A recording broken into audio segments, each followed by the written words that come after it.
Yo, how's it going? Oh shit, I forgot to turn this on. Give me a second. Anyways, just ignore the giant gear rotating at the bottom of the screen. It'll be gone in a second, I promise.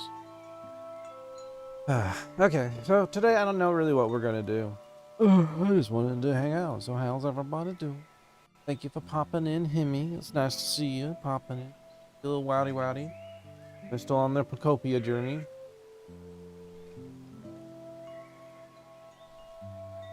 Thank you. Popping in. It's nice to see you. Always good to see the homies.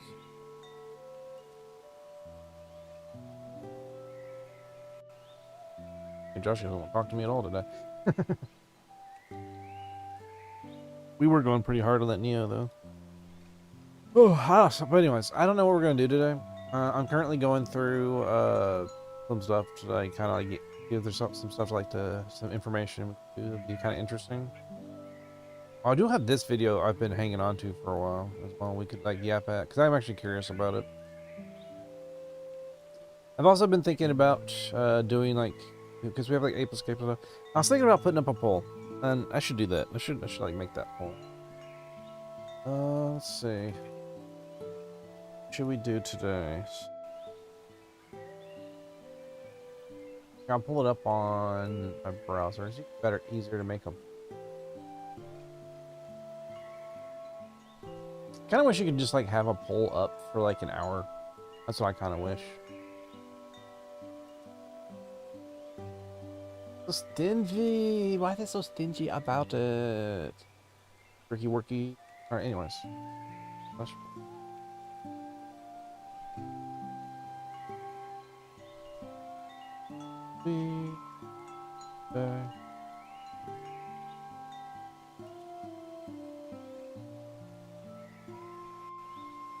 Today. See. 5, yep.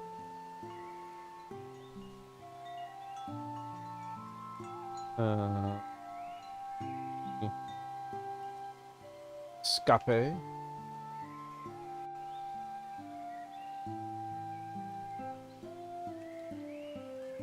Monster.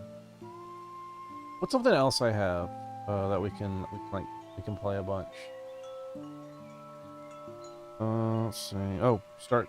I don't want to like. I don't know if I want to start G. I don't know if I have that energy in me right now. I guess I could ask people though. Oh, we could do some Where Winds Meet as an option.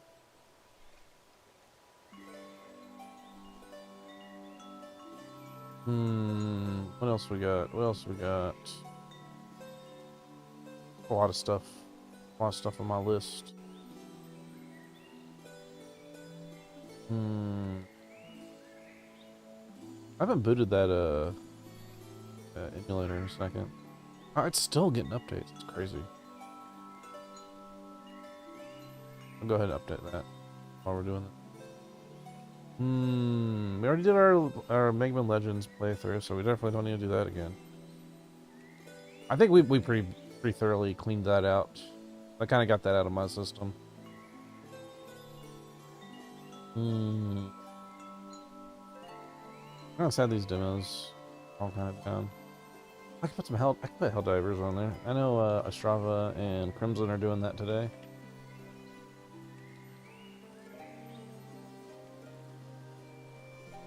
Man, so I'm gonna put that up. Start on that. Oh, before we get started on anything though, let's see. I do want to watch a video though. I think. Apparently, there's a new bug with Helldivers, and that's what's got Strava back on it, where you can like double your like stats and stuff. That's neat. So like you replace your helmet with like your armor piece, and you get like double whatever the armor buff is, but you're headless. You walk around like a Dolahan. A neat little bug. Or I get to entrench. See.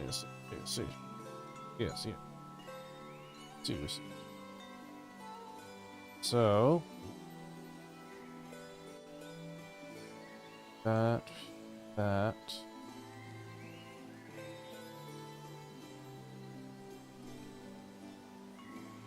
My brain's dying. Where am I? Yeah, that's one. Ugh, excuse me. Nothing new on that one. Maybe I should actually just like show people like me like skimming through these, instead of just like having it silent or like invisible. Oh wow, that's an hour and a half. Okay, that might be a little long for anything I want to do, because you know how I am. I'm indecisive. I'll just like hop on other stuff for like at any second. Recent Theater of Idols. And we got our Kyle Bossman as an option. I like Kyle Bossman videos because they're nice, simple, and they're mildly amusing. I wish I was as funny as Kyle. You want to vote? And nobody ever wants to vote in my polls.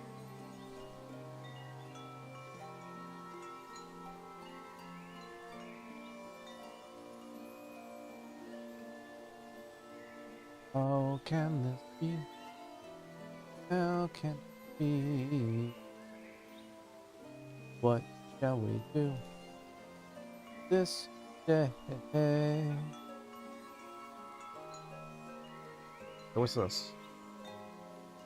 Oh yeah. Yeah. Be interesting videos. Pull that over on me here. Okay. For now, we're gonna watch some videos. We're gonna start with some short videos first, I think. Emergency video. Alright, we're gonna start with this video. So, someone asked a question a few times. It's like, why do all these game companies buy up IPs and then do nothing with them? And so, Timothy Kane, former head of Black Isle, I think. Is that right? He's been making a lot of videos lately. Timothy. One of the main designers of the video game Fallout. Yes. Yeah, Black Isle and stuff. Okay. I want to see what he has to say about this situation. Have my audio set up. Okay, let's go see what he.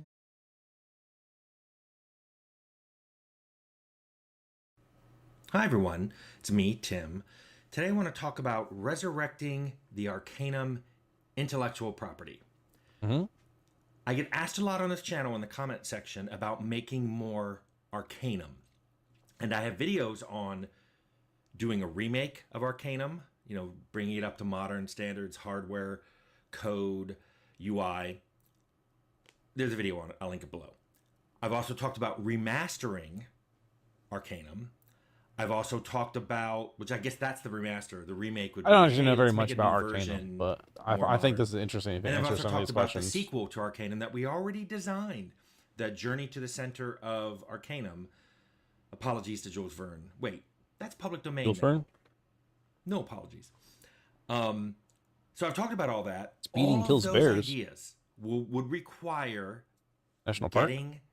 The I guess there's a bear like rights. problem in the traffic. So now let's talk about those IP rights. I'm going to break this up into 3 sections. And from now on, when people ask me about Arcanum, I'm just going to link them here. I'm going to talk about who owns it.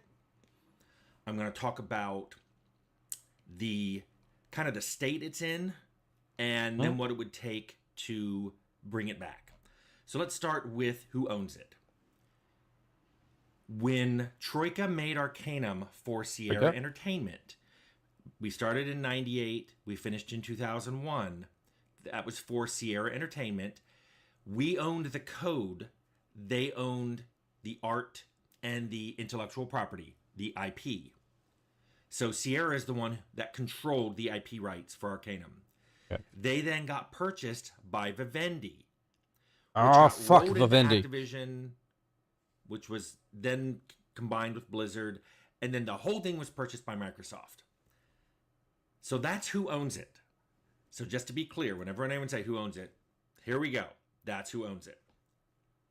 Fucking Vivendi. But now let me tell you the state it's in. Known acquirer of things and destroyer of happiness.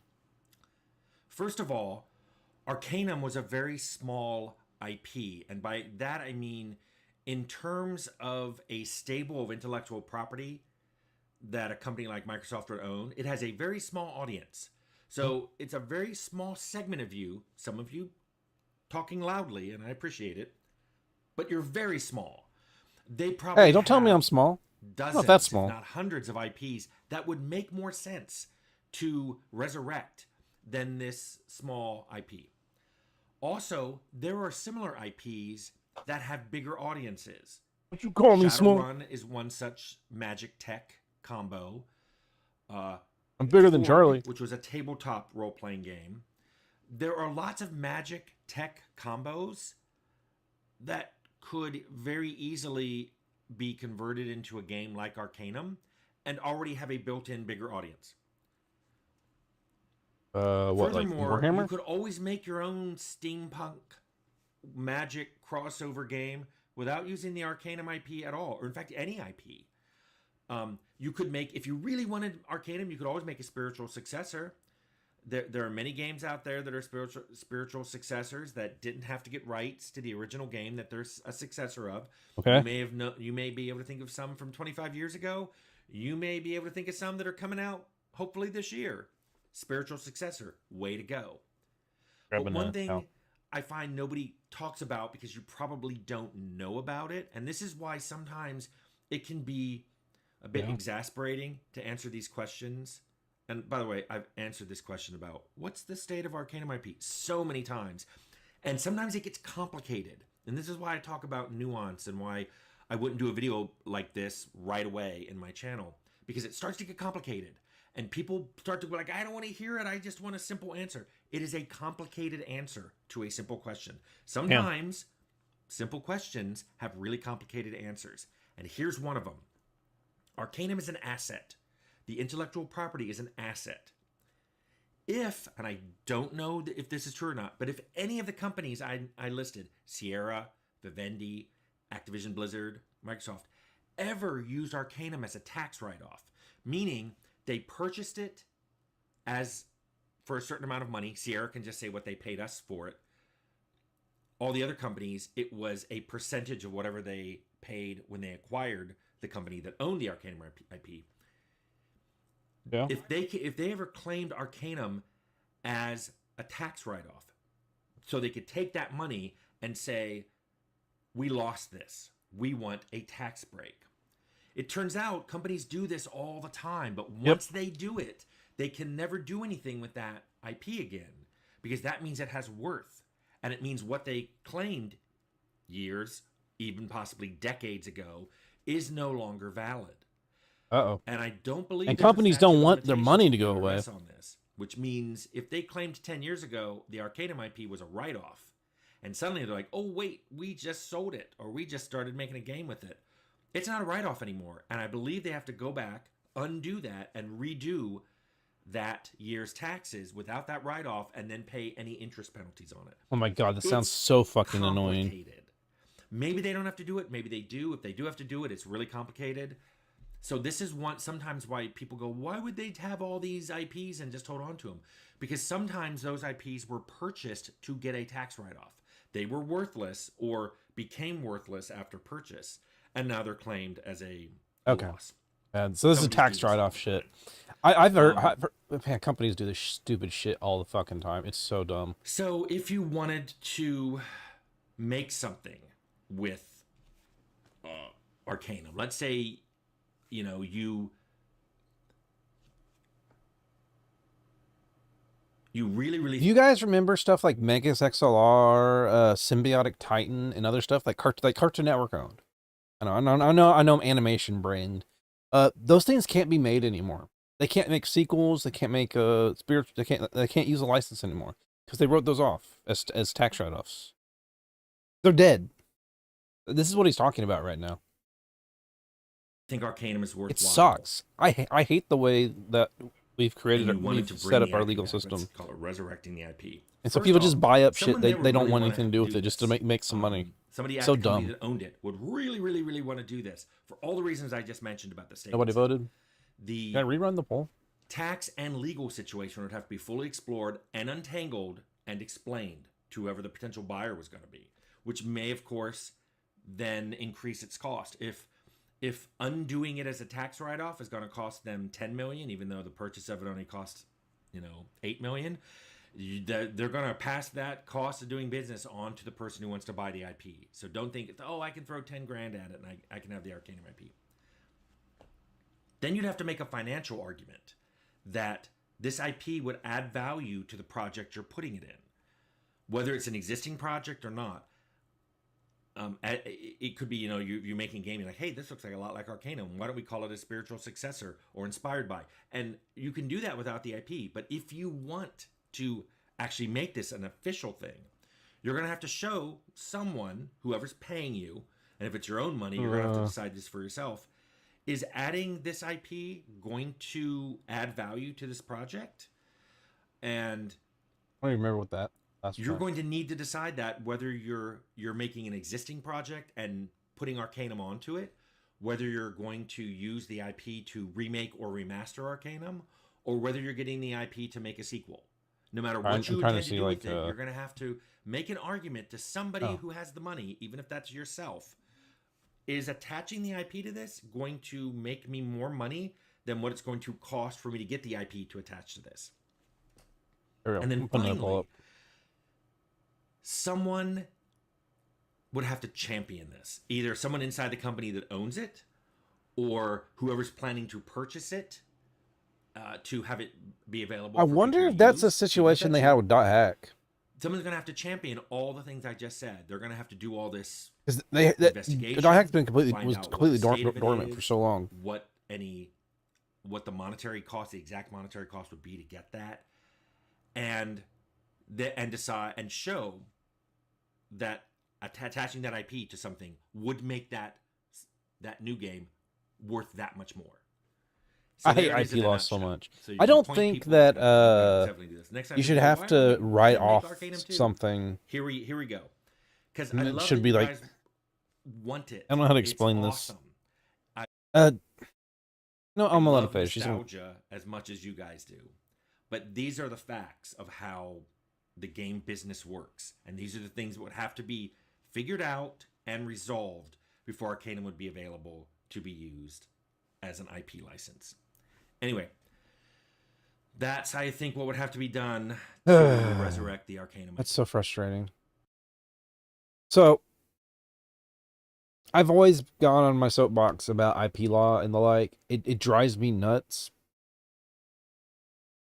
What I would say is, I don't understand why it even needs to be a thing that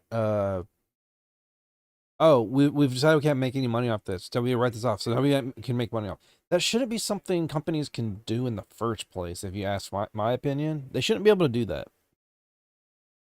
Now, I'm sure there's going to be some, like, specific use case, or, like, some, like, independent developer or something, or, like a small-time guy who actually, like, created something. And it's like, this is their intellectual property now. And they created this. But they can't do anything with it anymore. And maybe it's something out of their control, and they're filing for bankruptcy. So there may be some weird, super niche case where that's like a reasonable thing, but I don't think it's worth having something so abusable and so widely abused by the industry itself. It's so upsetting that so many of these are able to do this in the first place. It's so frustrating. Like, how come let's say what happened recently? What was a big acquisition recently? I mean, of course there's like all the Microsoft buyouts and stuff. Actually, that might be a good one. So Microsoft bought up like Bethesda and stuff, and Bethesda had ownership of like Tango Gameworks and shit. And so they bought all this stuff up, and they immediately threw all that stuff into the trash can, just to write some stuff off and cut their losses. And it's just like, and because they needed to afford their stupid Activision deal or whatever.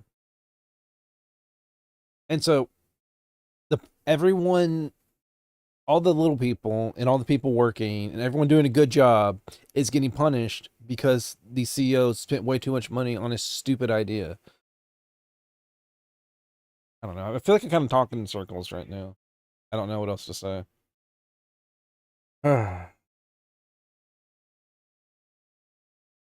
Any votey woties? I'll let the poll roll. Okay, let's see what Pokemon Xbox 2 dogs with the same old tricks. Or Phil Spencer's health retirement. I want to see what he has to say about Pokemon. I'm just more interested in what he has to say about Pokemon. All right, pal. Okay, all right, Kyle. What you got for me? Yeah, things are good. Things are good. I had a paper cut on my left thumb, which made video games painful to play, but I did not stop. So things are great. That's bad, Kyle. At least put a bandage on it.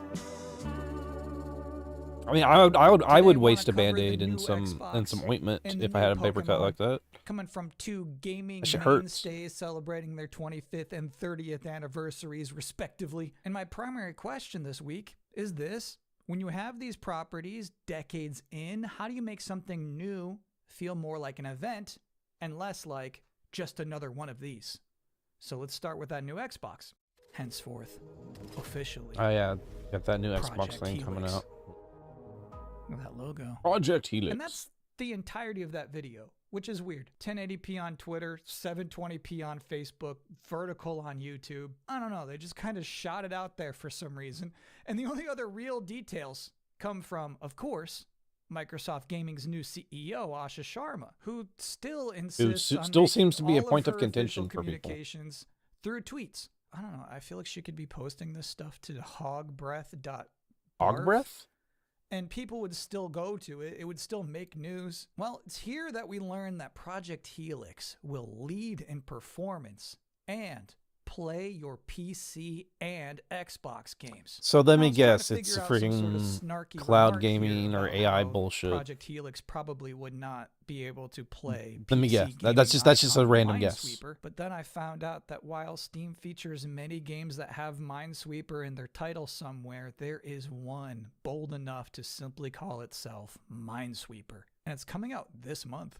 I do not endorse it. Okay. I don't like this whole AI Panda thing. That is not Minesweeper, but you will be able to play this on the next Xbox. And really, the PC of course, integration it's a Chinese is not game. Surprising news that has been rumored and heavily implied. Delivering you an Xbox experience not locked to a single store or tied to one device. Ashna? Remember Sarah Bond? That's Not our Ashna, Ashna, of course. Anyway, I'm not surprised that it will lead in performance. Whoever the new either. CEO I'm not of even Xbox surprised is that or they're whatever. still going through with what will most assuredly be another failed project. What I am surprised by is that they're going with the same old marketing trick again. Basically, nobody sells you on the promise of a project like Xbox. Okay. Sure, there was Project Natal. That was dumb. That was a dumb thing. Natal is the current code name for a revolutionary new way to play, where the only experience you need is life experience. But then there was also Is Natal the called Kinect? Is that what Project Natal was? Scorpio. See, back in 2016, I don't remember. it was pretty clear that the Xbox One was not going to compete with the PlayStation 4. Hope was renewed with the announcement of Project Scorpio. If you were worried about the future of Xbox, you had to stop immediately because Microsoft listened. This product that we're announcing today is absolutely the culmination of all of your feedback. This console is 100% for you guys. We read the articles. Scorpio was Xbox One, wasn't it? Okay, so that would later be officially renamed Xbox One X, which is obviously plainly less cool than Project Scorpio.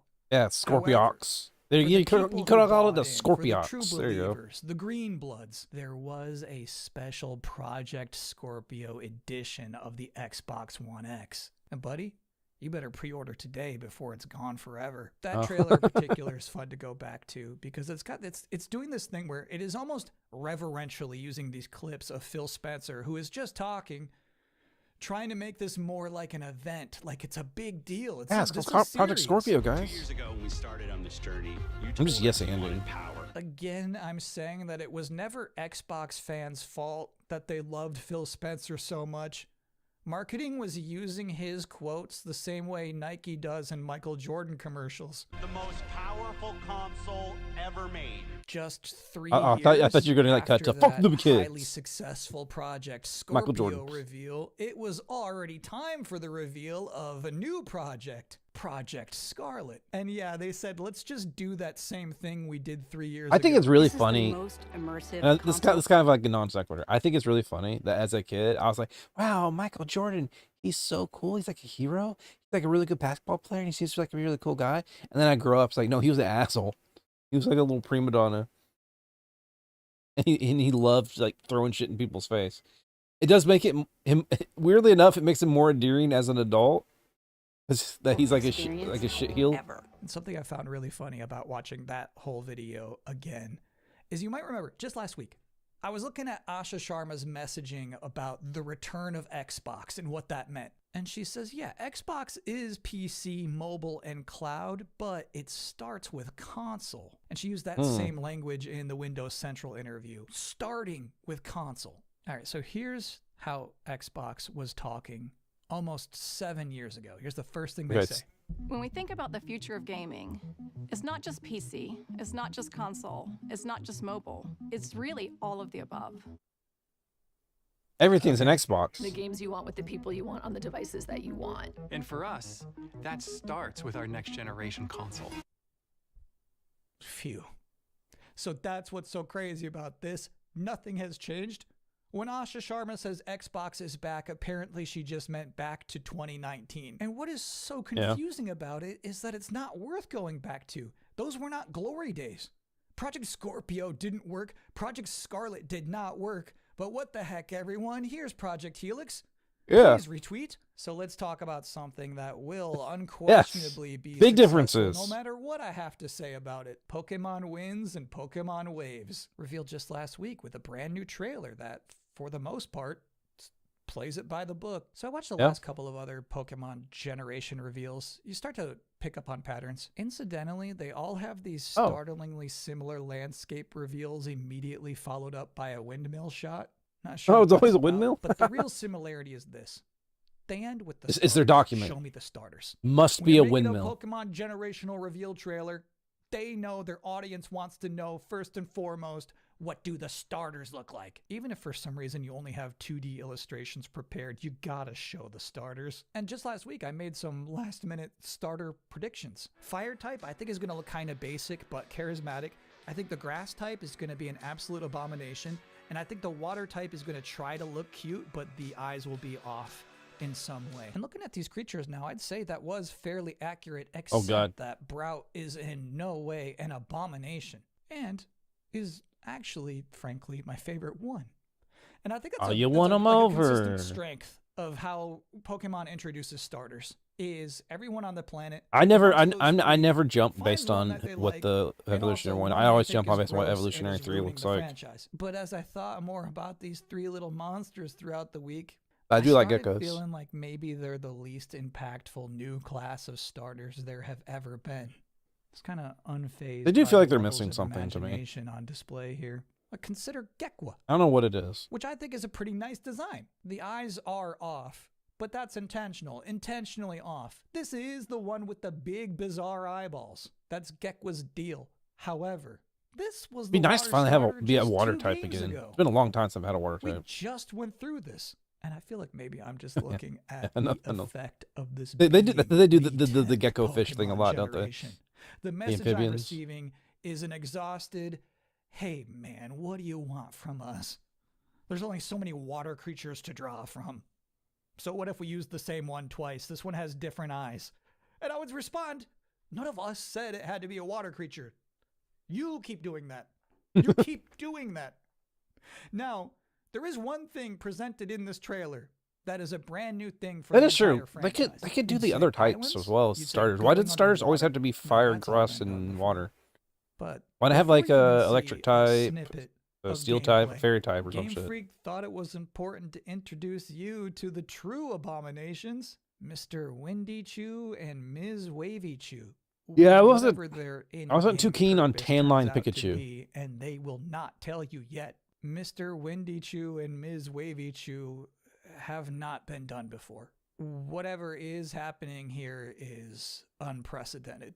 However, it must be said, it is How do you foolish to tan line criticize fur Pokemon anyway? here in its 30th year without ever experiencing a significant gap in popularity. That's rare. It's rare for a video game franchise of this scale to be this well maintained. And hey, it's a 2027 game. Scarlet and Violet ended up flipping around a lot of long-held conventions that I thought the series would Well, since never no one seems to change, have and any none of that was suggestions, we're apparent gonna in watch some that videos for a reveal bit, trailer. and then so maybe these games are full maybe I'll jump in groundbreaking with the new Strava ideas for that they tonight. just don't feel comfortable telling you about yet. I'm just saying, based off of that reveal, it does appear as if maybe, perhaps, Pokemon Winds and Waves is suffering from just another one of these disease, just going through the motions. And so before we end tonight, I would like to applaud another 30th anniversary celebrating video game franchise that is not only still kicking, but somehow unprecedentedly thriving. Yeah, Resident Evil. Oh. So just last week, we saw the release of Resident Evil Requiem, aka Resident Evil 9. And this week, Capcom announced people are really into they've already 9. surpassed 5 million units. That makes me happy. You have to. God, there's so wonder, many how Resident did Evil dusty memes old of franchise like this pull that Leon off? just giving Let's see how Grace Capcom like a themselves big gun, explain and it she's in like the a corresponding tiny press little like release. You see, child with a Resident big Evil weapon. Requiem was developed using RE Engine, Capcom's proprietary game engine, which allowed the company to deliver visuals in photorealistic detail, including the character's skin, Teary eyes. And they're really leaning in on that. flowing hair, as well as the translucency of light. He worked really hard. Okay, Glowing I locks. don't think They're teary eyes. that was it. But then they follow it up immediately by saying, in addition, the title offers a new game experience for a broad fan base through multiple difficulty settings that accommodate everyone from newcomers to experienced players, as well as allowing players to switch. I bet it was between something like they had to like first and squeeze third-person that line into like perspectives in real time. we have to to make sure we suit mention each this player's aspect of it. individual play styles. In real time is debatable, but I actually think that's pretty much it. I think Resident Evil Requiem does a great job of new things and gruffy old things. And yeah, I think perspective options is kind of huge in this case. And I find it interesting. On the I'm still side, curious to play it just that to see how my motion completely sickness deals with conversely it. to Pokemon. Requiem's It's such a minor initial trailers thing to be for interested maybe in too for it. long focused only on what is new and what is different. そういうレオンってそんなみんな見たくないやろっていうところで、じゃあホラーと食い合わせ悪いよなっていうのがやっぱりありましたけど。 Look, I'm not saying that's the only way to do it. I mean, I don't know. Work in every Leon case. being scared would be Imagine fine. watching an entire trailer that is just Mr. Windy Chew and Ms. Wavy Chew hamming it up for 2 minutes straight. Wouldn't work in that case. But what I am saying is that Resident Evil Requiem succeeded in feeling more like an event than just another one of these. Thank you, Capcom. And that's delayed input. I'll be back next I week. guess. Until then, I mean, I don't know. I still kind of feel like it's just like it's another Resident Evil. I don't know if it has that same like staying power for me. This is the video I was really interested in, to be honest. Like legitimately, to be honest. Like I've been interested in this video for a while. I want to know why we can't just copy Japanese 7-Eleven, because I want to have a nice onigiri when I go up to the gas station. But I did hear something a couple weeks ago, and apparently the 7-Elevens are becoming unsustainable over there, which is, ooh, maybe there is something to this. But I've become more interested in watching that. Alex thanks, John. Sorry. Okay, so we're gonna watch this. I want to see what they have to say. I don't know anything about this If you creator. ever visited Japan, chances are you've noticed and walked into a 7-Eleven. Hopefully they're not an at least asshole once. or some Because weird it's a chud. brand you instantly I'm recognize. curious about this. You go in expecting the usual stuff. Snacks, drinks, something quick to grab and head out. But a few minutes later, you start noticing something and you get confused. They're selling all kinds of food Asian you've boss. never seen in American 7-Elevens. And somehow it tastes better than what you would normally get at a lot of restaurants. And then the obvious question hits you. Isn't 7-Eleven supposed to be an American company? So why does the Japanese 7-Eleven feel so much better than the American version? That confusion seems almost universal and viral worthy. On YouTube and TikTok, you can find creators from all over the world filming themselves inside Japanese Yeah, 7-Elevens. my big problem trying with the famous American egg-salad 7-Eleven sandwich. is you go in there and get they have ready-made food, and it sucks ass, and it's like a hot dog and like a taquito, and they're all dried out and shitty. Bento boxes, and Japanese-style breads. And those videos pull in millions of views. Here is what I found interesting. All right, before I say, I do know one other interesting thing about 7-Eleven. It's Japanese owned. 7-Eleven here is Japanese owned. That's specifically why it's so strange how much of it's not adapted over here. But I want to learn more about those. Everyone just talks about how amazing the food is, but no one really seems to be asking about how Japanese 7-Eleven ended up becoming this way in the first place. And that question appears to be pretty important right now, because by I always have the many impression that accounts, it's mostly a cultural American thing. 7-Eleven has been under real pressure.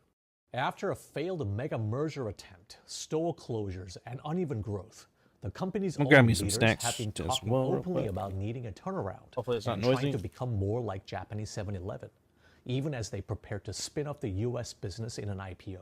But is that really something you can even copy? When we did our research, we discovered that there were many different forces that came together to transform Japanese 7-Eleven into what it is today. A convenience store model that set the bar so high that other countries and even local competitors are left wondering how they could ever catch up.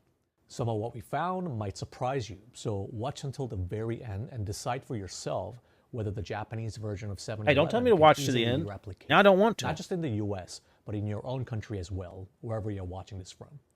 To understand how they got here, though, we have to go back to the beginning, to the very first Japanese 7-Eleven. And I'd the rather you give moment me a when quick summary simple and not like licensing clickbait deal me a little bit, accidentally created a completely different future. and for then the give brand. me the details. Before we deep dive, we often get asked how we are able to do such deep research across so many Asian countries. A big part of it Take my is glasses that we off for a spend a lot second. of time digging into local Yes, I wear context. glasses. Cultural Don't judge me. differences between the West and East are huge, but so are the information gaps within Asia itself, driven by language barriers and algorithms tailored to different countries. That's why we use CyberGhost VPN as one of our research tools. CyberGhost encrypts 100% of your internet traffic and reroutes it through a secure I've never heard of servers this VPN. in over 100 locations, which means no one, that your internet service provider, that your workplace or school, and not even CyberGhost themselves can see what you're doing online. This long becomes as it's ad. especially important when you're on public house and excellent reviews on Trustpilot. So just scan the QR code or That's a click long the ad, link in the dude. description to grab Dude, the you have a special 45-minute offer video. Why and would start you put like a protecting your 10-minute digital ad life here? today. Oh, stop that. Back to the deep dive. Picture this. It's Tokyo in the early 1970s. The economy's booming, salarymen are working late, but if you miss supermarket hours, your options are basically vending machines, tiny liquor stores, or nothing at all. There's no such a thing yet as what Japan would later call a konbini, a true 24-hour convenience store network on every corner. Convenies are big. Meanwhile, in the US, the story begins decades earlier. In 1927, there was a company in Dallas, Texas called Southland Ice Company. Back then, most American households didn't have fridges, so that was the company's entire business model, selling ice. But soon, the company noticed something simple but important. If customers were already coming by to buy ice, why not more sell food them a in. few basic groceries as well? Milk, bread, eggs, everyday essentials.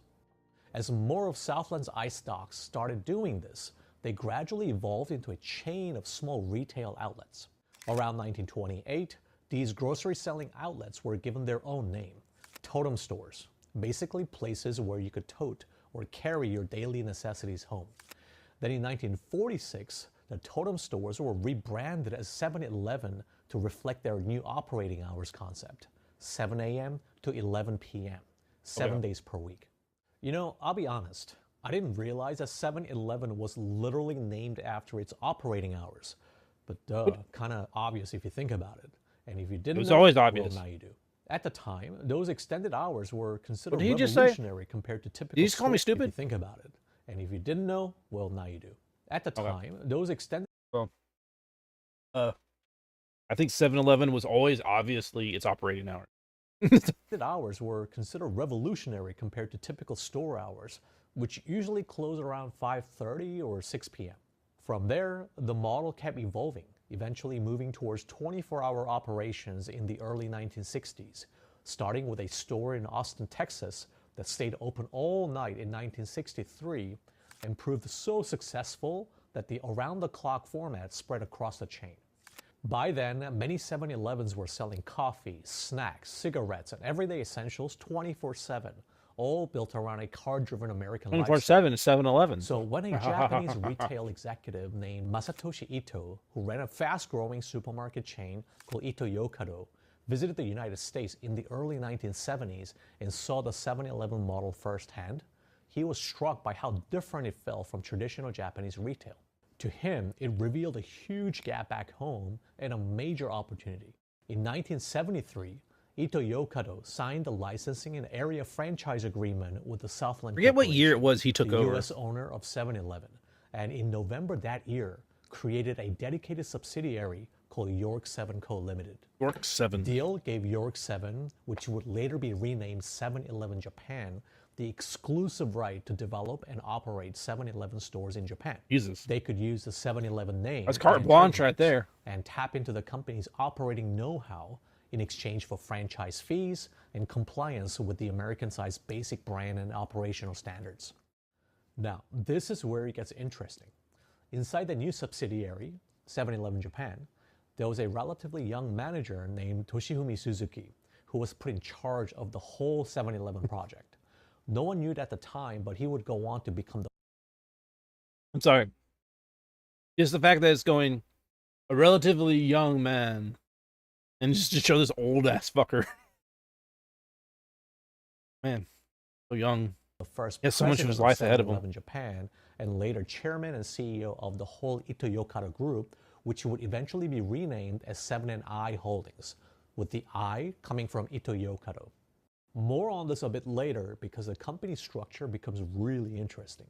Anyway, Suzuki is often described in Japanese media as the godfather of the konbini. Turns out, Toshifumi Suzuki was the one that convinced Ito Yokado to pursue the licensing deal, negotiated directly with the American side, and then became the first president of 7-Eleven Japan when the subsidiary was created. Under his leadership, the company introduced the franchise model into Japanese convenience retail and began building a radically different operating system behind the scenes, one that would eventually turn Japanese 7-Eleven into a business more profitable and mired than the original American chain. From the American side, I wonder if this gets was into the thing I heard the other day okay, about here's the brand, the here's profit basic problems playbook, that the go open 7-Eleven's some been stores in having. Japan. But from the Japanese side, it became, let's completely re-engineer how this business works for dense cities, small homes, and insanely demanding customers. On May 15th, 1974, the first Japanese 7-Eleven opened in Tokyo, run by a 24-year-old former... Oh, before I forget, I would say my initial impression for what would be the biggest problem with transplanting the Japanese 7-Eleven structure into American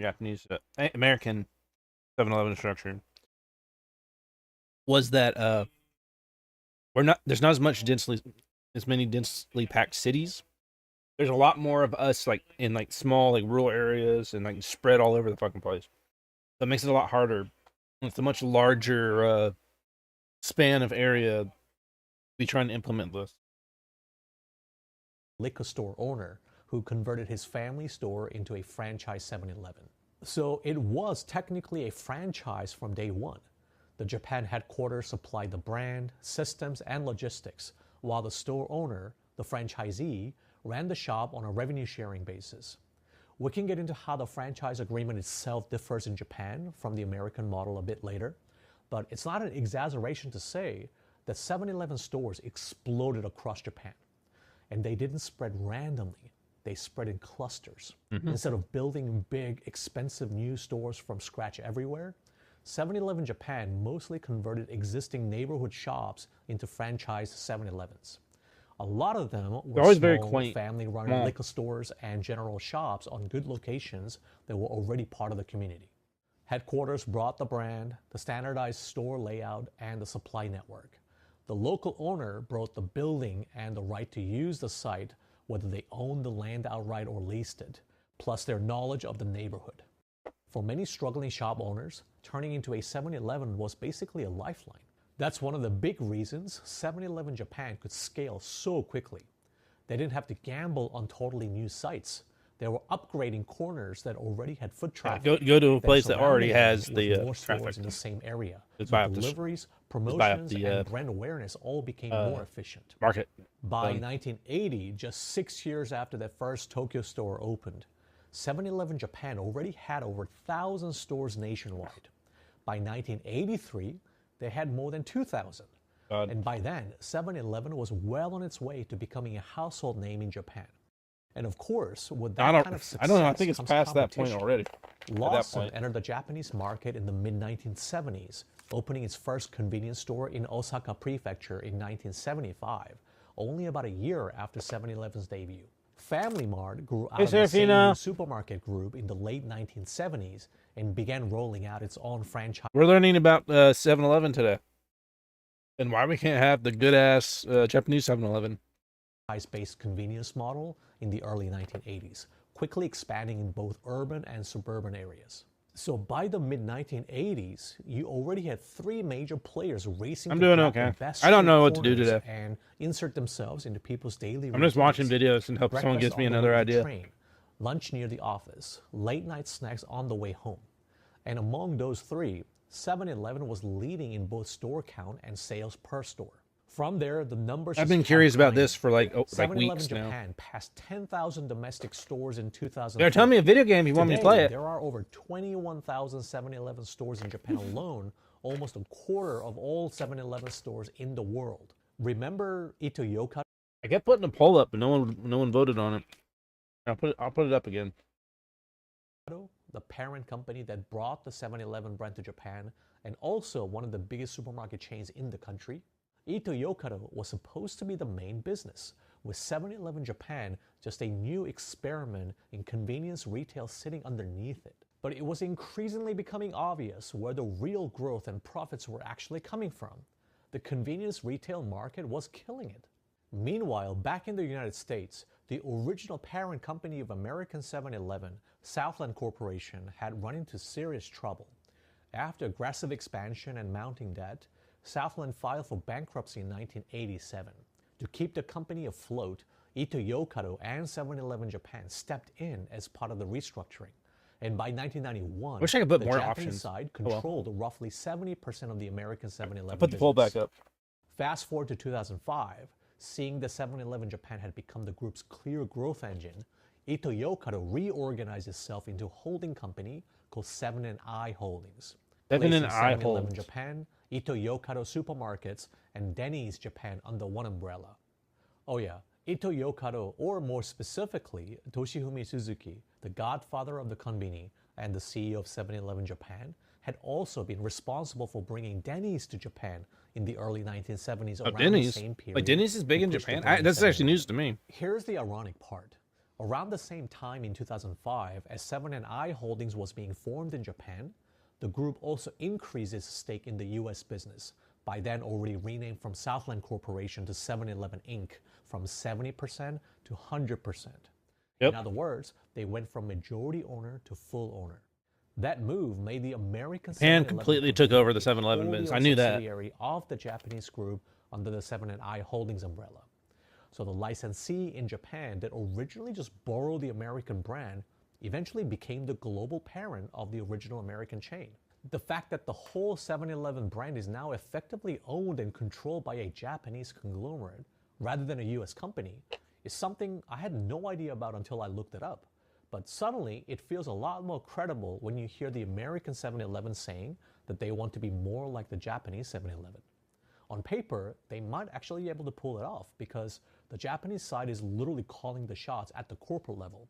But the real question is, can they really copy the Japanese model in the US, or are there deeper structural and maybe cultural forces that just cannot be replicated? Let's take That's what I was thinking. I still don't know if this is going to get into that other stuff So I let's heard just about list out 7-Eleven what makes recently. the Japanese 7-Eleven so much better than the American 7-Eleven.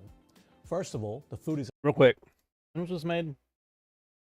It's pretty recent, so it might go into it. amazing. Shelves are constantly stocked with fresh bentos, sandwiches, onigiri rice balls, and salads delivered several times a day, many of them made locally and replaced within hours rather than days. I'm The munching egg some sandwich in Cheetos particular watching is this. famous for its crustless, soft white bread and silky egg salad made with Japanese Kewpie mayo. It's 7-Eleven's Kewpies. perfected take Where are on my Tamago Kewpies? I don't get Sando, Kewpies. a simple egg sandwich that became a post-World War II comfort food in Japan long before it ever went viral Now globally. the sushi place in my And grocery what store does sets the sell 7-Eleven like this version apart like is how strawberry consistently sandos. fresh and soft they manage to keep it, which I'll get into in a bit later. The stores themselves are bright, super clean, and perfectly organized.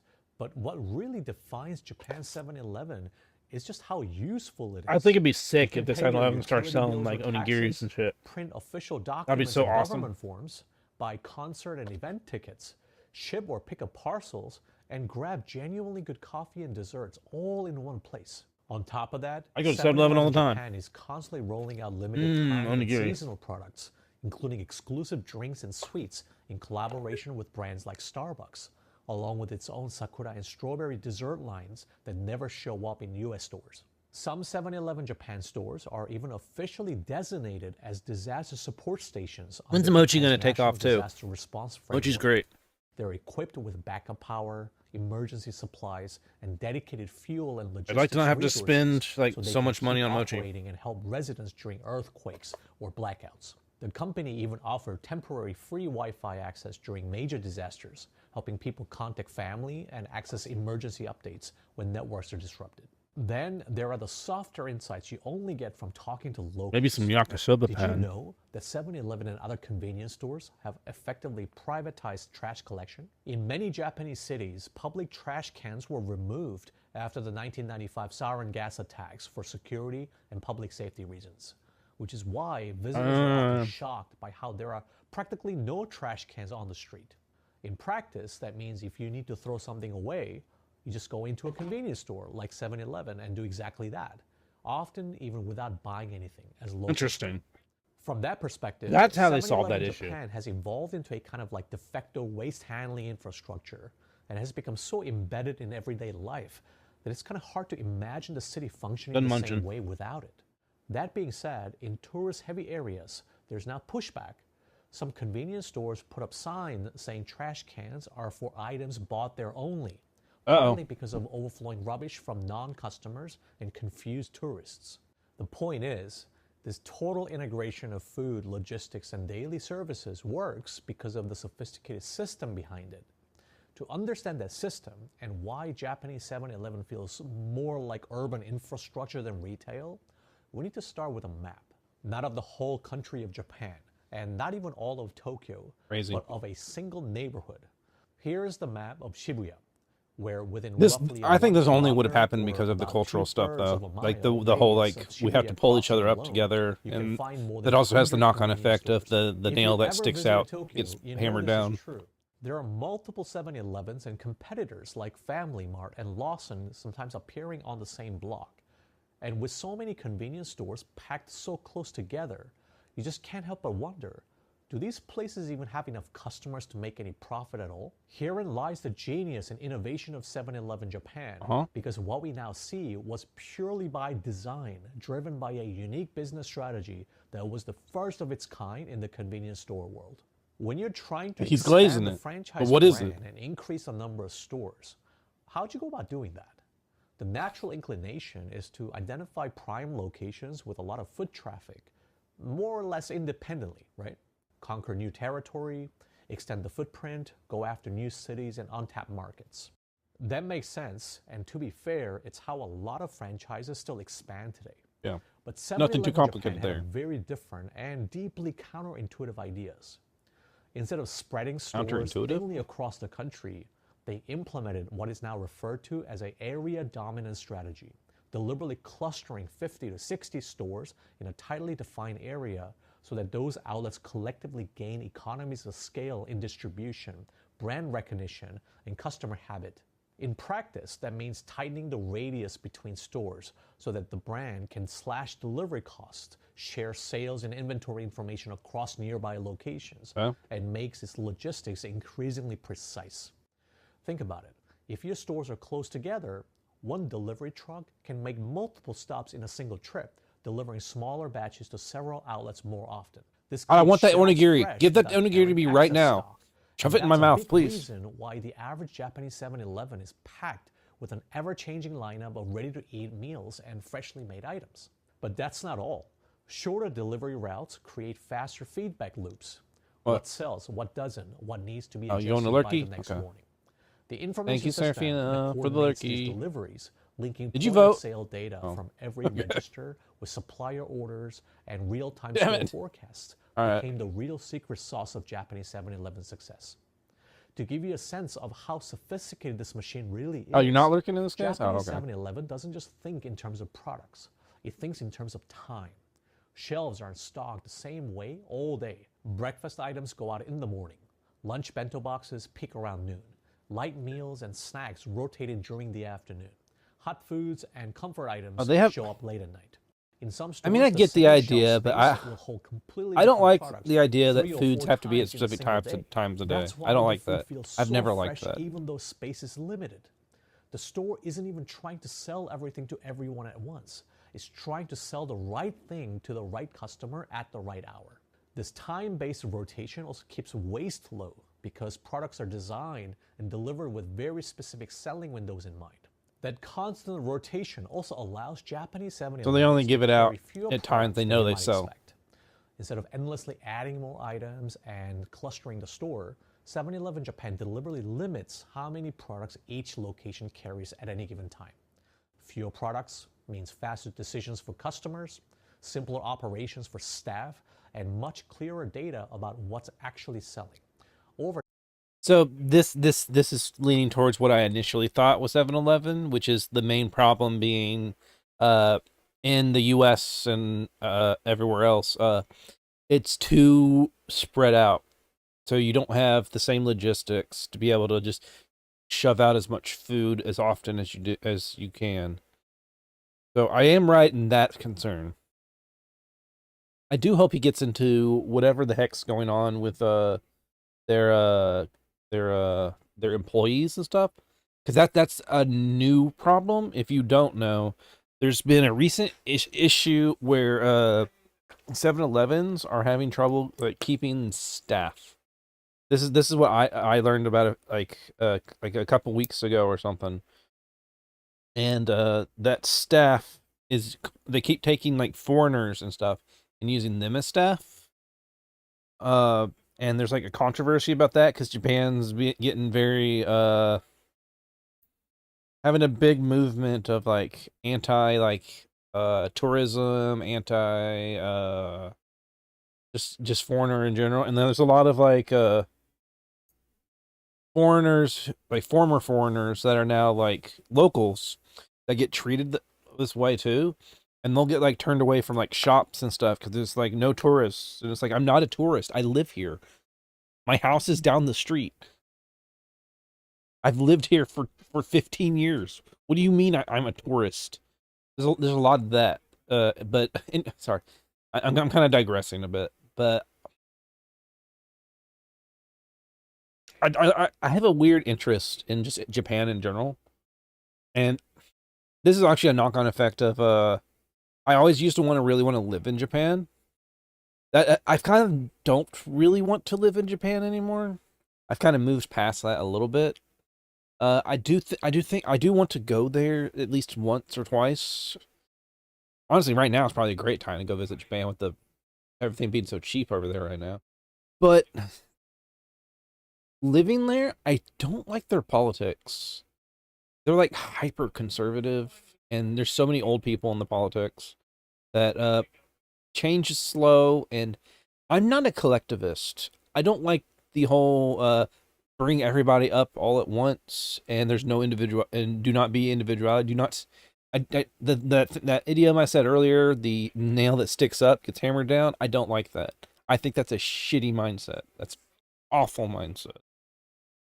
And it's crazy how much media like pushes back against that, but then still like enables it. time, that discipline turns a store into something that feels curated rather than I'm gonna stop taught. before I just keep You know, digressing while into we're random doing our topic research, asides. I couldn't help but notice that this area dominant strategy used by Japanese 7-Eleven looked oddly familiar. It reminded me of another company that tried to win through saturation and visibility, Starbucks. In the early 2000s, you couldn't walk 5 minutes in a major U.S. I know city without coffee's passing the super big green in siren Japan. logo. But as Like Starbucks crazy expanded big. rapidly across the U.S. and into China, the same strategy began to backfire. Sales per store dropped, and eventually Starbucks had to close hundreds of locations. So why didn't Starbucks' saturation model work as well as 7-Eleven Japan's cluster strategy? It comes down to what each company was built to optimize.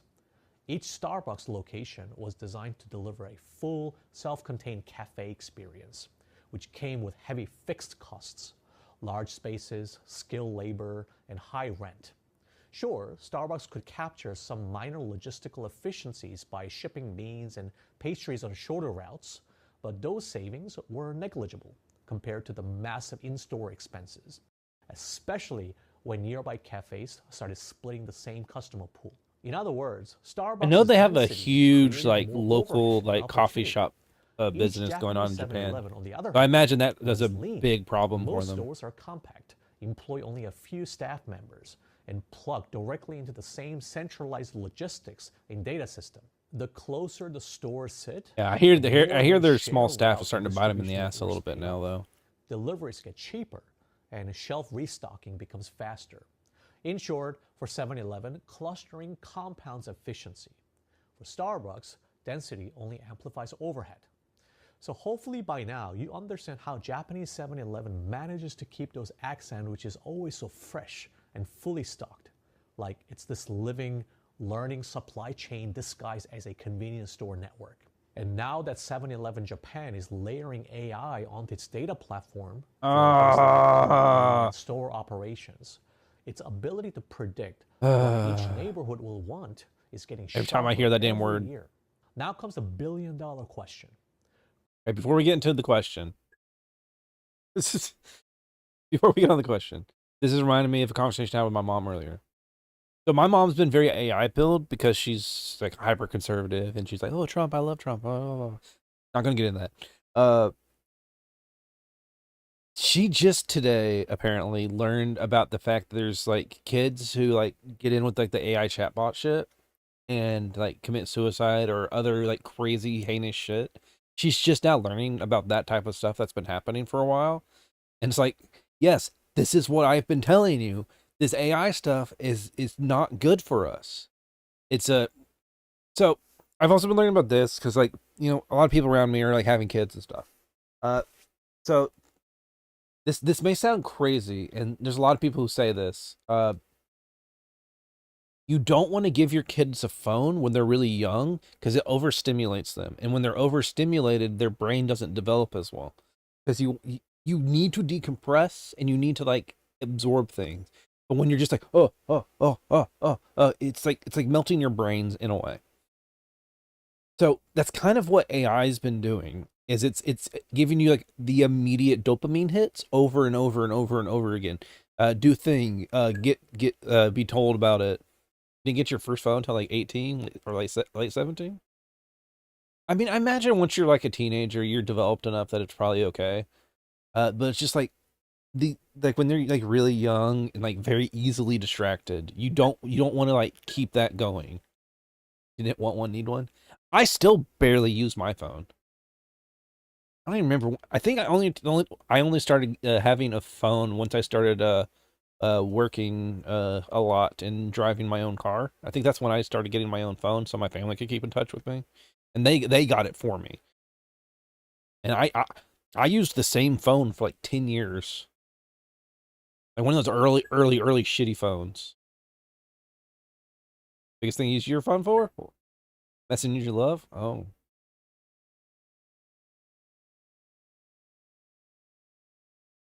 I kind of ended my dating pool really early. This will get a little like slightly personal on me, but like when I was a teenager, lots of it, very horny, lots of that happened. Once I got to like 18, college and stuff, I'm done with this.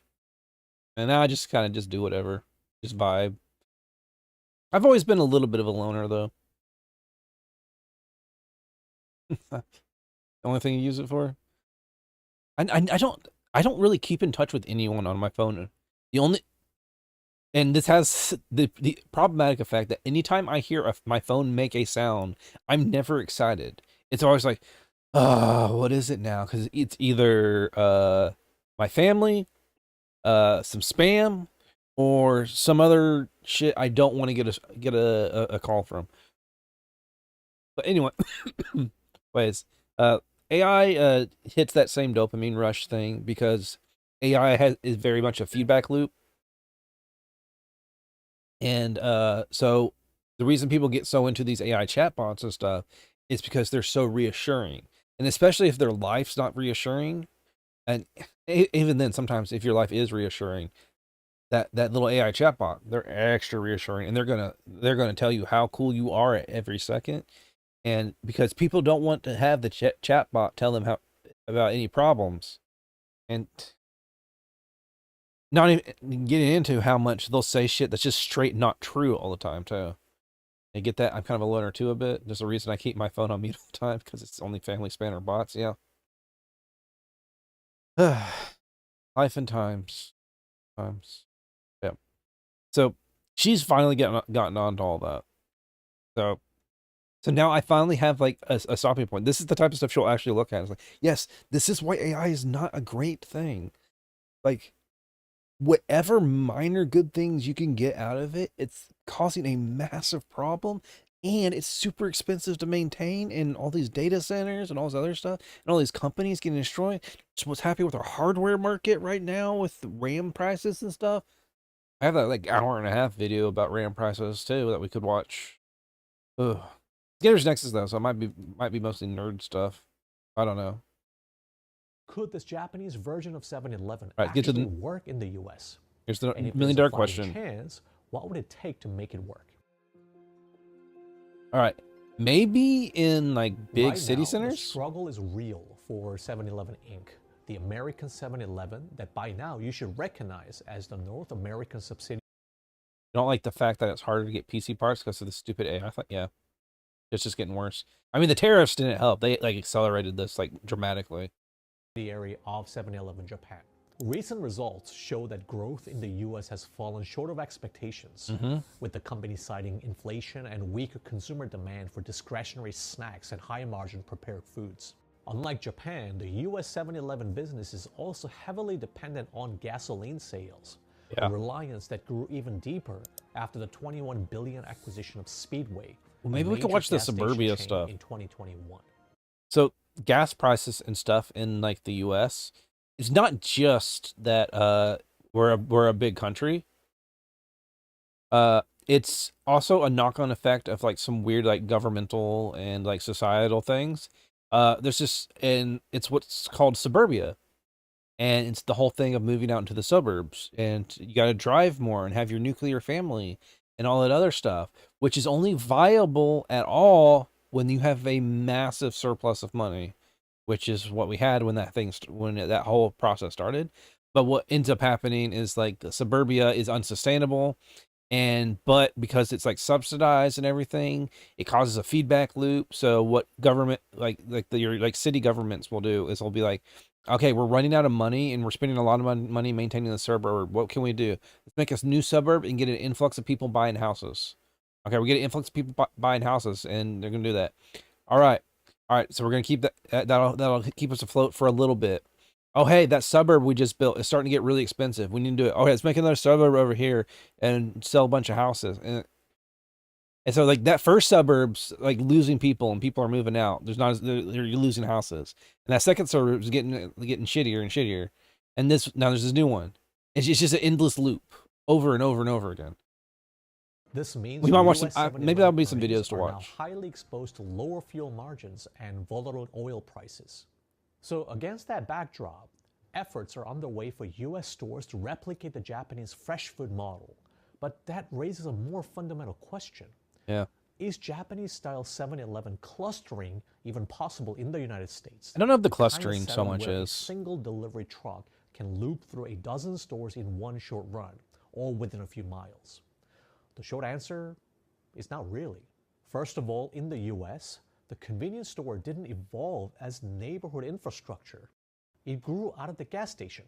It's a stop, not a destination.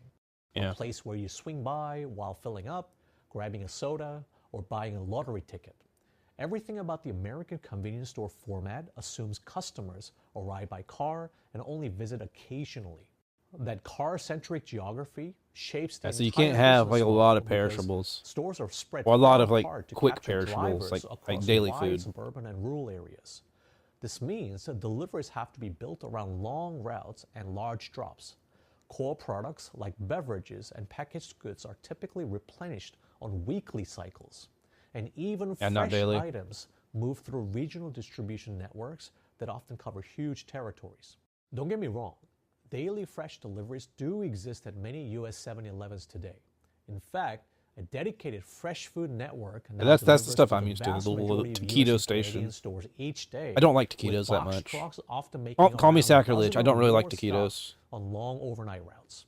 In Japan, by contrast, chilled and warm foods can be delivered to the same store multiple times within a single day from nearby distribution Like centers. 30-70 on taquitos. difference is I've never really had a literally night taquito and that I've day. been like, yeah, that's a good I suppose taquito. you I've can always be been like, closer to the Japanese model in a few dense pockets greasy. of the U.S.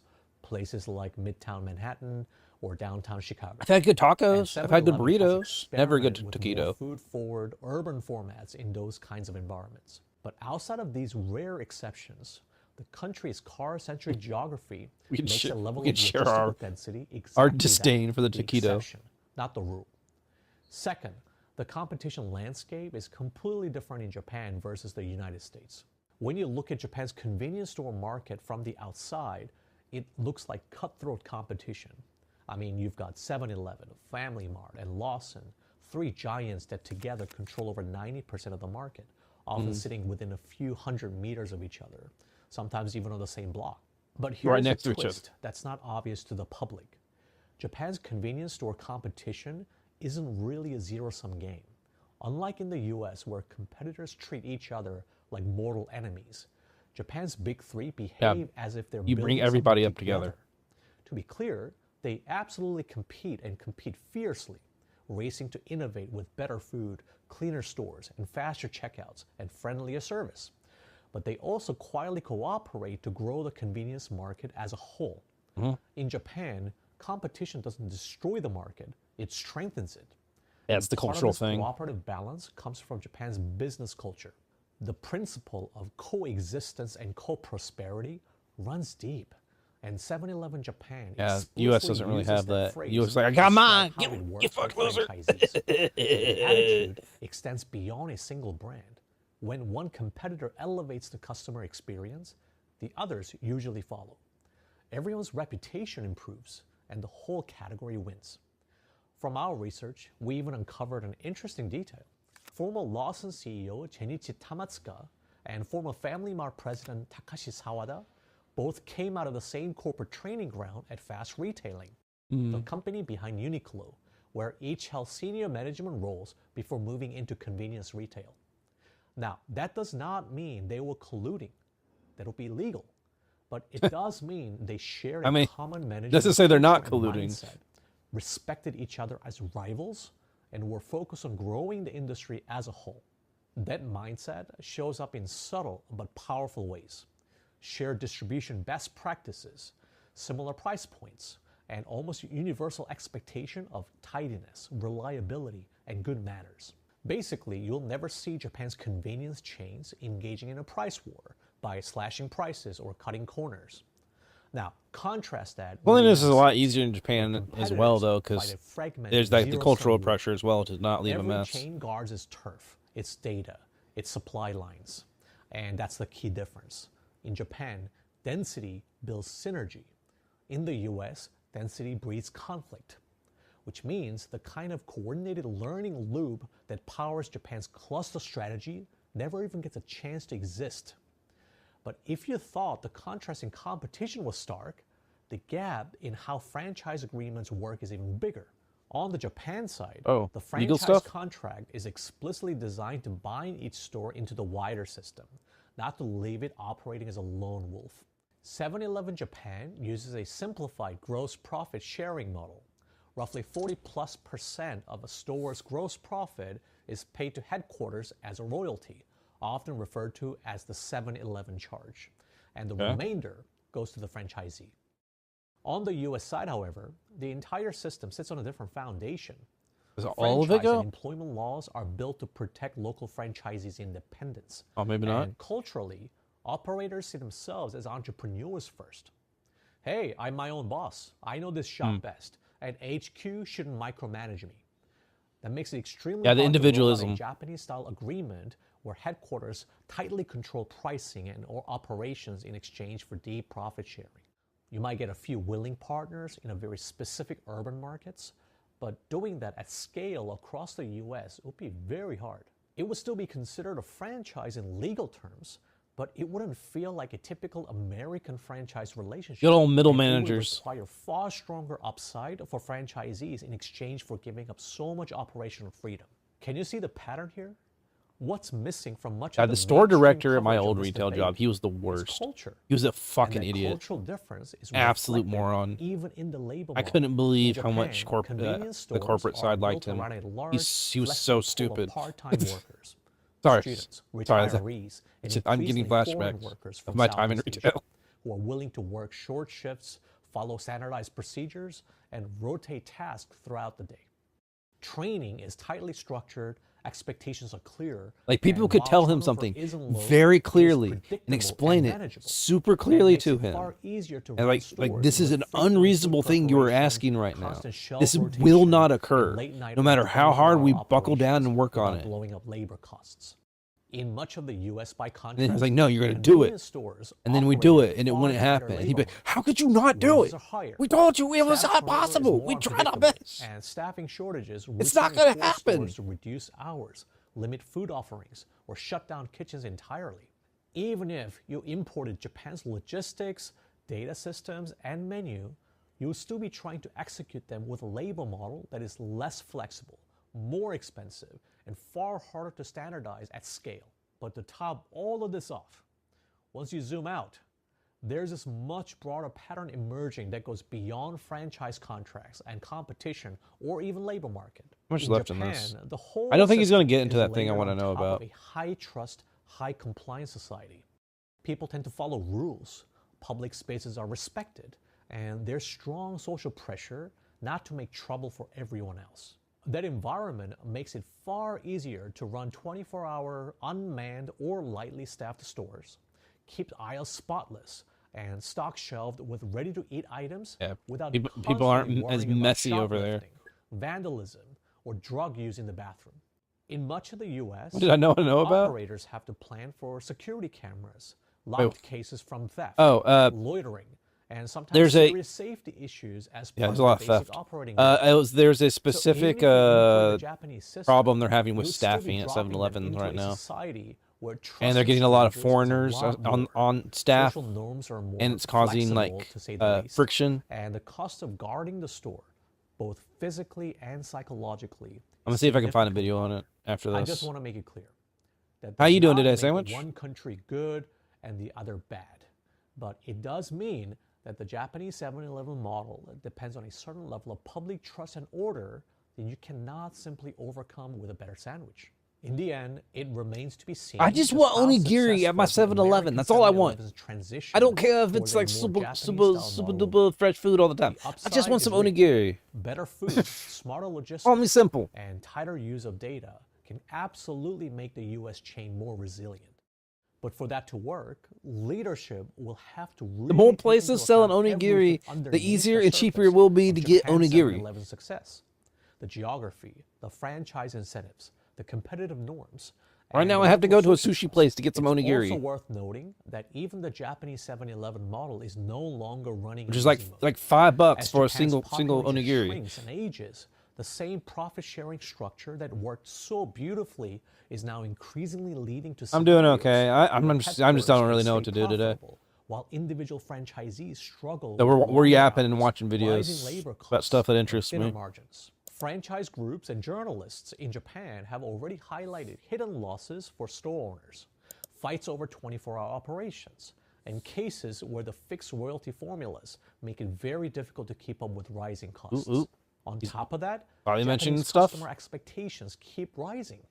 People now want healthier options, digital payments, parcel pickup, and on-demand delivery, all from a tiny store that is supposed to be spotless, safe, and open late. That puts more pressure on staff, on systems, and on franchisees' already thin margins. Experiments with unmanned or semi-manned formats may ease labor pressure in some locations, sure.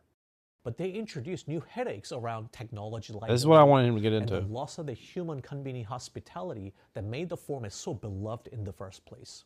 So if there is a lesson here for American 7-Eleven, it's probably not that the US should try to become Japan's 7-Eleven. We can't. Japanese 7-Eleven didn't succeed by copy-pasting the American model. It succeeded by rebuilding the business from the ground up for Japan's own realities and constraints. And that may be exactly what the US operation needs to do now. I mean, it's really easy to say that. Or bento boxes, but by designing an American system. No, give me a bento that borrows box. The spirit of what worked in Japan. No, give me the bento box. That's what I want. That's all I want. Online incentives and respect for both the neighborhood and competition, while being brutally honest about the constraints of US geography, labor and franchise laws, and culture. If American 7-Eleven can do that, it has a shot at becoming the best version of itself on its own terms, creating a genuine win for customers, franchisees, I don't think that's going to happen. And the brand at the same time. If you found this video insightful and felt like you learned I don't think new, American be sure to subscribe business to culture is AsianBox really and good at let us know pivoting. in the comments which part you agree or disagree with. By the way, don't I forget can to be click pretty on the link in the pessimistic description on it, to though. get the special discount CyberGhost VPN is offering. This little VPN thing. Again, I just want you to protect your data, and this app will do exactly that. Stop, while you browse and also stop give going you on. full access to all the blog content yes, on the internet for only $2 a month. So check it out. You know, it's not easy to do all this deep research, especially because we're not franchise law or convenience industry experts. I feel like I'm being That's kind of exactly snippy why towards we his try to ad. interview locals as much as we sorry. can and take our fact-checking seriously. That's also why sharing this video and engaging with our content really matters. Because the more support we get, the more we are able to go out there. He didn't and go quite even get into deeper the things I in the wanted to whole do. I region. want to see. I do have one case. Let's see. I have where is it? Did Japan Reporter talk about it? And becoming more xenophobic. Yeah. Here we go. The toxic convenience store. There we go. Japan Reporters has a lot more. Will have a lot more subtitles though if you're doing the listening. They seem doing really well thanks to the tourism. Actually, people coming here are often fascinated by the high quality and availability. They often say that it's actually convenient about the and 7-Eleven. gives them so much excitement or pleasure. It's fresh, it's high quality, and it's affordable. There are certain retail experiences that somehow feel different from others. You get this when you walk into a 7-Eleven store in Japan. I want that fucking onigiri so bad. I want to Western say it every time I see that onigiri on the wall. I want to shove it in my mouth right now. In their countries. But what's behind the success? I've really been into the tuna onigiri at the sushi bar lately. It's really nice. For 3 years, I've seen a lot of issues and insight myself, which is why I used to hate it. But before we get into that, let me give you some context regarding the nationwide success for convenience and why so expanded in the first place. There are 3 reasons at least. Starting around that, Japan's economy was quickly bigger and bigger that we had a huge purchasing power. And this is where big I don't remember if I watched this on stream or not. One after another and dominating the industry. To balance it out, the government enforced the law and started to regulate them so that smaller or independent businesses are protected. And this kind of forced company to change the strategy from expanding large groceries to opening small-sized retailers. And from that point, they continue to have increased all the way up until recently, especially 7-Eleven. Now you might worry, but what about staff? Did we have enough? Regarding that, I'm sure you can guess what this graph shows. That's right, university students. According to my dad, many of they them usually looking grab for students night and shift work, foreigners convenience at this used to be point. pretty much the Well, they only usually option grab they students could find before. back then. Depends on the university, but typically in Japan, even today, you could choose morning or afternoon classes. If you watch a lot of anime, you may notice that there'll often be like a little arc in like one of the like slice of life shows where they're like, I need to quickly make some money, and so what do? They go work at a convenience store, and it's like, wow, they got that job really easily. Why would they get that job? Because they're that's how easy it is to get a job. Mondays and Tuesdays. So They you need work it. the night shift They need the on staff. Sundays and Mondays in this case. Anyway, working at Konbini used to be quite a norm for university students, especially for those who moved to a big city like my dad and want to get higher wage by working night shift. At the same time, Japan came to really need it because more and more businessmen start to work overtime as the economy continuously grew and people sleep less and less. The tendency was getting stronger, especially around the 80s and 90s. And this is where death by overtime work, karoshi, started to become an issue. But for Konbini, it worked My positively. average It was sleep's kind pretty of low, win-win too. situation. More businessmen need a store to be open late at night. More university students want to work the night shift. And what was even more fortunate for Konbini, Japan's a small country and densely populated, which makes the distribution easy. And we can frequently deliver fresh meal like 2 or 3 times a day. While in the States, for example, American 7-Eleven stores were getting 2 deliveries per week. And some items were never being purchased. When American operators began counting items in their stores, some found that 40% of their products were selling less than 1 unit per month. obviously, we have so many Wow, other that's reasons bad. for the success and expansion. But regardless, it doesn't mean Japan's convenience are flawless. And today, they are kind of forced to change, as you know, because of the labor shortage. And they have to rely on technologies a lot, like robots or self-checkout. And some Yeah, are the not other one was like capable far of more 24 hours anymore. The numbers hopeful can and kind of inevitably hand wavy get about done, it. But that's not what Oh, we they're using focus on AI. today from No, a no, that's consumer perspective, rather from a worker's perspective. Let me share some of the reasons why I came to dislike it and realize Japan's convenience might be actually inconveniencing us in many ways. The first issue I witnessed is the enormous amount of food waste. Especially those bentos and onigiri need really look fresh so that their lifespan's insanely short. For those who don't know, we usually got 2 deadlines on the label, shoumikigen and shouhikigen. The first one indicates when the food tastes best, so usually completely safe to eat after this day. But at least when I was working, I still had to discard food after shoumikigen, which caused massive daily disposal of totally edible food. Can you imagine how torturing me do that as a worker who barely made a living and always hungry on the stomach? Oh my And God, this no, isn't always the case, not the but rolls. most of them don't allow. That was I would actually eat them my all. reason, Give though, them to why me. I fucking chose to work there.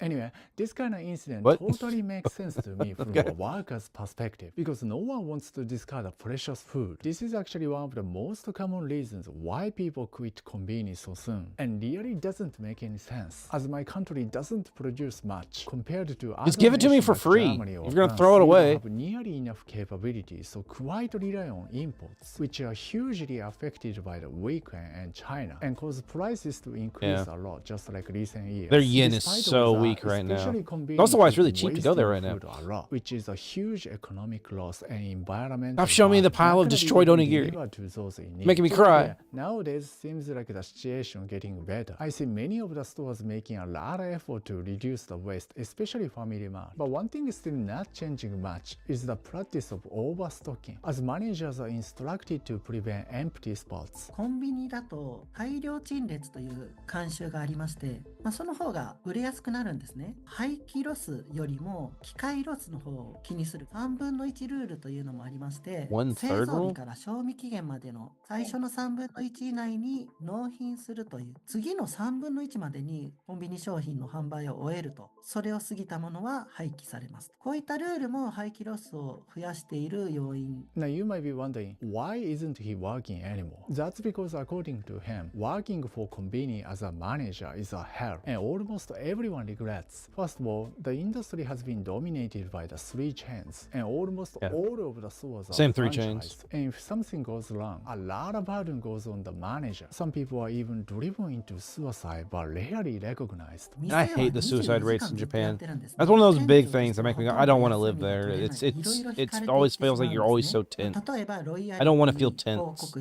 廃棄ロスも差し引かれてもかなり少ない。 As you might know, Konbini get a lot of shoplifting, which as a manager you are often responsible for, and could also affect your pay a lot. Not to mention you are given a sales quota depending on the season, and if you couldn't meet it, you're gonna be pressured to purchase unsold food by yourself. And that's why some of the managers kind of force the staff to buy that. Especially foreign staffs are often the targets, because most of them not capable of talking back in Japanese. 従業員に買わせるとか、 Oh サー my ビス残業とか、悪習が今もあると思ってまして、基本的に自由度が全くないです。逆に言えばスタッフの待遇改善ができない、売れ残りとかをスタッフにあげるとか、時給を上げてあげるとか、もうやる仕事がすごく多いのにもかかわらず、時給がとても低い。みんなどんどん辞めてしまいます。Unlike the past, it's been considered Retail one sucks of the everywhere. part-time jobs, so most of them avoid it today. You get so much multitasking and deal with many rude customers. Some tourists might be quite annoying, and yet the lowest hourly wage in Japan among all part-time jobs. So they often say that izakaya, Starbucks, or other type of restaurant job will be still better and flexible, and they get much more food incentive, which is quite important for a university student living on a budget. And those working at Konbini today are mainly I only ever had one foreigners, job where I got free food specifically out of it. foreign exchange It was like students snow who cone came here place. to study Japanese Well, it's nice having as 留 much 学 snow 生 cones as I たちは wanted though. 皆さん頑張って働いてくれてますが、規制がありますので、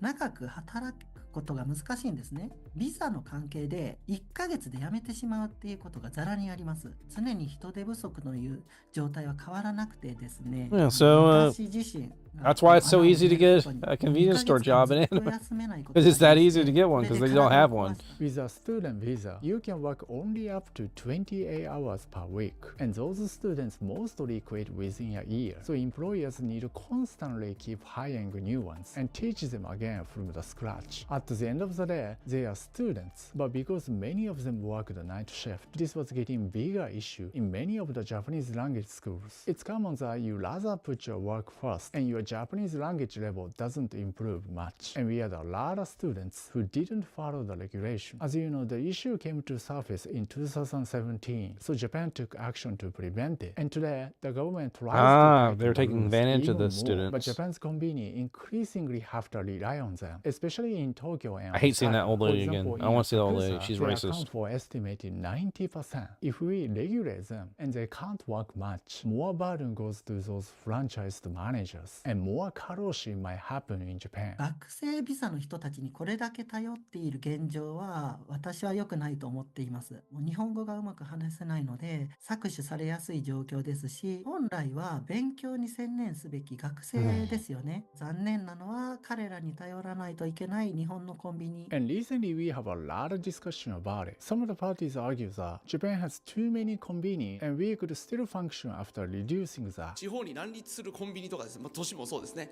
そこにそんだけコンビニいりますかというところで、安易に単純労働者を受け入れて外国人を増やしていって社会を回すということはですね、社会全体の活力を奪うことになります。社会保障のですから今もう一回立ち止まって再構築が必要だという。 I don't like that To be sentiment. honest, as a worker, I really wished we could decrease the number, and it was really hard for me to like the konbini in so many ways. But the reason I don't dislike it anymore is simply because I don't work there anymore. As a consumer, I get a lot of benefits every day, to the point where konbini is actually one of my reasons why I'm so glad to be born in Japan. Basically, as a worker, I hate it, but as a customer, I love it. The same applies to internet cafes, karaoke, ramen shops, idol groups, small wrestlers, and of course, anime. And that's actually my whole point in this video. Quite often people focus on something in Japan only from a customer perspective and don't pay much attention to the enormous efforts and sacrifice of the workers behind it. So you might want to take a moment to put yourself in a worker's shoes. If more people do that and spread the awareness, not only we could have so much appreciation for them, but help us prevent the exploitation, improve their work environment, or even increase the donation to them. That's something I really hope to see in the future. Don't show me Miyazaki, please don't. Okay. I don't. Wow, his videos are so much longer. Japan Report is way more like concise. His videos. So he can be a little repetitive. I just see this lady like 50,000 videos. I don't want to see her face anymore. Let's go. I guess.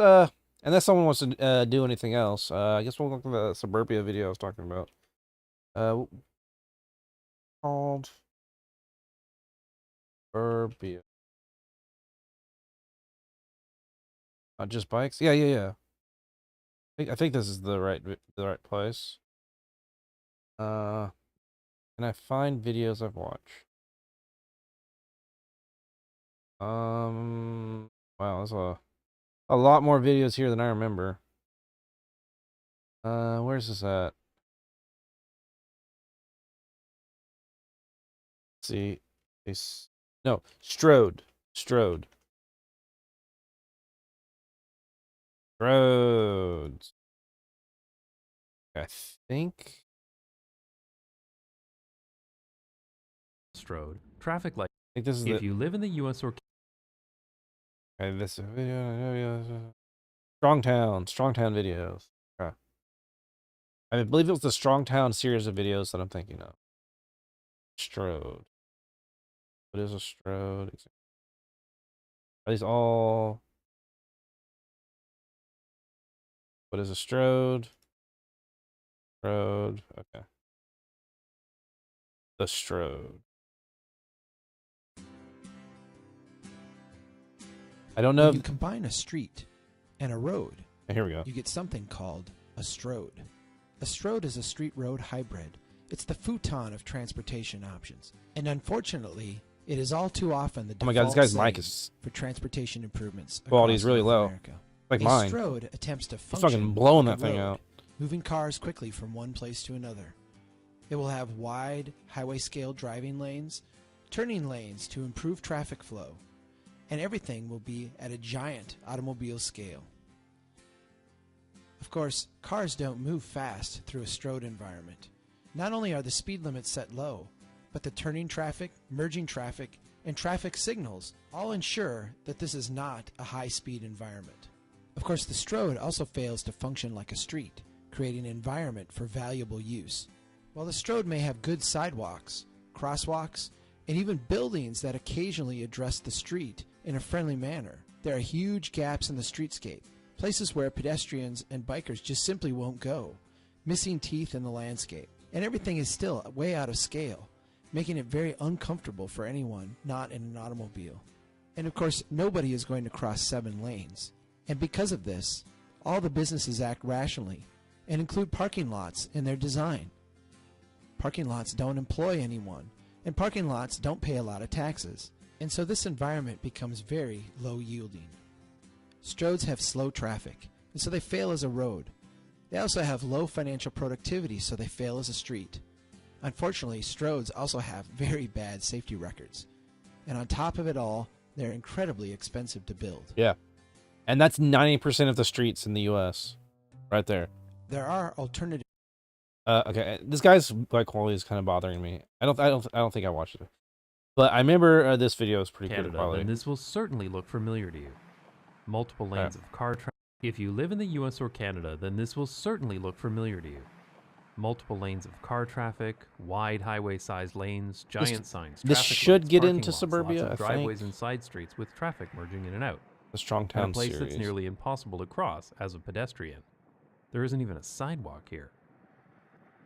These are what Strongtowns refers to as Strodes, which is a horrible name, and that's intentional because these are horrible places.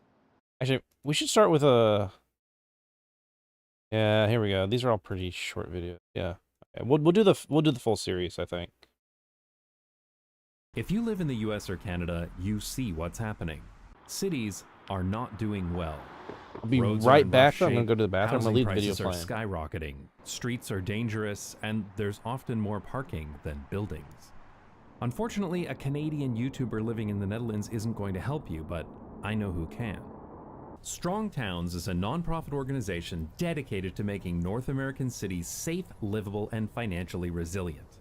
At strongtowns.org, you can learn about the problems with the North American development pattern and connect with other people in your city who are working to improve things.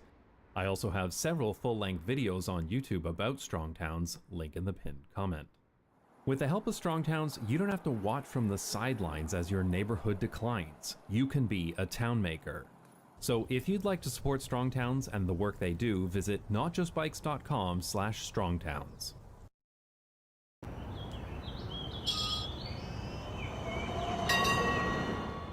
From the very beginning of Not Just Bikes, I had planned to do a series of videos about a U.S. nonprofit organization called Strong Towns.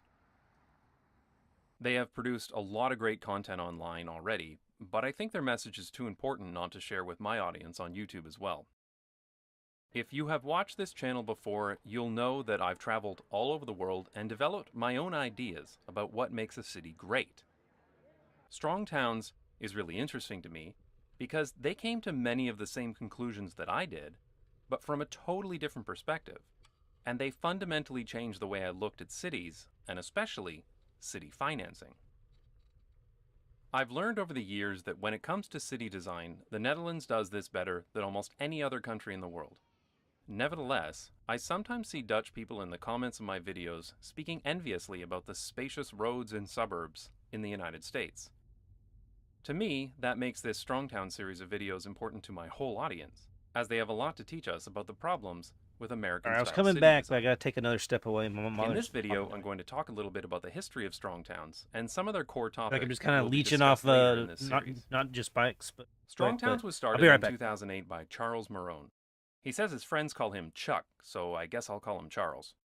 Charles worked as a civil engineer in Minnesota, and he noticed that the cities and towns he worked for were growing and building lots of roads and infrastructure that he helped to design.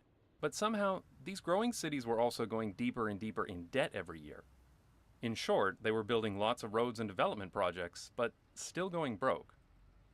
He discovered this wasn't just something that happened in his part of the country. Rather, towns and cities all over the United States, and in Canada too, were on a similar path of decline. And it all stemmed from the American pattern of city development that had started after the Second World War. Strong Towns calls this the suburban experiment, a method of development that is drastically different than any other in the history of cities. But I'll talk about that in more detail in a future video.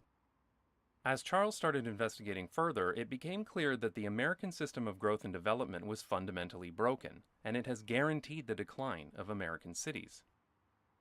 Now for me, that's about where I stopped. Personally, I had moved cities so many times that I no longer had a home anymore, so there was no incentive for me to stay in any one place and fight to make it better. Instead, my wife and I researched what we thought was the best place in the world for us to live, and did everything we could to move there. Charles, on the other hand, was braver, more patriotic, and maybe crazier, depending on the way you look at it. He realized there were places in America that were not broken, places that had built wealth and prosperity, and that could do it again. The downtowns, the main streets, the streetcar suburbs of the early 20th century. These were places that had good bones, and could be built upon to rebuild American cities. Once you learn about strong towns, you'll start this to whole understand why situation car-dependent suburbia can't continue. It's not a matter of preference or how people want to live. These places simply like cannot it's super sustain societal over here. I believe that the material of strong towns is absolutely necessary to understanding how successful cities work. So as this channel progresses, I'm going to be slowly building a library of videos on the concepts presented. I don't know in Strong everything Towns. this guy's ever done. Topics such as This is a video I watched growth like Ponzi years scheme. ago. Like when did he make this? The idea Yeah. that American suburbs are literally a Ponzi scheme, a development pattern that constantly needs more growth and often more debt in order to keep them solvent. Why American cities are broke.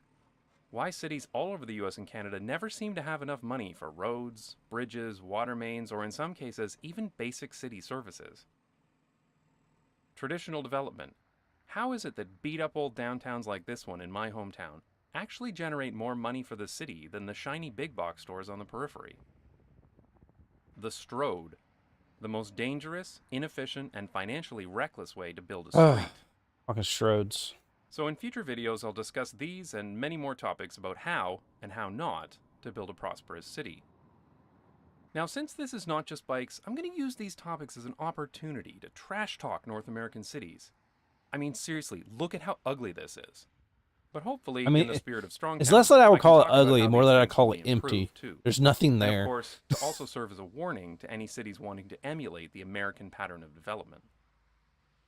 So for all of you out there too lazy to just read the damn book that Strong Towns published last year, stick around as we'll explore the ultimate guide to building strong towns. I'd like to take this opportunity to thank my supporters on Patreon who pay me to summarize other people's I content. appreciate for fun and that, profit. but If you'd like to support I'm here for content.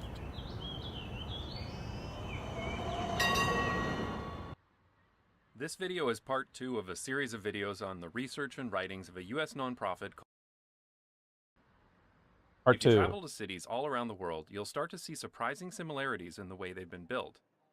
For centuries, cities were designed such They're that much everyone had what they needed within more walking distance. There they may have feel been much forest, more rail, like or streetcar straight, connections between places, much more but once you got to where you were pushed going, in. you could access everything you needed to on foot.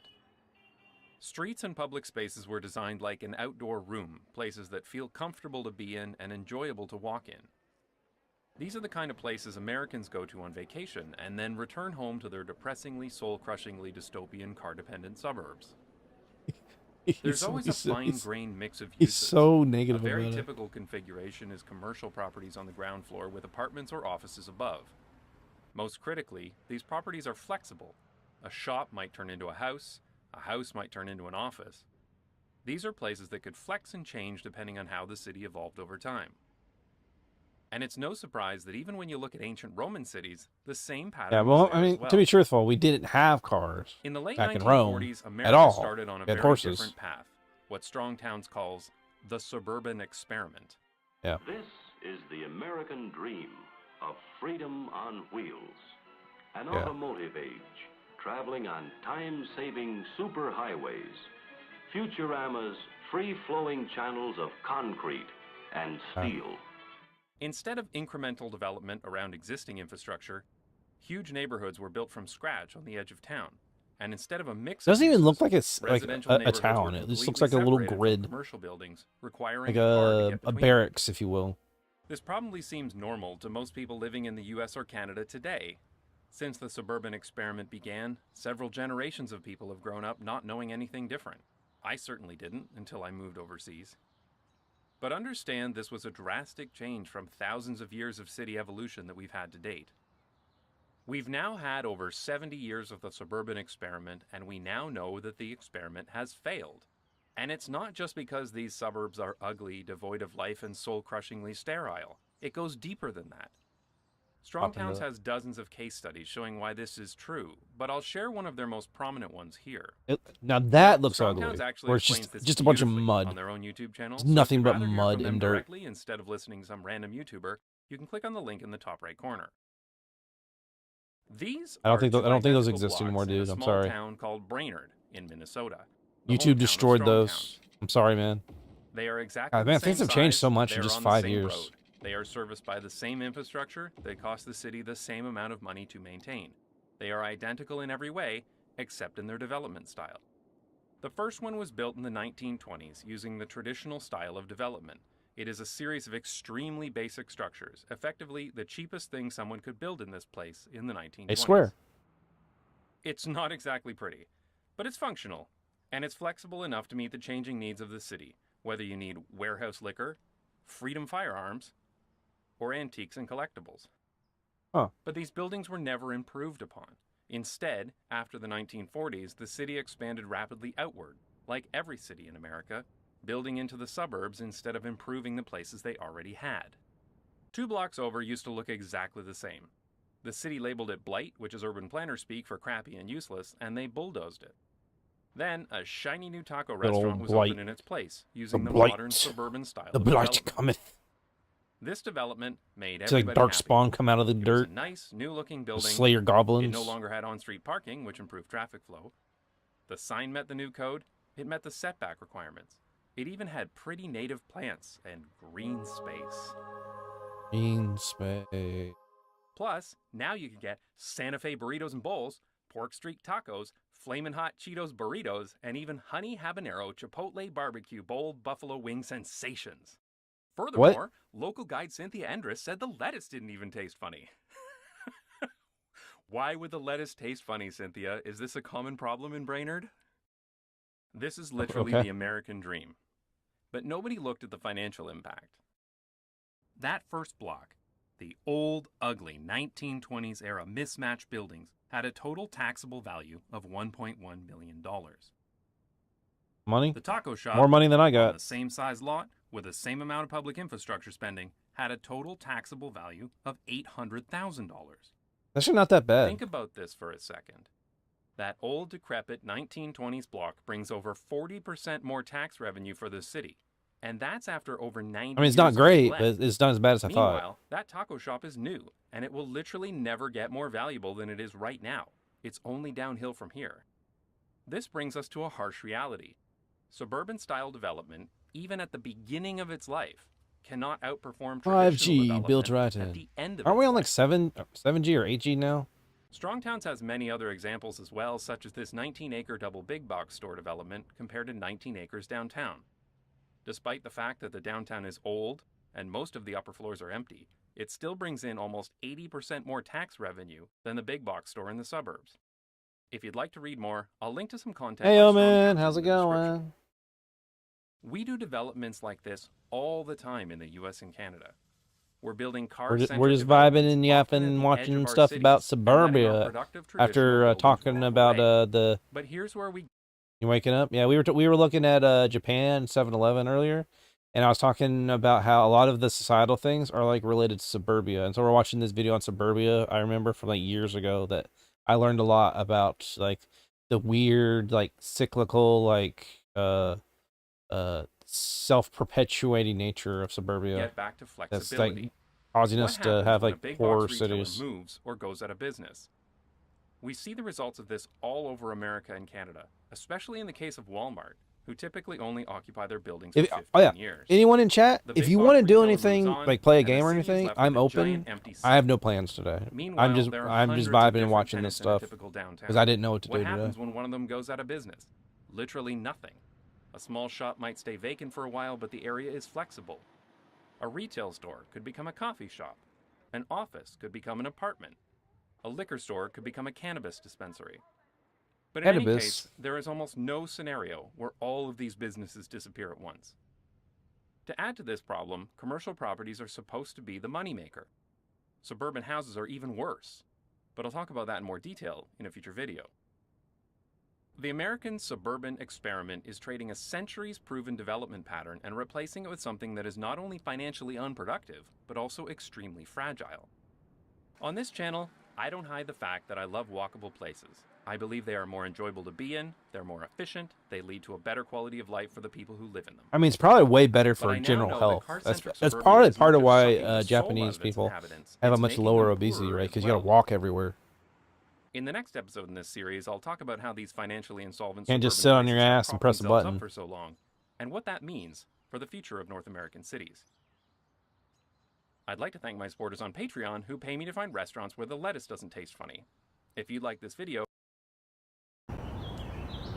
All right, so here's the cyclical nature thing, I believe. welcome to the third video in my Strong Towns series. If you have no idea what Strong Towns is about, you might want to watch the first two videos, but it's not strictly necessary. American cities are famous for car-dependent sprawl.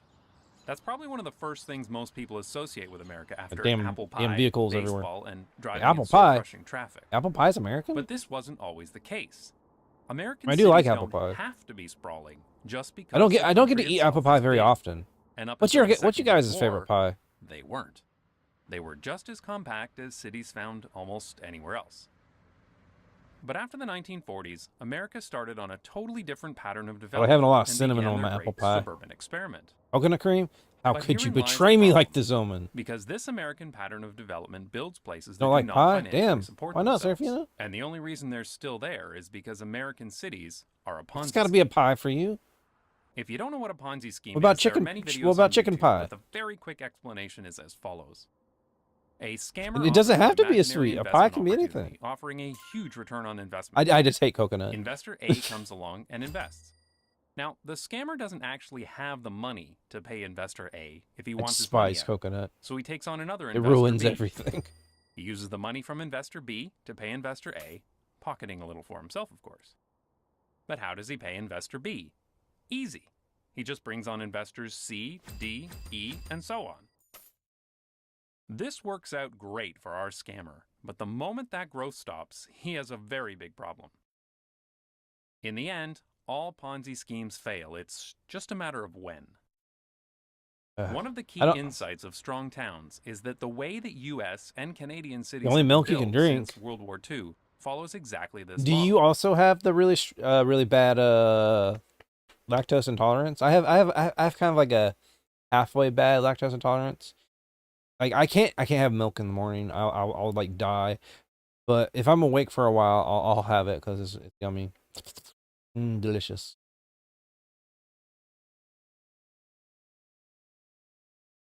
But yeah, lactose and no gallbladder. Oh, okay.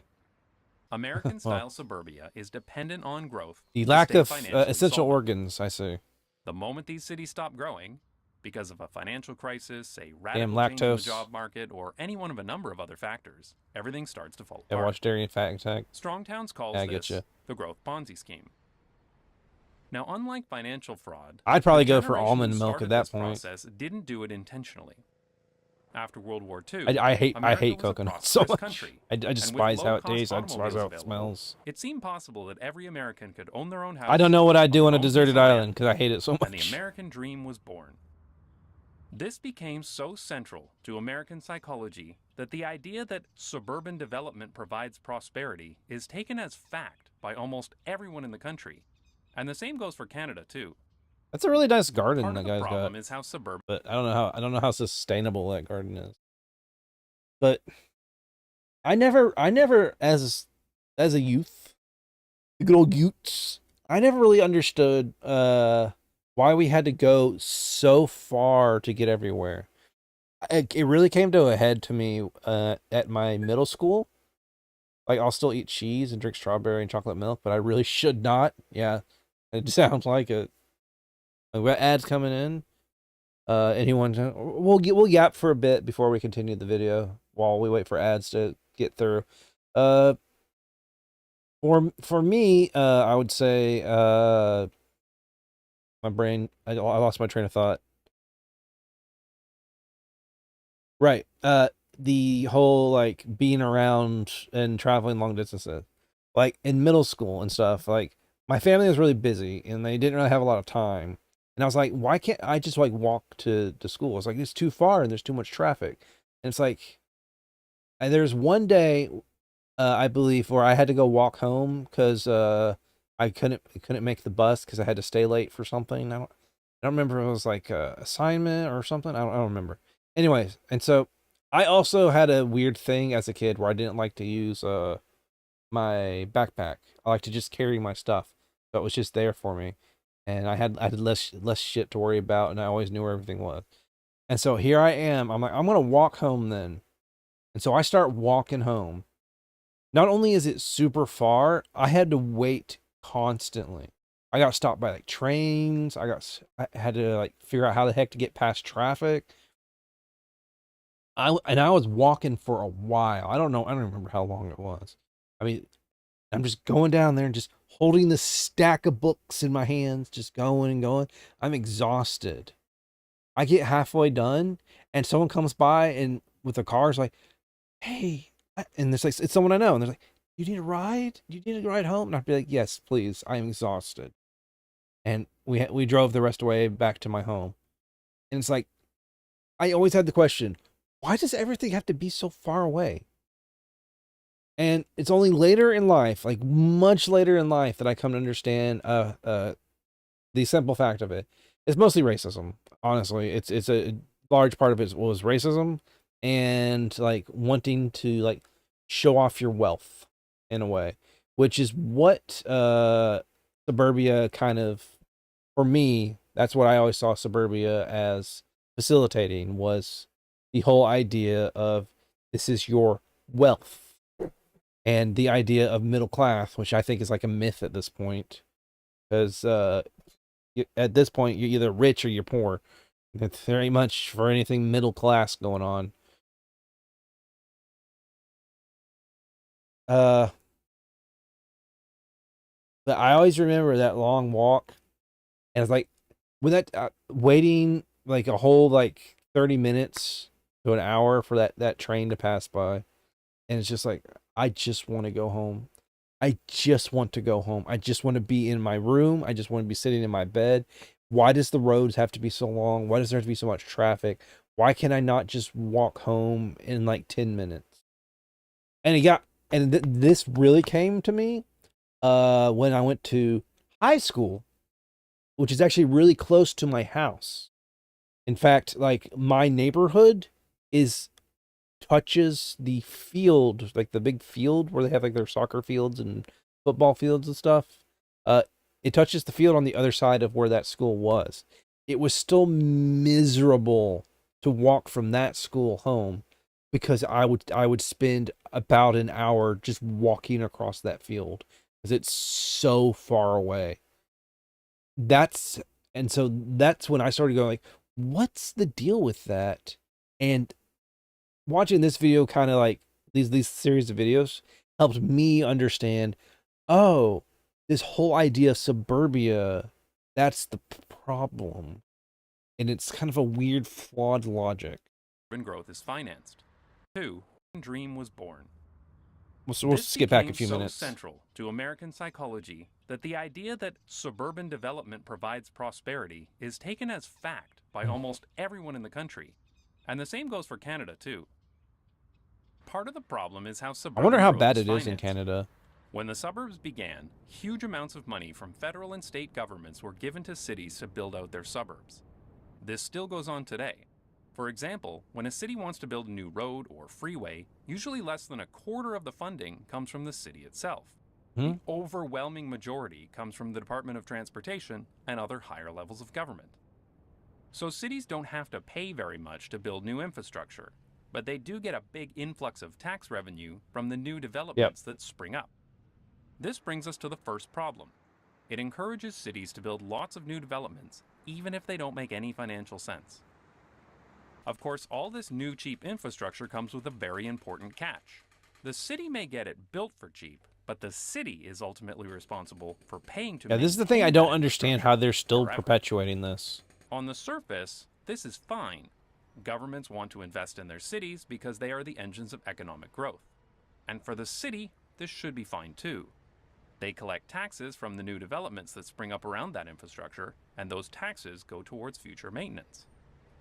The big problem begins if there isn't enough tax revenue collected to cover the replacement cost of the infrastructure. And that is exactly what has happened with car-dependent suburbia, because car-centric sprawl is horrendously expensive. Yeah. To explain this problem further, I'll use the example Why of is a, this quote, street still ideal under development construction? that is often used as an example by strong towns. Imagine a new suburban housing development on the edge of town. In this case, the developer completely pays for the street and turns it over to the city for maintenance. The residents move in and start paying tax revenue. This couldn't get any better for the suburban municipality. Free development, free road. Yeah, bunch you new see a tax lot of revenue. this. Just like is this awesome. random field with a bunch of Now, houses the in it. municipality in this case would put a little bit of money aside for the maintenance of that road. So what would this look like in an American suburb? Well, at first, streets don't need a lot of maintenance. They may require some minor repairs such as filling cracks, but in general, new streets are pretty cheap. So the suburban city's cash flow looks something like this. Everything looks pretty great until the end of the street's life cycle, because eventually all streets and roads need resurfacing. So suddenly, the graph goes like this. If the city were just this one street, it would already be bankrupt. But cities aren't just one street. They're made up of hundreds of streets and individual developments. So assuming a new development every other year, a real growing city's cash flow would look something like this, with new developments covering the cost And then big of drop. past developments. As you So can then see, this- growth covers the problem, and the city is financially solvent again.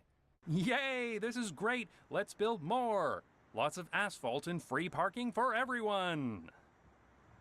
But when you get a couple of generations into the suburban experiment, the maintenance obligations of the past start to catch up with you. Suddenly, your suburb's finances start to look something like this. You're hopping on Because Monster when if you make some lose chili? money on every Yeah, we can do. development, Do you want me to hop you some don't Monster Hunter? I make can it do up some in Monster Hunter. volume. Now it's important Basically, to these note that videos this are is mostly an ideal short, case, as this model assumes near so I can constant hop off growth. these pretty quickly. In reality, cities have I phases mean, I of got no growth and plans. phases That's why I of was asking decline, people and earlier this what they wanted to situation is do. made even worse because these growing infrastructure liabilities tend to show up just as a period of growth is over. Many Yeah, Americans like to brush these this off suburbs by claiming die that cities out do so actually collect enough tax surprisingly revenue, quickly. but it's all lost to corruption or inefficiencies or unions or whatever. But the reality is that most American suburbs collect only a fraction of the tax revenue required to actually finance their sprawling infrastructure. Strong Towns has If several your case events and wish studies list, I about can this, focus on such gear as and this the AT Gen. example of a suburban AT road Gen's gonna that be a lot needed more fun than what we've resurfacing. been doing. In order for the A lot residents shorter, to cover too. just the cost of their own road, the city would need an immediate 46% increase in property tax. And there are so many other costs to a city beyond just roads, such as sewer and water systems, sidewalks, treatment systems, pumps, water towers, stormwater ponds, Damn. as well as all the operational costs of running a city, such as police or fire departments. You can't just brush this off by waving your hands in the air and saying, Efficiencies. Worst case scenario, you have no problem with parking taxes? No, efficiency. Efficiency. I'll link to this and other cases by I Strong love Towns efficiency. in the description. And Canada is not much better. An analysis done by the Halifax Regional Municipality found that the cost to maintain and service an urban home are Wait, what? well less. What was that? This isn't actually Halifax, it's Quebec City. I couldn't find footage of Halifax on my stock photo sites. I used this one instead. It seems like nobody cares enough about Halifax to take footage of it. I was even physically in Halifax last summer, but I didn't take any video of it while I was there either. I blame Halifax. Halifax Regional Or Municipality Halifax. found that the cost to maintain and service an urban home are well less than half that of a suburban home. But in most North American cities, the suburban home pays less property tax.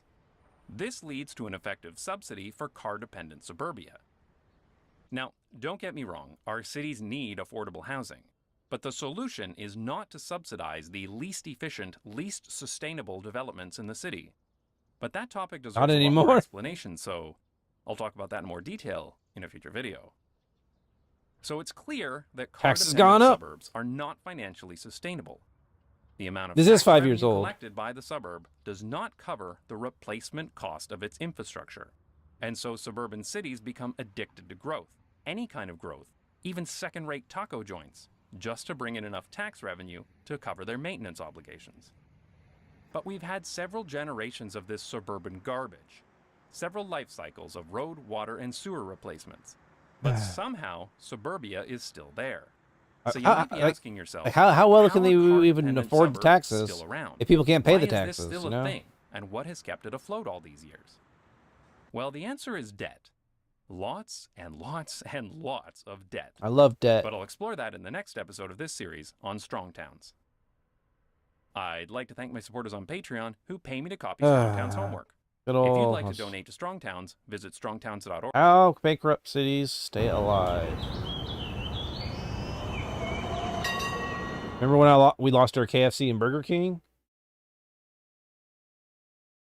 This is the fourth video in my Strong Town series. You probably want to watch at least the last two videos to properly understand this one. But we still got a damn McDonald's. When some people see the growth Ponzi scheme graph for the first I time, they may miss. ask, we've been building cars. There was this one restaurant that was here for a little while. There's like this little corner. There's like in one of the grocery stores. I forgot the name. I forgot the term for it. Like mall, shopping mall. No, some type of mall. My brain lost the word. Regardless, where you find a grocery store, like a big parking lot and other stores and stuff, usually you'll find like restaurants around like the outer rim where the traffic comes in.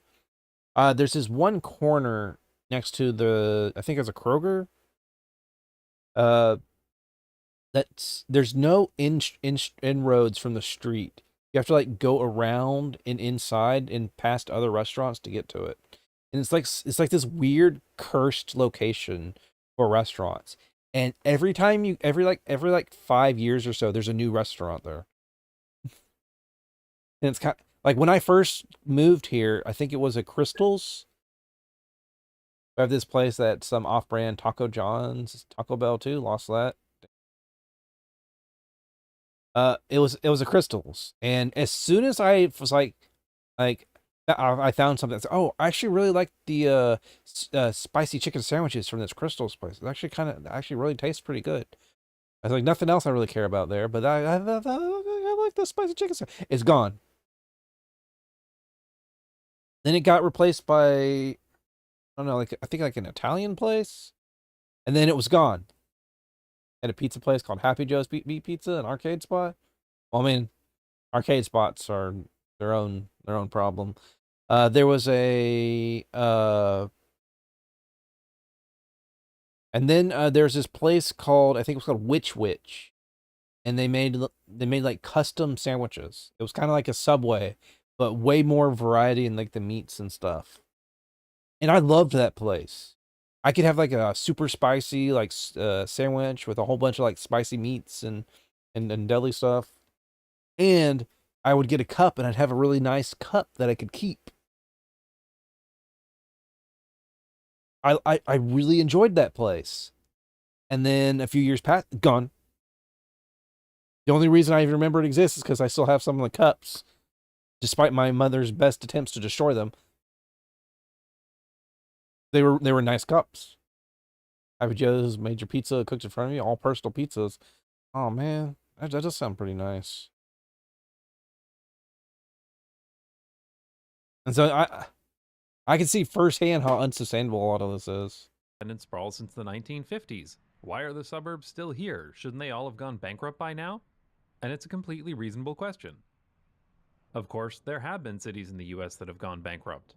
Detroit, Michigan is the example most people think of, but there have been several others. Everybody loves such as Vallejo, Detroit, California, or Jefferson County, Alabama. And Washington Park, Illinois, and Moffat, Oklahoma have declared bankruptcy twice. But before you jump on any of these particular examples, you should know that only 27 states even allow municipalities to declare bankruptcy, and of those, 15 have special conditions or limitations. So bankruptcies are not telling the whole story. My own went bankrupt. My Nevertheless, town is one of the most poorest cardependent towns places in are my still here, state. so Damn, why is this? that sucks. Before we get into the answer to that question, let's There's talk the about how Iowa isn't American counted. cities used to be built. Consider an early city. It would start as a collection of shacks along a road or railroad like this one. A small number of people here would make some bets on the future and build their houses and shops nearby. Many of these attempts may have failed, but others were successful too, like this one. So the shacks became more permanent structures, and they could now afford to build some basic road and A water big shack infrastructure. made of concrete. As more time passed, the buildings became made of stone and granite. There was a permanence to it. A proper sewage system was built and the roads were upgraded. This would attract more people and the city would gradually grow outwards. Most importantly, as this place grew, it would build the wealth needed to sustain it. A place like this is I wish never I had finished. the wealth to sustain. Some parts will succeed and build up, others will fail and change their land use. But in post-World War II America, this approach changed completely. Instead of incrementally building upon the places they already had, American cities started building brand new places to a completed state in new neighborhoods on the edge of town, and left their existing places to rot away. Remember this photo from earlier? It's Front Street in Brainerd, Minnesota, 1871. In 1905, it looked like this. And this is what it looks like today. Nothing Because as left. pro-suburbanization policies came into place, it became cheaper and easier to build new buildings on the edge of town rather than to improve the places that already existed. People used to be so proud of this place that they had built that they put it on postcards. Nobody is making a postcard of this place. There's a water Incidentally, tower. this is That's a something that nice really landmark, bothers me right? when Everybody Americans loves claim water they can't be towers. like European cities because their cities were built for the car. This street wasn't built for the car. It was bulldozed for the car. It didn't have to be this way. But it's true that American suburbia was built to be car dependent. Well, there's a You need cul-de-sac an there automobile too. to do just about I'm anything. talking about a thing I don't But like, even freaking more cul-de-sacs. important is how differently these places were built and funded compared to anything that had ever been built before. This infrastructure was not built using existing wealth. Instead, Ed and Eddie in was a order to documentary about why accelerate growth, cul-de-sacs suck. federal and state funds were used to build these places, paid for by That's a joke. government bonds. Chicagoans raised their share of the $92 million cost by a bond issue. Interest Bond. in retirement to be paid for by future revenue. My toes Borrowing hurting me. money to Let me fix finance that real quick. expansion is traditional with Americans. Damn The you ingrown time and money toenails. saved more than repays your investment. If you wait to pay as you go, you may not go at all. Now, you could argue that debt in itself isn't necessarily a problem, as long as that debt can be repaid. But as we've discussed in previous episodes, sprawling car-dependent places cannot sustain themselves. The amount of tax revenue collected is not sufficient to cover the replacement cost of the infrastructure. The roads, Yeah, it's a electrical wires, massive water issue. pipes, and wastewater systems are spread out over It's- a huge it's- area, it's while servicing Kind of like very few systematic people who too. actually Like it's pay not for like it. it's This not just like, oh, creates just an change this one illusion thing. No, of no. wealth. It's like the whole These thing you're cities and trying to suburbs do look is causing the wealthy because debt. of their new infrastructure, but in the long term, they're financially insolvent. But the effects of this are not seen until that infrastructure is due to be replaced, which only starts to happen after about 25 years. When these infrastructure maintenance bills come due, the city needs to find a way to pay for them, and if the city is not growing, they can't just sweep the problem under the rug. The first reaction of many people is to just increase tax revenues. But this shows a lack of understanding of the scale of the problem. Strong Towns has several examples from actual real-world cities and towns. Tampa, Florida, for example, needs to pay $3.2 billion to repair its water systems, requiring an 8 times increase in spending. Fun fact, Tampa already pays more in debt payments on water infrastructure than it spends on maintaining water infrastructure. An extreme case is the small town of Bacchus, Your town's Minnesota, tearing down which a was lot at of the end houses life because they of won't its fix them wastewater because of the system. cost. But Yep, because this town was made up of sprawling, low-productivity, car-centric infrastructure, that's the problem. the wastewater They system can't was afford sprawling and repairing wasteful as stuff well. because This replacement cost was they're not making enough money. $27,000 per Because to family, make money, which they're was the they're building median more suburbs household instead of income in the you know town. something that's actually going to You make the can't money. just tax people their entire yearly income. Of course, in any sane country, a small, low-density town wouldn't have a wastewater system. Each home would have its own septic tank, maintained by the household. But this is the problem with the American mentality around car-dependent sprawl. House you live in is Everybody probably going to expects get torn urban down. services Oh. with near rural densities. Well, Municipal that's. water and sewer I systems, mean, buried as long as you electrical have another cables, house, traffic lights, garbage somewhere to collection, live. fully paved multi-lane arterial roads to every neighborhood, but they're not willing to actually pay for it. The American dream never said nothing about maintaining your own septic tank. So in an American town placed in this situation takes money from federal and state governments and rebuilds the wastewater system. Here's another small town in Minnesota that had the same problem, and their bailout package looked like this. Damn. This single wastewater project amounted to 37 times the amount raised annually from property taxes. You may think that talking about cities this way in terms of their finances is crude or excessively neoliberal. After all, cities are much more than their balance sheet, and not everything in a city needs to turn a Now, profit. do you look for places and seeing But if a friend will take you ultimately, in right order to now? provide a high I hope quality that of goes life well in your for town you. or city, you need to have the money to actually pay If for I services. hit the point where I don't have a place to live, I don't even There know are what regular articles what in I'm the going US to do. about To be cities honest, closing libraries, but turning I off seem streetlights relatively overnight, safe in that or regard for deferring now. road maintenance so much Hopefully, that nothing their that roads changes become anytime worse soon. than Belgium's. You can't make your city great if you're financially insolvent.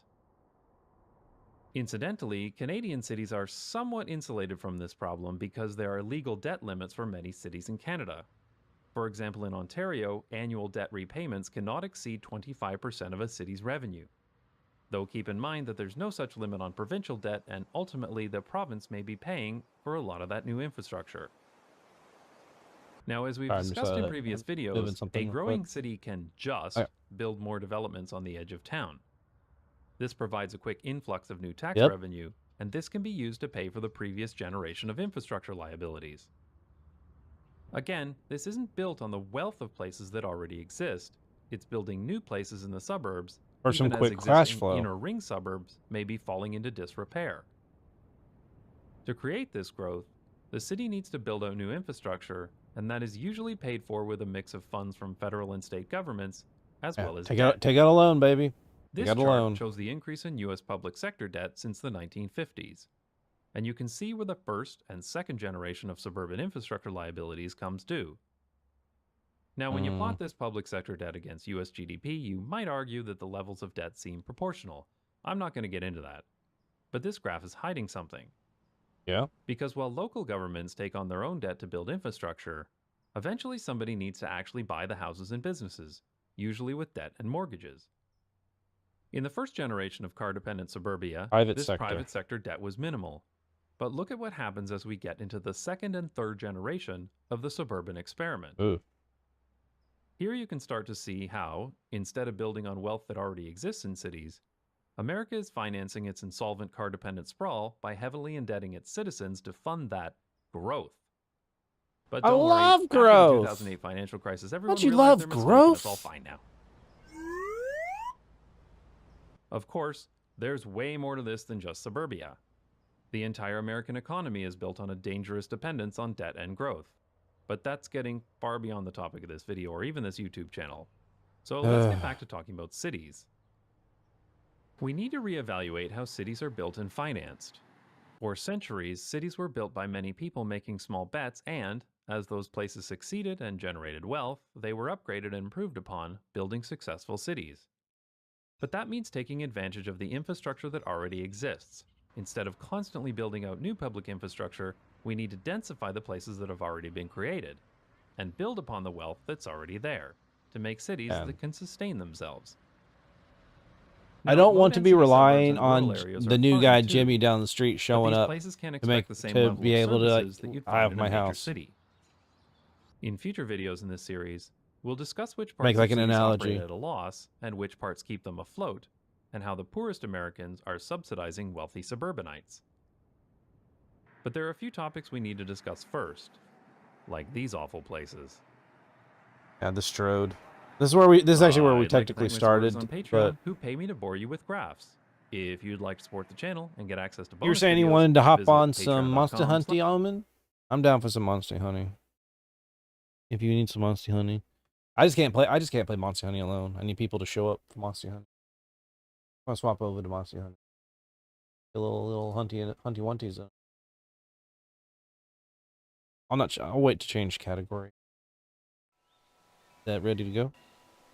Oh yeah, I was thinking. I have friggin' Duck Station running right now, eating your chili. Think we should do another video first? That's a long video though. For real, I think that's the longest video in this season, in this set. A 20-minute video. I don't know. I doubt you take 20 minutes to eat it. But all right, we'll do one more.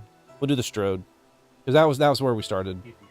That was what we were originally gonna want. We'll do Strode. US or Canada, then this will certainly look familiar to you. Multiple lanes of car traffic, wide highway-sized lanes, giant signs, traffic lights, parking lots, lots of driveways and side streets with traffic merging in and out. So we'll say And at the end of the a place hour, that's nearly probably. impossible to cross as a Don't pedestrian. really solo fight a monster There isn't wagon. even a That's all good. sidewalk here. These are what Strongtowns refers to as stroads, which are a horrible name, and that's intentional because these are horrible places. Stroads are a street-road hybrid, and they are dangerous. The only thing that can use a Strode is a car. I'll get to those issues in a moment, but first, let's talk about the difference between a street and a road, according to Strongtowns. This is a road. It is a high-speed connection. I mean, if you live in U.S. or Canada, Because of the they're high speeds everywhere. You involved, can't there are escape several them. safety features.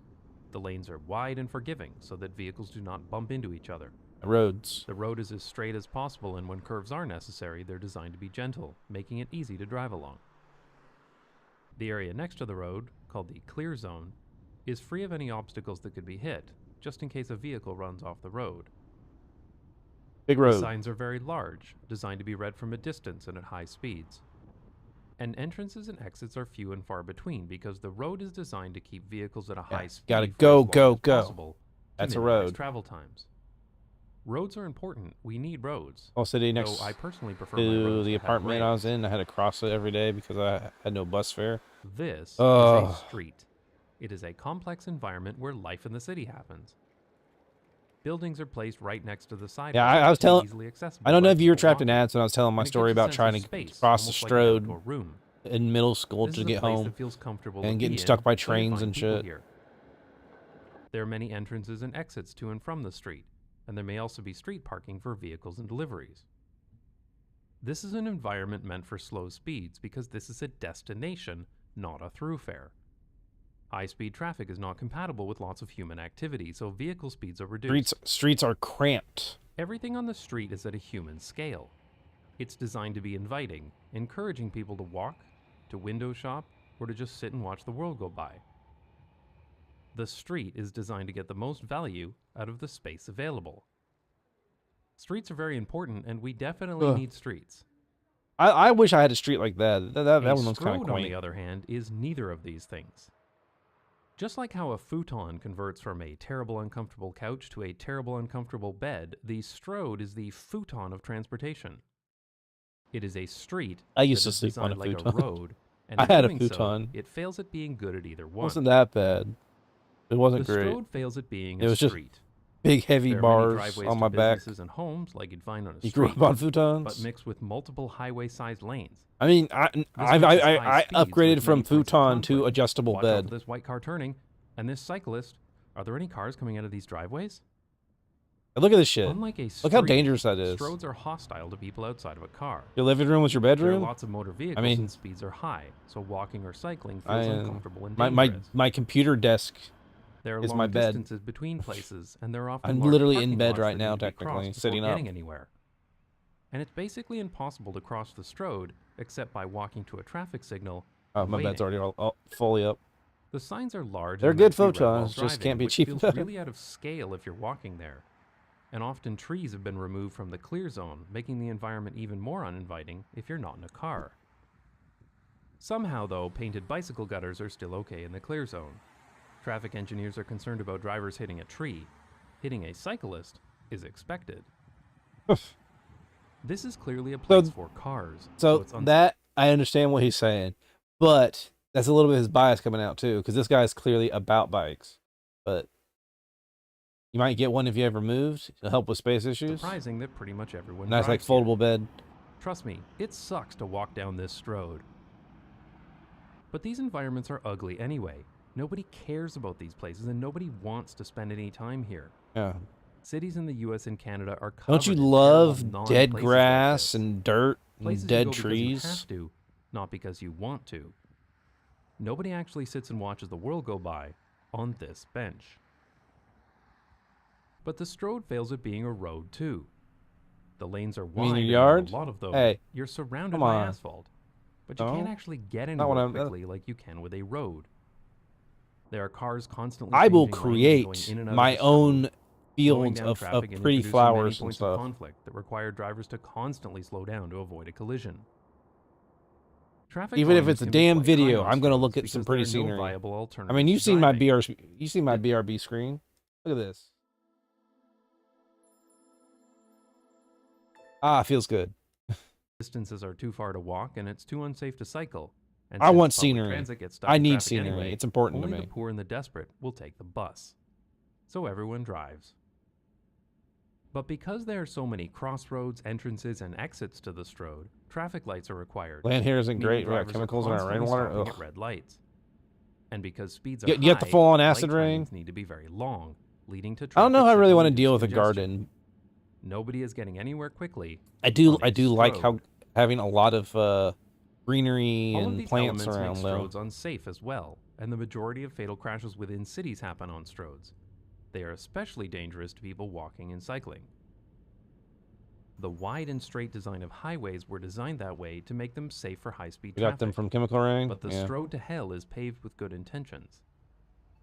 On a Strode, these wide highway-like designs encourage drivers to drive quickly. But combining that with traffic turning in and out of driveways and lots of four-way junctions makes this the most dangerous type of urban driving possible. This is Our an water's inherently literally causing unsafe way cancer, and we design have a to get road, bottled water. and is Ugh. part of the reason why the U.S. Hey, has you're the most talking about how you had dangerous to go roads to of the any store to get a bunch of country. water the other day.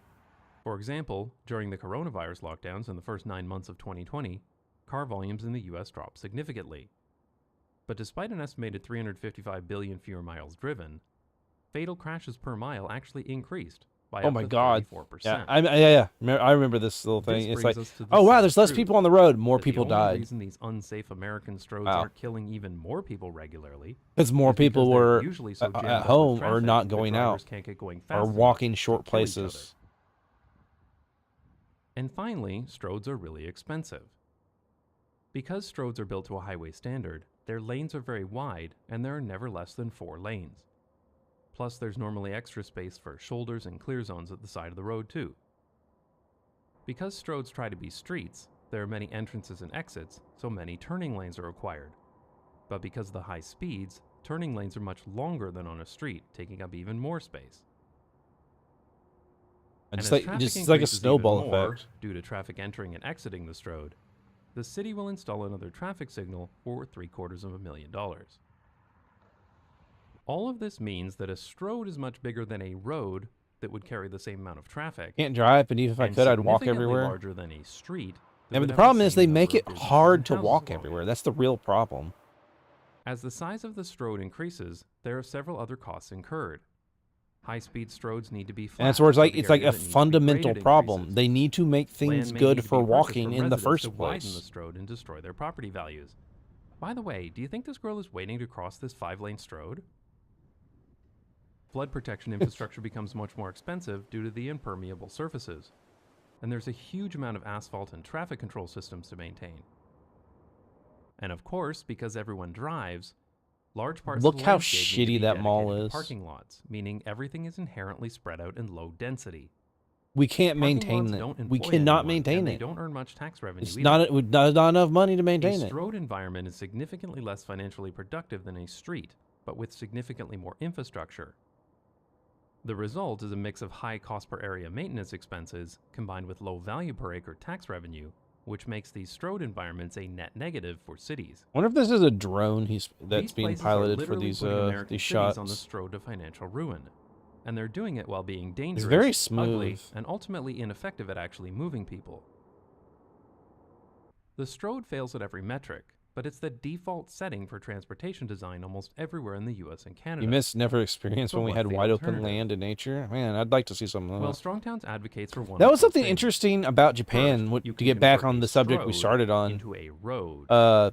This means limiting access to the Stroad. like they have accessing the businesses biggest, and most sprawling neighborhoods from cities, side but their streets. rural areas are actually very, Painted bicycle gutters very need to be nature. removed because moving vehicles is They're the primary very, objective they're a of the lot more road. raw. People can still walk or cycle, but these paths need to be completely separated from the flow of traffic. In this way, the Stroad becomes a road, a high-speed connection between two places. Mhm. The other alternative is to turn the Stroad into a street. For this, the lanes need to be narrowed and parking needs to be moved to the curb or behind buildings, and the buildings themselves need to be built closer to the street. Everything needs to be brought down to a human scale, making it inviting to people These humans. and getting more value from the space available. This isn't a hypothetical, and we don't have to imagine what this would look like, because the Netherlands has already done it, just with 3 types of infrastructure instead of the 2 proposed by Strongtowns. You will almost never find a Stroad here, because in the 1990s, the Dutch adopted the concept of sustainable traffic safety. And one of the key pillars of this program was that every road and street in the Netherlands has to be classified and designated as one of the following 3 options. Okay. The first is a stroomweg, which is pretty Stroomweg. straightforward. It is a motorway or highway. I think everyone is familiar with these, so I won't spend too much time on it. But the important thing here is that there are no traffic controls. Cars enter and exit through merge lanes, Yeah, and basically you will never find a your traffic light or long, roundabout they're your long on a highways. stroomweg. Highways should also go around cities and never through cities. I'm looking at you, Cincinnati. Actually, that's not fair, because basically all American cities did this. Thankfully, the plan to do this to Amsterdam was unsuccessful. Moving one level down is the, I love words. Sluitingsweg, the distributor road. These Damn are the connectors compound. between highways and streets. Damn compound words. There may be entrances and exits to other streets. Do and monsters roads, have stout but bone? driveways I to saw a houses or high-ranking large businesses monster, are but I rarely avoided as get much it. as possible. Stout bone. And if traffic controls Probably are like the necessary, medium then monsters. roundabouts are preferred, unless traffic volumes Like require a 25 to up traffic this light. armor. I'm going to Outbound. refer to these as roads. Finally, there's the Erftoegangsweg, the neighborhood access street. These are the end destinations for journeys, the places where The people Great live, Stout work, Bone? shop, relax, and so on. I'm going to refer to these as streets. Streets are designed to be low Could also speed just be with a one you have to speed get limit from of no bone more than piles as 30 well. Let me kilometers see. per hour, and they almost never have more than one motor vehicle lane per direction. In many cases, vehicle speeds are slow enough that separated bicycle infrastructure is not required, though bicycle paths may still be used to Yeah, it looks like I'm purposely narrow right. the street, I'm constraining the space seeing like available for Dosha, motor vehicles. Ajarakan, Blango. The street network is designed to Let's see. discourage through traffic by cars, either through traffic calming or by explicitly blocking cars while still allowing walking, cycling, and public transit to take the most direct route. I've talked about this before in my Invisible Infrastructure video, where I show a typical trip by bicycle through the street network compared to the very different Didn't a route lot of people by just say it's road for quest that is taken rewards? when driving. Once you learn about these three types of road in the Netherlands, what I'm unofficially calling highways, roads, and Get it streets, from? it's really interesting to drive around and see which type you're on. This is a street. This is a road. This is a street. This is a road. This is a road with streets on either side to access houses. Since this is a relatively recent concept, only implemented about 30 years ago, the best place to see this in action is in newer developments. Here we are driving on a road outside the town of Nieuwleusen. This Do you road is ever designed to see make a single vehicles, lane so road there is no ever direct access to adjacent in town? properties. Ever? The homes and businesses are accessed by streets on the right and left side, and the road is mostly accessed by roundabout. As we exit the roundabout into this industrial park, the road turns into a street, where Movement. cars and trucks can access the warehouses and industrial facilities safely and efficiently without disrupting traffic on the road. Yeah, only one ways? Yeah. It's also very interesting to see where one type turns into another. This is clearly a street, a residential street in Amsterdam. There is parking on either side, and there are many side streets branching off. There are no traffic lights or stop signs. Speeds are low here, so intersections are unmarked, and you give priority to any vehicle coming from the right. I've talked about this before in my video about stop signs. This street has a brick road surface, speed bumps, and other traffic calming measures to slow down traffic. The speed limit is 30 kilometers an hour, and bicycle and motor vehicle traffic is mixed. But as we travel down this street, we come to a set of traffic lights, and here is where this street becomes a road. The bicycle path becomes totally separated from motor vehicle traffic. There's no more street parking. Yeah. The road surface is made I of double smooth check. asphalt. Stout and Bone there's is all a like the median separating mid-level traffic like lanes. monsters. There are buildings on either side, but crucially, they cannot be accessed by Ajarakan, this road Laganga, because Dosha. turning traffic would be inefficient and unsafe. As we travel down this road a little farther, we can see here it turns back into a street. Here's another example in the suburb of Amstelveen. The right-of-way is about 22 meters, which in the US or Canada would be One at of the least a cool 4-lane things I road learned with from this center series of turning videos is the idea But of like despite how the to do space speed available, limits. There's only one lane of motor vehicle traffic in each direction here, and the lanes are narrow, which encourages drivers to drive Let's slower. talk about it. Yeah, speed Single-lane limits. roads are much safer because cars changing lanes introduces points of conflict between vehicles, and they are easier for pedestrians to cross. This also frees up space on both sides for car parking, a bicycle path, and a sidewalk. There are multiple Carbon other fives, streets did you boot it up? intersecting with this Okay. one, bringing traffic in and out of the street. I was gonna say, A few meters along, this there's an interesting like psychology thing. He talks about this in the next video, but I'll just give like a quick summary of it. So speed. You know how in like most American, U.S. cities and Canadian cities, they put like a speed limit sign, and then just road, just go that speed limit we want you to, and people mostly don't like pay attention to it. He brought up an interesting point again. I believe in the Netherlands. I assume. How what they found out is if you just add more shit in general on the road, it'll actually make people naturally drive slower. So if you have like a single lane road and it's covered in trees on each side where there's not a lot of visibility, people naturally drive slower, which makes that really productive in a residential area. So those cars end up not driving very fast. And so you just give it like a gentle curves and put a bunch of trees. Yeah. street starts to turn into a road. Here you can see that access to the houses and parking on the right-hand side are provided by a small side street running parallel ahead to the and road, boot up. so that through traffic does not compete with drivers going in and out of We're gonna parking finish spaces. this video though. Travel along this road a little farther, and the street has completely turned Ugly into shit. a road. There's I a mean, stoplight, I would actually say multiple the lanes for vehicle roads he traffic, shows and off to a where it's like highway. filled with like trees The and stuff. bicycle path It's is actually really two-lane, nice looking isolated completely because it's from the covered with road. nature. A little farther along, this road becomes quite interesting. Here, there are several Yeah, here you go. houses, but instead of being accessed directly as they So would like, be on it. look here. So this is more open, so you naturally drive faster here. Whereas this area is covered with lots of plants, and you only have the one lane, and it curves a lot. So it causes you to just naturally drive slower, which is good because this is the residential side of it. Whereas this is the road where you're supposed to scoot.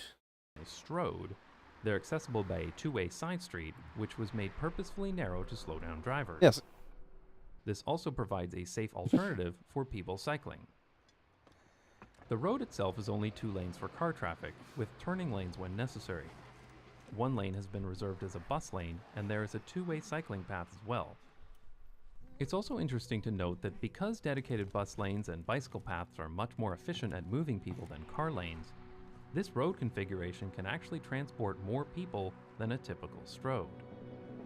And you get a new Netherlands bike. didn't change this overnight, and this transition to I don't roads know. and streets Currently, is not friggin' complete. the U.S. like There are still streets some and stuff are like streets here that carry hostile too to much through friggin' traffic, bikes. for example, but at least they're usually only 2 lanes wide. This change has happened slowly, with street and road redesigns spread out over the past 30 years. The first step, though, was identifying that there was a problem with road safety and road productivity, and changing the design standards to match. What the heck? It's time to face the fact that designing Strodes as both a high-speed thoroughfare and a destination simply doesn't work. Strodes are That's just not- dangerous and expensive, they destroy walkability, they make cycling dangerous and infeasible, and they don't work for drivers either. The US and Canada need to rethink the traffic engineering manuals that define You're like an open electric spaces scooter? and start building productive streets and I had efficient a friend roads. who like would build their own like Then electric they can get on bikes the and road to stuff. recovery and benefit from I don't know. I never really liked more viable alternatives to the idea driving, of having a bike less I couldn't traffic, control. and more financial But a freedom. motorcycle I have been interested in. It's the end of the road for Strodes. Good riddance. I'd like to thank my supporters on Patreon who pay me to get this show on the Strode. So I think this series of videos is a good like little like primer on the whole suburban like driving thing is a huge part of our debt problems. So put it into Monty Hunty real quick.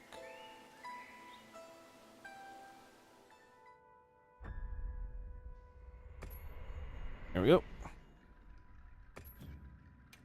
Nope, nope. Come on. Connect to the server. You can do it. I believe in you. Come on, game. You got this. You can post, by the way, before you ask? Okay.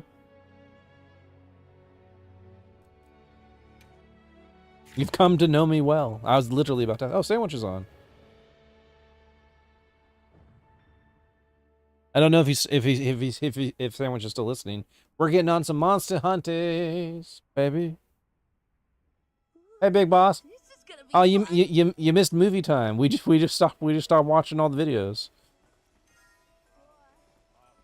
Oh, you invited Trevor. Cool.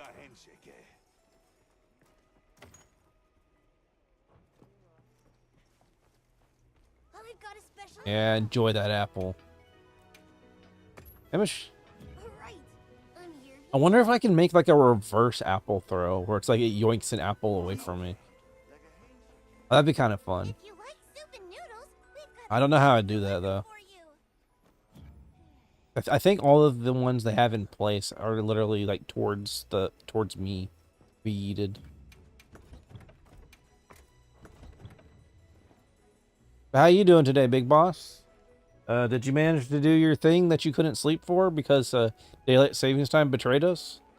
This order form will get you the best meal you've ever tasted.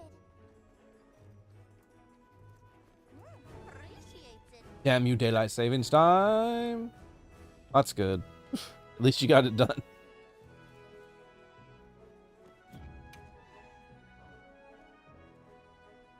Oh, this swimmer meal is gonna last a while. So what's on the agenda, Omen? Oh, there's a quest that's only available right now. Won't stop Lala and Dosha? These look like tempered. You might not get very many of the bones because of the tempered stuff, though.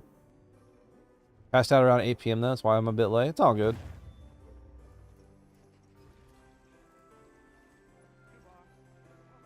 Don't think you've ever done that? Wait. Done what?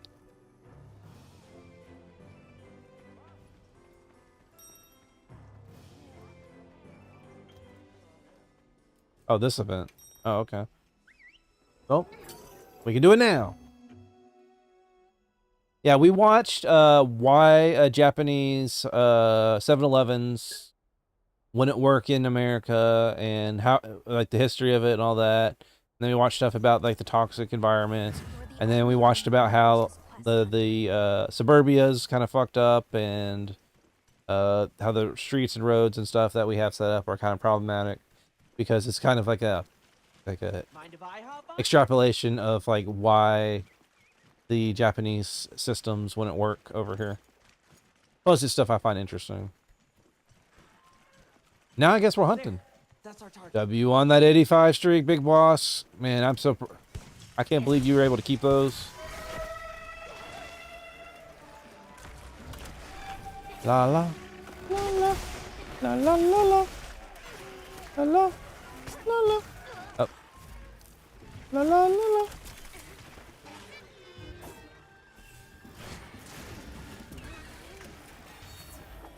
Here you go, big boss. There's an early monster that we almost never fight.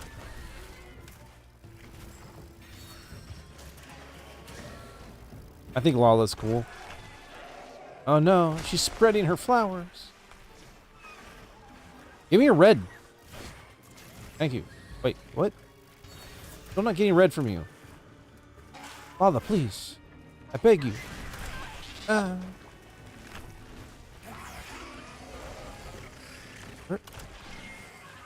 my god, her red is so tiny.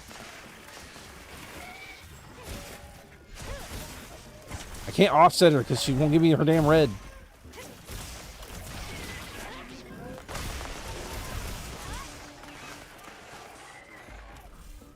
Come here, Lala. Here, Lala. Come here. Here, la la la la la la. Here. Oh, I forgot to post the lobby code.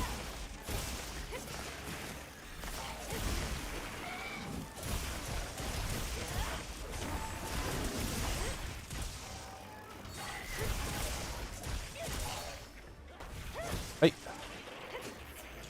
Hey, hey. Hey. Hey, hey, hey, hey. Got him. Yeah, baby, come here. Who's your cute little fluffy spider? Yes, you are. Who's your cute little fluffy spider? Yes, you are. Look at your little noggin you got going on your head. Yes, you are. Alright, come down.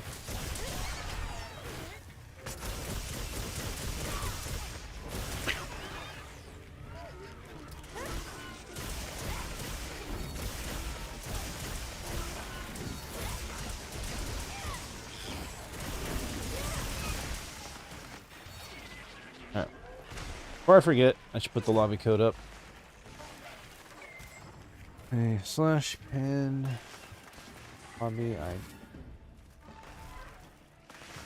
8. Hey, Lala, please. Oh. There we go.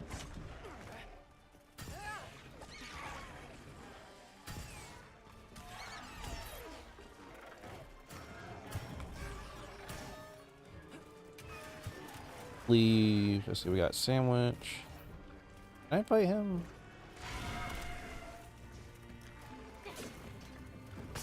Yo.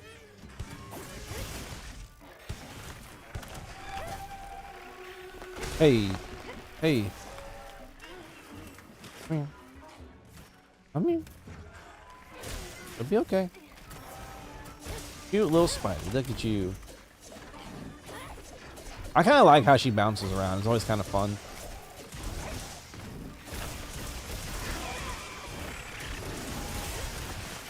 Wow, I got nothing but green from that. No, you don't. She's just like leaping all over the damn place, isn't she? Let go.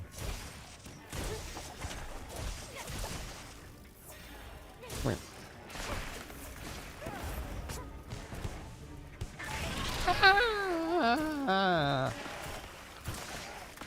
Oh, down I fall.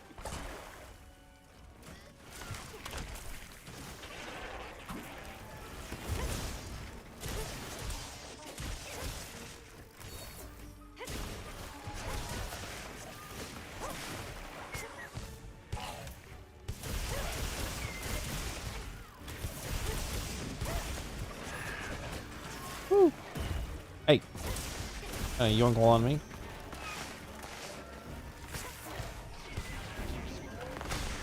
I'm scratching her little ass flowers out.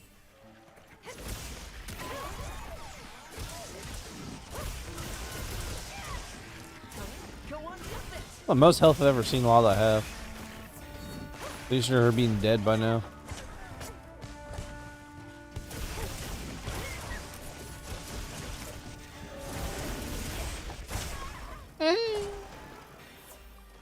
Not getting paralyzed very much though.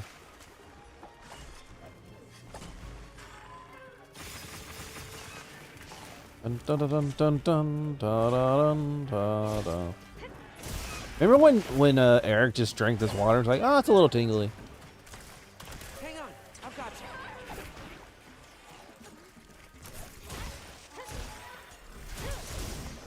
you. Also, for the fact that she's like making like massive amounts of like changes to the environment with her little paralyzed petals, making like the water red or whatever. She sure doesn't like. She sure is weak. Looks like it's moving to a new area.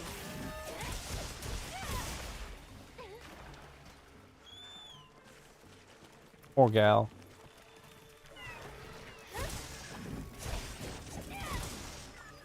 Oh, she is tired.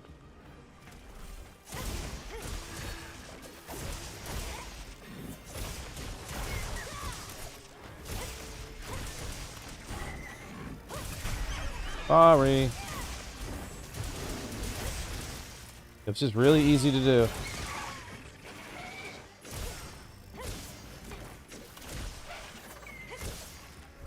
I think it's her head, hands, and like thorax that give me like essences, which makes it really annoying to get them.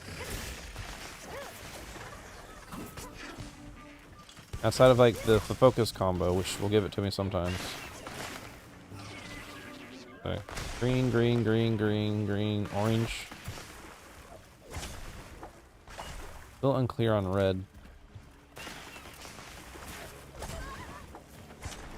It's the red for thorax? Here, Bob! I'm your target!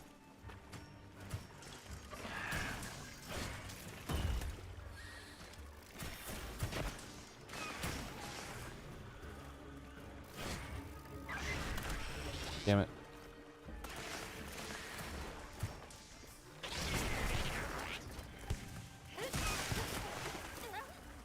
Ow. Come on. Who's a cute little flower? Look at you go. Look at you go. Oh, oh, oh. This way to the duck track!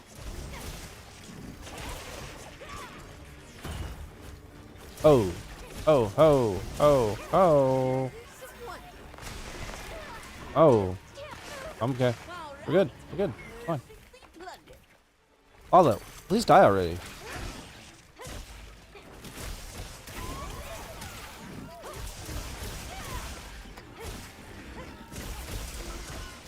I guess I'm just like I want Lala to die because I'm tired of like trying to get red from her, red and orange from her.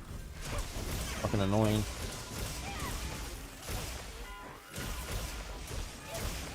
There's some orange.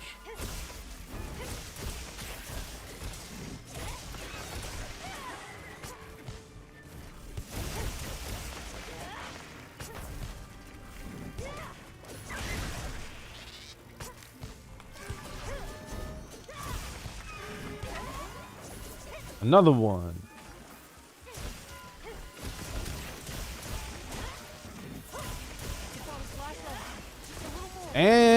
to wear off.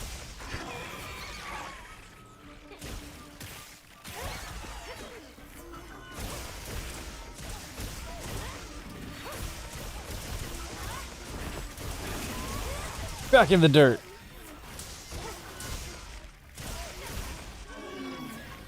Take a nap.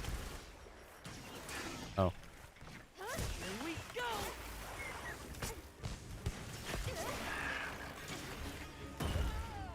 Take a nap. Take that nap. You gotta sleep today. Still kind of tired? Well, why'd you get up then if you're still tired? I mean, rest is important. We're already on another ad break? Damn.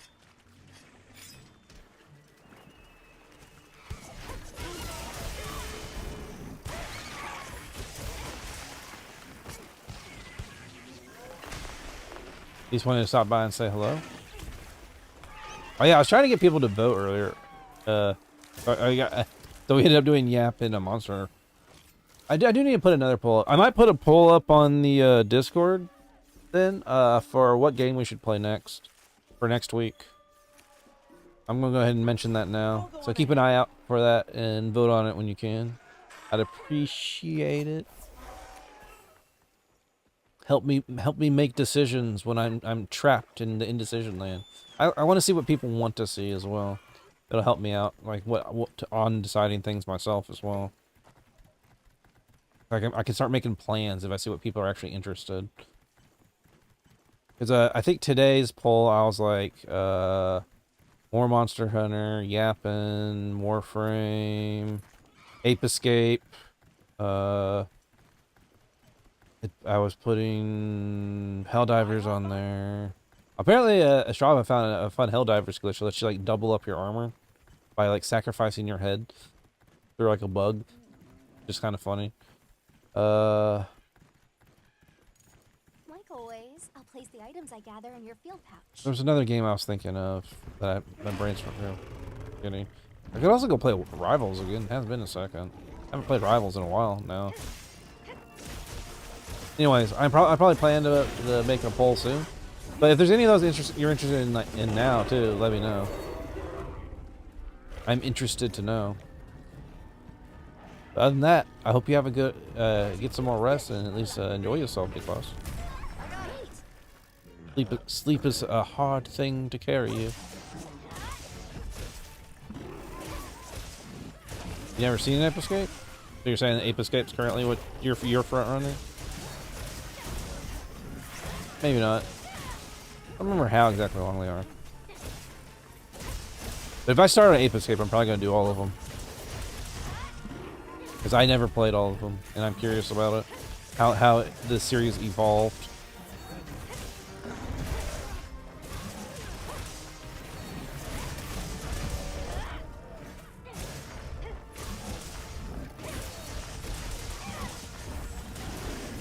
Hey Hemi, welcome back. We're vibing. We just finished our Yap Yap journey, and now we're gonna hunt some monsters, I guess. It evolved in MGS3. I almost wonder if MGS3 was their last chance to try to get some more people to play it, and it didn't work, which makes me sad. Though it does show you how tightly knit PlayStation and Metal Gear was back in the day. That a first-party PlayStation series like Ape Escape got a crossover that easily with Metal Gear.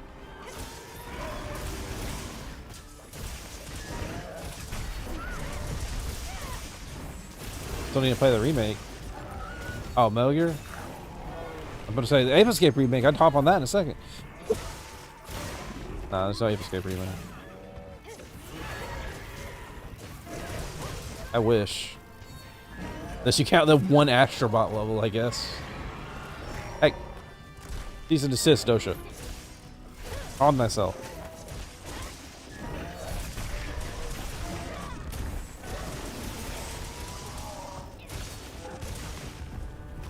Another game you need to play? Ape Escape? I mean, they're old as shit now, though. Getting used to those control scenes is probably going to take me a bit. Oh, Astrobot? Oh. Yeah.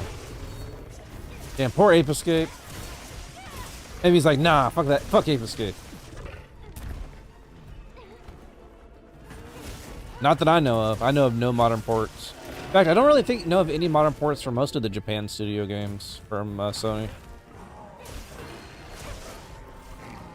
Keep in mind, Japan Studio also was worked with FromSoft on Bloodborne and Demon Souls.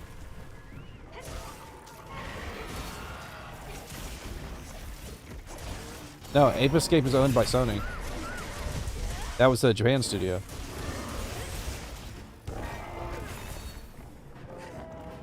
That's why it's in Astrobot. For that one level.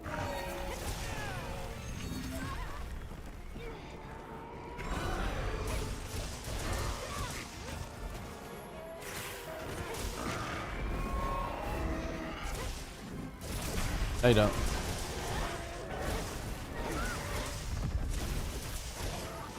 Well, they didn't really make the soft games, but they cooperated with them on like the production of it. Japan Studios also involved in like the Shadow Colossus series and stuff. Monster looks like a lion, monkey fly. I mean, I call it like a big fluffy bulldog, so I call it. But yeah, kind of. On my way there. That's Doshiguma, good old Doshashi, as Minty calls him. Good old Joshi.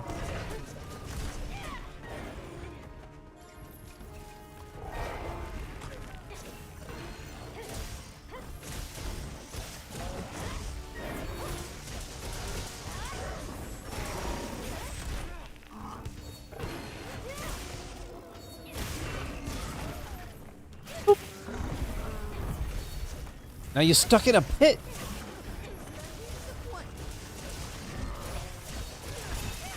He's a fluffy boy.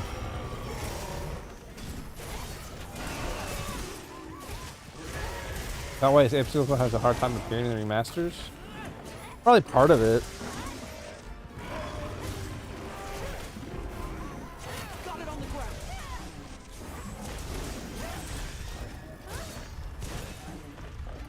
I think it's more to it than that.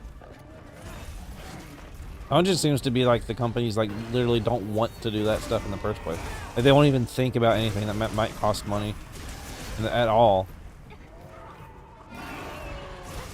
That was actually one of the things we learned too today. Oh yeah, we watched that Tim, the original Fallout creator guide. Now, he was talking about why they haven't made a new Arcanum series. He started talking about IP law and what it means when a company buys up an IP and then immediately writes it off as a tax write-off.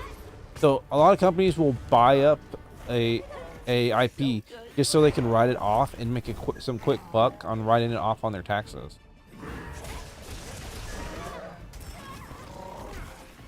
Yeah, it was the first video I watched in the night.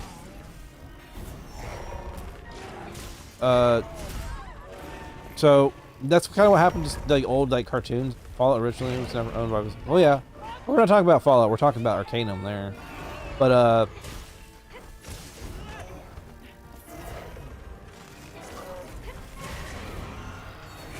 I forgot the guy's name, but he's the one who made worked on the original Fallouts. It was Tim something. So what is when you write it off as a tax write-off, that means you can't do anything with it anymore.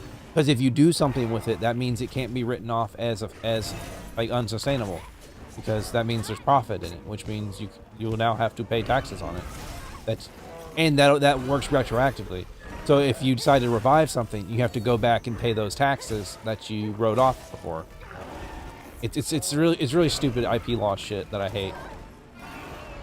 That's what happened to old cartoons like Megas XLR and Symbiote Titan and stuff. That's why you can't get any more of those, because they've been written off.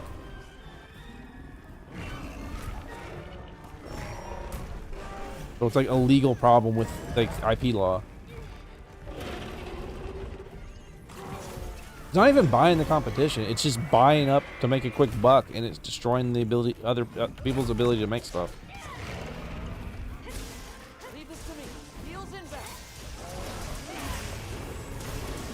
Like they don't give a shit about the creative side. They just want the money.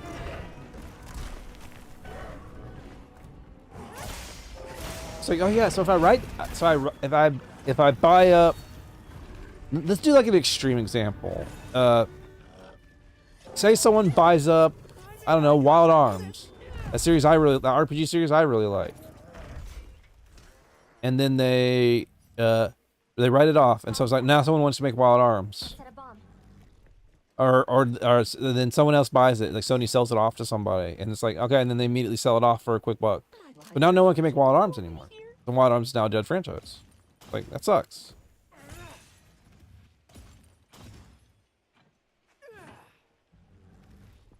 Maybe Capcom. Never gonna know Lost Planet. Well, I don't know on that. I don't think Capcom wrote that off. As for whether we'll get it, I don't know. They're being weird about Dino Crisis too. Onimusha's back though. We can be happy Onimusha came back. So they're being weird about the release of it.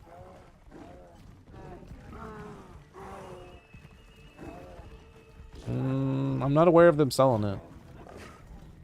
I mean, I could be wrong, but I'm not aware of them selling off Lost Planet. There's issues with Lost Planet too because it was part of the Windows Live or whatever thing that sucked ass that no longer supported, and so you can't play that game multiplayer anymore on PC. But I don't know anything about like them selling off like Lost Planet itself. They still got Dead Rising and everything. They made their weird remaster remake thing that made the game like worse. Lost Planet was an old like sci-fi-ish series Capcom made. The first one was kind of like a third-person shooter in like a snowy landscape where you fight a lot of giant monsters. You got like mechs and stuff. And the second one's kind of like, I guess you would say Monster Hunter with guns.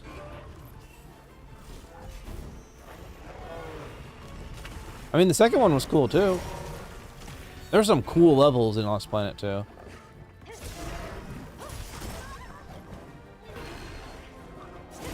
And then it unfortunately didn't perform very well.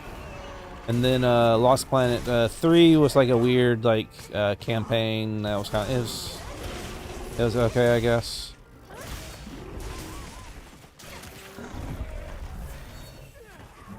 I don't know if I call that customization awesome. It's okay. You're always some form of dude in like a weird like suit. Like Mega Man's like a tent pole. As much as they seem to be like not supporting that series properly, it's still part of their identity. There's a reason people keep asking, where the fuck is Mega Man? Where the fuck is Mega Man? It's what's going on? Welcome back, Sandwich. I was trying to see if you wanted to play in because we're getting on this. We're just doing some farming, helping Omen out a little bit. We're actually doing some lower rent stuff now. Trying to get some stout bones stuff for Omen. You just let him go to bed first, Omen.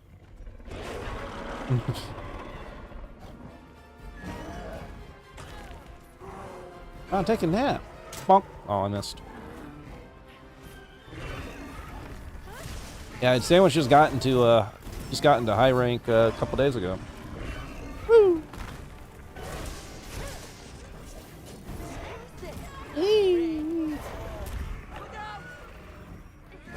Oh hell yeah! I can help you with Lance.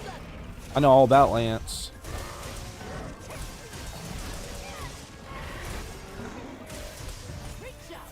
You want to make a Lost Planet game like yourself, but you don't know anything about game dev? Well, unfortunately, the reality of game dev right now is if you want to get into game dev, do it. It's the only real option. Yeah, I was a Lance main, and I know Lance in this game. Actually, I played a little Lance with you, if you remember. Not a lot, but a little bit. I had that big fluffy Lance I was using. I think it's when we were fighting Arkfeld.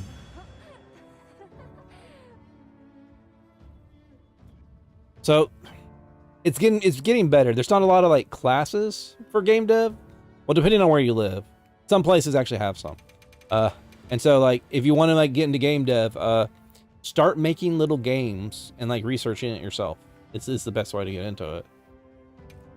Which of course for us as we get older, it's going to get harder and harder. But it's hard to retain information as we grow. Awesome, that was a big Lala.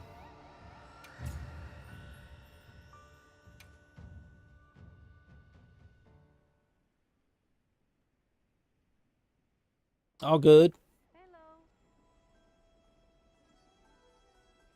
Don't get off live. I mean, we should be here for a second.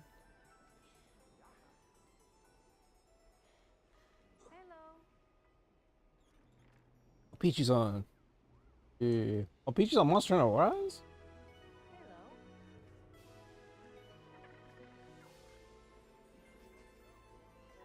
Damn, she's almost making me want to play Rise. But we're on Wilds today. This has been Monster Hunter Wilds week, I guess. We don't necessarily need people to make a game. You can do solo game dev. Solo game dev's gotten a lot better because the tools available to you are way, way better. I mean, as like a solo game dev, there's Game Maker. You could if you want to make like an RPG, you can always go to like RPG Maker stuff. There's of course Unreal Engine 5. Unity's still good despite how shady Unity has become, and they've backtracked all their stupid shit, but they might do it again, so who knows. Godot's pretty good to learn as well. It's a decent engine. And then as far as that, it's just kind of like doing that, putting that together. And you can most of these usually have a lot of like documentation and like pre-made assets, and you can try to like practice making games using the pre-made assets. You don't have to worry about the modeling stuff. Just like grab some like assets. So like if you want to like actually like take the time to learn it and stuff, like just go there, like grab some like free like 3D assets and stuff, and like try to like put together a game with the tools available to you. Like I understand so much of the process. I've just not done a lot of it, of the modern one. I spent a lot of time doing it back in the day with like RPG Maker and Game Maker and stuff. I've actually made quite a few little games myself. Never finished any of them. Dream game? I don't know if I necessarily have a dream game. I have a few ideas for games. I've always wanted to extrapolate Dynasty Warriors games into what I always think they should have been, which is more tactical games. I want to take like Dynasty Warriors Empire series and make it more of like an actual like tactical like layer, not just like this like really like rudimentary like level select type layer with some randomizer in it. I want to make it a proper like tactical game. Yeah, like more choice in like managing and like where you attack. And I basically kind of want it to be like a easier 4X game, like a simpler 4X game. But you're boots on the ground and you're a really strong soldier on the field, and you can turn the tide of the battle yourself. But I still want it to be a functional like strategy game. I think that would be a pretty nice thing. But that's kind of ambitious. That's not something you want to jump on right away. Maybe I'll make that house plan like it. Well, I want to immediately go for that. I'll get your feet wet first, but maybe. I really need to get my game dev like feet wet. I got so like burnt out from like the lack of like actual like schooling options for it that I lost a lot of my motivation over the years to actually do it myself. It'd be cool if you could order raid captains to raid certain bases. Yeah, I'd like to like send the units to places and they be functional on their own just by choosing the right ones at the right place. Instead of it just being kind of like this little morale like seesaw where you show up and morale good and then you leave morale bad.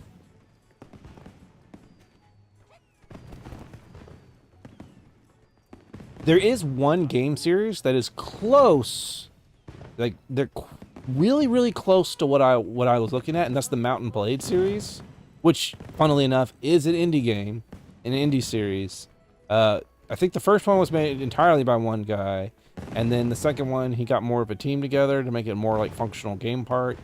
But I have a very massive problem with Mountain Blade. The combat sucks. Like, sucks ass. I hate it so much. It is so unfun and feels like shit. The rest of it's fine. I just hate the combat so much. To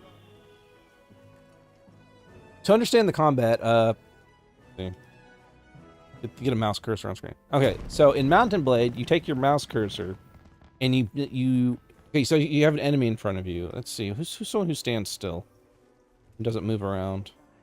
Let's take this guy. All right. So look at this guy. So say you're playing Mountain Blade and you have your weapon out. All right, so you want to hit this guy. All right, what do you do that? All right, to play Mountain Blade, you click your mouse and you go like this to do a downward swing. So you hold the mouse button down and go eh. Then you hold the mouse button and go eh. Hold the mouse button and go eh. And you kind of like and it looks stupid. And it feels like shit. I hate it so much. Or you can do like the simple inputs and just like press it and you just do like a basic rudimentary swing. Sort of.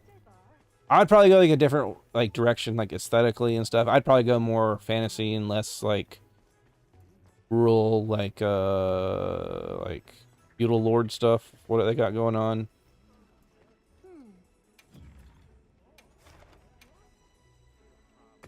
All right, let me know if you change your mind. But I remember when 99 Nights pretended to be like that. It sure wasn't. It sure wasn't. Nah, Sandwich had to go away for a little bit, so we can just do stuff for now. They just didn't want me to leave from being live, so I don't know how long they're gonna be. They just said they'd be gone for a bit. I don't know how long they'll be.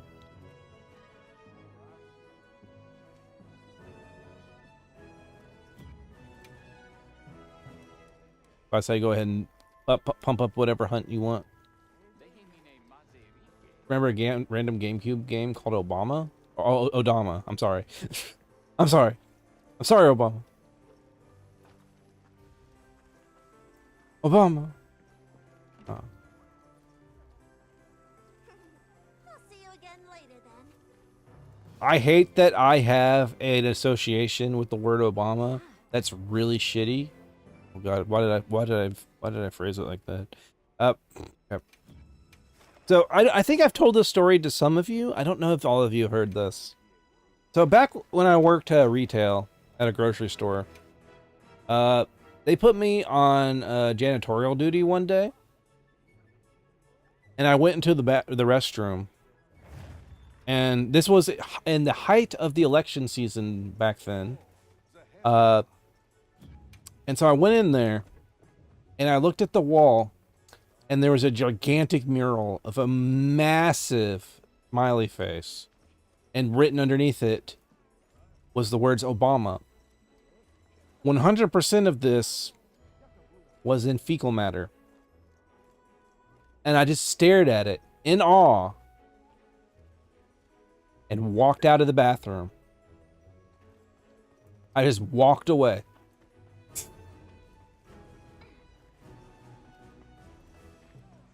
And I'm like, I don't know what they were trying to say. I don't think I want to know what they were trying to say or accomplish. But wow, they were dedicated. And that was a gigantic mural. I don't know how they had that much in them. That's where I'll leave that. I just walk away. I'm not dealing with that. I'm not thinking about that. But that will live in my memory forever.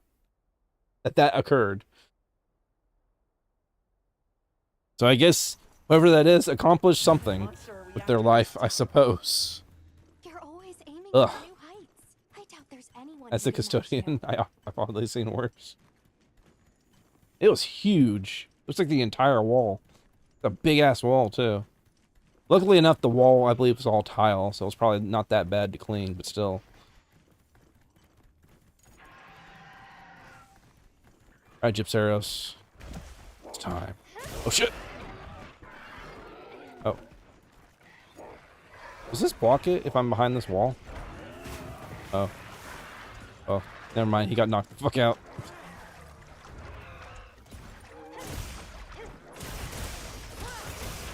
Did I quit? No, I eventually quit that job because I just didn't have enough time to do my my college work and stuff.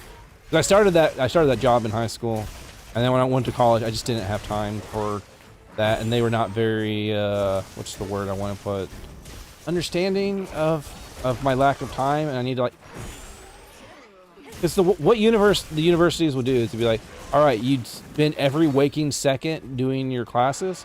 All right, okay, the weekend, that's your time off, right?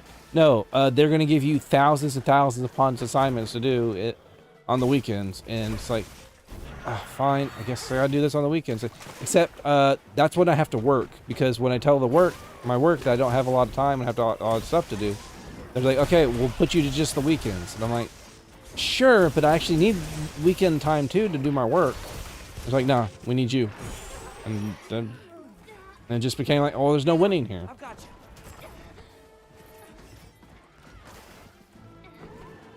Never getting called into that place all the time. I'm like, no, I'm not coming in. I have shit to do. Like, I'm lucky enough to have this day off, and you try to pull me in. I mean, that's retail in general. It's stressful and miserable. Never recommend. Never work retail if you can help it.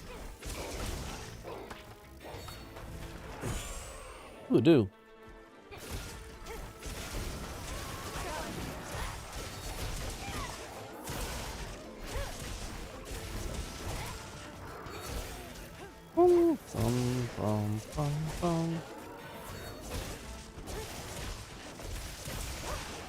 Hey, hey, hey!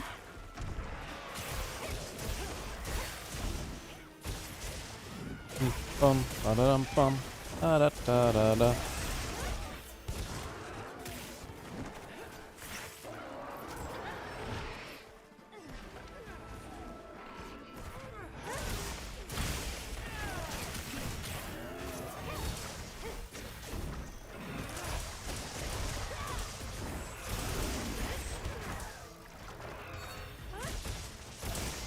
Oh no, I missed. Missed again.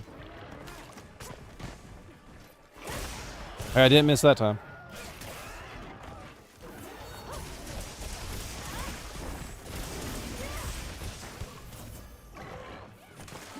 Do it. Do it. Flash. I dare you.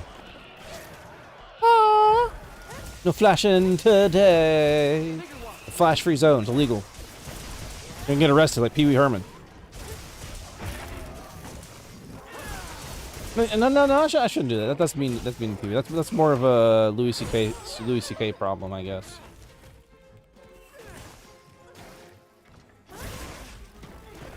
Pee Wee Herman got in trouble. Pee Wee Herman's problems was a little more understandable.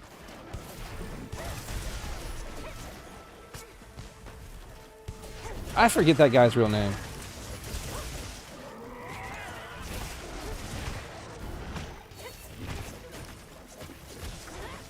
I believe what was it? It was like Pee Wee Herman got in trouble because he was at an adult movie theater, and he like pulled it out to like work it while he was watching the movie.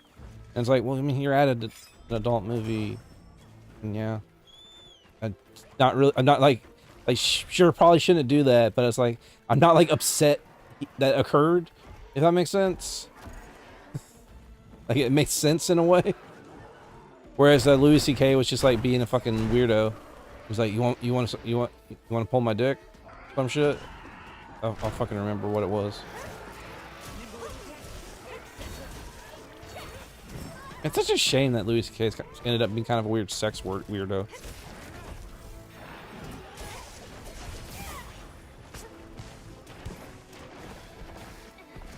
He was always pretty funny. But you know what's not funny? Sex crimes. Leave this to me. Heels inbound. Hey, there's a footprint on the ground right here. We were talking about that yesterday, I think.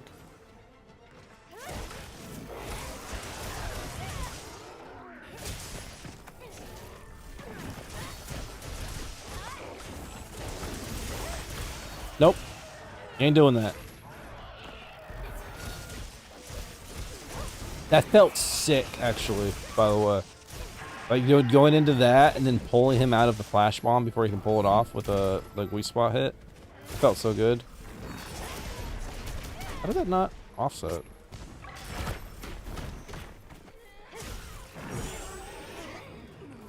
Can't offset that, or can't stop that one.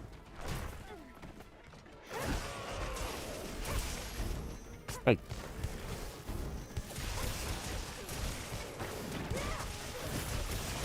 Alright, there we go. Got it on the ground. Power up.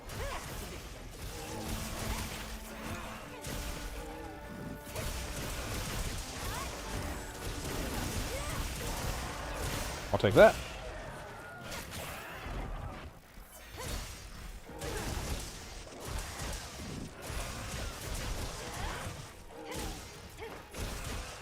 Hit. Oh. Hey, yo.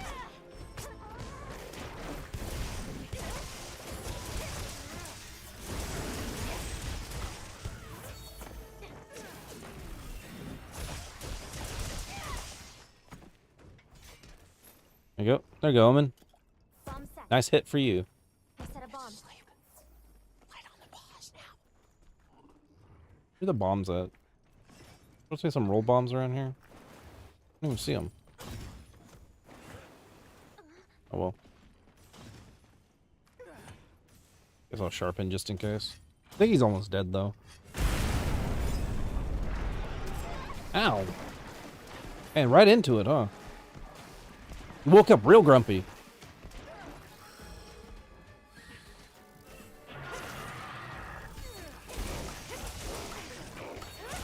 Oh, I failed. Guess I should have just dodged it.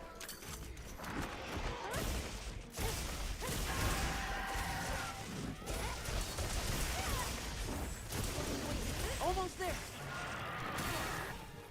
I got a lot of tempered wounds opening up on him. I'm gonna grab that thigh meat as soon as he starts to stand up. Oh, never mind.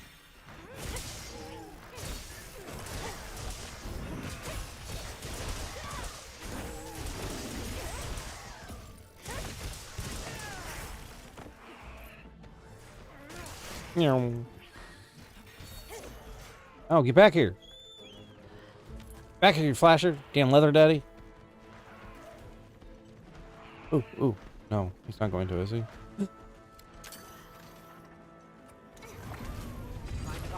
And he's down.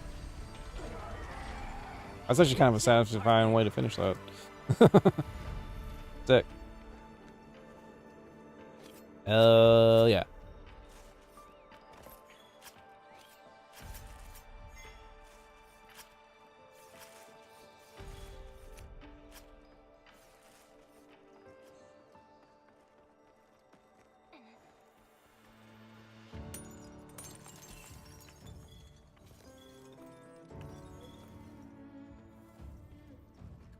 Dun, dun.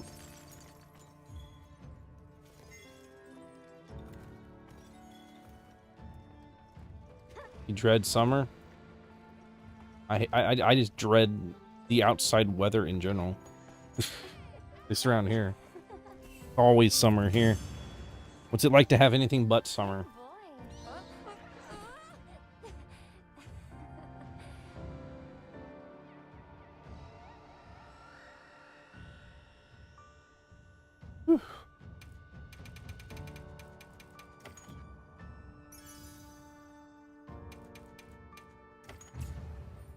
All throughout summer last year, you kept getting dive bombed by fireflies.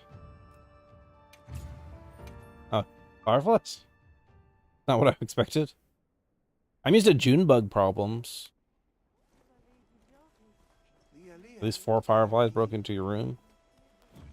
They're harassing you, calling you names. Oop.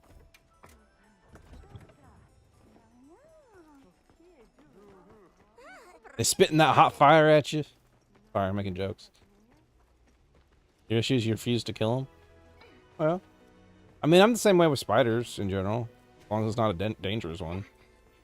Like, I think I have a spider in my, like, hanging around in my toilet right now, in the bathroom. And he keeps, like, going places he shouldn't be, and I keep having to move his ass. Like stay away from the bowl. Go over there. Trying to be nice to the guy. All he's doing is catching the bad bugs. Get those bad bugs out of my room.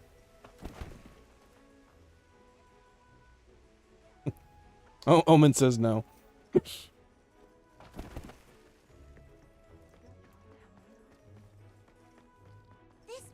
I miss my old shower buddy.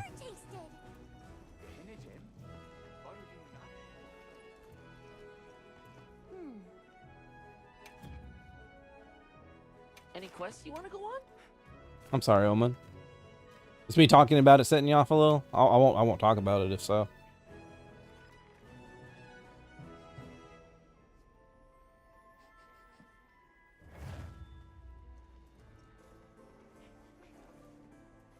Just want to be considerate. Don't want him in your house or on my windows. I'm fine with them anywhere as long as they aren't like a freaking like brown recluse or something like that. That's gonna be a fucking shit stain trying to hurt me. Then I'll be chill. That's how I feel about spiders. Those guys are not safe and they are actively aggressive and want to hurt you. Most other spiders, they're chill.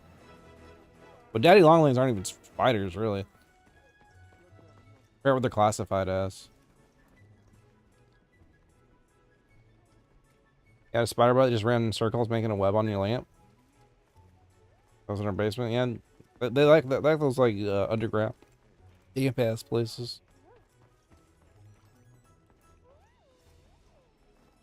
Tried to relocate it, but it disappeared. Oh, it didn't appreciate it apparently.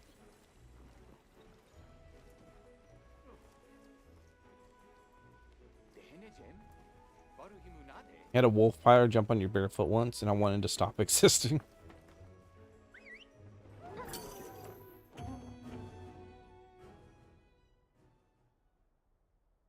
Phobias are hard to deal with. I had one dude I used to know, who I guess doesn't like me anymore. I don't know what happened with him.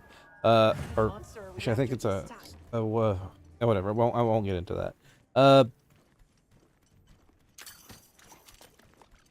They were deathly scared, like deathly scared. Frogs and snakes, especially frogs. Frogs specifically freaked them the fuck out. And the story, I believe the story they would always tell is that frogs, like their family told them some story about frogs giving them like warts that'll kill them and like shit, and like it really like settled into them as like a primal fear.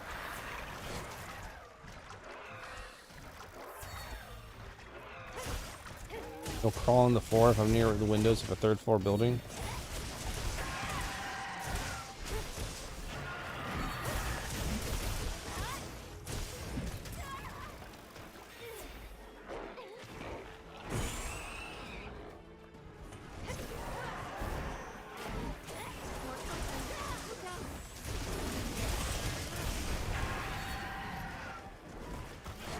I was afraid of heights.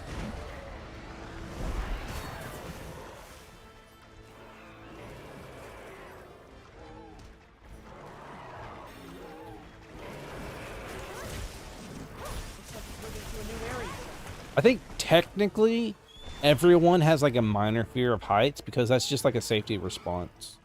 Like if you look down and you're like, oh, hi, oh shit, I'm gonna die.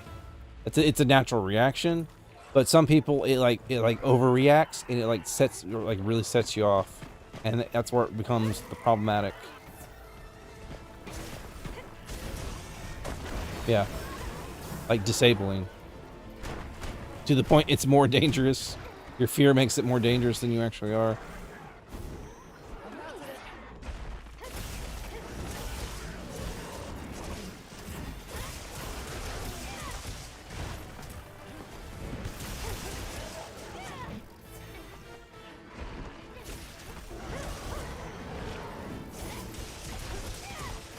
This also reminded me of people talking about camel spiders whenever they'd go out on like deployments and stuff, and how they'd say like camel spiders are actually relatively harmless, but when you see this big ass yellow like scorpion looking thing sprinting at you, and because when it moves fast, it makes kind of like a screeching sound from its movement, and so you hear like a little ee just as it just sprints towards you looking for shade. People freak the fuck out. It makes sense to me, but still, it's funny. Fear causes panic, and panic causes mistakes. Not a very useful response in most situations. What about shade? I don't know. What about shade? Camel spiders like shade. How you doing, Shaded Fun?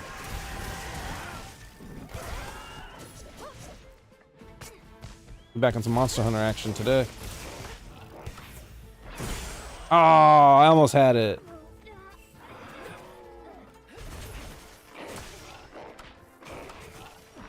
No, not again.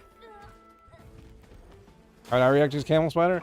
Well, knowing they're relatively harmless and they if they come towards you, they're just looking for shade, I'd probably just be like, get away from me, I guess, and stay out of my way.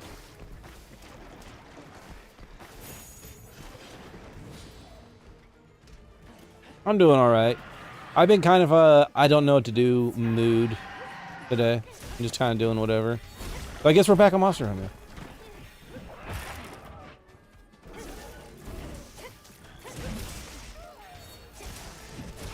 Well, yeah, they would just stand next to you. They got their shade, and nice and cool.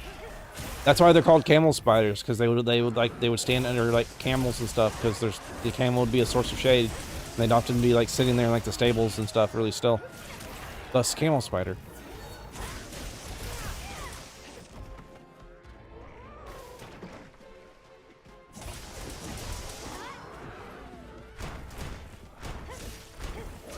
Played pretty much all the content of Wilds when it came out, and I'll be honest, I didn't like it that much. I like Wilds. I did think early on they had a difficulty problem, and that a lot of monsters you killed too quickly, too simply. But I think mechanically it's really good, and they've come out with tons and tons of content for it.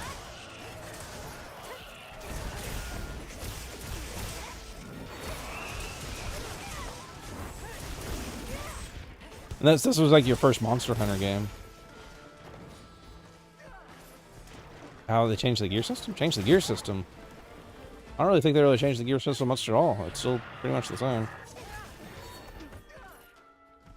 I mean, I guess they changed like the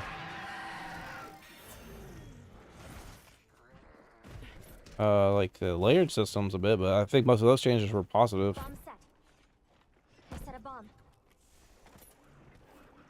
Our deco system? I mean, I guess. It's not that, doesn't seem like it's that dramatic a difference. I mean, I think it's a lot easier to deal with decos in this one, to be honest. You get tons of them.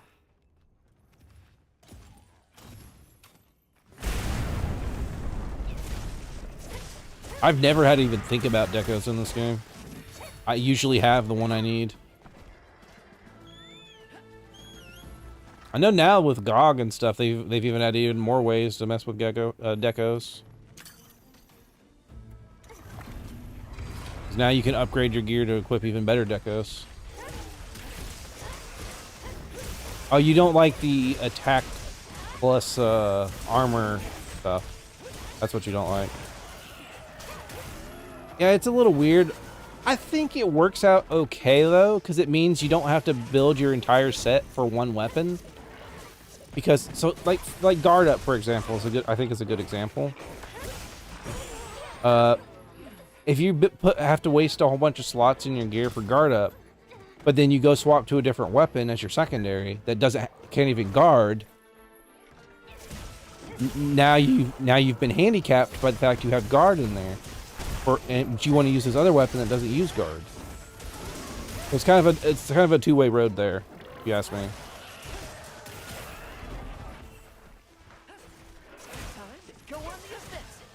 And are you aware of the talisman system they added? Where they get like randomly rolled talismans that can have both attack and armor decos on them? Oh, I just realized he didn't do his fake out last time, did he?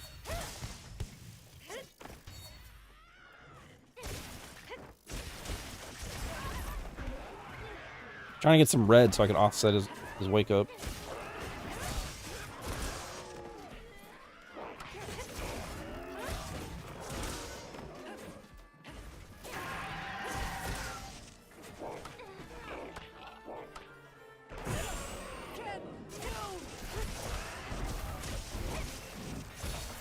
I think the talisman system would be okay, but it's not giving me trashy ones.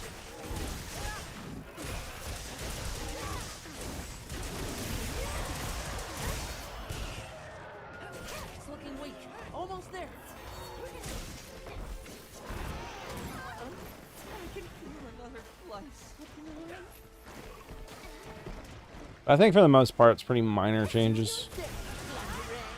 I'm just engaged by the gameplay.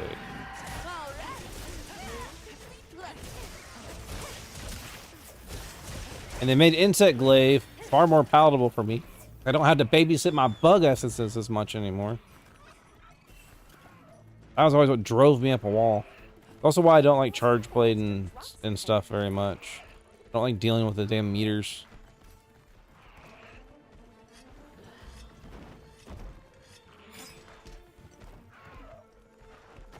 But I think Rise had it so that just the one way. You get it both ways in this one.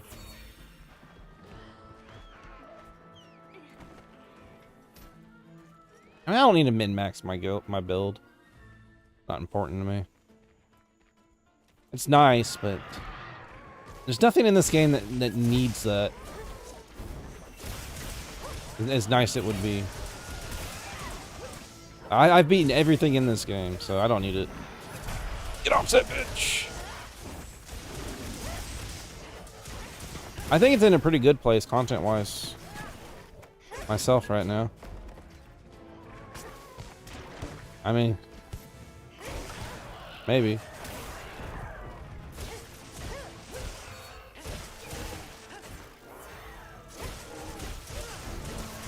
Yeah, I still play this occasionally. Even if I've completed everything. And he's down. Good old greatsword. I'm gonna bring greatsword out next hunt. Get back on my greatsword train.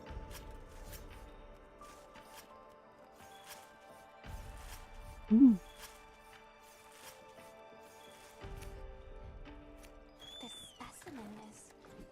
Honestly, the only thing I need right now is like earplugs and stun resist. That's all I need in my build right now to make me happy. I'm trying to figure out how to squeeze it in. I've still been thinking about it.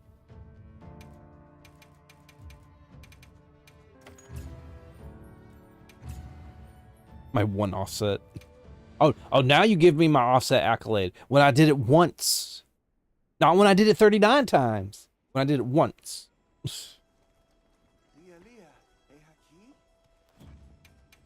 I see how you are, Mr. Hunter referee.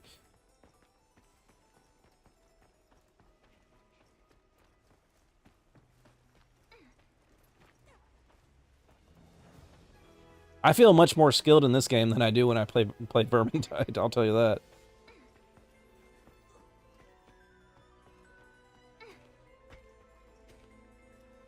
I feel like my proclivities are rewarded better.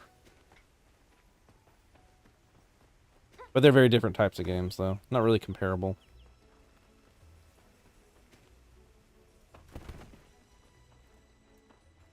Whee! What weapon do you play in the Shaded? Like all other Monster Hunter titles, the basic game isn't too difficult. The challenge is coming Master Hunter. Yeah. I mean, there's plenty of challenges at this point. I would say Shaded Fun. They've had challenges galore for a bit.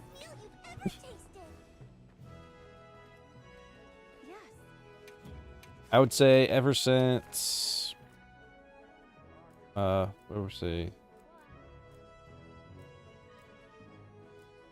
Probably around War Magala, things get like really intense, and you got Steve and stuff. And once you have all these guys that are tempered, that's when things get rough. Robot Boss, Omega.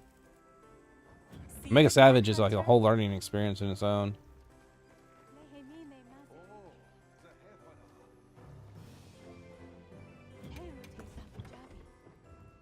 I think difficulty in general has been pretty up. I think we're in a good spot difficulty-wise.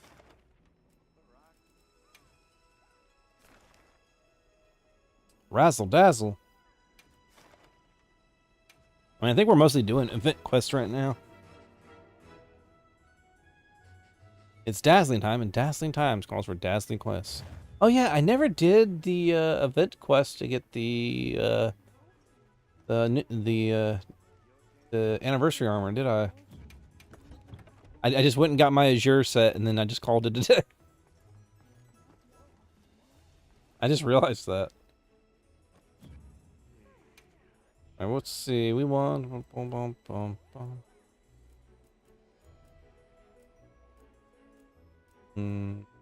want the weird tea stand with like the sweet fish. Kind of feeling. Let's do the Azus. We're gonna do Azus for fun. I want to look at the Azus mail. The min-maxing challenge will enjoy the deco system while the tiles that makes me dislike it. I'm sorry to hear that, man. But if you ever want to play, I'm always a little dirty hunter for that meat. Ah, delicious. Nom nom nom nom nom. Nom nom nom nom nom nom. Nom nom nom nom. Looks so tender and juicy. You get the Palago gear for the Azure set. I forgot Falcos have gear. Oh.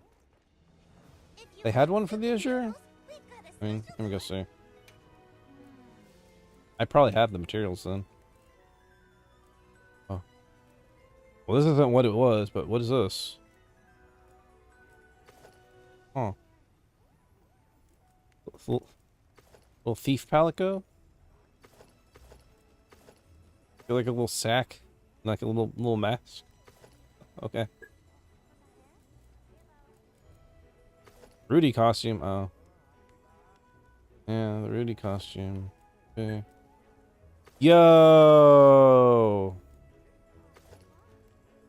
Maybe it does water damage. Little Kabuki set? That's kind of cute. We'll go ahead and make that.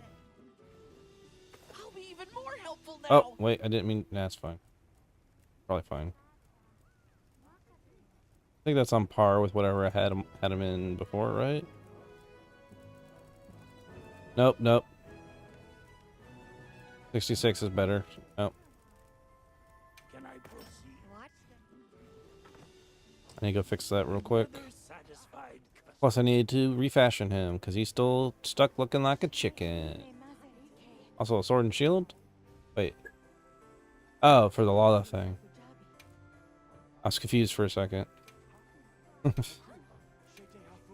we... Oop. Oop. We're going to put the Azure set on. Kabuki! Alright, and... Change Palico equipment, change this back to... Arkville. Okay. I meant to layer it. I equipped it by accident. By the way, you asked how it would look. Pull the gift bow. Oh. I mean, yeah. I was just saying, like, I assume that's supposed to be like tar, but it's just like it just kind of looks like an iron rod.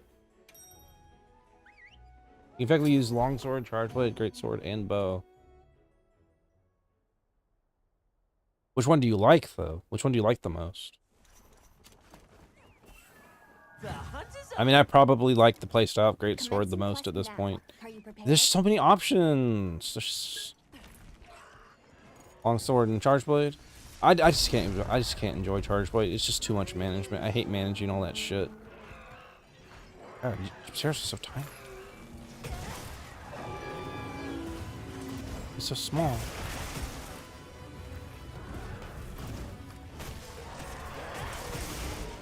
Eat, sleep, and breathe is great, sort of. Damn. I shouldn't have gone for it. I should have just blocked it.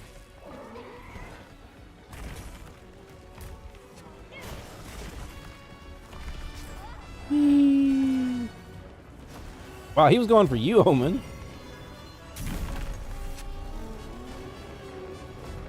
Damn, this damn stupid leather chicken. Got in a charge blade for speedrunning in world and it has the highest skill ceiling in the weapon. I mean, I guess I'm entirely down to like how the weapon feels. It's the same problem I have in Vermintide. The weapons I think look cool. I don't like how they feel, and it makes me upset. Like if I picked my weapon in Vermintide, it would be like spear and halberds, and I'd be like, yeah, this stuff's sick. And all of those are like weird pokes.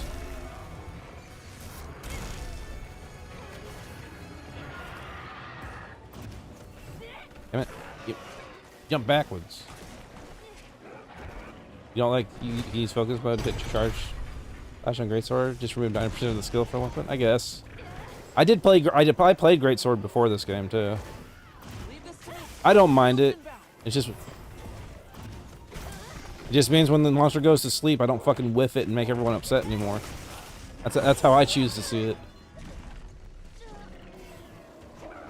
Make everyone watch me slowly try to line it up. Then I miss it by like half an inch, and everyone's like, ah.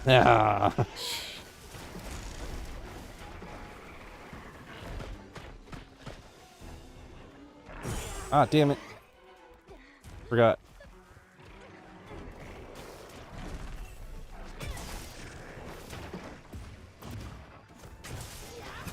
There we go.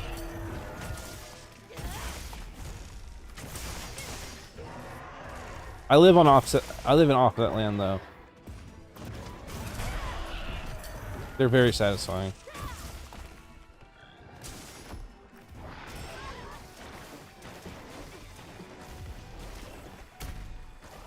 I don't know, I think there's skill expression. I mean, you don't have to be offset central like I do.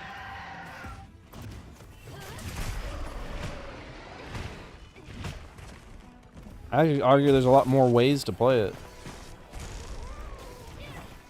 A quick draw build's going to look different than anything I'm doing.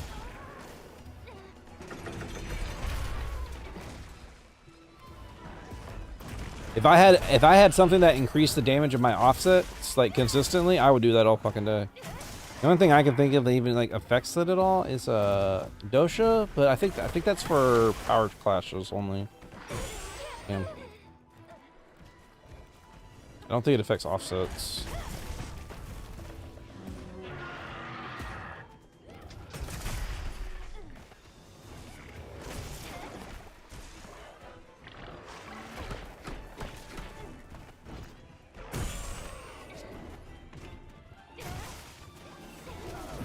I haven't fought Gypsaros in a while. All my muscle memory is gone.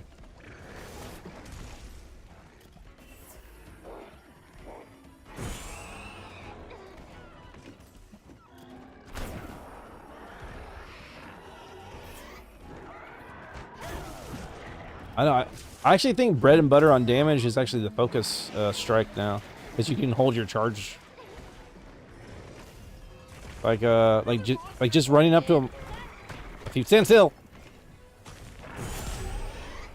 All right, run up to a monster, and then into Wide Slash, and you just have 3 full charge, and you'll do generally more damage than you would going for 2 Charge Slash. Charge Slash still satisfying though, and you want to do that 1 hit. That's the way to go.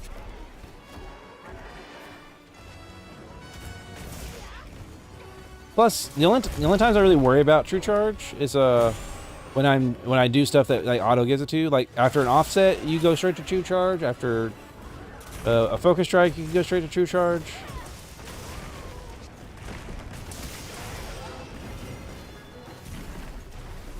That's been true for a while. Just a lot of people didn't realize how strong that the focus strike was, because it carries your charge. That's what I mean. There's actually still tons of expression. There's actually way more ways to play the weapon than before.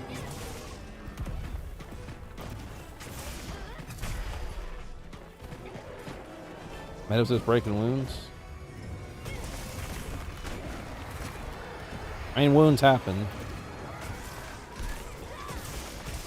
Monsters have a lot more health and a lot more resistant to breaking wounds on these higher tier monsters.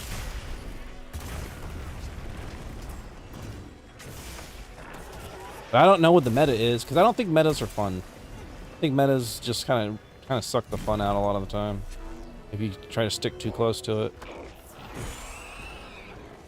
Come here, give me a neck. I want you to fall over. Ray, you were not invited. You were over there partying with Omen. I was over here with Gypseros.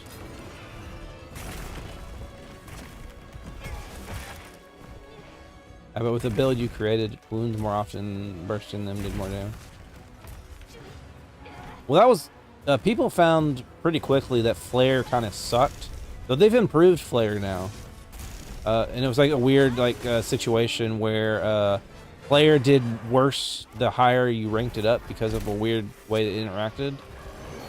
But they've kind of messed with that. I don't know the mechanics of how they messed with it. I just know they've messed with it. They also apparently improved crit element a little bit too, but I don't think they've improved it enough to make it crit element good in this one. Which is a shame, because there's a lot of sets with crit element on them. Ads are coming. Sorry about the ads.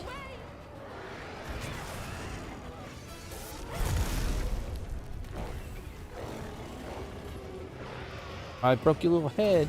Oh, you poor baby. You broke your little heady weddy.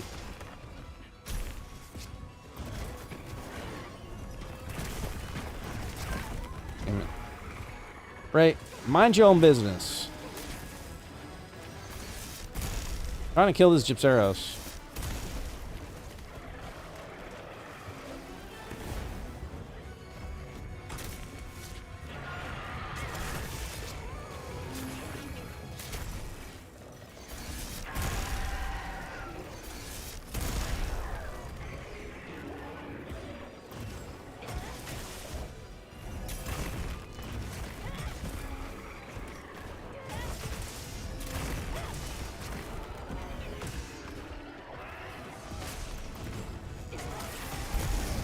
Thank you, Gypseros, for the shield. Oh no, I got Omen though. Fuck. I'm sorry, Omen.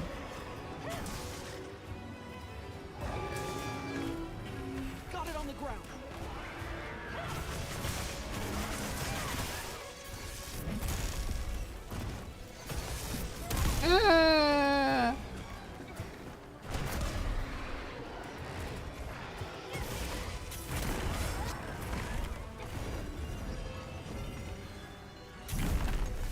Yeah, my defense has run out. I'll drink that armor skin. Leave this to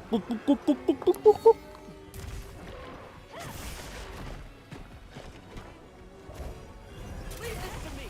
Heels inbound. I'll take it.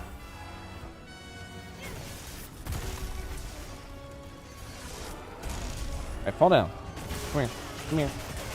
Come here, Gypseros. Here you go.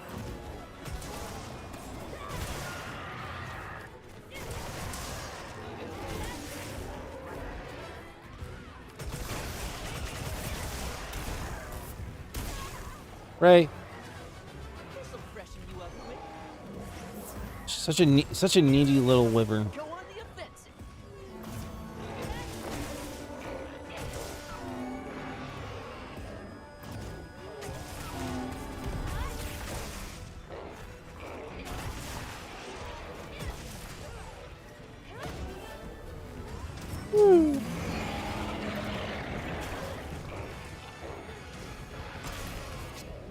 Hey, hey, oh.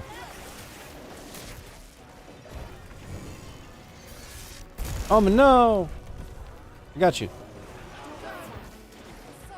No, I didn't make it in time. Fuck. I was literally healing you. Fuck.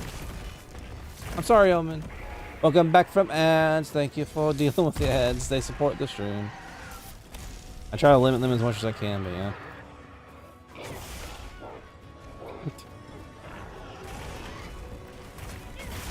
You saw me healing you though, right? Right, Omen? You saw me try.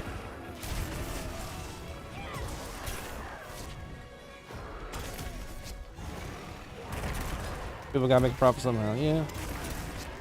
I just want to make people know I'm not making ads like long on purpose. I'm putting them in the minimum I can. I find it a lot more obtrusive if it's popping every friggin' 30 minutes. That's just me personally though. Ow. What? Stop.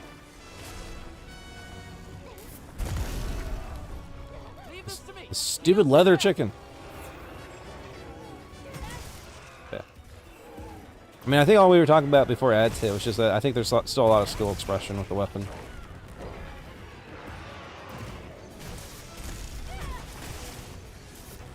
I mean, they gave me more moves to do.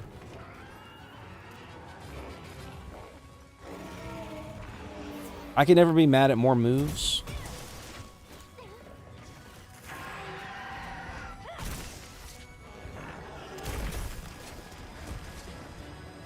I do it.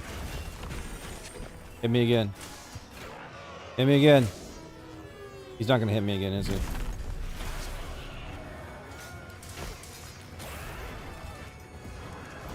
How is this guy not dead yet? He's already been in low health. He did his fake death. Now, I feel like I've hit him about as long as it took me to take him down there.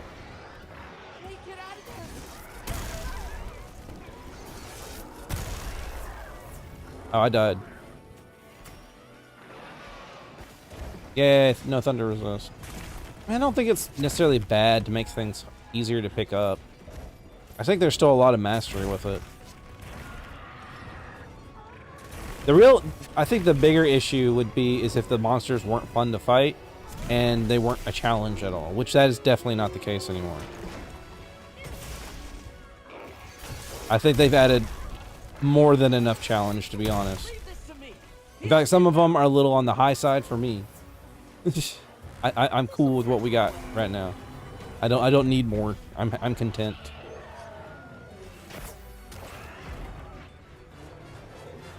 The only time I had a problem was with a story in low rank. I think that was way too easy. Just give the monsters more health. That's all they had to do. Just more health. Just a little more health. Probably would have been fine. All right, Gypsy staff finally down.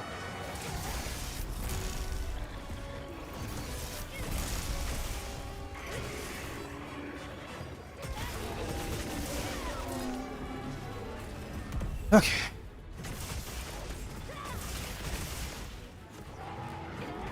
You butchered longsword? I don't know. Did they?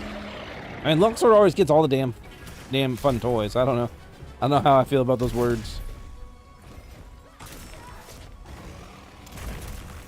Talk to me about Lance. Yeah, it's about time everyone else got the fun toys. Longsword gets a break. They get the fun new toys every game. They get a parry, and then they get a new parry, and they get like a new. I just remember, what was it, Monster Hunter Rise, when they showed they pair the weapons. Well, yeah, no offset. They already have like 2,000 parries. What do they even need an offset for? But I remember Monster Hunter Rise, because they were doing the paired weapon trailers, and then they paired Lance and Longsword.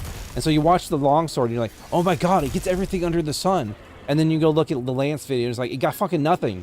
It got literally fucking nothing. What are you? What? It's like, and there's like, developer's favorite child and developer's fucking black sheep. Poor Lance.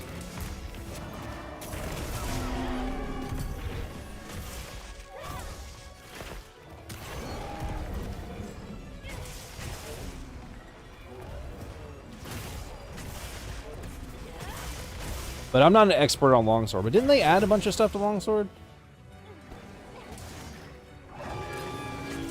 Yeah. They changed hammer like crazy. I actually don't really like the hammer changes. People seem to love the hammer changes, and you do some crazy offsets with the hammer. It just doesn't work on me for some reason. I like the simplicity of old hammer, I guess.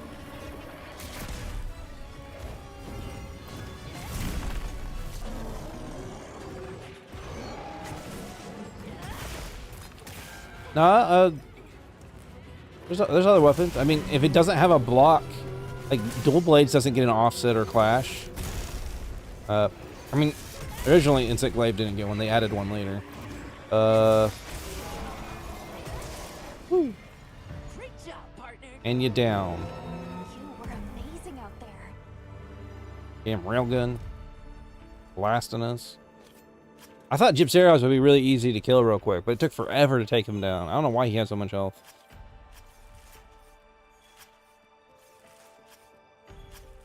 Carve this up real quick. There we go.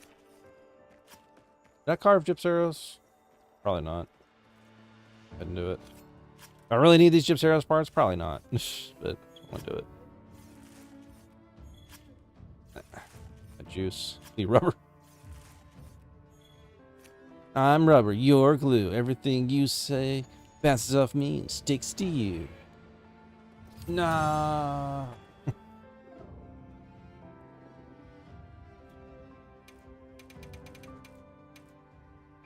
Gala suit ticket. Thundering figurine?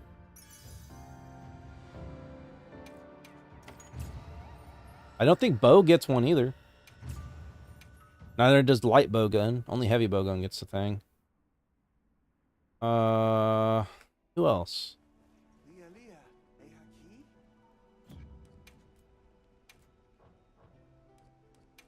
Got full blades. Hunting horn gets an offset on some horns. Hardplay gets its thing. Switch gets an offset. So 1, 2, 3, 4. The 4 weapons didn't get that. Bow and dual blades get that dodge, new like super dodge thing. Does longsword get the perfect dodge thing? I don't remember. I haven't really played much longsword in this one.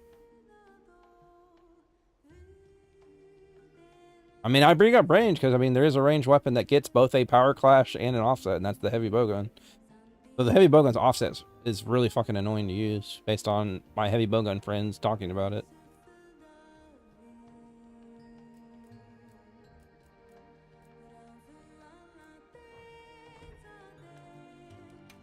I mean, like I said, I'd be more understanding if Longsword didn't get all the fun new toys every game until now.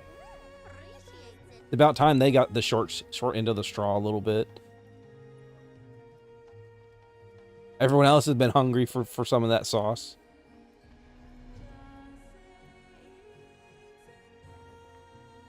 I say it's just bringing everything in line.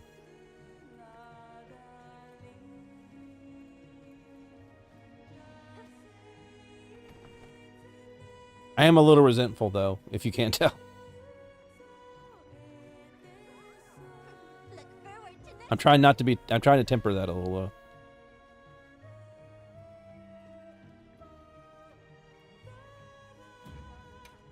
If you like soup and noodles, we've got a special delivery for you. Oh, is the Boba thing my active thing? Not that I don't mind that. I like my little Monster Smasher icon though. Actually, wait, it's not a custom one. It's not my custom one anymore. I'm sorry. I guess I put Bubba Blaze as my active squad. It has a little hammer. I'm gonna smash. Please. I'm gonna smash. I'm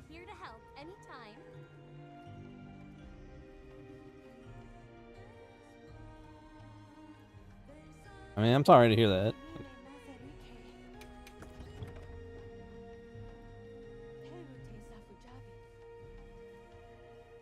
This order form will get you the best meal you've ever tasted. I'll play some Lance. You know what we're fighting next, I guess.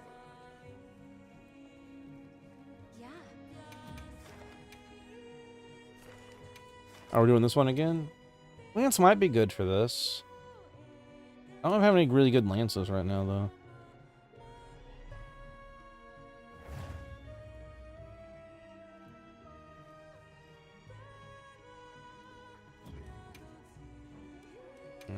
I'd talk more about it. I'd need Joshy here to talk longsword because he plays longsword and bow a lot. He'd be able to talk more about anything saucy on longsword in this. He's a Monster Hunter sweat. It's better to sit in red gauge and spam attacks. Oh, hey, Joshy. Yeah, Shade of Fun's talking about longsword. I was thinking you would be able to say what you thought was saucy about longsword in this one. They're saying they don't like how it's they feel like it didn't get any fun toys in this. But I don't have enough experience with longsword to really really speak on it too much, other than my resent of it from previous games and it getting everything.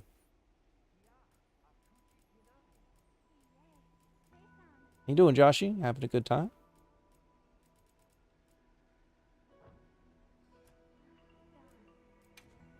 Shield, iron, focus.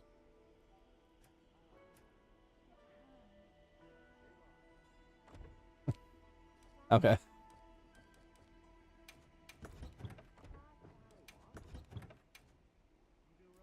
Some Lance action. This is the GOG, right? I think this is the GOG one.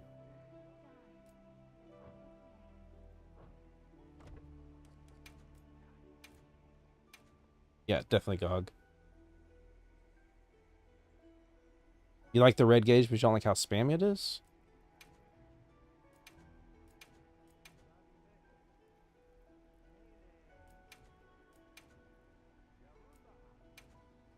Damn, Joshy.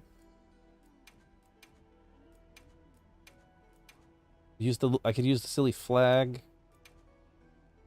Do the Gravios Lance, man.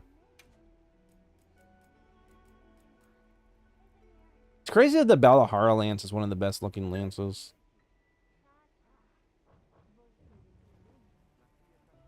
I play for comfort.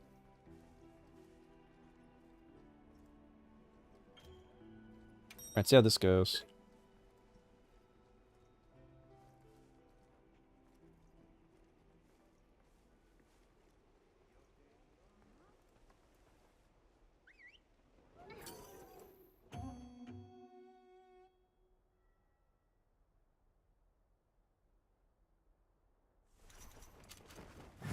Are we after this time? It's a challenging quest, but that just makes for a sweeter victory.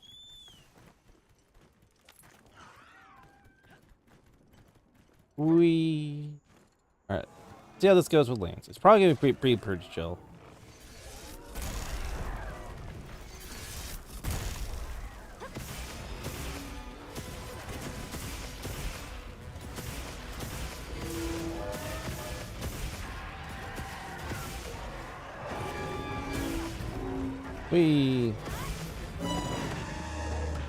Stop screaming at me! Stop screaming at me! No! They're working together, Omen! I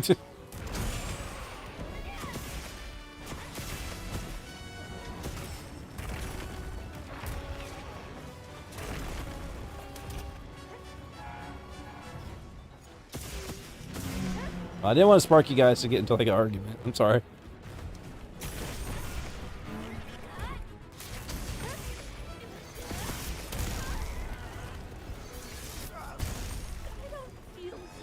It's all good. I'm just saying, I'm just like making sure everything's chill over there.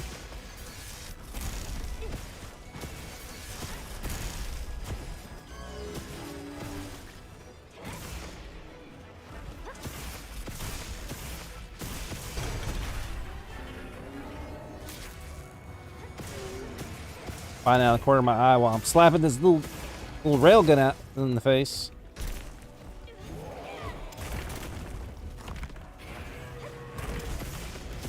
Ow. That was rude and a half. I am trying to heal my stamina. Do not slap me.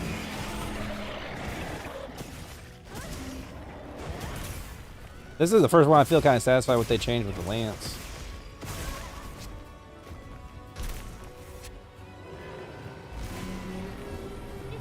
Oh yeah, how's that Neo going? I need to play some more again. Woo! There we go.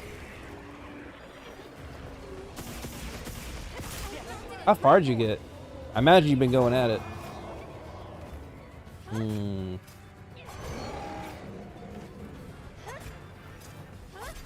Damn.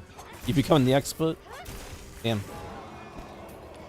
Joshi, the greatest ninja known in the land. They keep giving him samurai weapons. He's like, what is this shit?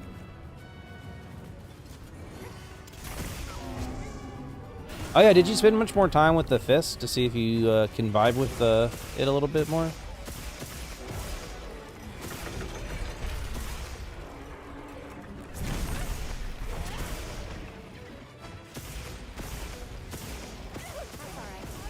Oh, he's taking a nap.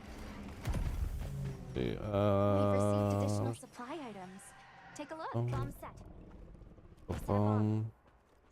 My secondary weapon. Was it the glaive? Okay, it was the glaive.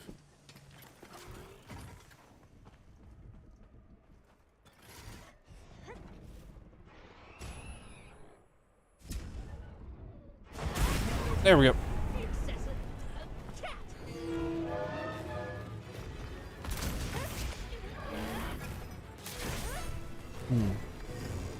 Ooh.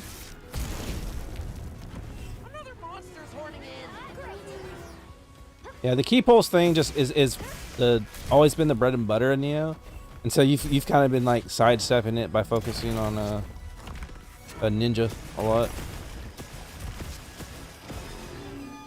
So Cessa just kind of lets you like sidestep it too, to be honest.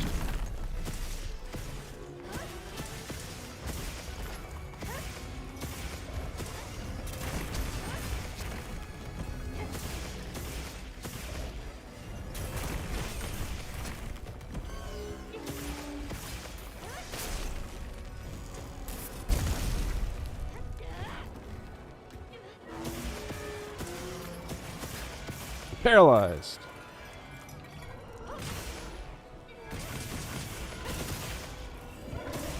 Whew.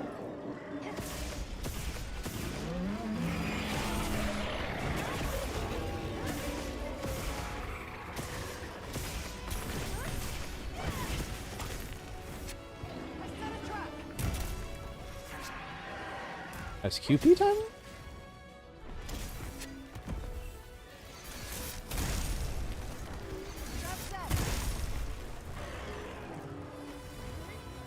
QP? Guard point? I mean, I have a lot of experience from Lance and World. I am doing a lot of raw blocks though, because you get that bonus attack on the new Lance if you do a raw perfect block.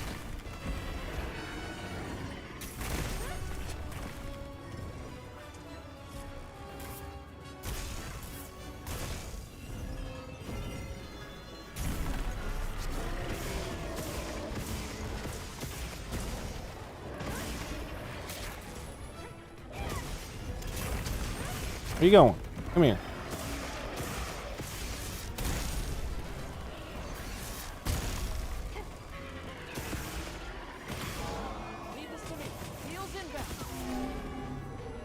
Gotta stab that shit.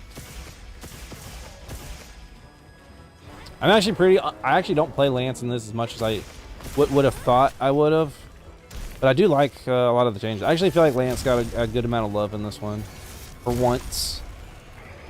Just the fact that perfect blocks exist really buffed it up a lot. Having more ways to do damage than triple poke is wonderful. So I got my little triple thrust thing, which is completely new, and then just good blocks. It gives me more damage, which is great. That's a great way to just improve Lance in general.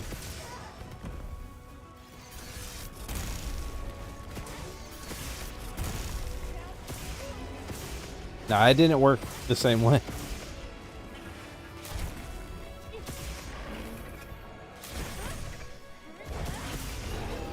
Get down.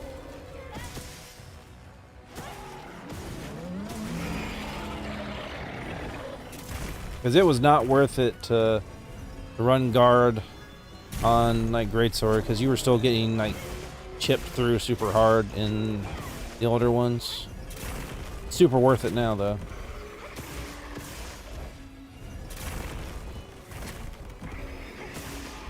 As long as you hit that perfect block window, it does like nothing.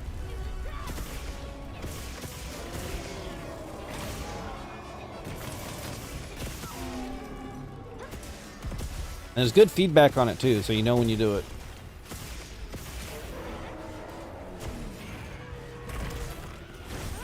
Hey, come here.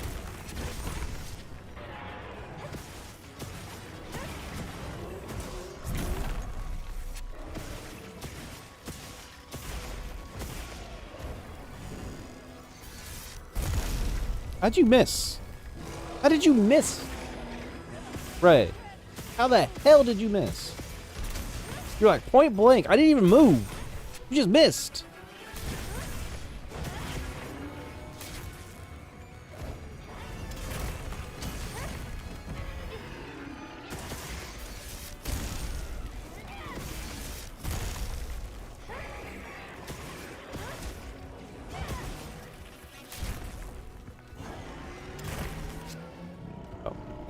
Another nap time. Rockabye baby in the treetop. Here I come now to blow you to bits.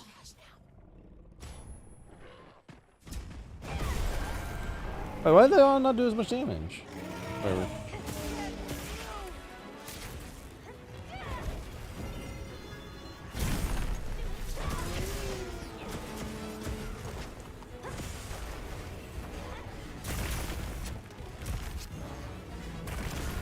Ah, fuck. I shouldn't have let go. I was like, oh, wait, I blocked too early. I should get the perfect one. Oh, wait, nope, nope. Shouldn't have let go. Should have taken the raw.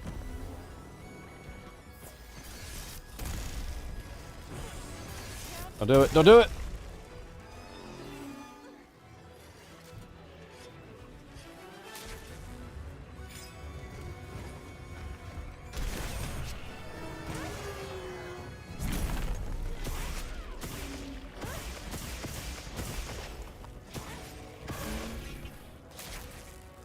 I can't believe I haven't gotten a power clash yet.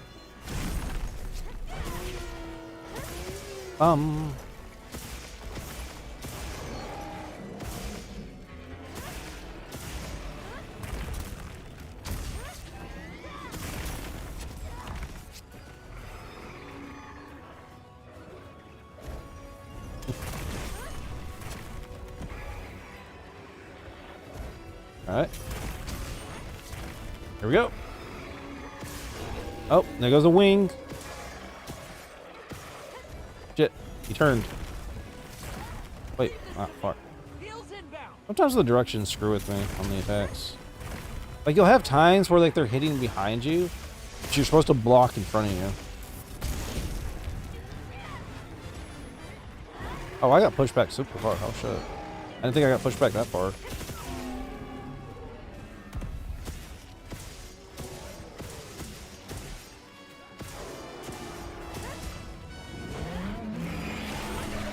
No, you don't. Hey, big boss. I could use some curry right now. Curry rice. Did you get you some more rest? Or did you just like stay up and you're still tired?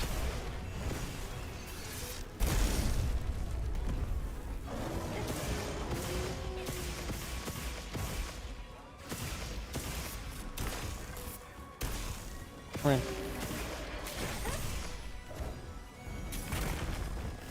Wow. Good job. Good job, Ray Ray. 3 hours of sleep is enough. Oh, come on, Big Boss. That's not good enough at all.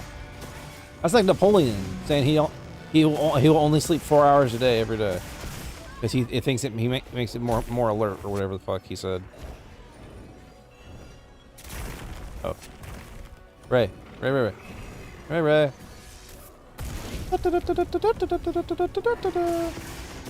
I still think people who say Lance is slow are insane. It's deliberate, not slow. You move in the right way and you will do it.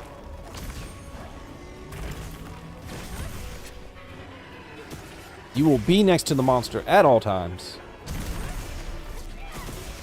Okay. Come on, get some of my Lance sauce in me. The only time you struggle to keep up on Lance was Omega. I mean, he can just kind of just like hop wherever he wants. So if he's like hopping people to people, yeah, that'd be pretty hard to get to him. You just end up running out of stamina at that point. Like, stop hopping away from me.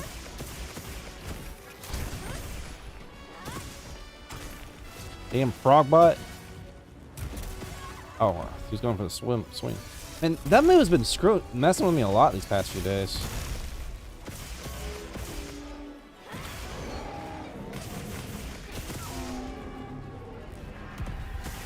He does not do it very often, so I keep forgetting about it.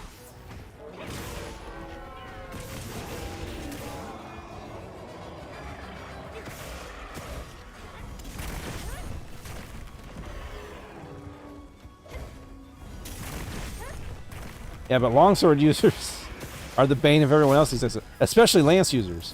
Lance users hate longsword users because they're always tripping their ass. That's right.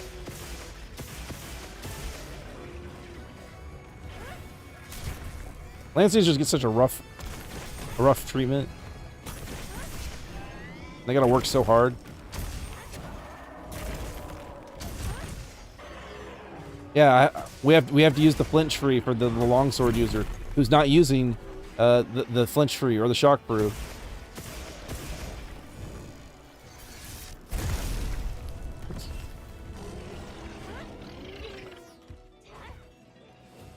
Fucked up the input. I screw up the new big thrust. You all share passives? What do you mean by that? Passives?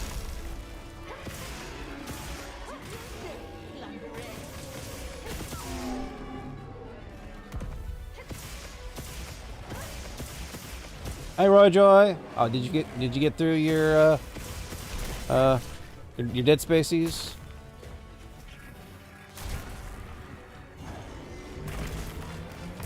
Well, I mean, yeah, they added shockproof in this. I was just saying that the Lance has to sacrifice their damage even further for the one longsword user who's not being very considerate. That's all I'll say. And someone equipped earplugs. You seem pretty happy about it. No, they didn't equip earplugs. That was someone playing Hunting Horn. They had an earplugs melody, which gave everybody earplugs. It's like a support thing they were doing.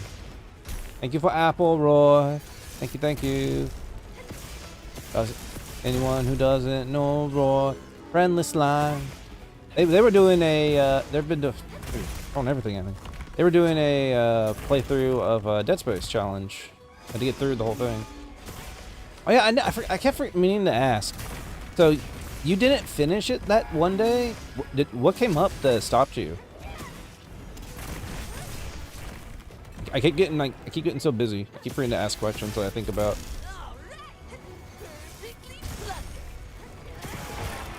I remember you originally planned to do it. You were just sick and you started late. I don't know.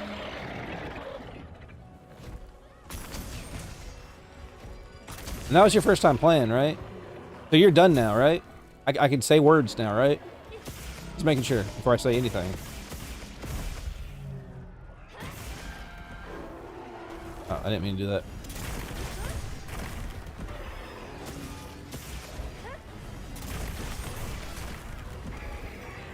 You're still plan to play your regular stream schedule? I thought the whole thing was that you go until you beat it in like one sitting or whatever. I thought that's what your whole thing was. Unless I misunderstood it.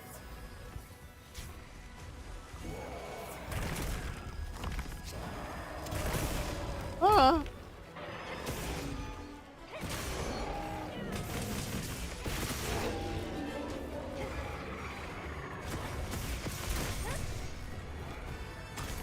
Okay.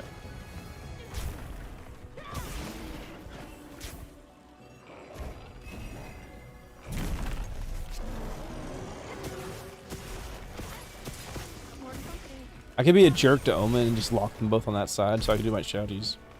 I'm not gonna do that though. That'd be mean.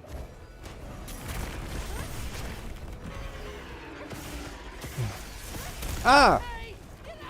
I'm good. We're good. I didn't mistime that block. I did fine. I didn't mistime that at all. Ignore that.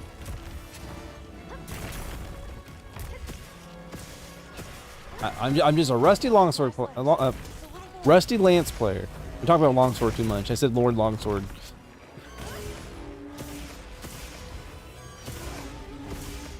You want to stream 15 hours plus, and then they start your normal stream schedule after.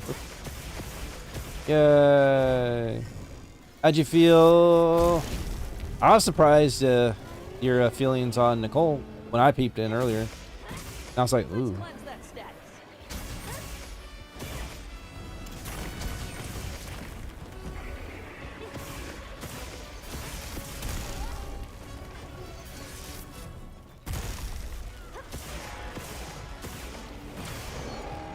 Yeah.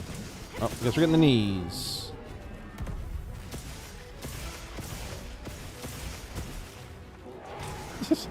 No! I mean, technically, Isaac betrayed himself in that regard, but sure.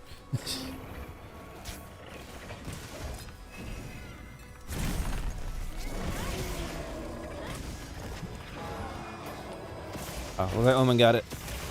I've been trying to get that damn wing for a second. I'm just glad he's down. Alright, let's do it. Oh, that's all I got. I didn't even get the full charge.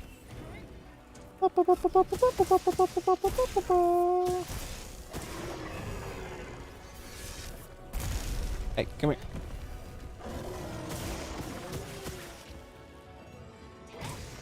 What? I gotta get that foot. Give me that foot. Give me that foot. Give me the foot. Foot. Put your love feet.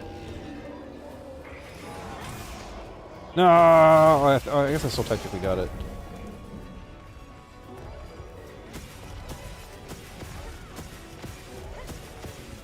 Give me that, give me that, give me that, give me that.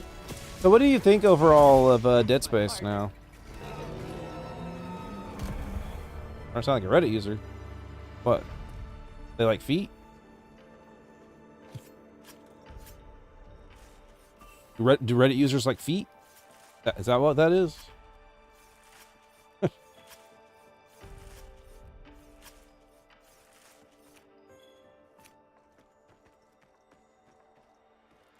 I don't know if that's really what I would associate with Reddit. Them feet lovers have definitely gotten a lot louder in recent years. That's for sure. Reaver, hey! Damn. All right, well, I'm about ready to shout out Roy. Welcome in, Reaver. Welcome on the raid. Hello, Billy, with the 1,000 emotes. Hey, everybody, welcome in. We're doing a vibe night, which ended up in Monster Hunter again. Surprise, surprise.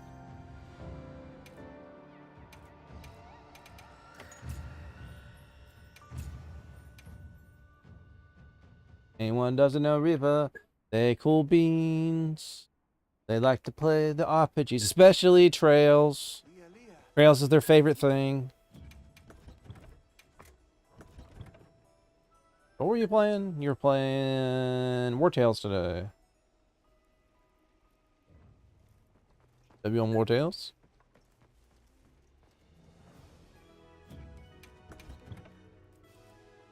Alright, I'm bored of Lance again.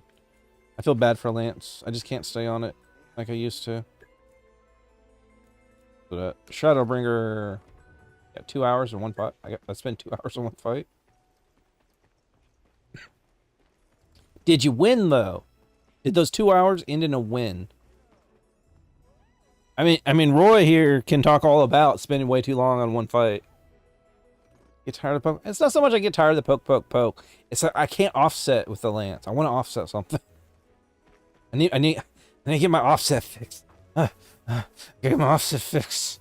I'm not addicted, I swear.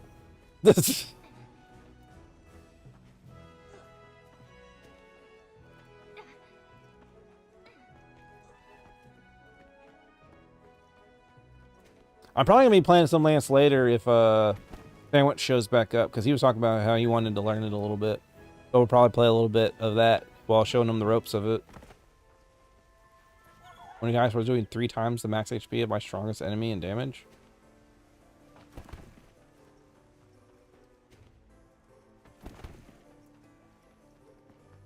You crushed it. But why was the fight so long then? Yeah, before I forget about Roy too, because I was going to give him a shouty earlier. I was just in the middle of the fight.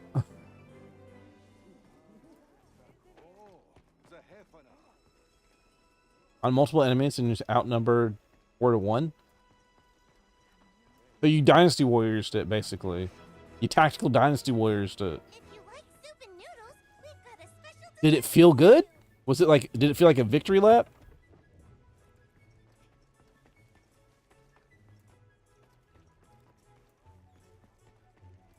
Had 30 folks on your side. And Jujutsu jumped. Oh shit.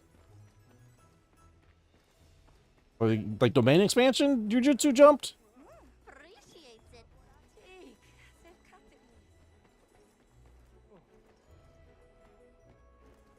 I don't even know what it would entail.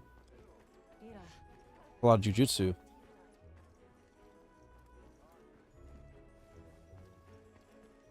Like what they did to Mahito. Well, I mean, considering what happened, I mean, Mahito was kind of like a 1v1 situation in the end, wasn't it?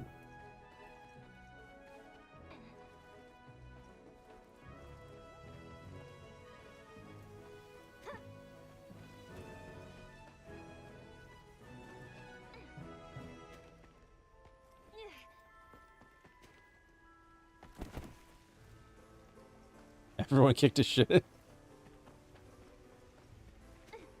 Everyone gets a turn. Well, I'm glad Wartail seems to be going pretty well for you. Feel free to let me know how. Well, you got any plans for the evening, or are you going to go take a nap before your next streaming? Your strongest dudes with wrecking the untrained angry mob. Wait, were you just beating up like innocent peasants? You're not going to sound like that now. Like, we're upset. We've been treated poorly. Well, I'm really good trained soldiers, and we're going to kick your ass now. Stop oppression! Well, thank y'all for hanging out and giving me your raid waves. I appreciate you. You have it good, Millie. Okay, you're causing stuff. They picked the fight. I ended the fight. They started it. I ended it. And Reaper does that like a little smoldering pose. Yes. It's the good stuff.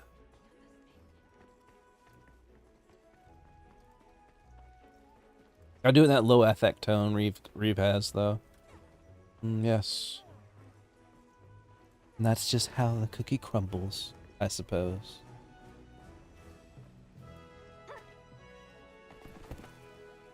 You came to hit and you got hit. It's over for you now. Also, your army was exhausted before the fight started. So they were trying to be opportunist, and it didn't work out for them.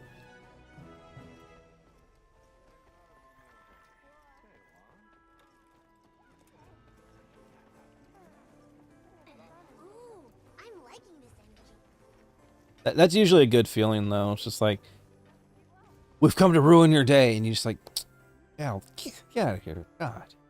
Come on. Another one? fine. We'll just slap you all to the ground real quick. Is this really the fight you chose? Did you think you were gonna win? Did you think you were the hottest shit? Because you weren't.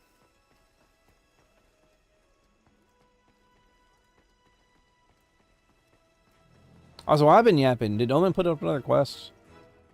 Been not paying attention? Oh, okay. Of course. I didn't want to be being waited on. Price won't stop coming until you get to a specific point. Ah, so it's just kind of like a infinite spawning situation. Looking at you. Oh, no, I'm not telling you to hurry up. I was more worried I was holding you up. That's all I was worried about.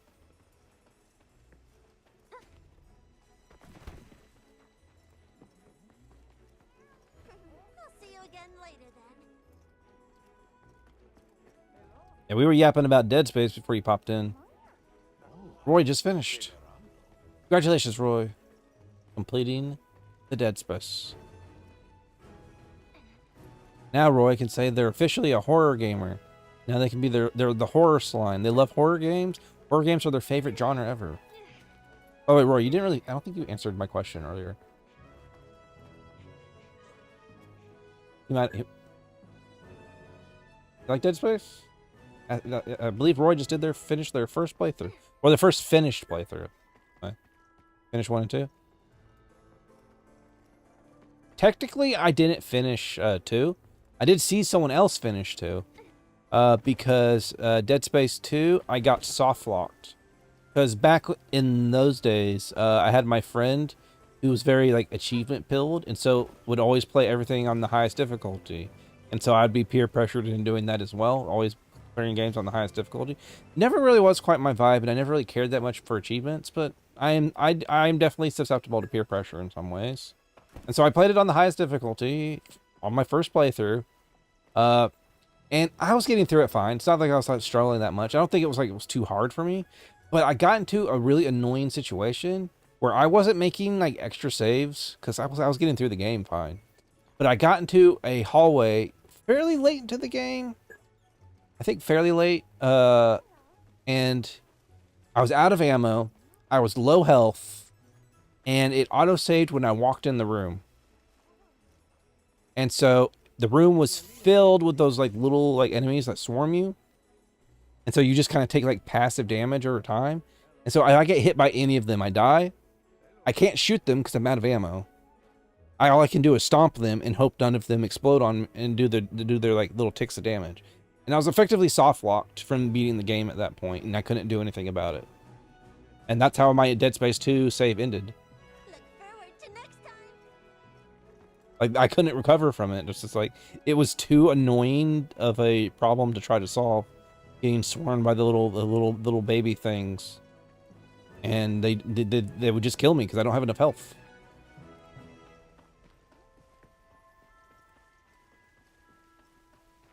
I could not see a way out of that. If I could somehow like go backwards and get ammo, that would be a different story. But I was locked in the room. It would autosave when I walked in the room. So I don't know what I could have possibly done. So I just gave up on the game. I never finished it.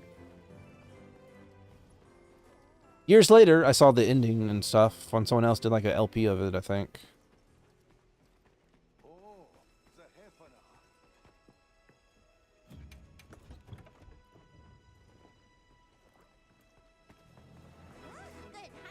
Bum, bum, bum. I'll change my sword. I'm using the chicken decapitator for like a full day now. So what do we want? What do we want? What do we want? What do we want? What do you think, Reeve? What type of sword should I use? Help me decide before you go make your foodie food. I appreciate it. What great sword should I use?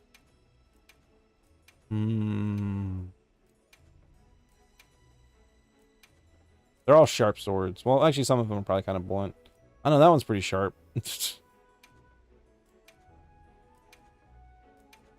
Got a lot of these. If you had to pick one, which one would you pick? The new mirror sword.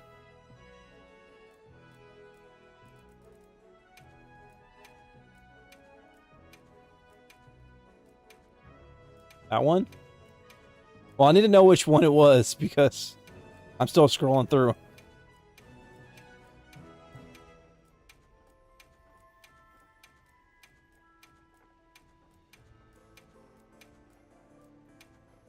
This is the new top row column 3. This one? Or did you mean this one? Or this one?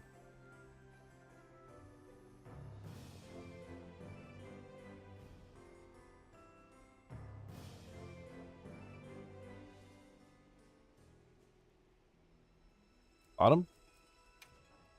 This thing?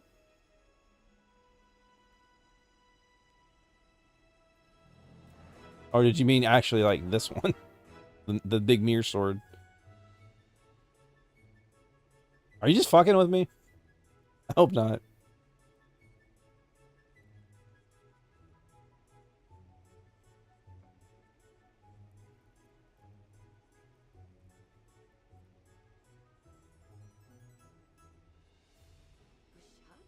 The mirror sword? It has a special effect too if you equip the actual mirror sword. Here, let me equip the actual mirror sword for a second. This is just like a refashion of it. And so it has a unique effect whenever you do a full charge. We'll just slap in the training area for a second. All right. So as you charge it, it comes together, and you will shatter the literal air around you.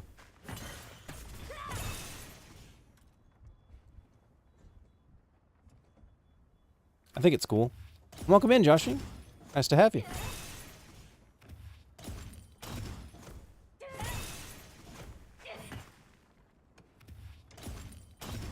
Dun dun dun dun dun dun dun.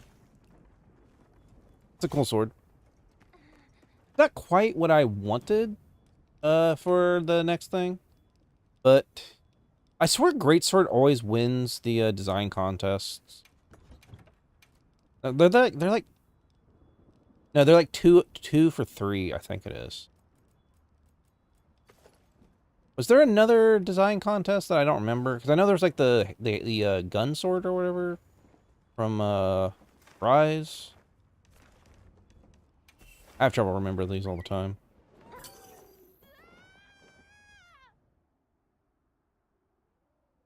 I'm a little disappointed in 10-star Zoshia. That was it was a little easy. Did you do the 10-star Zozo, Joshy?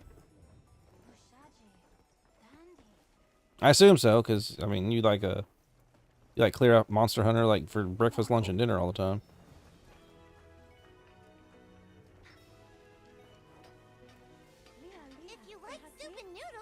Sorry for poofing. It's okay, Roy. I'm just existing. It's all good. I was just asking if you liked Dead Space or not. And I said you're now a horror gamer and all you play from now on are horror games. As a joke. Oh, Josh is playing. What Joshy post? Not your jam? I think the gunplay feels good. I don't really enjoy the grossness. Oh, we need more Azures? Okay.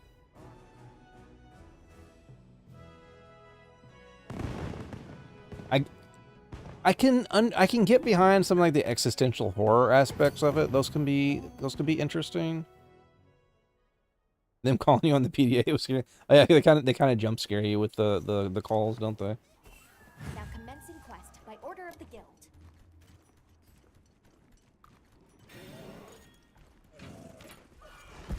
There, that's our target. I'll go hit the other one. I don't like fighting laggy.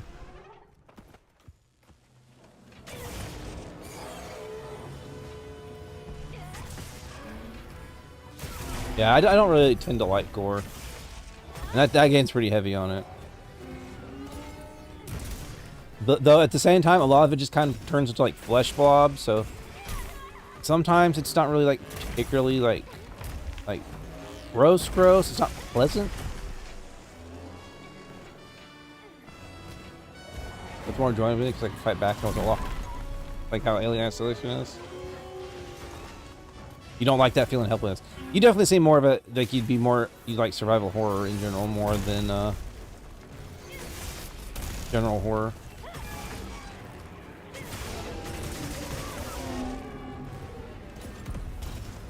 Up. Yeah.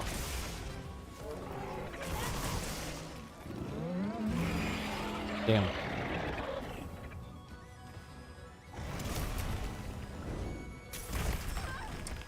Don't hurt a time.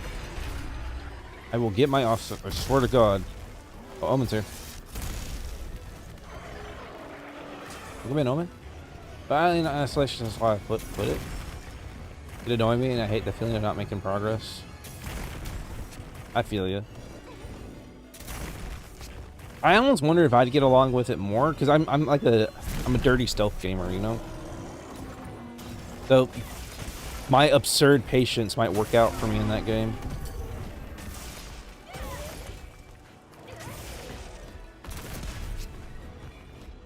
It probably makes me boring as fuck to watch in some of the games I play, though.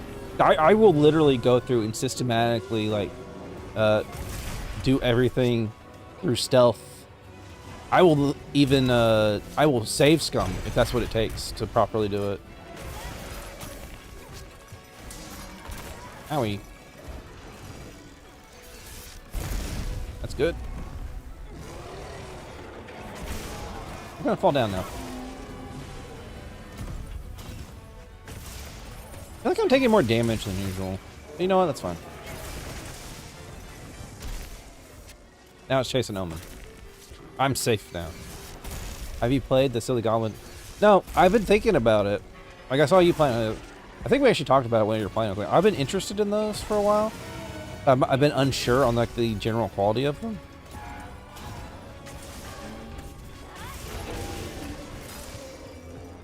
It looked okay.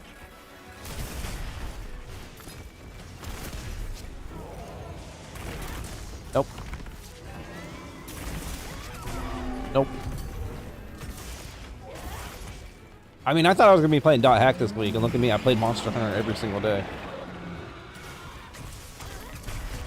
I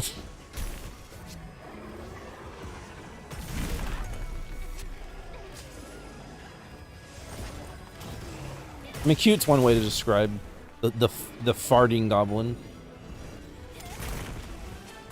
You know, I think I just connected the dots. You know what he makes me think of? It makes me think of friggin' Abe's Odyssey and stuff. Did you ever play the Abe's Odyssey games or any of the Oddworld games?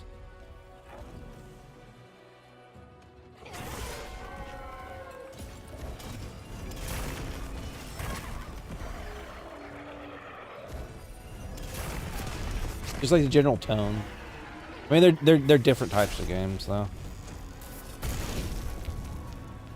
I believe Abe's Odyssey is kind of like side-scrolling, like adventure game. Munch's Odyssey is kind of a 3D platformer, and then Stranger's Wrath is like a first-person shooter. They're very different. They're all very different.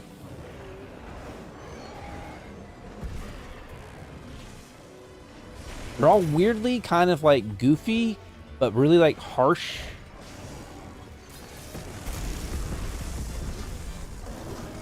I mean, the whole impetus for Abe's Odyssey was like he's a janitor, and then he sees they're gonna make a new food product, which is his race of people, and so he's like, oh, time to run away and save his people from getting turned into the new snack on the block.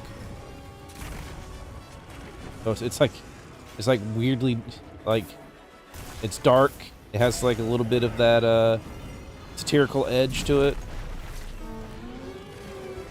but it's also just kind of generally goofy.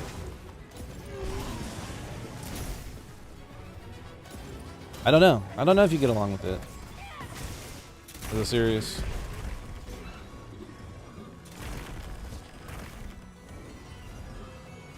Truthfully, I'm still trying a little bit to gauge what types of games you like in general.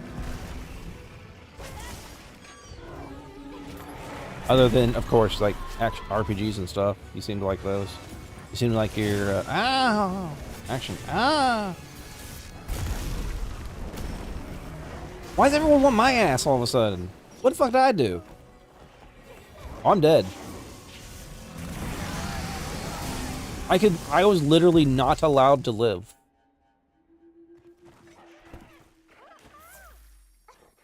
I'm trying to block the railgun, so Laggy swoops in from behind and smacks me out, so I get hit by the railgun and his ass. And then I'm on the ground, and Laggy's like, "You shouldn't have survived that. It's not good you survived that. We're gonna fix that now. And you're gonna watch slowly as you get electrocuted, and every bone in your body is turned to dust." Thanks, Laggy. I appreciate it. Oh, another ad break already? Already been an hour? Damn. And I've been yapping for a while, ain't I? Joshy, no. I got you, Joshy.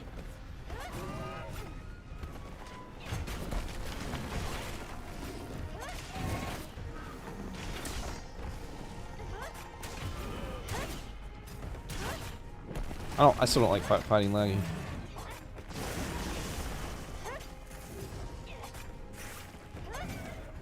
Alright, let's break that back. And we gotta break the back. He broke the back.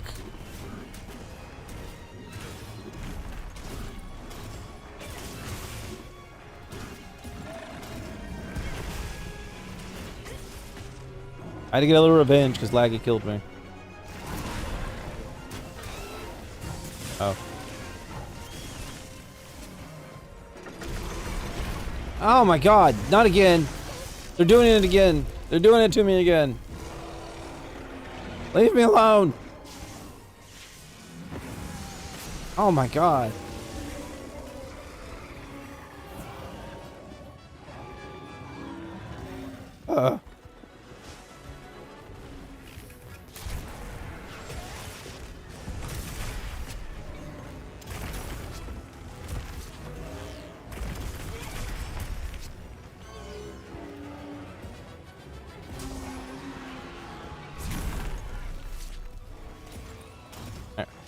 Here we go.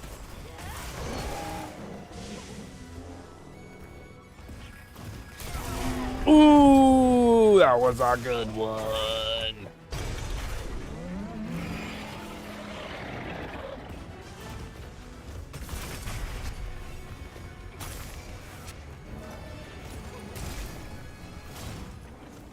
Bump, bump, and I'm been slapped. Okay.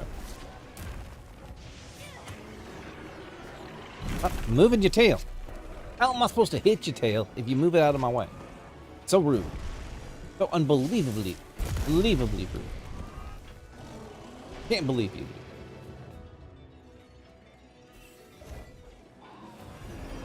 Oh, whoops. Not mean to move that. Sorry. I was opening a window, and I was like, oh shit. Ah, fuck. Drinking. Good. I'll be good. Alright, we're going back to Glaive. Apparently I'm a Glaive main now. I just feel safer now when I Glaive.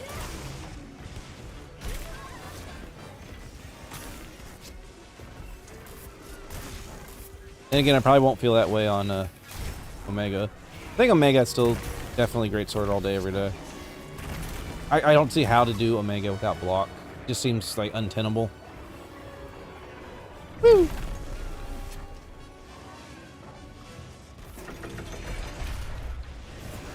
I mean, I've watched someone do Omega with dual blades, and that looks insane. But also looks like something I don't want to be doing. Well, I do remember seeing the guy do the perfect dodges through the laser all the way up to his face.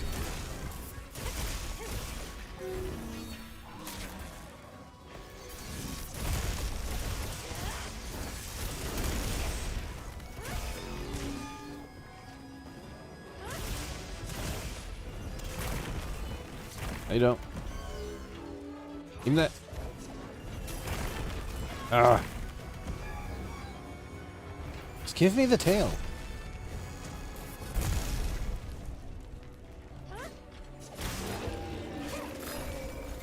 There we go.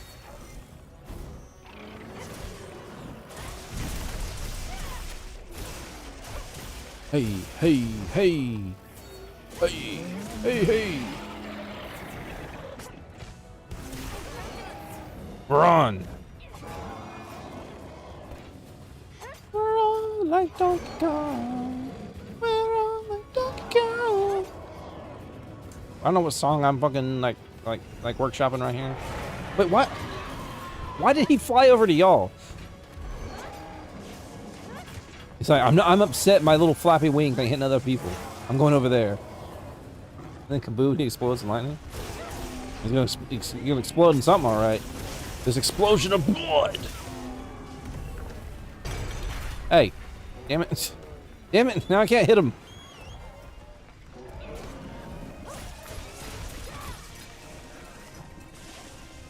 Fine, I'll help you out. Damn, Joshy. Or Oben. I don't know. I don't know which one of you did that. Who am I supposed to jokingly like mock right now?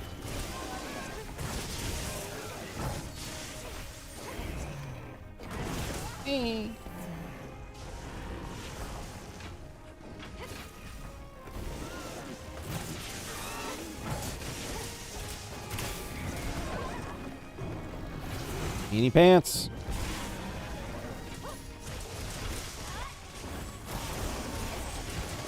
And there I go. My defense buff still active? It is not. This explains things. Let me just chug this real quick. Oh hey, whoa. Chill out. Mind your own business, Laggy. Drink.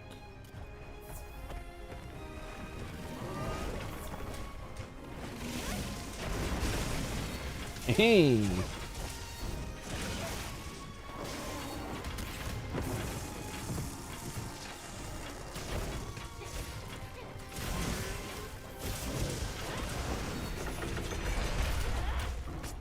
Ray Ray's about to wake up.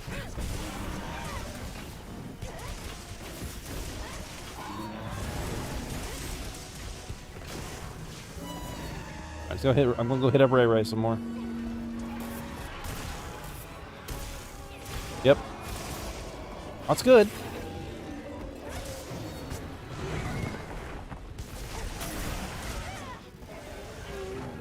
Woo. Okay. Oh, captured. I guess that works.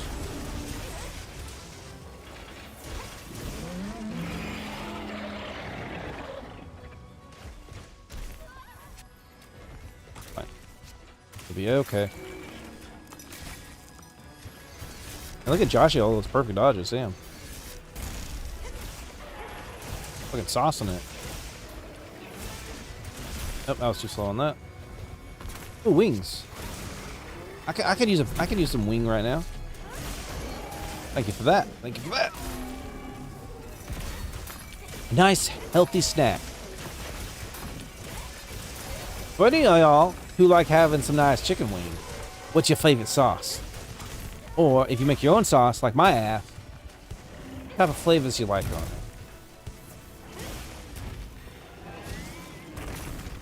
I like to take a little bit of ginger. Things a little bit of ghost pepper curry. Good stuff.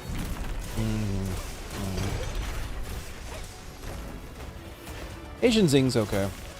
Like a nice little like ginger garlic, like a little sweet syrup to it. Pretty alright.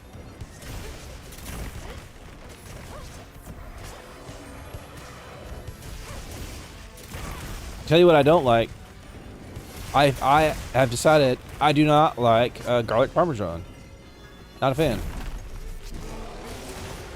It used to be very popular. Didn't really like it. Buffalo I've also grown to like dislike. I think it's just mostly because I've always not liked vinegar, and buffalo is very vinegary, like super vinegary. It's spicy, but it's also just tastes like vinegar, like vinegar and hot sauce. Yeah.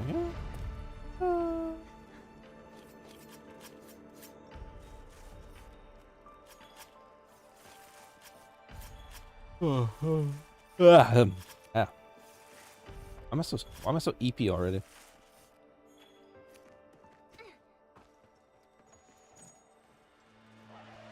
I was thinking about going shorter today, but I'm gonna hang out to at least probably 3 or 4. I'm gonna try to. Laggy dying first? I mean, Josh, you did go for it. Man, did you expect any less when Josh is here?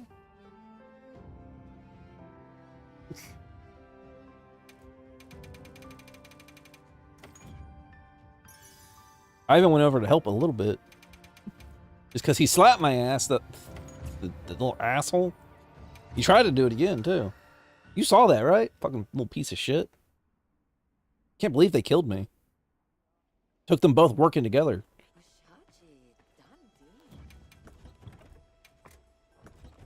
I got friggin' super railgunned. No, actually, no. It's more. I got slip and slided into super railgun, and then into Laggy's giant Pikachu, and it's like I had no chance.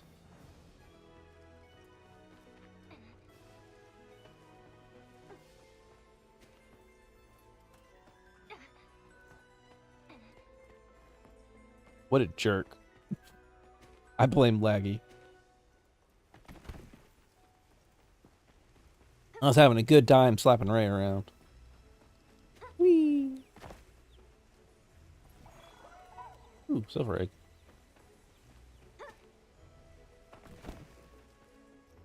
Nyum.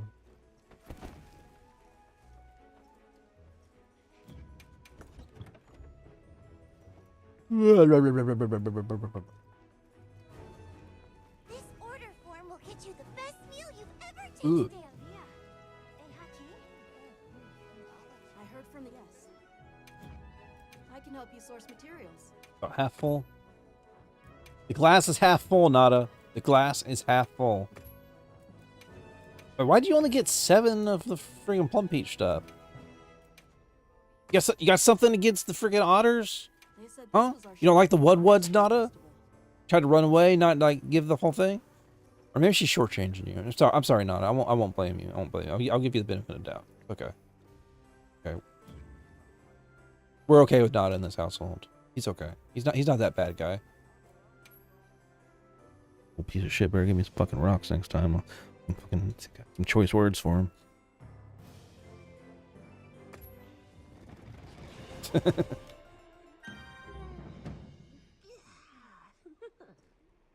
Kabuki Ko. Yeah, Kabuki Ko. Kabuki Illiko. It's a palico. He's a Kabuki palico. Buki palico. So palikabuki. Yeah, there you go. Calico palikabuki. Man, what? I said it right, and then I fucked it up. Palikabuki. Palikabuki. Palikabuki. Palikabuki. Palikabuki. I did it. There we go. Found it. We found it. We found it, everyone. Mission accomplished.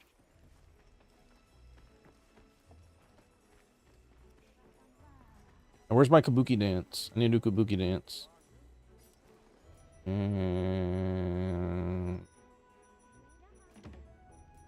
Best I got.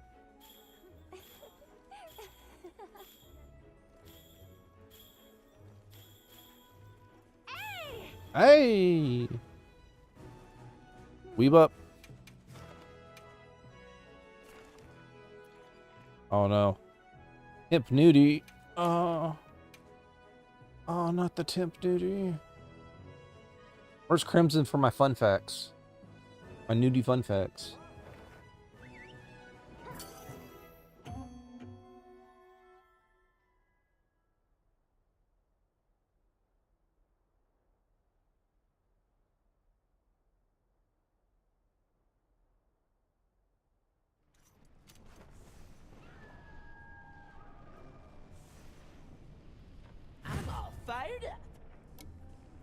now commencing quest by order of the guild. Alright.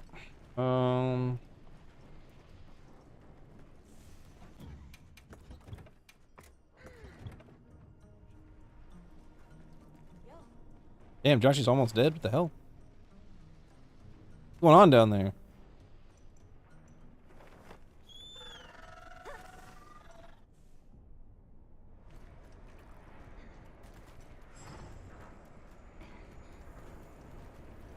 But did Joshy just walk in the room and get nuked immediately? Really saps someone's health. This is a good That new Dro's ready. cool drink. Whee!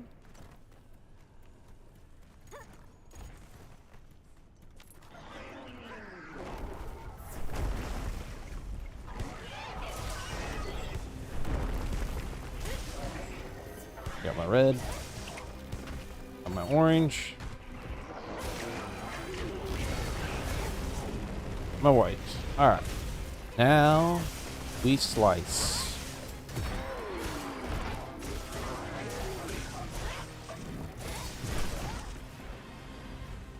Okay, I know what to do in this situation.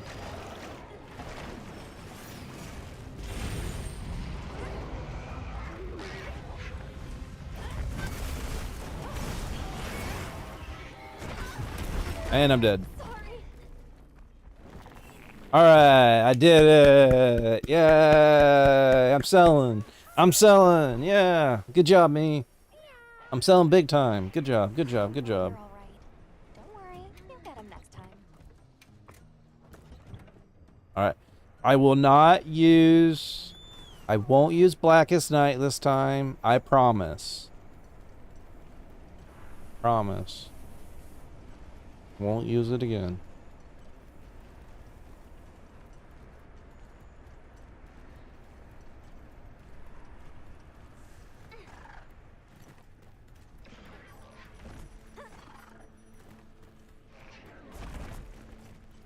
Alright. Focus. Focus in, focus in.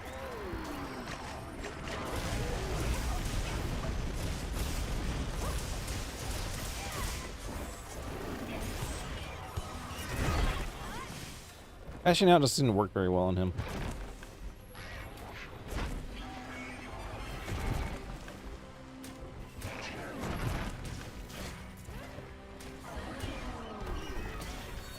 Where are we going, Nudie? Or are you coming back out? Right here? Wow, right into that, huh?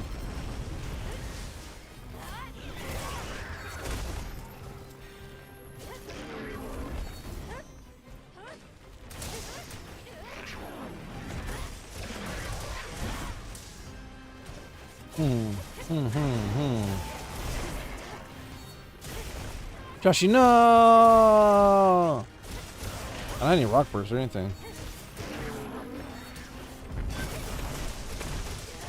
Oh, I'm in danger. I'm in massive amounts of danger right now. Holy shit, I'm in massive amounts of danger. I need to put the damn friggin' anti-heat or whatever thing on. He's just burning my health down with it.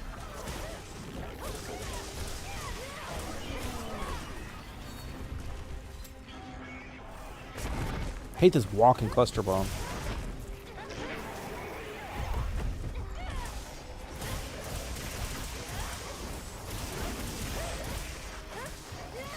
Much better.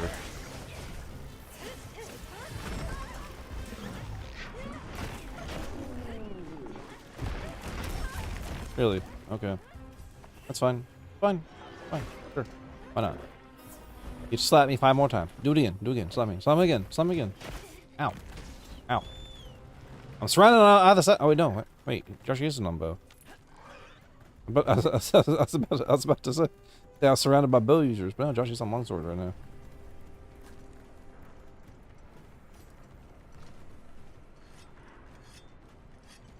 I could swap to bow and then sell extra hard. I could totally do that. How's my defense looking right now? 574. Yeah, it should be good. I wonder why I'm taking so much more.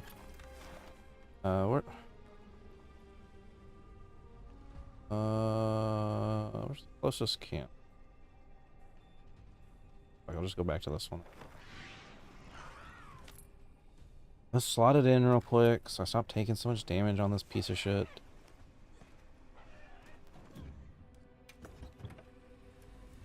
One is it? Protection? Yeah.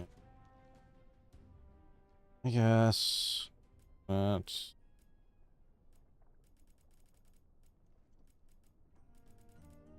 not shockproof. Damn, he's already asleep. Well, I'm there in spirit. You guys got this. Where the hell did I put this? I know it exists. Steadfast, Firewalker, Ranger? Oh. Where the hell is it? Adapt? Yeah, adaptability. There it is. Alright, adaptability. Adapt Jewel. Oh shit, Josh is down. Josh is down. I repeat, Josh is down. I'm coming. I'm coming, I swear. I'm putting that adaptability in though. I can actually slap his ass without fucking burning to death. Okay, Omen, I'm coming. Coming, Omen.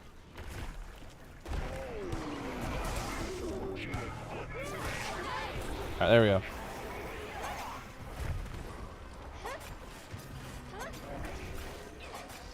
Woo. Now punch yourself in the damn noggin. Squid. Come here, you.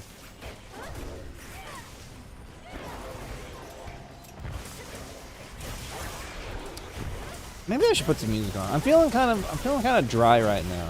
Like I'm understimulated. I don't know how to describe it.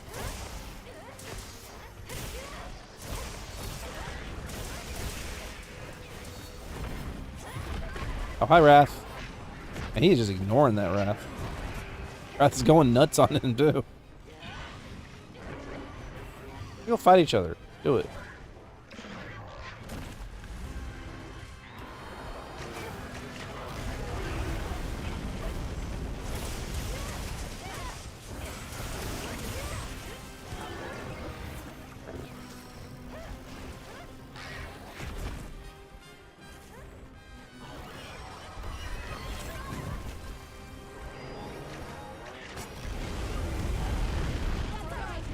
Oh. Oh. Oh my.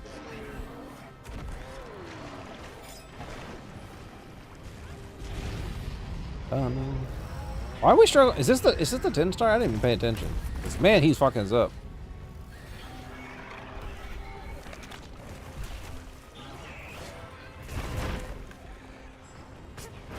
Aye. Well, shit. I'm in danger. I'm in danger. Lots of danger. Okay, I'm good. Whew. Gosh, you know. Thanks. Hang in there. Fucking get our asses walloped. Oh shit, he's next to sleep pod. Sleep toad. No. Oh no, sleep toad. Go to sleep. Your new identity is go to sleep.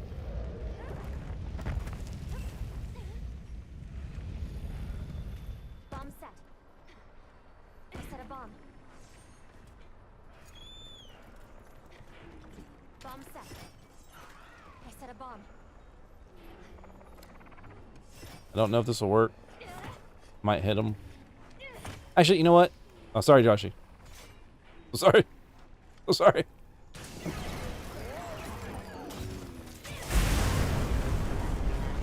And Omen said, I'm not waiting on this this fucking shit.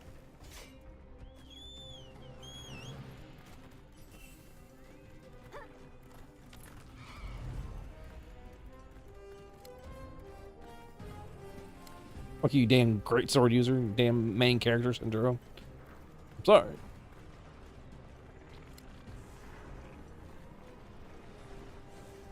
Where the hell is my, where the chill bugs at? Whoa. What? Oh. Well. Okay, everybody. Okay. One of us had to die twice. I'm glad you're all right. Take a second to restock your supplies before heading out, okay? We all got slapped on that one.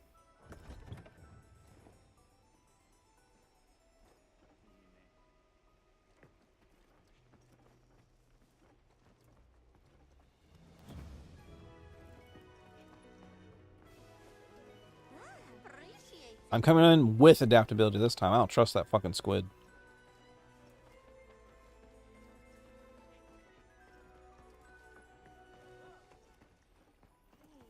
I don't know why the version of him in the four monster hunt doesn't seem to have near as bad a tick rate on his AoE. I feel like he's really shredding me out right now. Cause I wasn't using adaptability on that hunt. Wonder why. No, it's a 9-star. Oh. Oh, Joshie says no.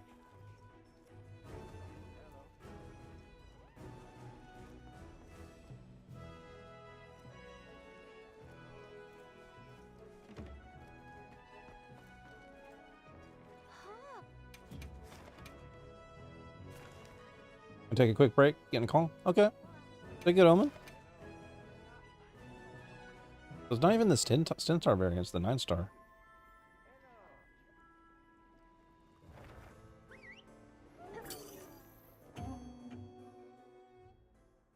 I keep forgetting to change that.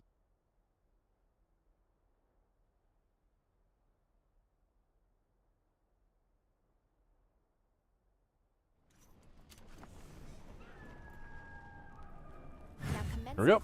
By order of the guild. Time has come. So have I. I'll laugh last as you come to die. The damage done, the pain subsides, and that's...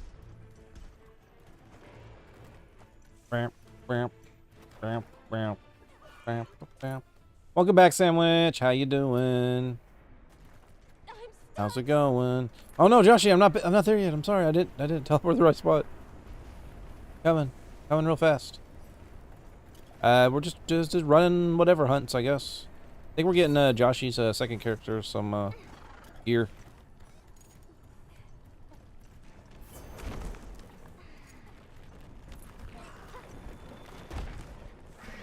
If you want some more hot tips or to have some vibes from some people, we can come help you out in a bit. I don't mind.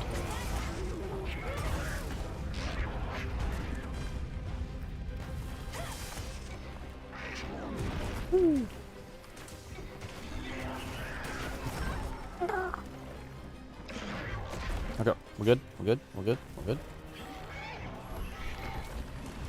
This is way less threatening when I'm not getting that adaptability bullshit going on. I zone back to Axel getting hugged by tentacles. I'm not getting hugged by tentacles. I haven't gotten grabbed by him yet.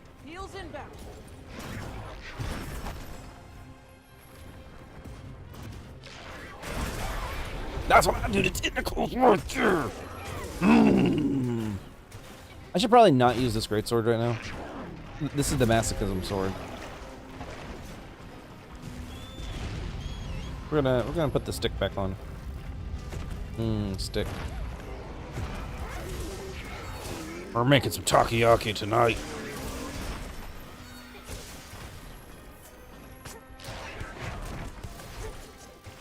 Oh, we got red. I didn't even know I had gotten red already. Alright, well. Yeah, since hunt has already ended. Woo! Alright, we're in.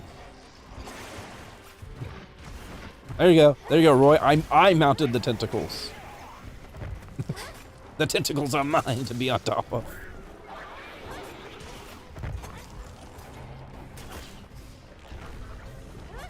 His name's Udra, or as I like to call him, Nudie.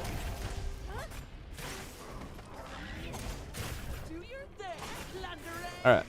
Time for you to come on down.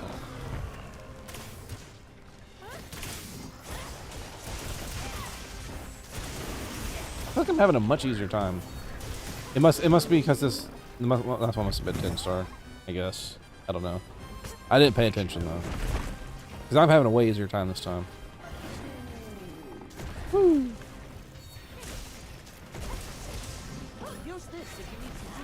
Use this if you need some heals.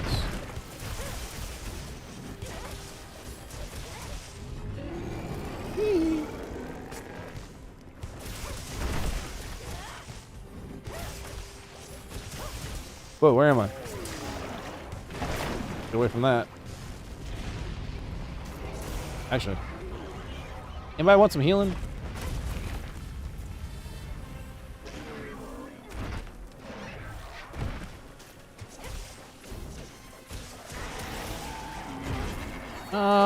Okay, now I'm getting hugged by tentacles, Roy. Your comment has now become accurate. I'm being hugged.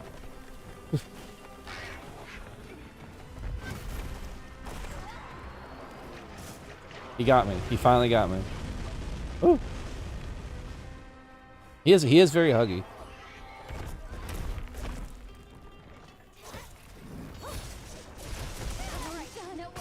Oh. Oh. Oh god.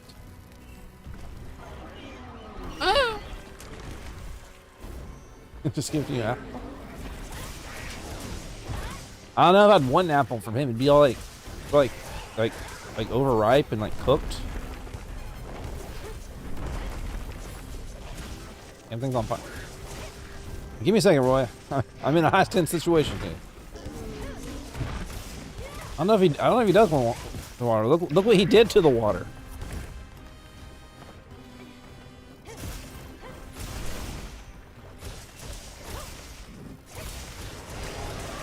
Oh, get away from that, get away from that, get away from that. Oh, he's leaving. Okay. I'll take my sippy now. Pick him up. Hey. I'm drinking. Come on. Thank you for the hydration. Make sure to grab anything a monster leaves behind. Alright, there we go. We're scooting. Let's go, let's go, let's go.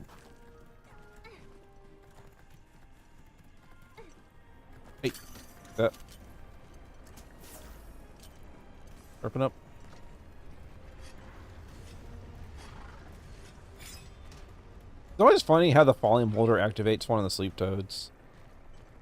Like, obviously someone on the design team knew that's what was going to happen when they put the toad there. It's just really funny. Just where did I put him? There. Alright. Alright, and up. Up. I'm just gonna do the raw. No, how could you do this to me?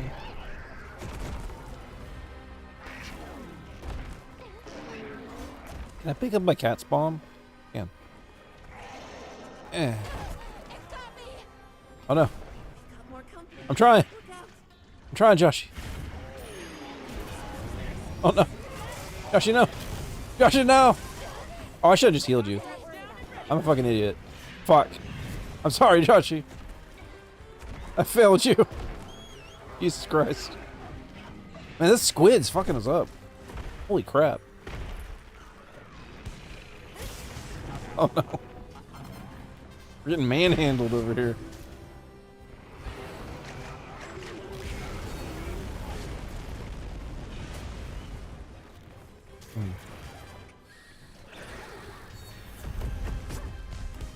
Take a nap.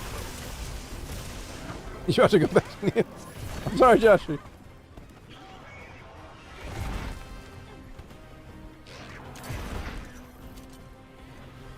You would have been fine if I had realized I should heal first. But my stupid ass was too busy trying to like freaking like stun him or something. If I just healed you, you would have lived. I had plenty of time to use the powder.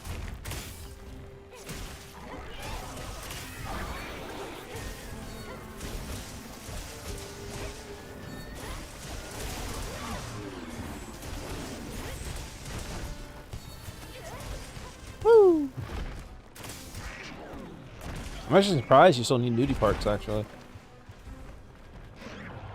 Woo! Woo! Woo!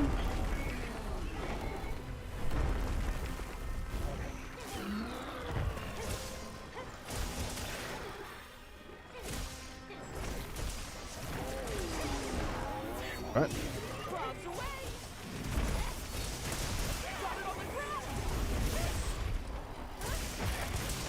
Ooh, he broke his head. I don't know what that actually does for us. Hopefully something useful. I actually haven't actually taken the time to like remember what each break. Oh shit, I'm in danger zone. Danger zone. Danger. Oh. I technically didn't die. Technically, I'm technically alive. I didn't take a feint. See, it's fine. I did not die. I'm perfectly a-okay. Nothing happened. On my way there.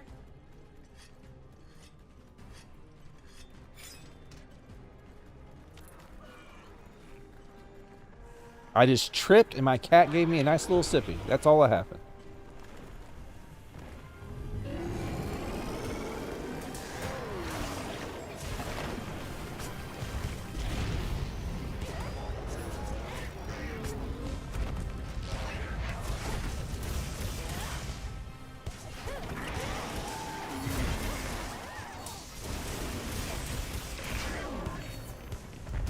Ah, shit, I didn't manage to get on top of him. Woo. Okay. I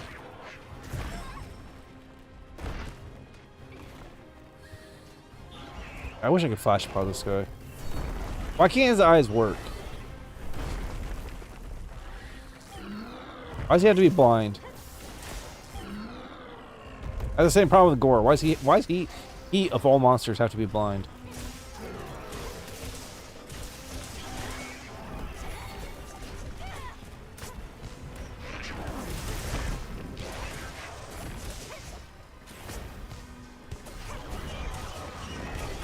Well, I walked into that. Got you, Dashi. You'll be okay. Thanks for the pick me up.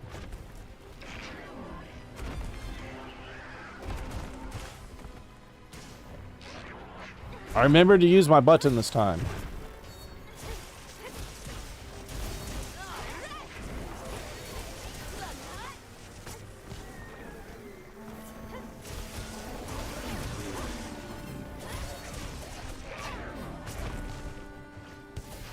I mean, it definitely healed Joshi, so I think the button worked pretty well.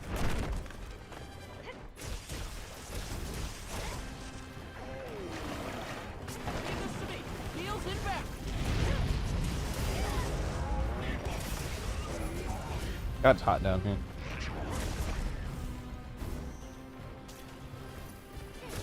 Dun, dun, dun, dun, dun, dun, dun. Dun, dun, dun, dun. Hey, this is a good time for this.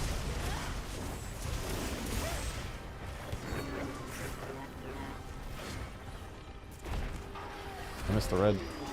Give me red. Red. There we go. Yeah, Gravios isn't angry. He's chill. He's a chubby little fly boy. You should see him flap his wings and fly. It's so silly looking.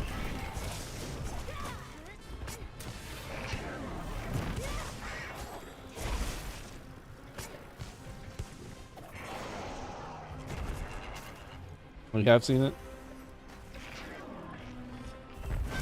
I mean, I'm in danger.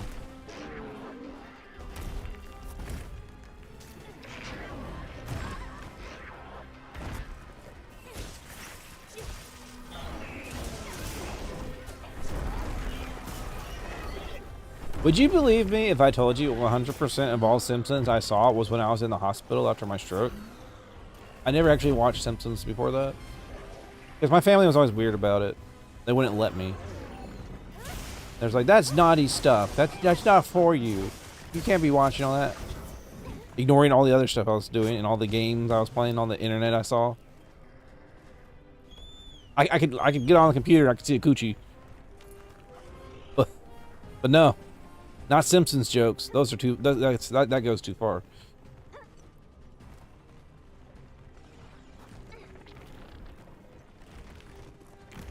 And yet somehow, because of everyone else's Simpsons filledness, I've still absorbed all of the memes into my body, despite not really experiencing them myself.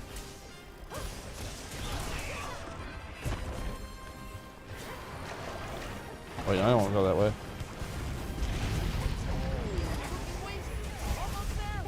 Yay!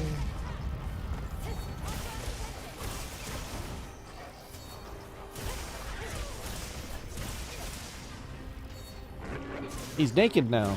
No flames, no danger. Now he beat his ass. Oh right. I guess there's no reason to go for the hard mode part of it. Good shit, good shit. I guess we'll make it easier. I've gotten so used to kill.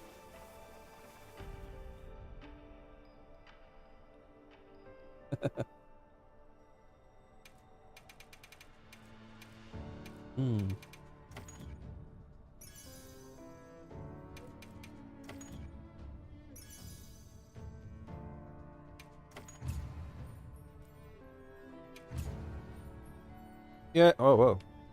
We got the same accolade.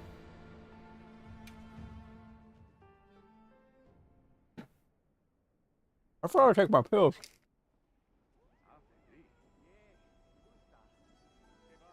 I took my pills.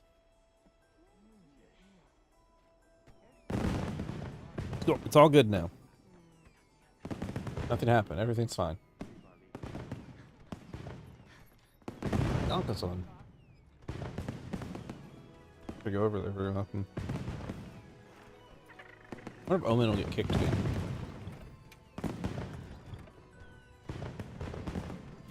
By the way, did you join our lobby, Sandwich? I saw you were on. Yes, you were earlier. Oh, I guess you're not on anymore. It's all good. I thought maybe you were wanting to do some hunts. That's why I was asking.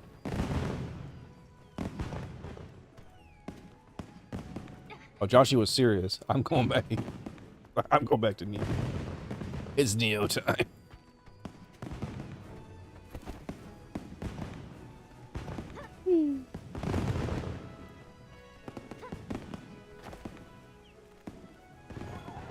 They need to fix this damn square on this bird. I'm tired of seeing this shit clip through his damn feathers. You still want to do some of your dailies? Okay. It was nice having you though.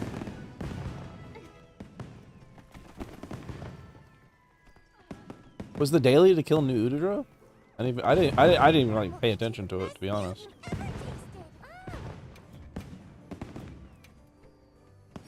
Oh yeah, sure was.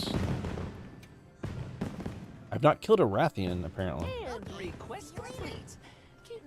You know, now that I think of it, I don't think we've actually fought a Rathian in a while. We've been attacked by Rathians, mostly under the Roman gang when doing that Rathalos quest. Or the 3 quests where you have to kill Rathalos is one part of it. We get slapped by the harem. We've had that, but we've not actually fought a Rathian in a long time.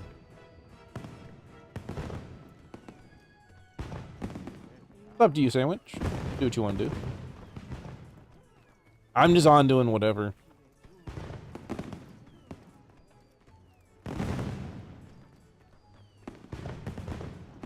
Anyone wants me to play something, I will do it. That reminds me, I still need to make that poll on the Discord. Maybe I should go ahead and make that now while I'm thinking about it. And we're waiting on what we're doing. Okay, we'll do... I don't know...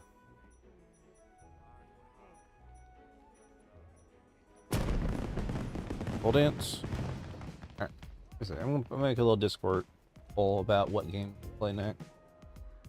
Alright, let's see. How do I do the poll again? I know it's a Seriebot function. Oh, yeah, you wanted to know more about the Lance to be tanked? Yeah. I was planning it a little bit earlier while you were away to get myself like reacclimated a little bit. Oh, but it's pretty saucy. Most of your saucies in your defensive maneuvers, not so much your combos. So there's a bit to your combos as well. But I'll get to that in just a second.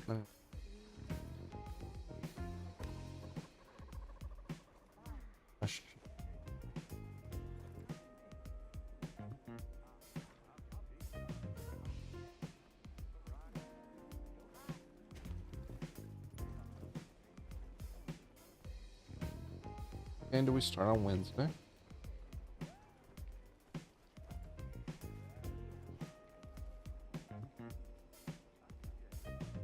Okay. Got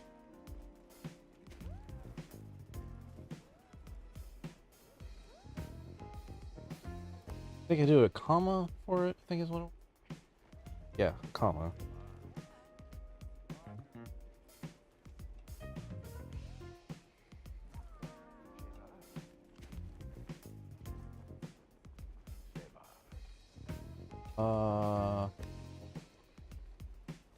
What's another game I have on my list?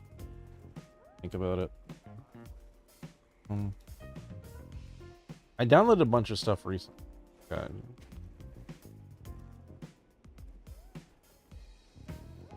Who's playing Dark Tide? Oh. I do want to get back on Shrouded sometime. The only one who was playing that with me was Crimson. Crimson gets really busy sometimes. I think they uninstalled it though, so they'd have to reinstall it.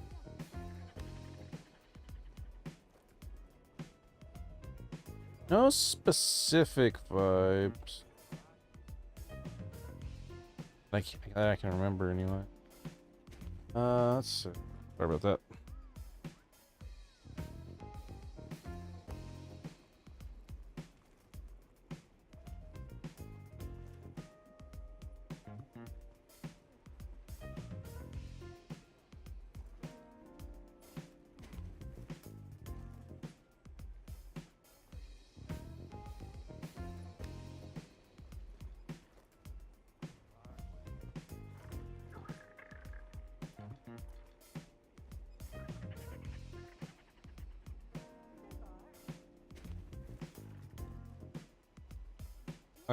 I think that works. Yeah, there it goes.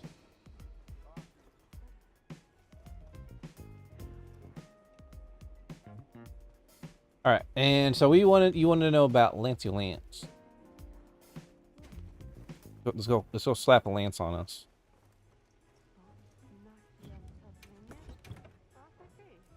All right, Lancey Lance. I'm gonna put on Lance.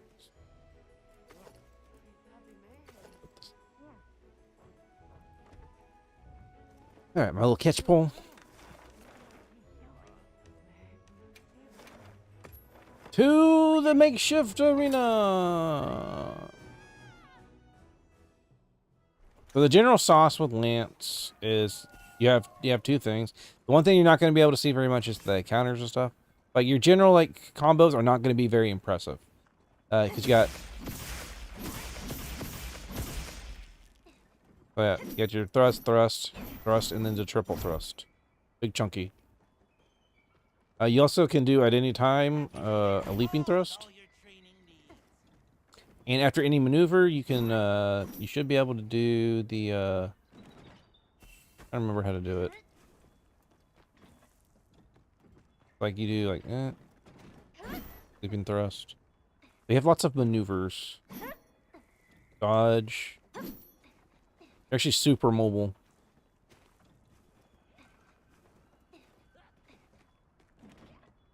Just simple stuff like if you block and then you press the 2 attack buttons, you instantly hit a sprint. And this is like the fastest movement any players can do in the game. Right here. Zoom. Whee!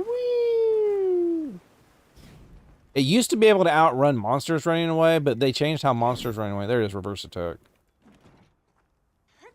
There's supposed to be a side thrust as well you can do. I don't remember how to do it.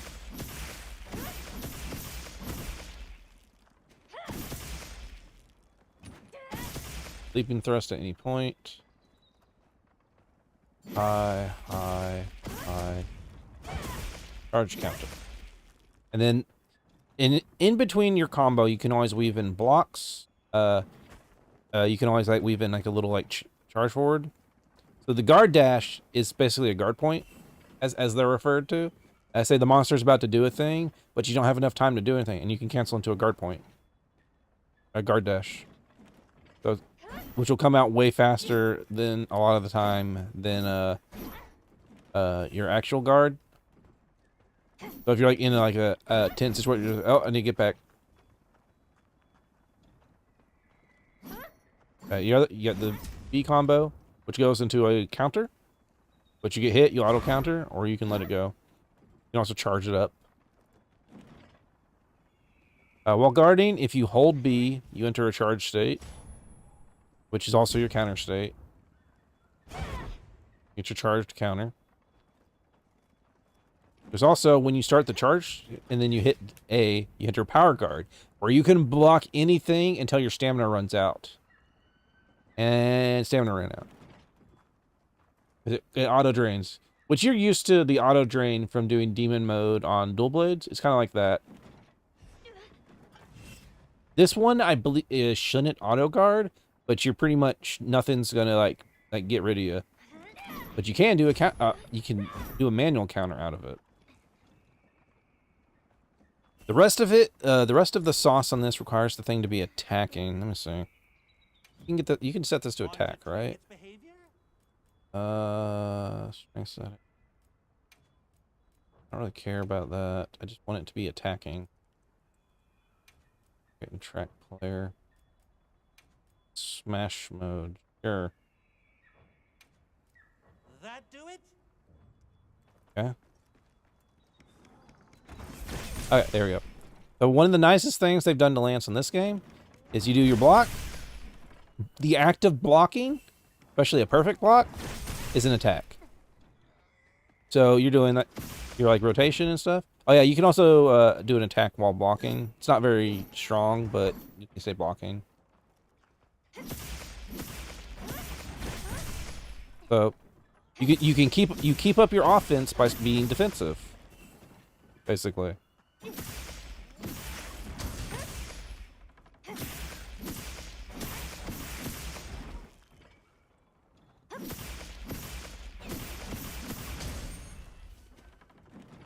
So the sad part of the guard dash, well, it'll come back faster and you can cancel into it.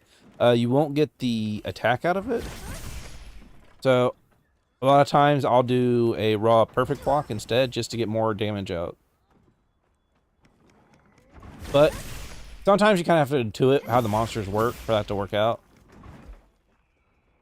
And also something you might enjoy. On some monsters, this can have varying effectiveness. I just think this is really fun to do. Say the monster is downed, and you can do your charge, which is the 2 buttons while blocking, and you can just unload on them by doing that. But depending on the shape of the monster and how they move, sometimes you'll go through them like I just did there. But it's very satisfying to do this whole thing. And the longer you do this, the more power you build up. You do your big final thrusty, which is very, very useful.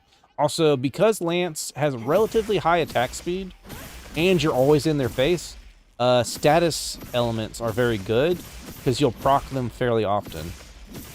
Though element in general is pretty good on pretty decent on Lance as well, because it procs so often. Any attack and weapons that hit a lot are usually way better elemental weapons. Careless is really good in this game. Blast isn't as good as it used to be. Yeah. The other bread and butter is the position of the monsters. One of the things, like if the monster's like directly in front of you, low to the ground, doing the mid thrust and the triple thrust. That's usually the option. Maybe the monster's big though, and he stands really high up. You can always just do your high thrusts because you'll be poking upwards. But you can also cancel high into mid and vice versa. So you can go back and forth depending on the movement of the monster the whole time you're fighting. It's a very technical weapon. It's not flashy. It's the main thing with Lance. But when you're like weaving all your stuff real good, and you're like avoiding attacks, and you're like the monster's trying to get away from you, and you're like, nah, I'm gonna be right here. You also have a few blunt moves with shield bashes. You don't have a lot of them. Honestly, the easiest one to do is the new focus strike. Oh, which is just all blunt. But you can knock things out with. Honestly, nothing's going to do better KO than the hammer and the hunting horn, though. But you can have a little bit. Oh, hi, Nick's the Finboy. Hey, how's it going? Welcome in. How you doing? Thank you for your raid. Thank you for bringing your community over here. How's it going?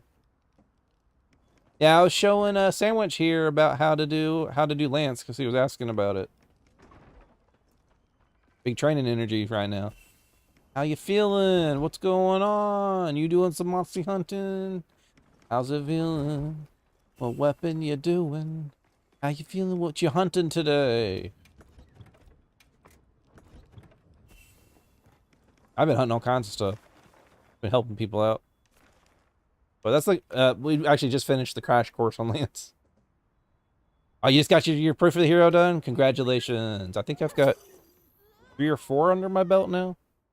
No, I have at least 4. At least 4. Maybe 5 then. Maybe I have more than I thought. Wow. You sure got here fast. It hurt a lot. Yeah. It takes a second, that's for sure. The biggest problem is that damn time limit. I think that thing hurts me more than anything. Would you say Lance is best for a tank build? I wanted to lean more towards tank. I mean, yeah, Lance is probably the premier tank if you want to be a tank build. First try, you gotta trust us. So funny you say that. Technically, I did first try it by myself. Technically. I didn't actually do it by myself. So I joined an SOS for Proof of a Hero because everyone went to bed for the night. But I still wanted to try Proof of the Hero because no one else had, because we hadn't gotten to it, but we were done for the night. We had done lots of hunts to get everyone Proof of the Hero unlocked. So I went ahead and did it. And I joined at SOS. We were having a good time. We were getting through it pretty smoothly. Midway through New Udra, everyone disconnected. And I was left by myself. And I was like, all right, we're going to get through this. I managed to get through New Udra. And went to go fight Arkfeld. Which for me, Arctemper Arkfeld, he's kind of a victory lap. Because I play mostly Greatsword. And offsets kind of make them kind of like really easy to deal with. Unfortunately, I didn't have a lot of time left. And I was down to the last like 20 seconds, I think, when I killed him. And I was like, woo! So technically, I first tried it. But I can't really say I fully soloed it. Despite ending solo, I didn't start solo. Virgil. Hello, Virgil. Nice cosplay.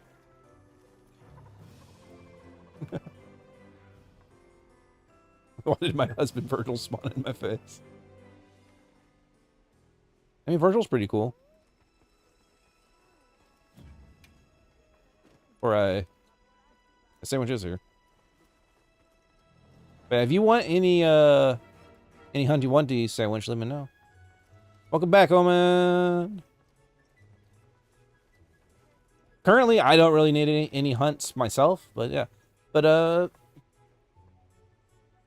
thank you again. Let me give you the proper shouty too. While I'm thinking about it. You can be scared of Arkfeld? Oh, you don't like fight? You have trouble with Arkfeld? I love fighting Arkfeld.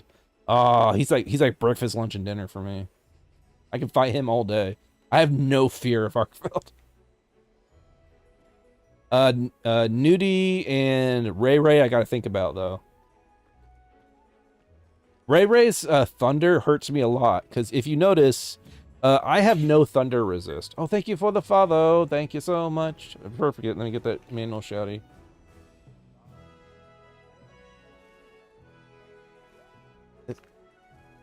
Thanks to Finboy. Also pays the hunties. Let me give that shouty yowdy. You love Omega and Arkfeld? I think Omega's fun too. Omega's a bit of a learning curve though. I don't want to fight Omega all the time. Arkfeld I'll fight any time of day, any sunshine, any mood. I will fight Arkfeld because it's just relaxing for me, to be honest. I get to get pumped up too. Like, oh, Arkfeld, are you gonna hit me? Are you gonna hit me, Arkfeld? Oh, you got offset again. Oh, oh no, Arkfeld, you got offset again.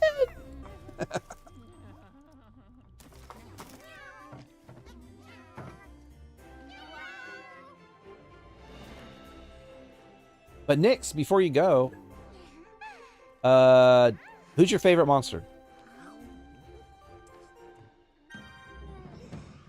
I want to know. Won't say Omega. I mean, we mentioned Omega.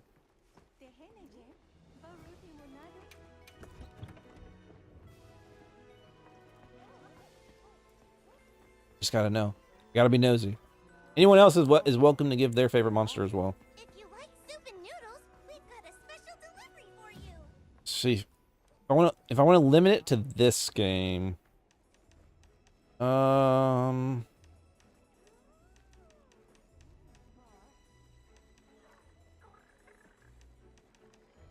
just this game. Arkfeld is pretty high up there. I actually like Jericon a lot. It's a tough one. Jin's really cool. I do not like gore in this game. I really do not like gore in this game. Arkfeld's really awesome.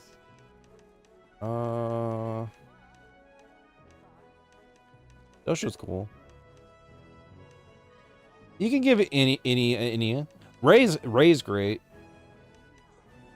I'm trying to think of what my favorite wilds was before I extrapolate it to like the whole series. So as far as wilds concerned, it'd probably be Ray, Jin, or Arkfeld. They're the most fun fights for me. Series wise, I'm actually really fond of Basilgeuse. I love our little like harassment bomber. I actually love him.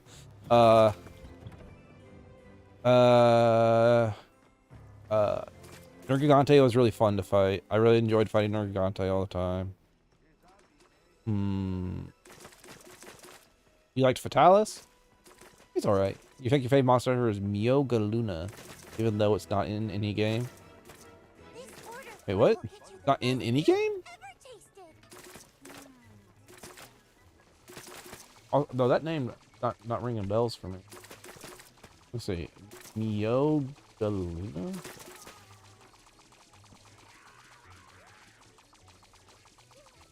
Monster Hunter Orage. Oh, is this like a manga? Oh. What am I looking at?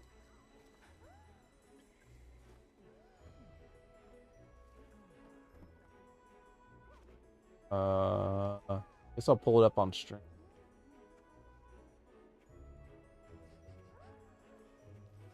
What are we looking at here? He's got very big hands. He's very dragon coated. He stands on hind legs. Is he like covered in crystals, I guess? Laudabreena is your favorite, Elman? I didn't know you liked them that much. That's actually extra funny to me, considering you have arachnophobia. That's very interesting.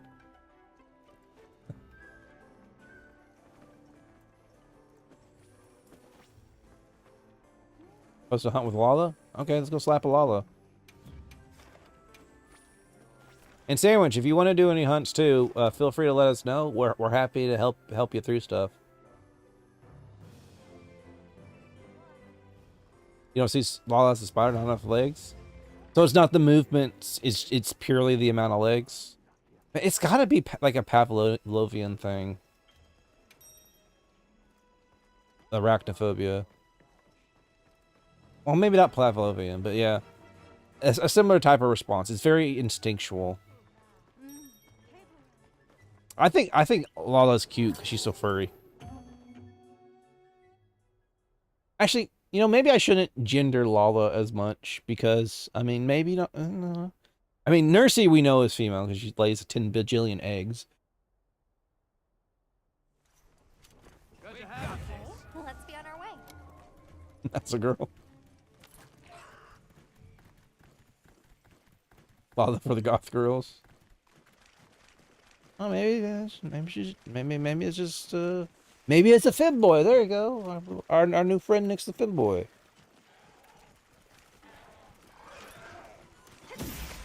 All right.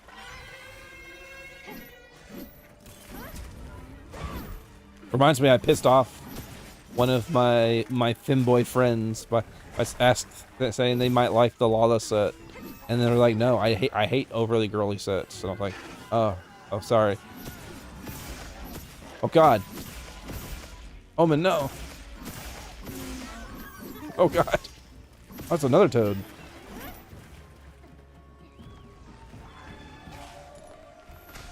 That's crazy. You can paralyze the paralyzer. Hey.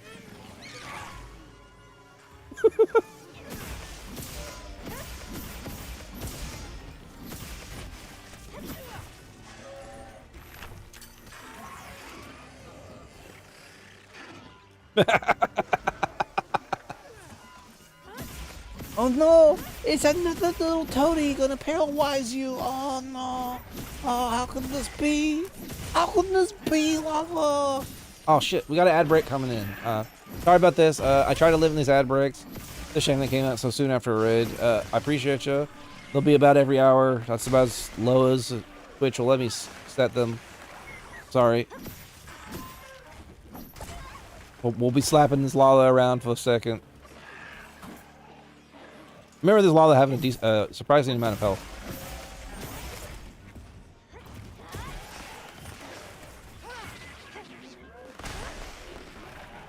Alright, get away from that paralyzed juice. No, you don't. Oh yeah, if you're still listening, by the way, Sandwich, actually, I might not be able to listen to now because the ad break started. I'll wait on hot tips. Woo! Hey, hey.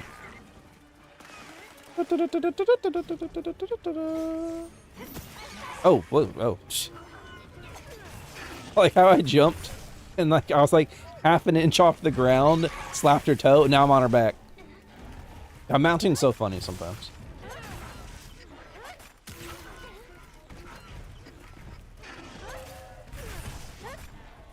Alright. Get this down.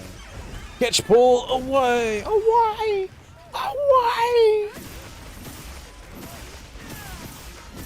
Oh, that deserves some love. Good job, Lala. Oh, oh, hey.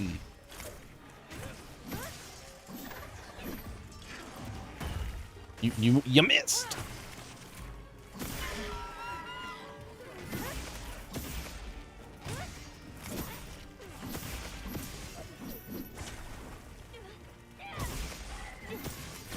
Aha! What you gonna do? Huh? Do it again. You missed. You bopped on. You bopped on. Bopped on.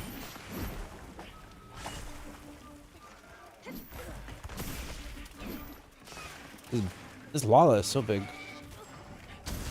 I don't. Yeah, she does a surprising amount of damage with little claw pokes too. Do a little bit of that, a little bit of that. Get a little sippy sippy.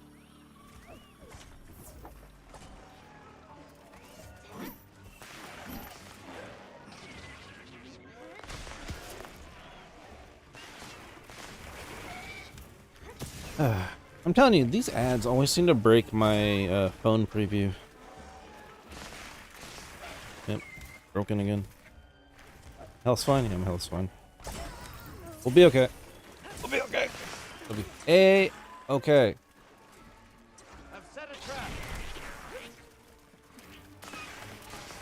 It's taking me forever to wake up.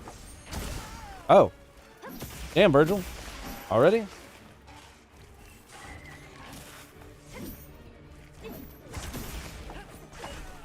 Ba-na-na-na-na. Oh no, Omen. Okay. You'll be safe, I promise. She seems more interested in me right now, so. A little spider doing spider things.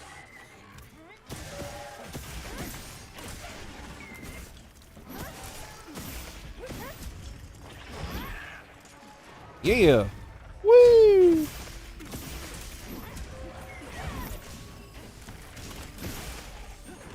I never knew Virgil used a bow. Welcome in, Texas Red. Nice to meet you. Offer us some slap some cheeks around our hill.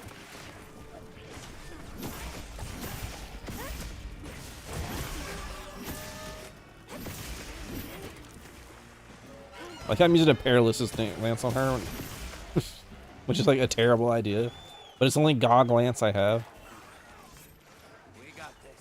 Welcome back from ads, everybody. Welcome back, welcome back.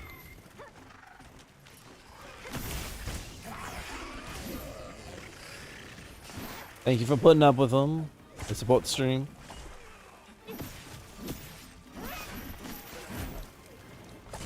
And slam. Yeah, Virgil. Crazy quick job on that dosho. I was actually kind of looking forward to fighting him though. All that takes me a second.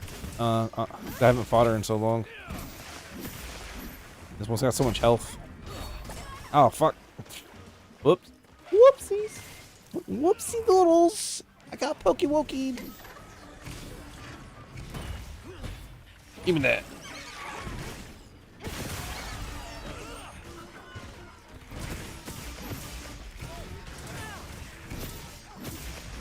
You don't have to leave.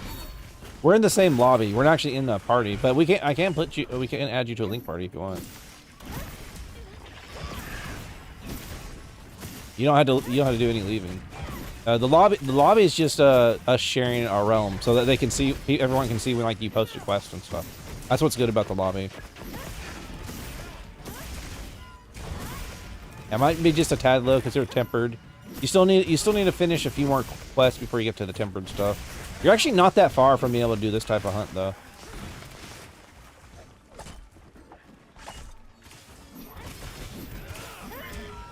So you got your high rank monsters to fight, and then tempered are just like souped up high rank monsters, basically. They give the same materials as the high rank monsters, but they give you like talismans and decos and weapon materials for like making your Ardean weapons and stuff.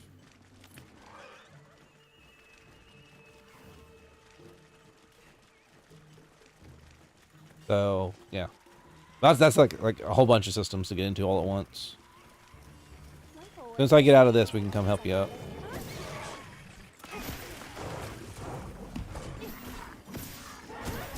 Oh, Strava! Hey, welcome in, Strava. How'd your headless Helldivers hours go? How's it going?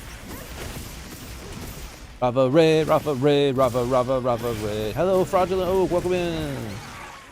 I'm slapping some monsters again. I was in a I don't know what to do today mode, and then everyone wanted to play Monster Hunter, so we're Monster Hunting again. This has been my life as Monster Hunter. Hello, monsters. They're getting hunting. You stayed on Helldivers, so I imagine you were having a good time with your little double armor bug. Brendan doesn't know Strava. They good bean. They also VTuber. They play all kinds of little multiplayer games, do community stuff all the time. What's good besides getting absolutely blasted by RNG in some games? Oh, aren't you immune to fire and lightning now? Give me that manual shouty since we're done here. Rava. Is that Strava? I got a lot of parashrooms from that. Holy crap. Well, I don't get any accolades. I was working hard. I was over here poking and shielding, and you're not even gonna appreciate me. Come on now. Why you gotta be like this? Nothing fully protects you from Super Earth dropping random bombs on you. Oh. Wait. Did someone go out of bounds?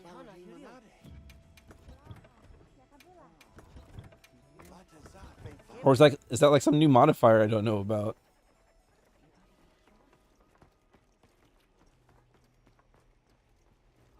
But yeah, if anyone needs to run, feel free to. I super appreciate you bringing yourselves over here. We're probably gonna be hunting for a little bit. Alright, and then Sandwich had his thing. I go join him. Oh, you're also on Lala. Wait, you're on what's wait, you're in low rank lava? I mean, I'll help with low rank Lala if that's what you want. Good old DSS. That's DSS.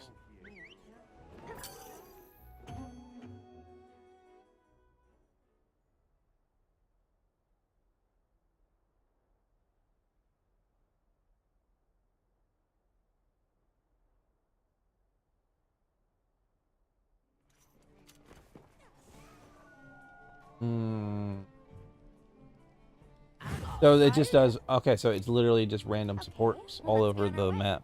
Okay. Maybe you just went to go fight Lala with Lance to practice? Unless you're trying to get some Lala parts.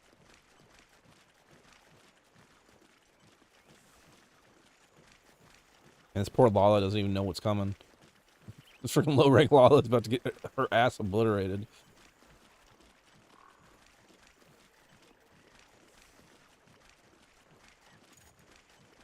I almost hopped on some hell dipping energy. But yeah. We also watched some videos today about Japanese 7-Elevens. Learned a lot. And also talked about American suburbia, which contributes to Japanese 7-Elevens not bringing their culture over here. That was a fun time. If anyone finds that type of stuff interesting.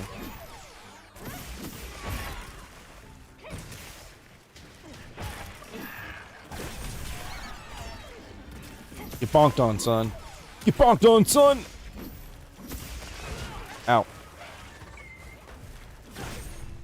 Oh, yeah. Fun warning about Lance, though. Your teammates are your worst enemy. They can hit you while you're blocking.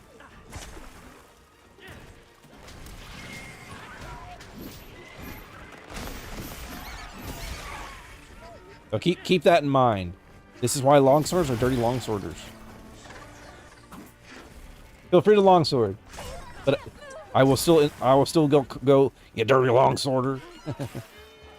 Yeah, but then you got to waste a slot on shockproof just because the longsworder is being inconsiderate. I'm only gonna do the one.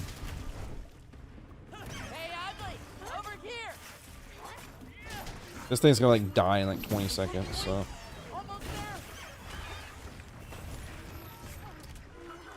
Yeah. Oh, that's pretty small though, so it's gonna be hard to get it to work. Yeah, ow. Sometimes better safe than to pretend everyone knows what a shockproof is. What if GOG? I mean GOG. I mean, we can GOG if you want to GOG, we can do some GOG, Omen. I don't mind. Doing our thingy. Goodbye, Lala. Done Gogog? Me Gogaga? You vibing with the Lance a little there, Sandwich? You gonna become a polearm main like me? Respect the long sticks. You must respect the long sticks.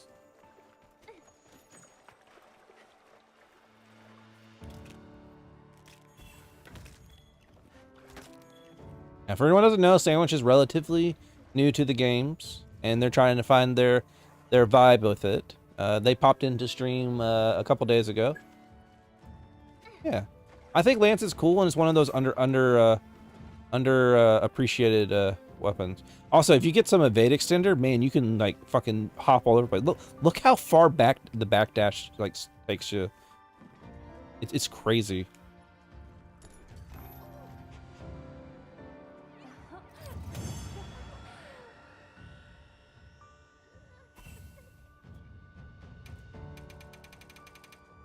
It takes a little to get used to it. Like the initial impression is like, oh man, this weapon's really slow. No, it's not slow and clunky. You just got to figure out how to press the button. It's very technical. You have to press the buttons right, and you will be there. The monster was over there. You're over there now. He's not escaping that easy. Damn. Virgil took it all off. Damn, Virgil. Is this how Nero was made? Are you shooting judgment nuts at me? Damn.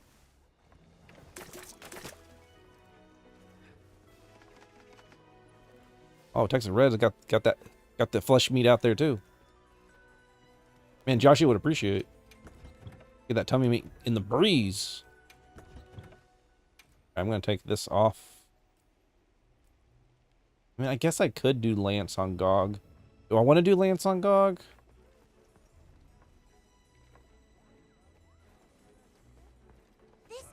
So here's the thing. You can block all the time. I like to not block all of the time, and I save the block for when I. Well, GOG's gonna be kind of weird to learn from watching on. I'm gonna say.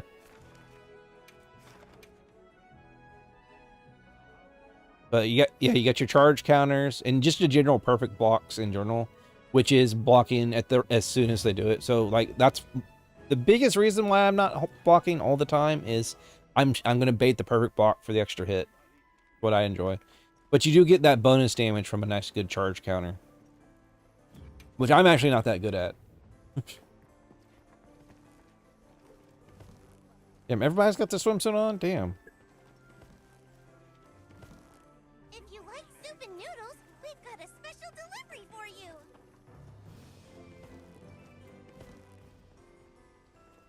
My favorite things about Lance are their schmovement. That's what I like about Lance.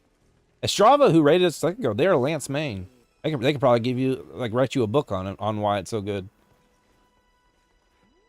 and why they love it.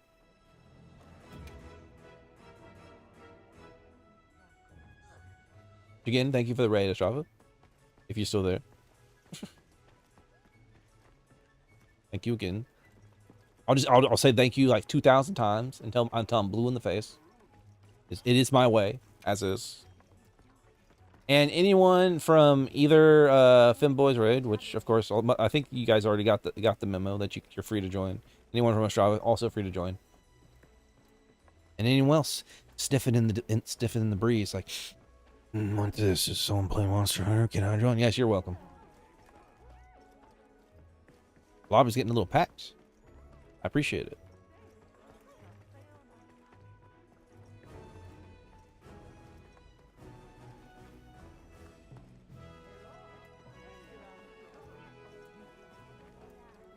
Start boking GOG for fun? Sure, why not? I'm gonna Lance all over this.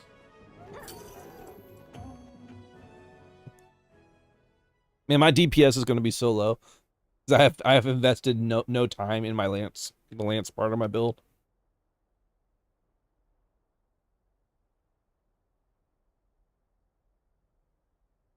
You need the gear for fashion? There's no higher calling in the hunting universe. You gotta get that drip. No higher calling indeed. I don't know why my go-to lately is the weird redneck voice. Why is that my go-to lately? Get it?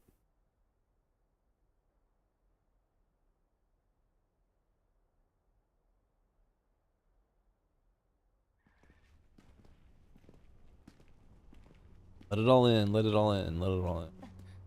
Maybe I should put on the Mizu Lance, so it fit my full aesthetic better. So, you may notice Sandwich. This guy is quite large. He is very big. This is gonna be a weird one to be showing off Lance on.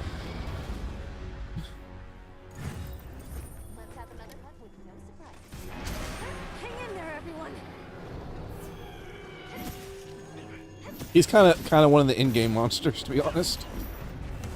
He's dripping with oil. I mean, look at that titty meat.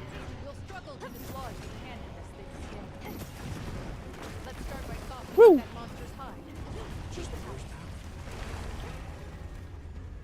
Hop, hop, hop.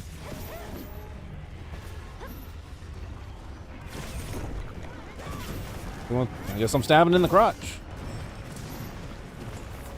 So he's spreading that oil everywhere? Yeah. Backdash. You move so far with backdash. It's like your best movement tool. For like getting away from shit. Right. Yeah, I just timed it. I was trying to be funny. And just like backdash through the sweep.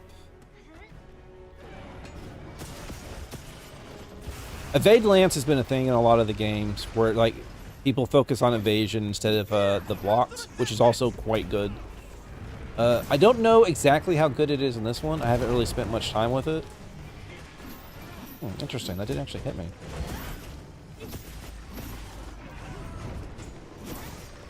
And I'm just hitting all the shitty parts. Also, I just realized this is probably bad because I don't have a dragon weapon. This guy's weak to dragon. I mean, we're going to be doing like none damage. I hope someone else brought dragon.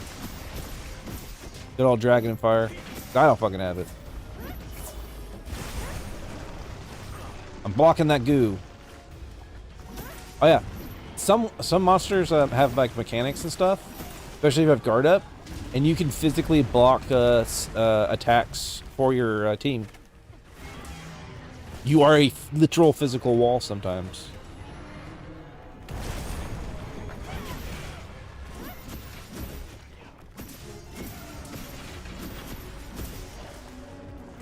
What are we doing? What are we doing? Woo. You're gonna see some of that in play later in this hunt. This is like a multi-stage, like super, like, hunt. Actually, you're actually in for a visual treat on this now that I think about it. I guess we'll slap this tail a little. Come on, Goggy. Here, Goggy Woggy. Gotta Goggy all the time. Goggy Goggin. Walton Goggins. Here he is. The new star of that Fallout TV show. Goggy Goggy Woggin.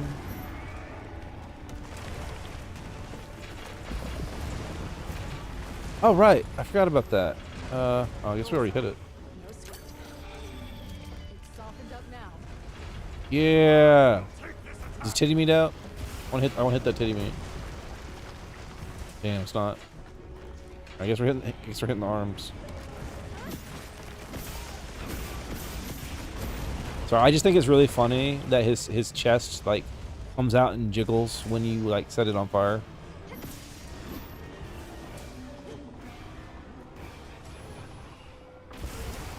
I am the wall!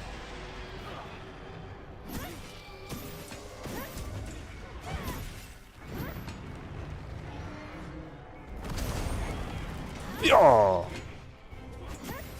You can poke so high with Lance. In the older games before like focus mode, it was basically the only really good pinpoint like aiming weapon for like hitting like a lot of like high up monster parts for like their melee weapons and stuff. The only one that could even come close was like Insect Glaive because you could fly. I hit it? No.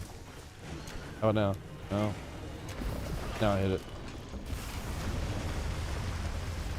Oh, you bitch. I hate you so much. Fuck you, Gog. You made me waste that.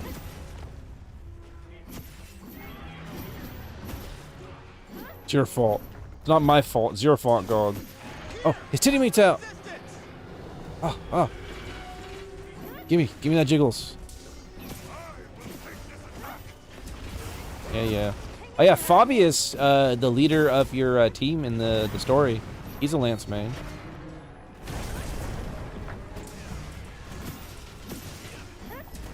And it's so weird that this Monster Hunter characters actually have names. So just like their designation. No, you don't.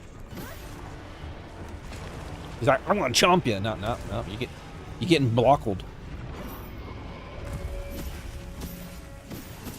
Oh, hey, oh. In that tongue. Give me that. Get on that mall. Give you some dental work in there.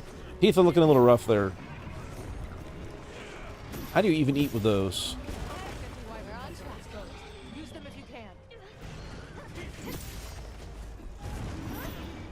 Woo. Yeah, this phase is taking a second.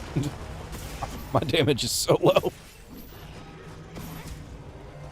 I need to work on making the lance build more like attack power. Or at least a dragon lance, probably. I wonder if I have one made. Come here. Where you at? I'm coming for you, Goggy Woggy. Here you are. Come here. Think you're gonna get away from me that easy?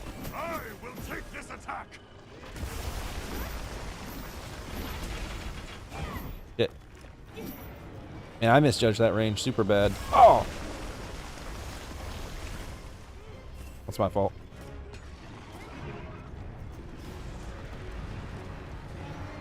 I'm wearing the Omega set, so I'm like super resistant to like fire. Oh. Oh, oh, oh, oh, oh, oh, oh. Who wants peace? Hey. What a lot of people say is that Lance is a comfy weapon. It's a weapon you want to use when you just want to like kind of like chill in the monster's face and you don't want to like have to like really stress out sometimes. Provided you built it to be have relatively good guard, you can pretty much block anything.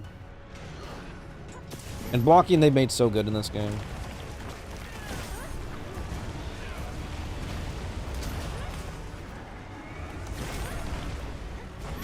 Whee! Up, up, hey, up, hey, hey. No, you don't. You're gonna goo me. Goo me like the Pokemons. All right, we finally finished this phase. Man, that took a second. You ready for some cool looking shit? This is the cool looking shit. Not gonna see much Lance going on here though. Time for this. Simple, piercing beam is always a short. Right. Get the shit off his back.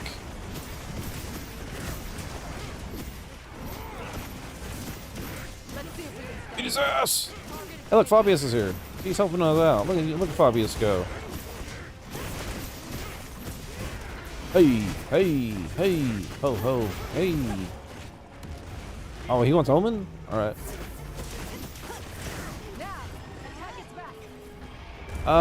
It's not amazing. It's more like a thing you can get a decent amount out of, because you'll be waiting for the monster to hit you, and you'll do more damage the longer it charges up, and you can do more counter damage on it. Other than that, there's no like need to wait for it to fully charge up.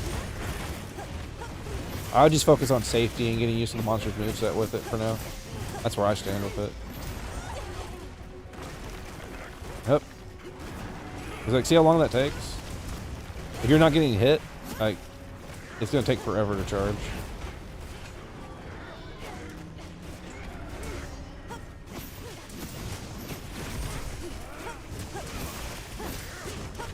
You basically want to use it as a counter for the most part. The only time I really go for the full long charge is when I'm like there's no long sword, there's no like great sword user around, and I want to blow up sleeping monster. I'll just do that. Just go for it. All right, now for the cool shit. Where's it at? All right. This is a unique mechanic of this fight. Up, up, up. Go, go, go, go, go, go. Go, go, go. Pull the wires. Pull the wires. I got it in. Ah. We're safe. Oh. If you don't know, actually, I just realized, since you're relatively new, if you're ever running away from the monster, like the monster's here, and you run the opposite direction and you press dodge, you'll do this dive. You have insane iframes in that. Like the second you do this until you stand up, you are invincible.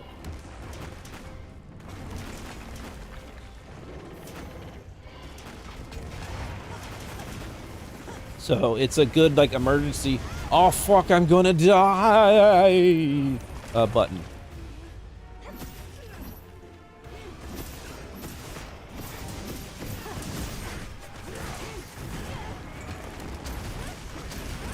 You do have to have your weapon sheathed for it, though.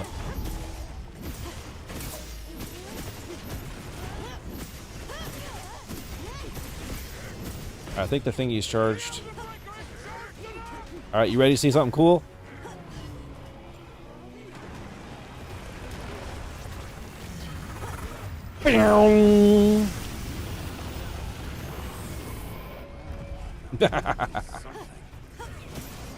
This whole fight's like a visual feast.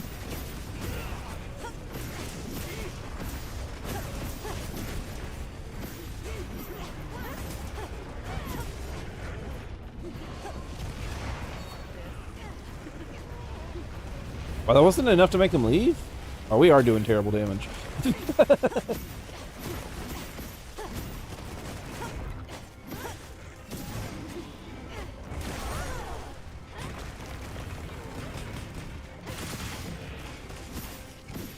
It was cool, though.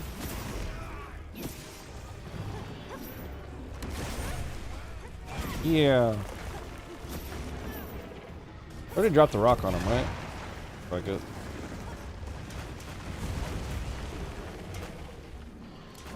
I guess we already pulled that too. Come on, Gagiwagi. I'll slap you all over creation. There he goes. Okay, we phased.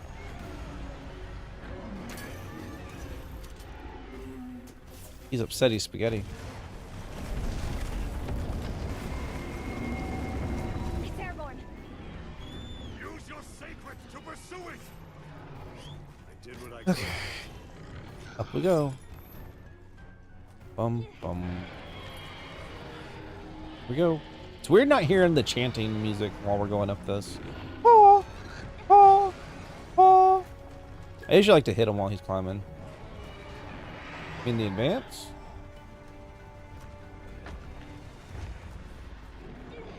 The music? Oh wait.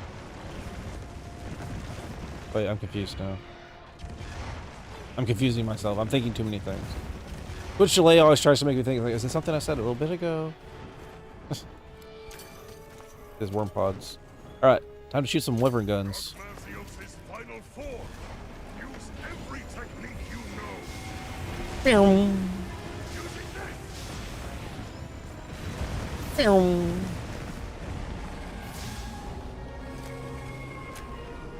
Cease and desist! Get out of the sky, Gogmasios! Actually, now that I think about it, our bad damage is actually probably gonna bite us in the ass. If Virgil's not gonna join us, maybe I should return to SOS on. Hitting it with dragon element attack should reduce its strength. Get on the ground!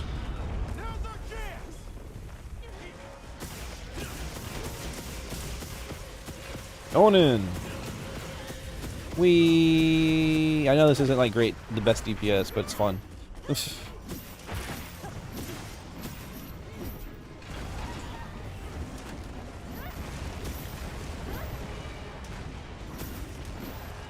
Alright, you know what?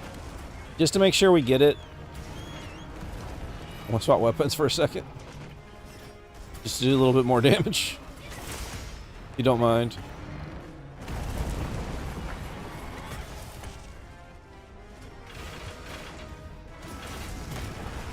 Shit. I say, then I get fucking walloped.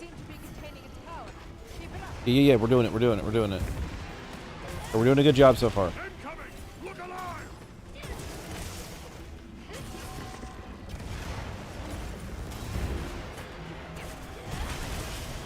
Now, I'm going to swap back to it for something very specific, though.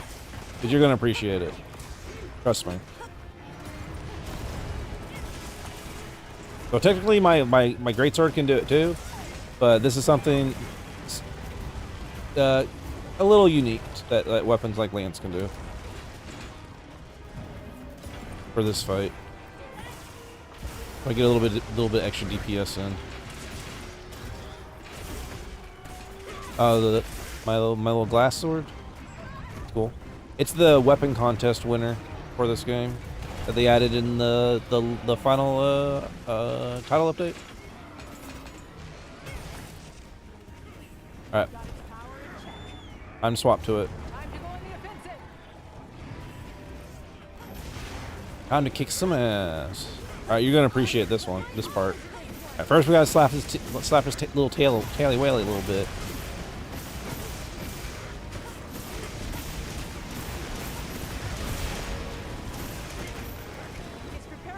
Alright. Now, check what Lance can do for this. Welcome to the nuke. Get behind me! So now I can literally protect my teammates. Granted, Texas Red is also using Lance, so he doesn't need it. But still. Sick, right?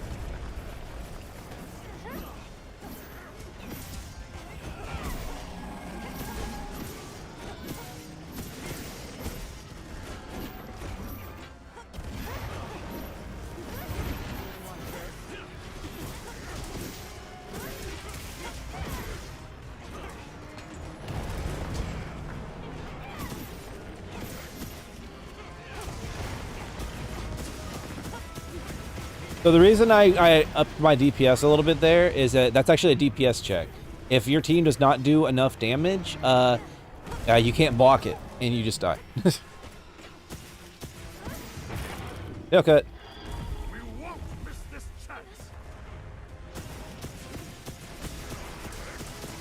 Titty meat! Left the titty meat! Titty meat's hanging out. Get it! Woo! Look at that jiggle. Oh, look at it jiggle. Oh, that jiggling titty meat. Give me another one. No, I'll slap it. I'll slap it. Damn it. Give me that jiggle. Oh, never mind. It's off. It fell off. Titty meat's gone. I'm sad. He's finished his shower.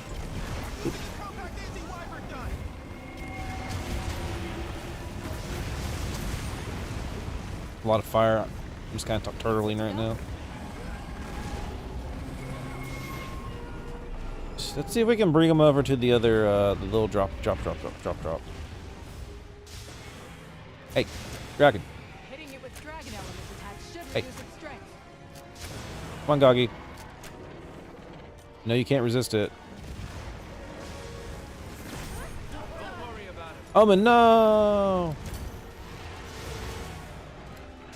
Did I get it? Boom! Ah, I missed. Boom! I hit that too late. The thought that counts, though, right? Woo! This guy's a visual spectacle, ain't he?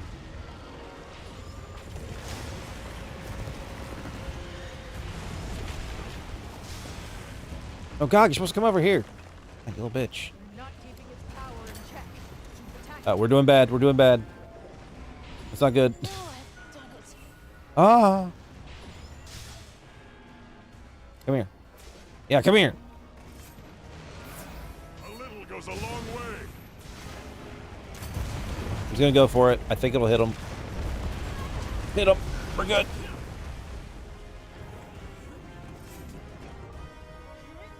Going for it.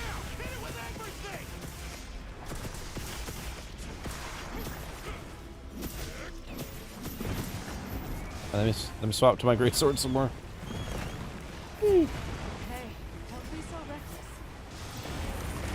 Don't you say shit to me, Nadia. Oh man, no! Oh no! Melanie! Hey, Melanie! How's it going? I'm doing some dog slappies.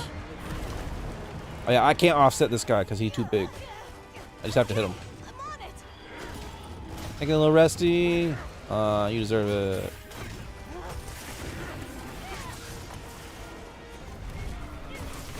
You're always going for it. Hope the resties are going good too. Hope nothing's getting in the way of your resties, is what I should say.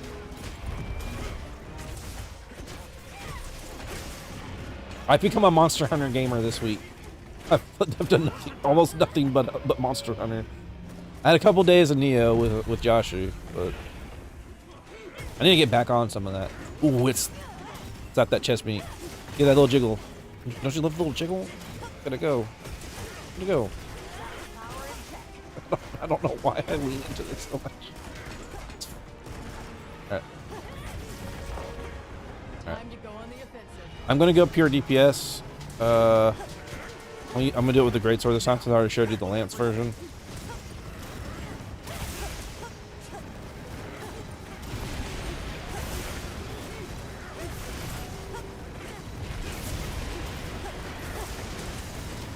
No, my true charge. It's fine. I'll be okay.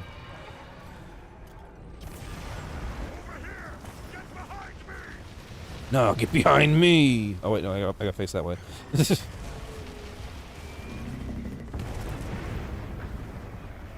We're good.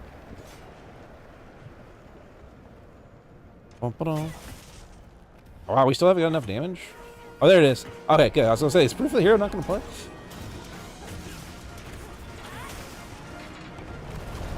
And stick around, Melanie. I'll give you a little shouty outy in a second. Oh god. Maybe I should heal. Maybe I should heal. Just maybe. Maybe that'd be a good idea.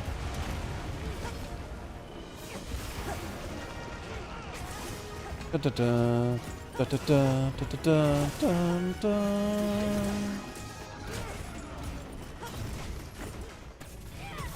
Ah, big number. Come on, big number. Why do I keep doing offset? I know I can't offset him. I know this. I know this in my heart of hearts. But I keep trying to do it anyway.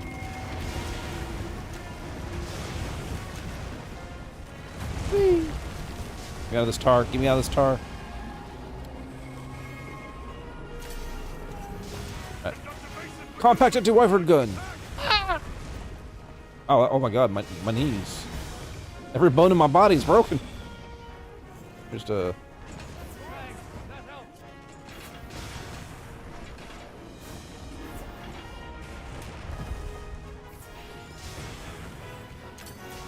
another one. Come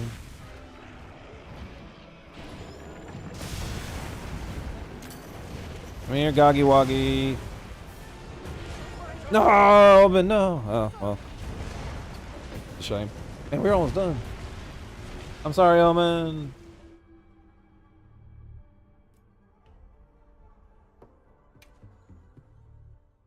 Well, that was a failure.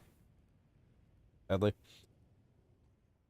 Well, I mean that's pretty much the whole fight, though. We were pretty much at the end. That was Gog. Gog's pretty cool. Whoa! What the? What the? What? What? What? What just happened? Did I just like cut through another dimension? Did someone clip that? What just happened? Yeah. All right.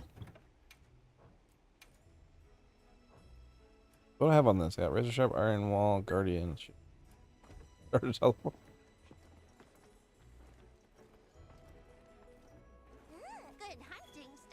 I mean, I guess call me Nightcrawler. I went into another dimension.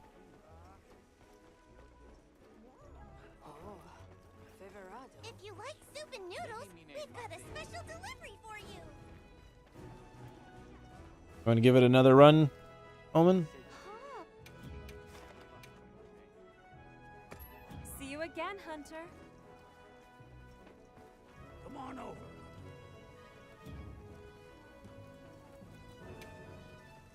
I guess Virgil went to bed? Yeah, Virgil went to bed. Your hunter rank is the devil!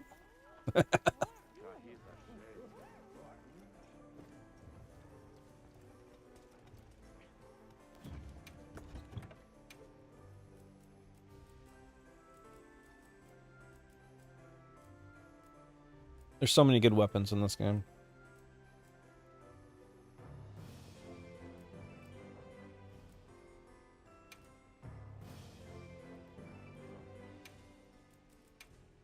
Dun dun dun dun dun dun. Let's fashion this out. There it is. Oh, we got 2 quests posted. What we got? We got. Are you doing another little slappy slap? I think you'll be able to handle that with Lance. Be pretty chill. We're going to get we need to get Omen the Gogwin. Calm the mind. Almost 3. Is this be your last hunt tonight? Okay, Omen, no problem. You in tomorrow for stream? For a watch party night? Or you mean like your stream? I'll try to pop in. Try to keep an eye out.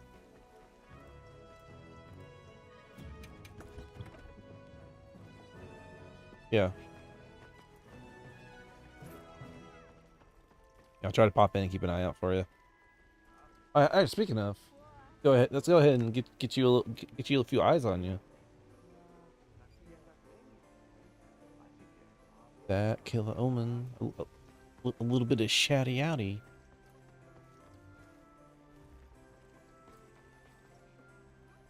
If you don't mind, I might actually take Lance off since my Lance build's not up to snuff yet. My dragon glaive on. I think I mostly do glaive on Goggy because I can do tons of damage to Goggy with the glaive. What did I eat? Is my food good? I'm out of my insurance. That little snacky wacky. Good eats. All right, let's get Omen that W.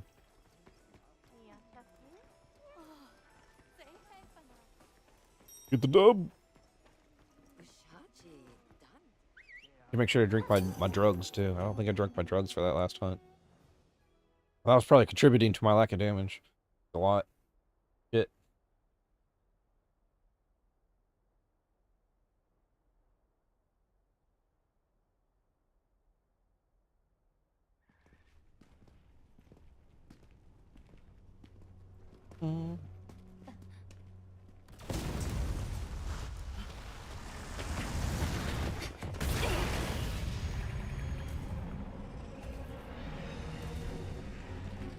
I didn't know EXO was playing this.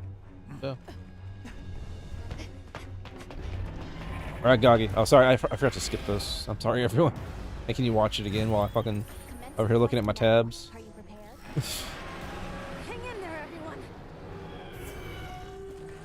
We received supply items. Don't let them go to waste. Woo!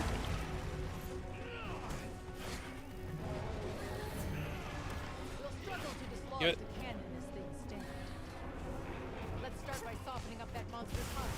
Oh, I mistimed the iframe.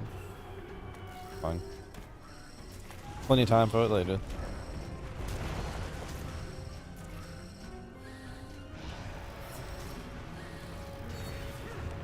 There we go.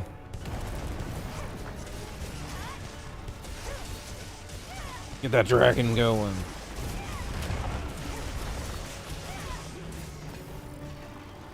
Ow. Got chompy lumpy.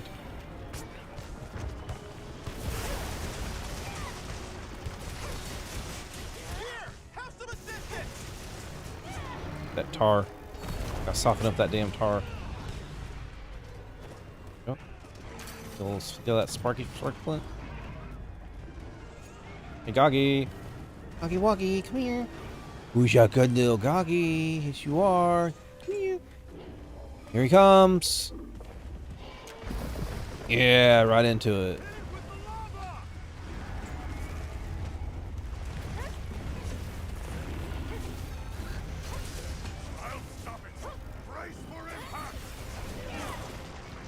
And just shove your chin in that flame. Ah, get nice and cooked.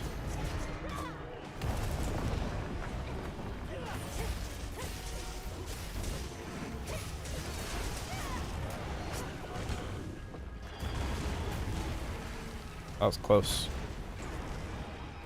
Right, I was thinking about the rock.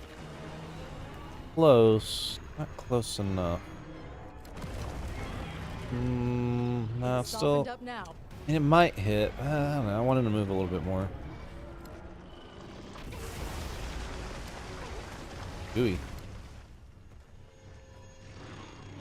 Oh, he's not looking at me anymore. Hey.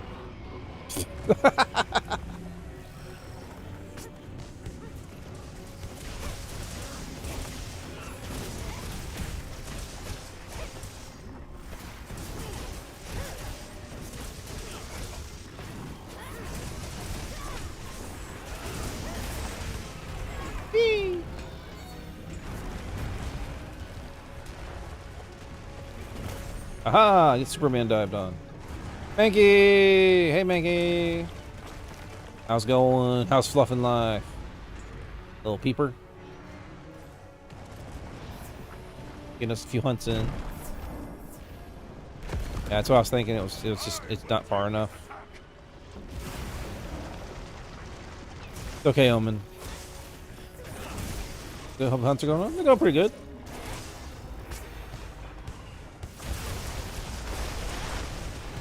We're having a little bit of spicy time going back to AT nudie. But other than that, we're doing good. Trying to get some drip for Omen right now. Ah, not at the knees. I don't hate how hard that thing is to dodge. It's such a long, active hitbox.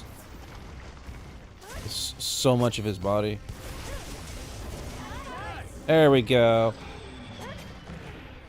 Hello, Walton Goggins. I'm coming to give you a makeover. I hope you enjoy it. Nice to see you. Hello.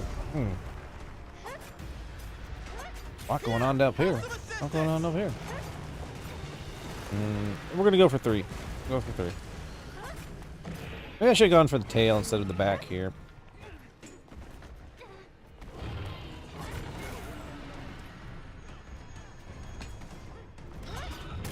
There we go. Mankey! Welcome in, Mankey.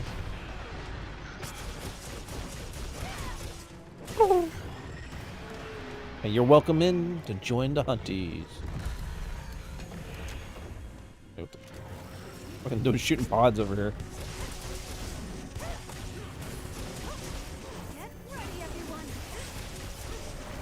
That's some good hits, I think. Let me get that. And we're good.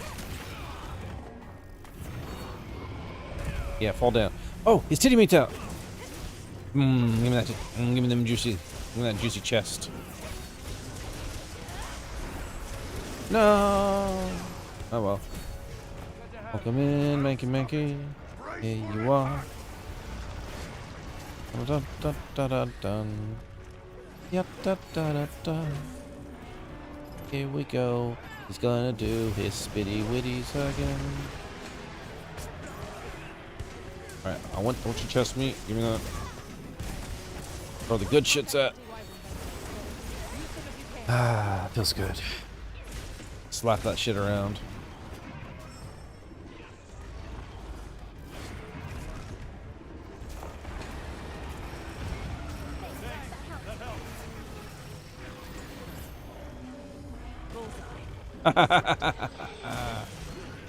You fool! Woo! Ow. I did a lot of damage to me.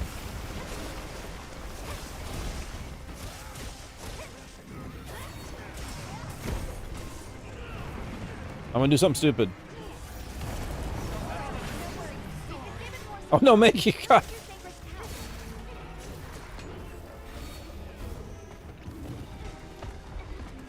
Oh no! All good.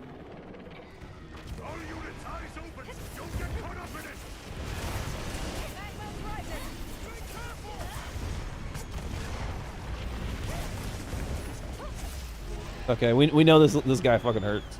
All good.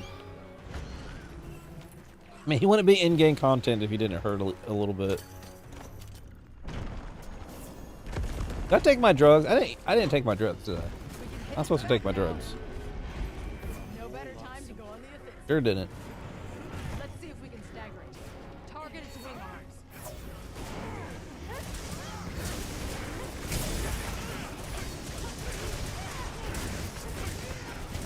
That back ain't getting away from me that easy.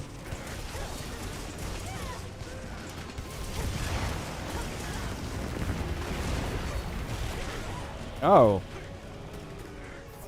Sorry, God. Oh, thank you.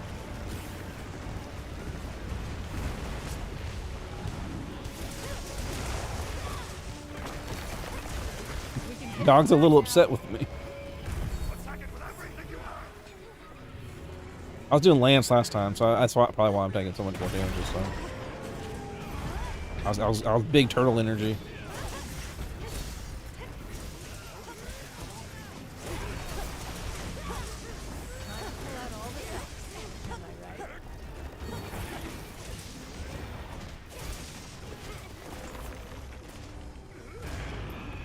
Yay! Oh, Mankey's got it. All right, everybody's got it. Oh no!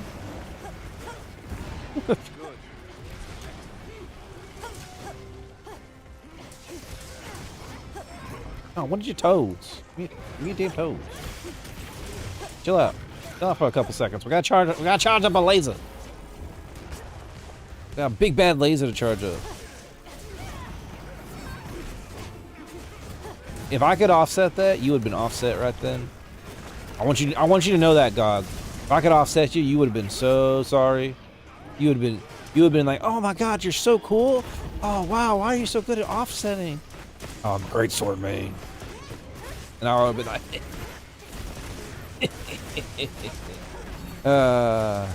that's how it be.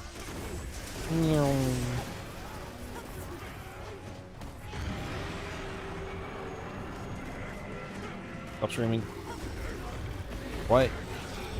Red. And we're good.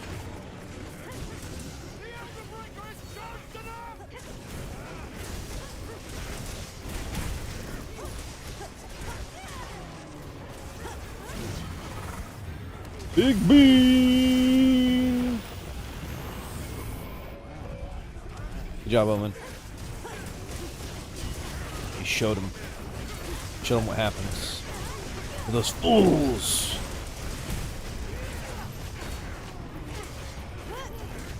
Got it. Perfect. Perfect timing. I got all 3 essences. Don't even need to stock up. I'm ready. Give me that pillar. Use your sacred to pursue it. Yeah, Mankey, you got up there so fast. Compact Wyvern coin. What? Alright. I get to do the thing I like to do. Let's follow their trail. Come on, Goggy. Yeah.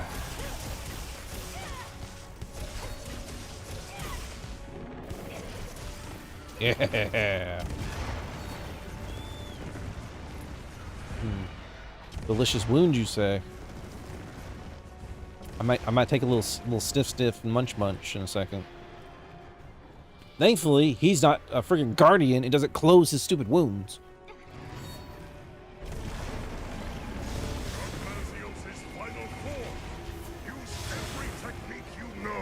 I wonder what it was that made it so that one time when he did his ultimate, the mountainsides weren't destroyed. Guess I can't really get up there yet.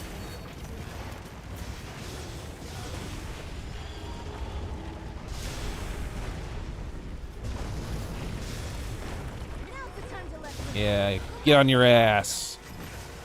Time to cut a tail.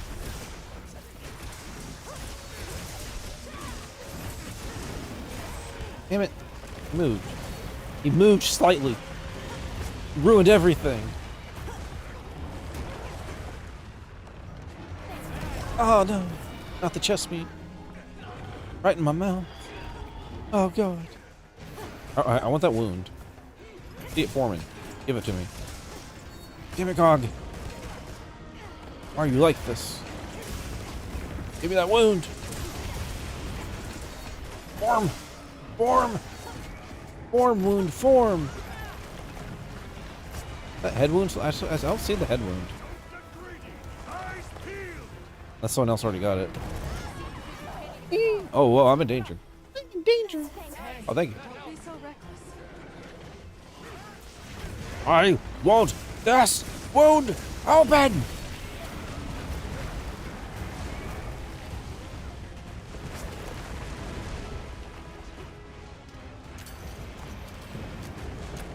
I'm just gonna shoot dragon pods at him until he fucking gets his ass over here. Hey. Woo! You close enough? Yeah, it's close enough. Yeah. Right, give me red.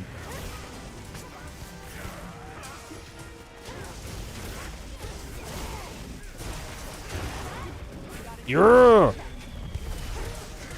Good job, everybody. Bought the shit out of that tail.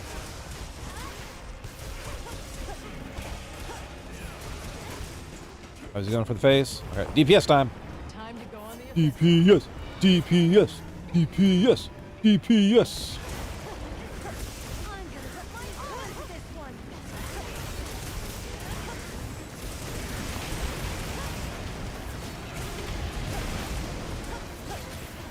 Oh, I didn't think I'd get restocked like that. Oh, different chicken. Oh wait, no, Omen, Omen, please. Oh, we didn't make. Oh, okay. Okay, thank God. I failed to swap to my greatsword in time. I'm sorry. You were my only hope. Thank you, Omen.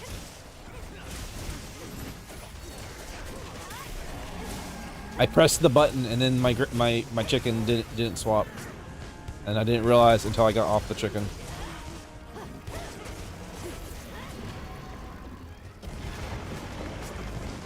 I'm gonna be over here. Slap that little chest meat.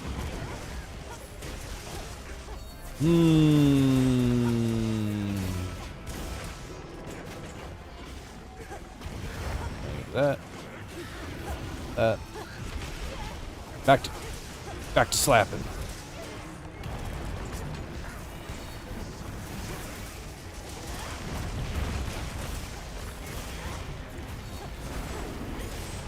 I missed all of that. What a waste. Ow. My whole back. And you've been some crazy healy wheelies.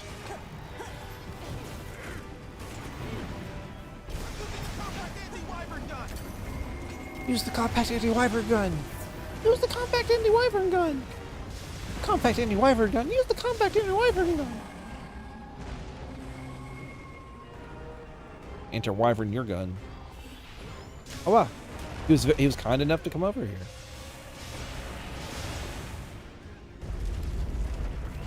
I was gonna say, I think he's a little far away from it, but good hustle on it.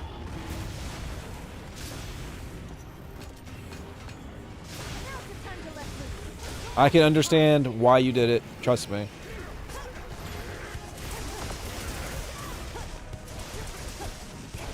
There's just so much back. Yeah, I think I'd rather get hit by the explosion than him slamming on me. Please. I need the thing that like buffs your like recovery. Ooh. Oh my no.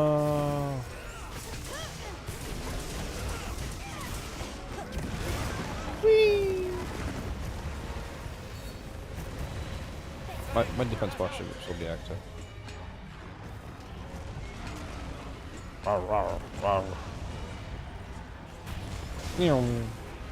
Compact anti-wyvern gun. Compact anti-wyvern gun? Compact anti-wyvern gun.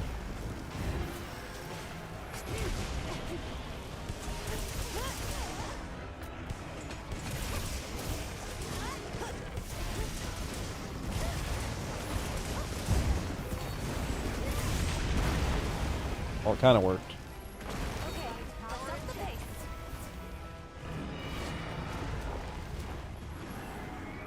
Time to go on the offensive. Need that red. You see the red? Need the red. I got red. Hey Gray, how's it going? How you doing? How you feeling? Hope everything's going well.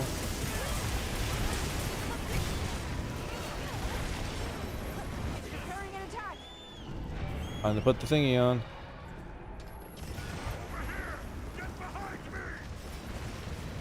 Oh, fine. Fine, you all get the healy wheelies. There you go. Like a plastic bag. blowing in the wind.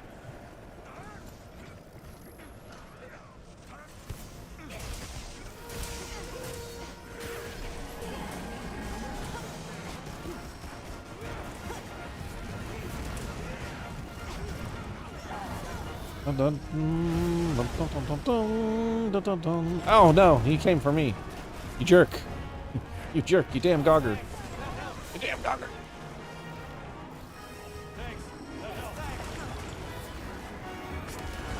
Alright. Oh! Wow, okay. Rough night, was able to sleep, but not for so well.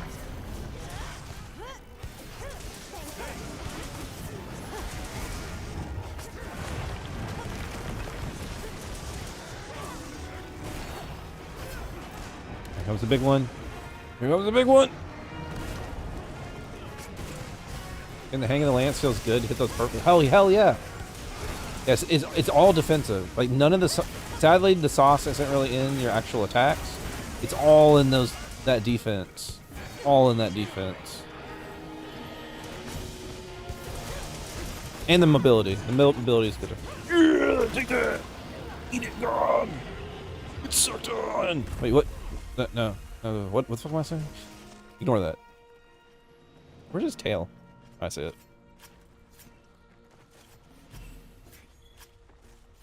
I also get my free GOG parts.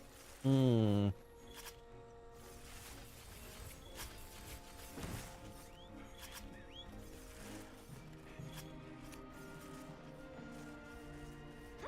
keeps giving you a hello dinner.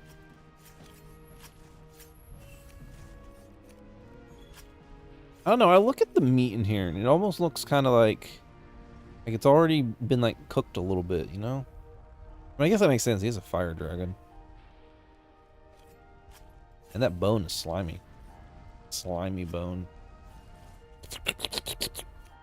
Sorry. Dun, dun, dun, dun. You want to eat that? I don't know, maybe... Hey, you don't know. Maybe the tar tastes really good.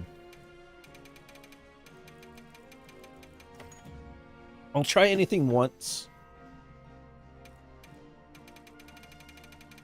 If someone says it tastes good, I'll try it once. Much sulfur and gunpowder in its diet.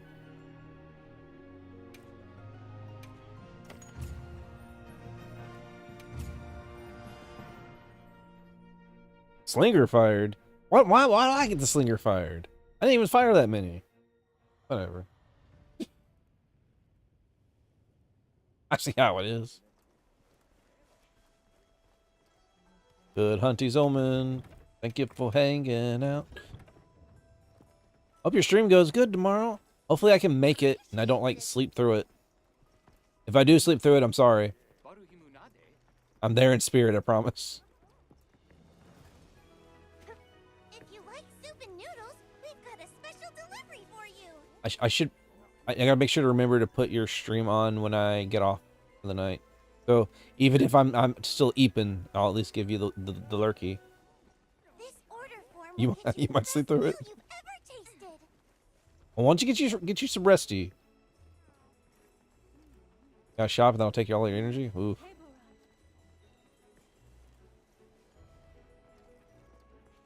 Those are some good hunties though.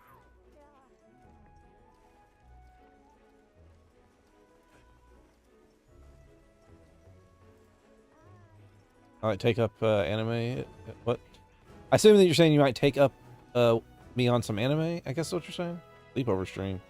I don't know about that one. I don't know about that one, Gray. Just like film everyone doing like a pillow fight.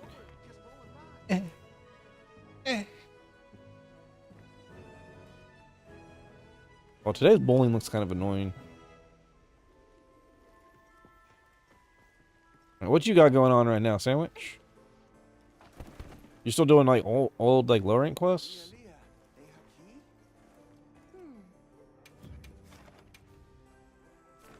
Yeah, you're still doing those low rank quests. See you again, Hunter. If you want to do any progression, I'll be happy to help you out. But No, there's nothing I specifically need. It does you Texas Red Monkey. Any of you guys that need anything? Need one more GOG sometime to finish the armor? No problem. I'm happy to hit you up for a little bit, Omen.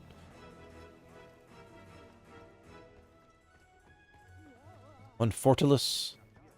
Fortalice? I remember this the stupid what was it, the black emperor or whatever was always annoying. I remember the Fortalice. Fortalice? Where Goggy at? Vibing and fighting 10-star hunts. Ooh. Oh yeah, I got the Gala set now. Peak performance. Peak performance. The peak performance set?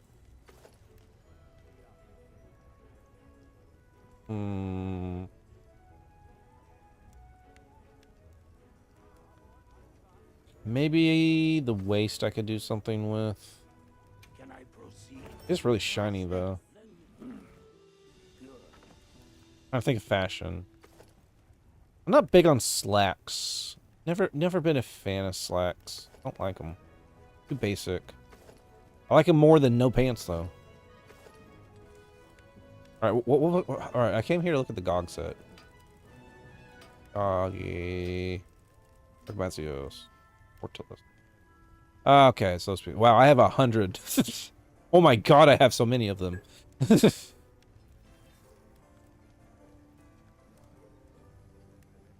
I've killed a lot of GOGs, haven't I?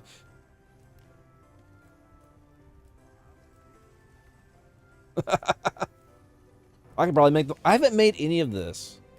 You know, I guess I should make some. Which one looks cooler, male or female? Male, I guess. At least the male waist looks cool. What's the difference between these? What? Oh, okay, I see. They have different spirits on them. Alright, well, fashion-wise, we'll make a male one with Ebony O-Dog power. That sounds good. First has always been pretty good. The Mizutsune prowess? Got Dosha Might.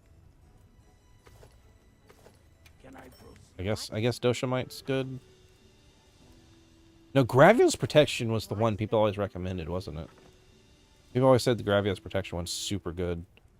Alright, we got Bagonga Spirit.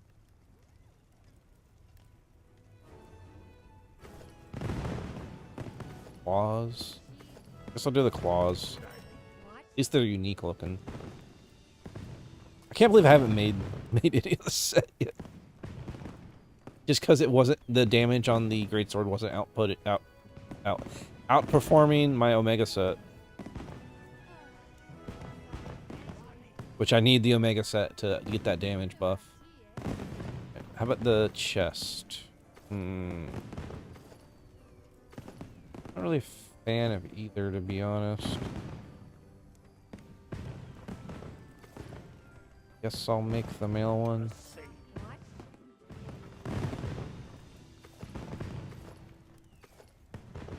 Actually, might make the female helmet. Burning Arkfeld's Vitality. Oh, hell yeah. Might be able to do something with that later on. And I guess I'll make another. Please. Hey. Hey. And since I can, I'll make a Mizu waist. But I still have plenty left to spend.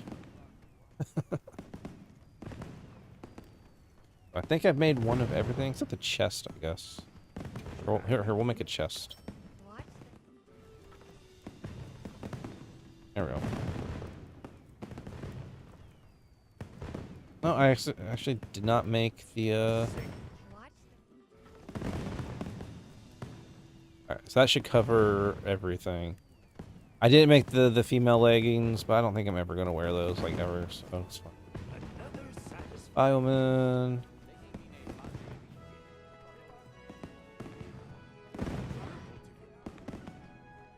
I'll need to up my weapons with some gift stuff, some dog stuff. That's grinding stuff after my wish list is cleared and I'm caught up. Yep. Oh. Going for Arky. Alright. Alright, Mankey. Let's do it. And you get you some rest, Omen, as soon as you can. I believe in you. You got this. Get that eep in you. Eep in your heart.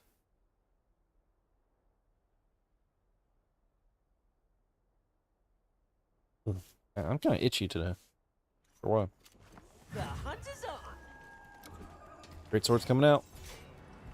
Here we go. Da, da, da, da, da. Da, da, da, da, da. Da, dum, dum, dum. Yeah. Sandwich. Feel free to let me know if there's any hunts you want to do.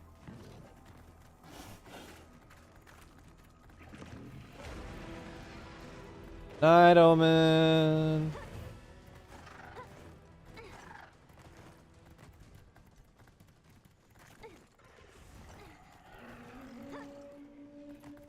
Slap some cheeks. He sounds a little upset in there, Mankey. What'd you feed him?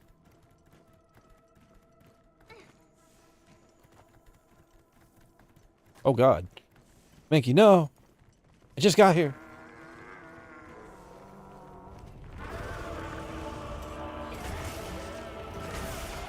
How's that not offset? Oh, my timing's completely off.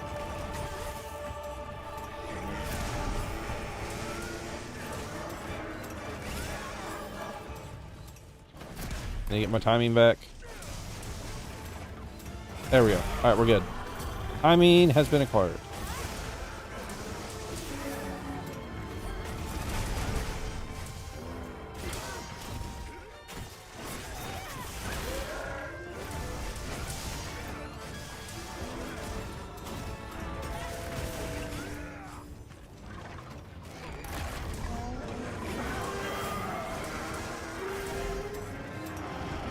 I'm running on this face? Damn. Holy shit. Leave this to me. Heels inbound. Thank you, kitty. Alright, we're good. Let's get some flapping in.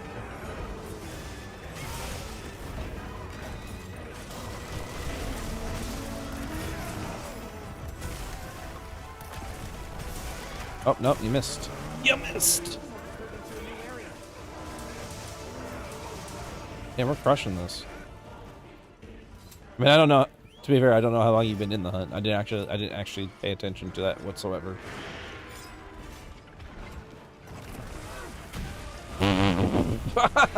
Man, Arky, wow, you owned. I'm doing all your 3-star quests. Did you already do your chicken quest? You were talking about how you got the tutorial for like capturing and stuff last time. Which meant... Oh, yeah, yeah. Wait, egg one. I might die. I might die. Okay, we're good. I'm good. I am perfectly excellent.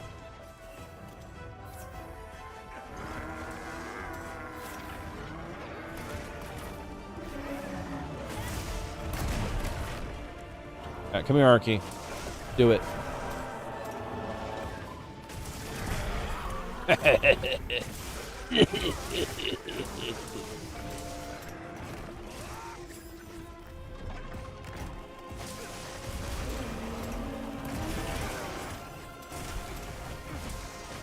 Yeah. Oh, the event quest? Oh, yeah. That one's kind of a pain in the ass. It's actually a lot easier with a friend. I don't mind helping you with it if you want it. You just get some, like, cosmetic stuff for it, though. I don't mind helping.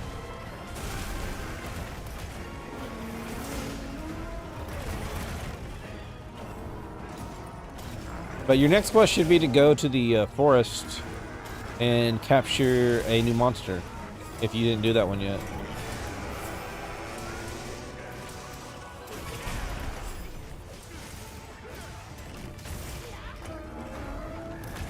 Yeah, I'm always happy to. I'm on this hunt right now, though. Bigger one, please.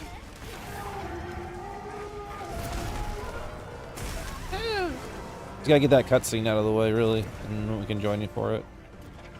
Whatever it is. That's how you start high rank. You start getting your high rank gear.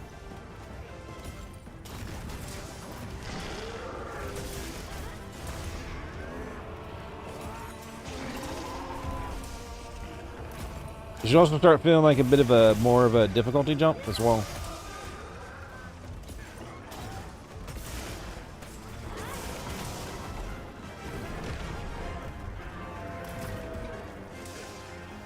Right, come here. No, you don't. You thought you were gonna slam on me. Another guild that's been developing their buildings? I'd be surprised if there weren't a whole bunch.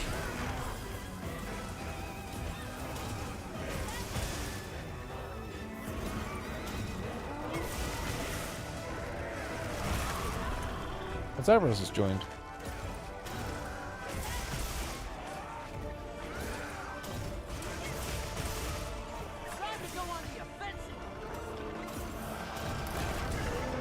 Woo!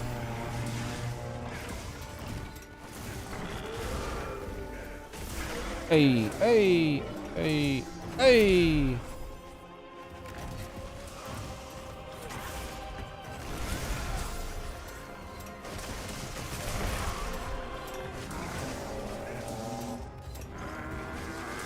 Are you gonna go take a little Slurpee? Oh, he's probably gonna go take a Slurpee. We gotta go stop him. Can't be allowed to take those Milkies in his mouth. You gotta get him. He's not thirsty yet. Woo!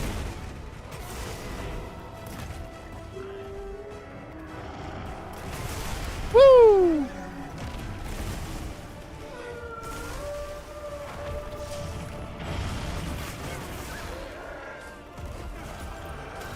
Going for it.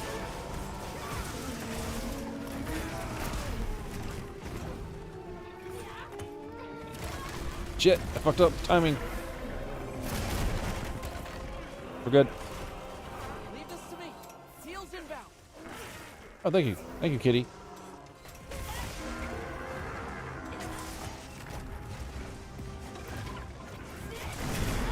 Hey-ah!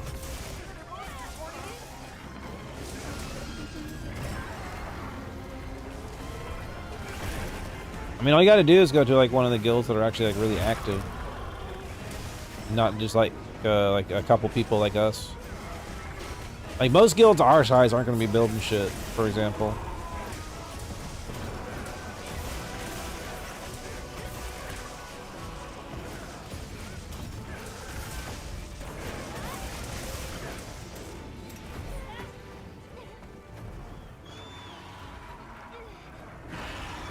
Angie, can you stop screaming? You feel like you're the damn main character over here. Kind of elbow in and some get you a little action. Trying to do a little extra.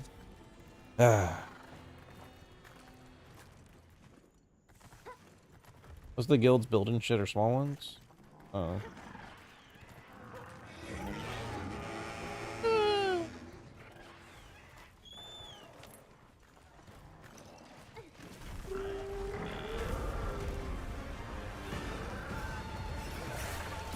And the main thing you want to do is just start doing all that the high rank stuff.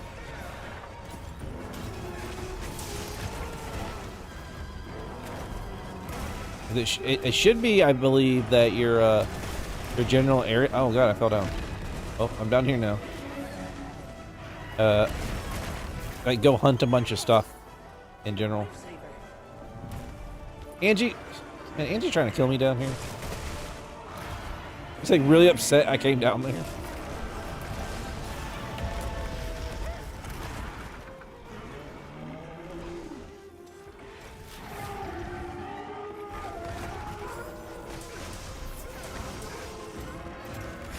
Oh, hi, Angie.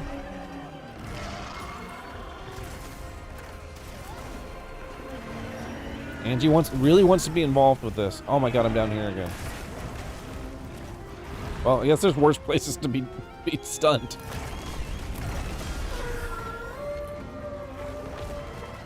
All right, what we got? What we got? What we got?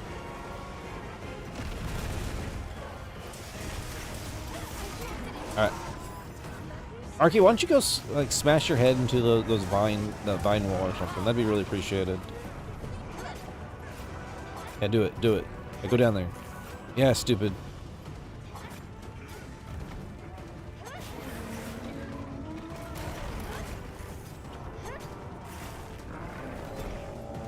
Get in there. Do it. Do it. Do it, stupid.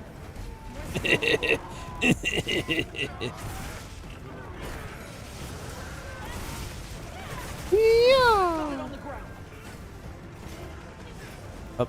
Up. Oh. Up. Up. Oh.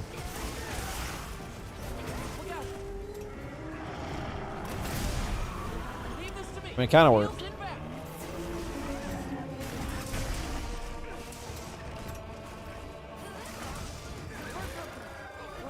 A little tail choppy action.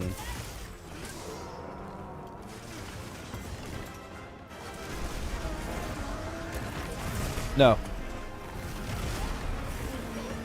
Oh, I'm stunned. I'm safe. Actually, I think I'm safe. Oh. Oh no, not the explosion! Thank you, kitty.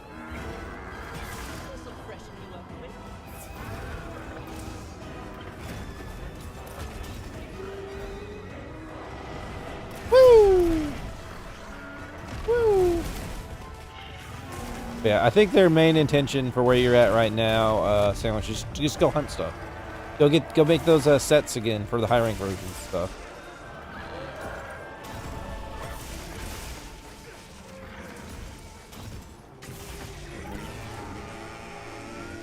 Which is like go out into the world and hunt the monsters. They should be high rank now for you. Okay.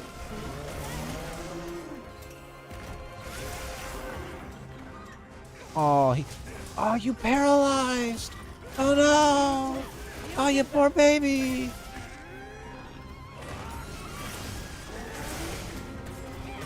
Like go out and slap like a chatty or something. Get the new high rank chatty stuff. I think they give you a tutorial about it too.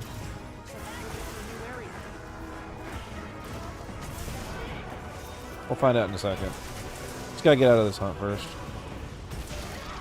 I think we're getting through this pretty quickly, to be honest.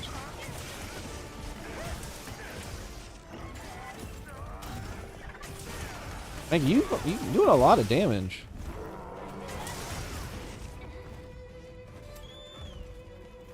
Russian. Oh, right, tail. Like that. Give me a free gem. Come on, do it. Do it. Give me a gem. Oh. Let me sharpen my mirror.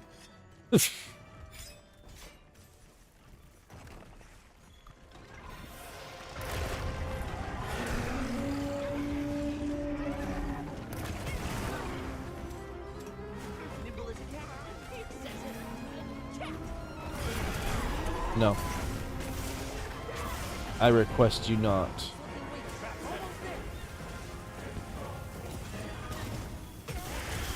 Oh. Mankey says, we are doing this the easy way.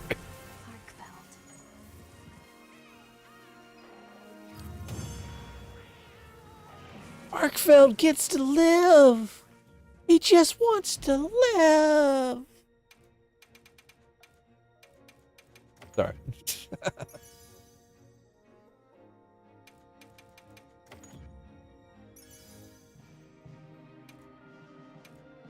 Offensive guard. Nope. Ain't doing it for me. Oh, yeah. Those part breaks, yeah. I mean, part breaks at least more interesting than sniff some tree. Yeah. There's a quest Good stuff, only Banky. available right now. Of course. Come back anytime. That was a pretty smooth hunt in general, to be honest. We kind of crushed it.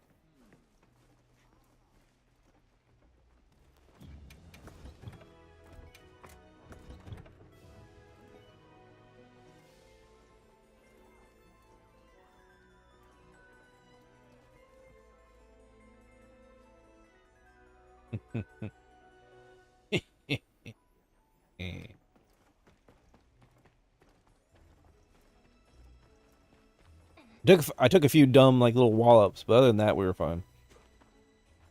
Honestly, wasn't too concerned though.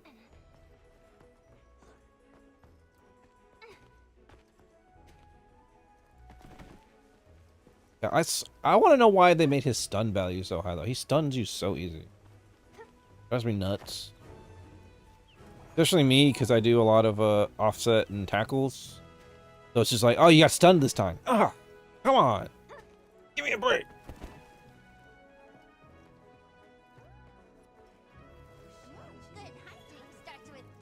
Ooh, Delishrooms. Mmm. If you like soup and noodles, we've got a special delivery for you. Yum yummy in my tummy.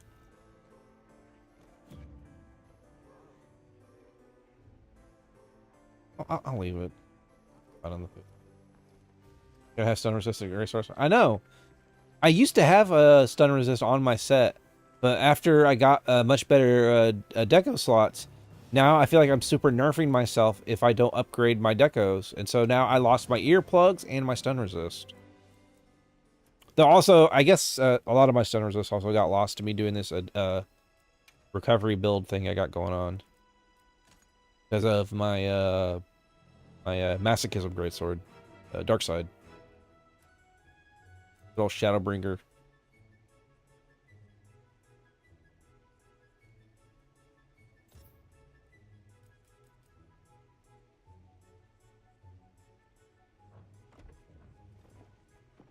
Which is really good, and I really like it. I like having DPS that also gives me defense, but it adds a little risk to it by making me hurt myself. I really enjoy it. Yeah, Sandwich, if did you go find something to hunty hunt? And I'm gonna invite you to a link party. Well, oh, I know what's going on with you. I don't see any up yet. That's why I was asking. Being owned. I don't even see. It doesn't even show you guys fighting anything. Oh, are you fighting something that you're not allowed to fight yet?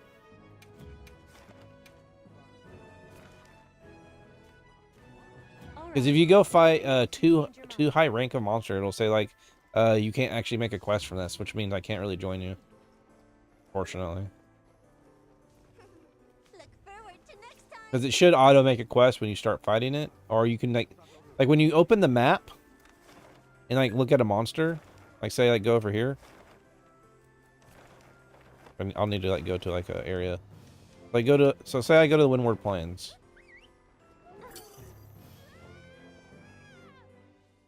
Like it'll let you kill it, but you won't get like quest completion reward stuff.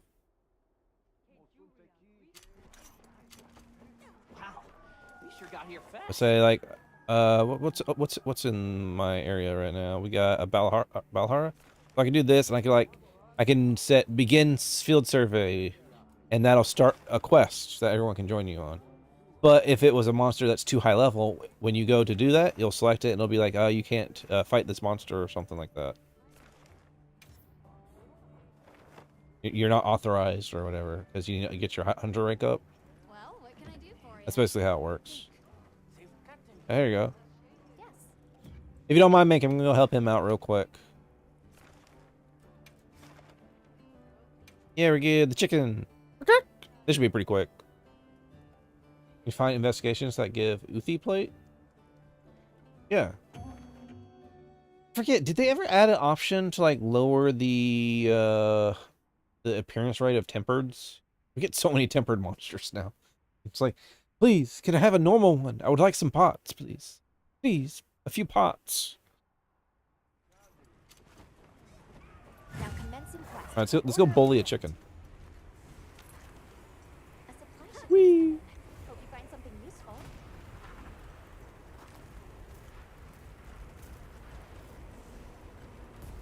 Yeah, the general difficulty is going to be a bit higher than what you were used to. So yeah, you getting slapped a little bit makes sense.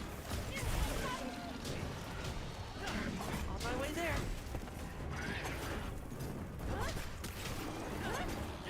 Oh, we getting his low rank or tempers? Low rank?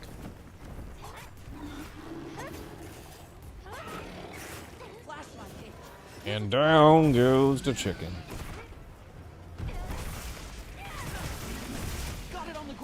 A bunch of Steves with plate, but no Uthi.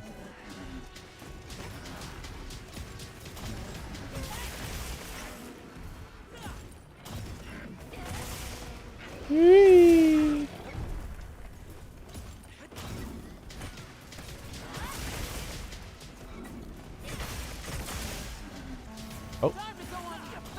Oh. The bot has awoken.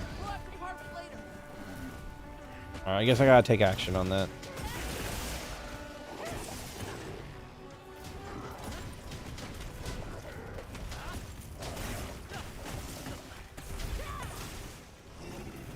Hey!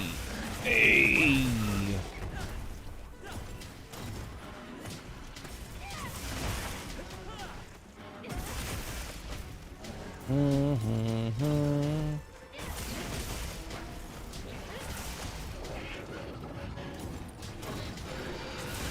Come on, chicken, chicken. And he's down. Get chicken done. Don't forget your tail. And we slapped the shit out of that. I knew it would be quick, but damn. Enjoy your sleepy omen.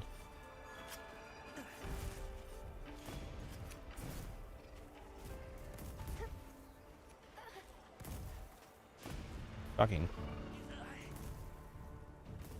Alright, it's gonna kick me out of your world, so I assume you did this in the open world, so I'm gonna be disappearing in a few seconds. Whee. It is possible to like put me in the same realm as you if you want to fight stuff that's not of your level, but probably best to do fight stuff of your level because you're still learning. You're getting used to the game and stuff.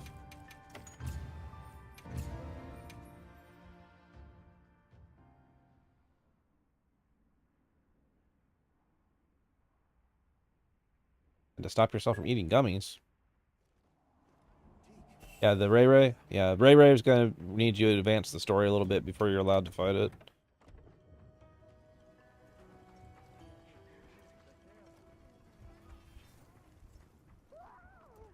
At least in order to make quests. You can fight it if you want, but you won't get near as many materials. Let me go take action on the bot.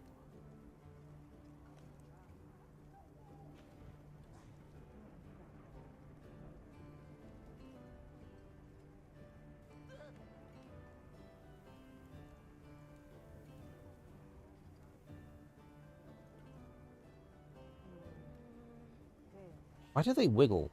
I don't understand the way these look like bot commissioners. I don't understand the way they work, and the way they'll like make like these like they'll take like an image of like what looks like a bunch of like overlays and stuff, and then make the image go wiggle, wiggle back the whole thing. Like, why would you what possible reason would you have to animate the image of the overlays to make it like bounce around? What does this do? It makes no sense. I don't understand bots. Deleting it.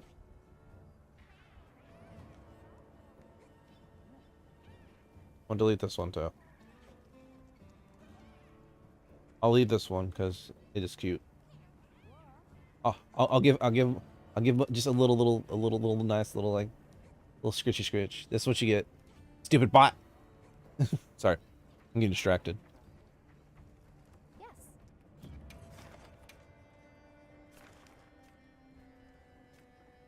You already started the Uthi. Are you doing another chicken? Sure, I'll do another chicken. I could probably kill that again real quick.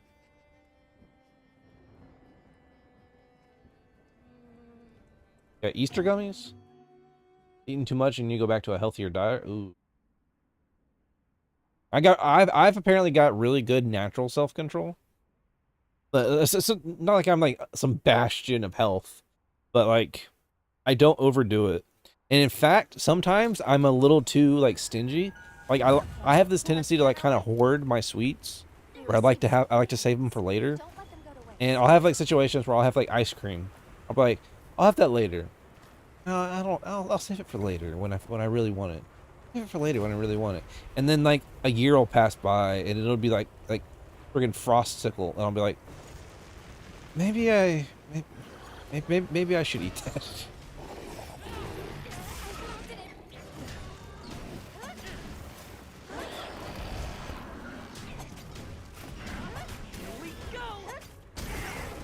Whee! This poor little chickie. I'm just gonna bring him down. Guy landing, depressing, get in the way of that. Oh, sorry, man. I understand the anxiety problem. That's for sure. Hey, hey, oh, hey, hey, oh, oh, hey, oh.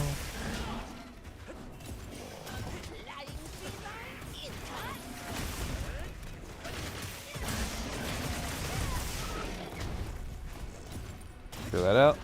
And chicken die. Honestly, after this, you should have more than enough to make the high rank weapons and stuff for this guy. Man, this poor fucking chicken.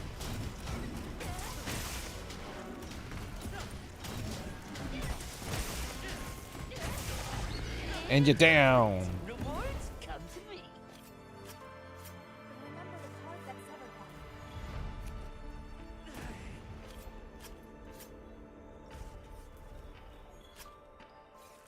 And don't get used to these short hunts.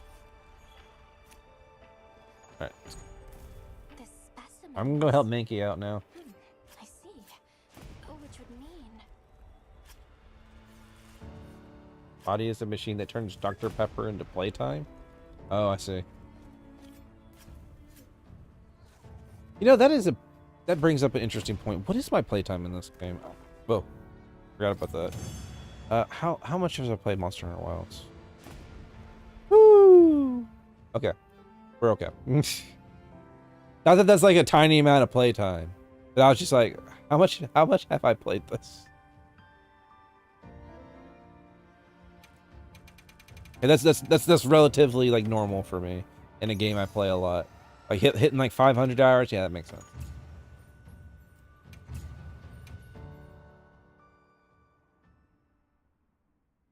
I spent a lot of time in those games, that's for sure. I think I like this game. I think. Alright,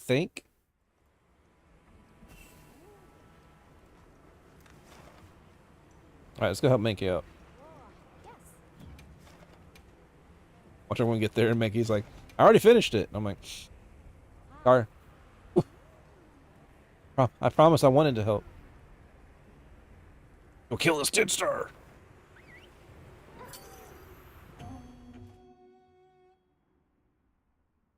But you made it harder. Sorry, Mankey.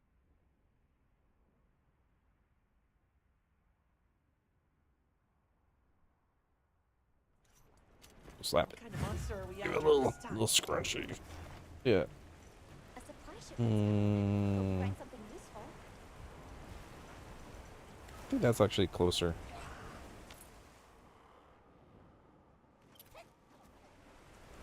I remember when I used to like Dr. Pepper. I can't drink soda anymore though. Ever since the Strokey Wokey. Pieces of Netherith turns water into Baja Blast. Oil on campus. Take this Crunchrat Supreme for my body. Take this Baja Blast for my blood. Man, that would be a very, very different church sermon. That's for sure.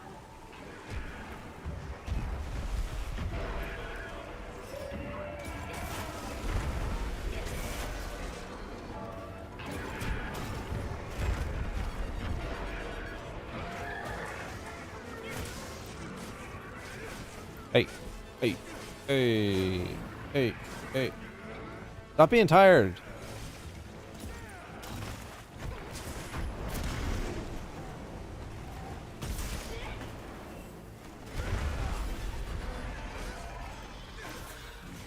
Oh no. What?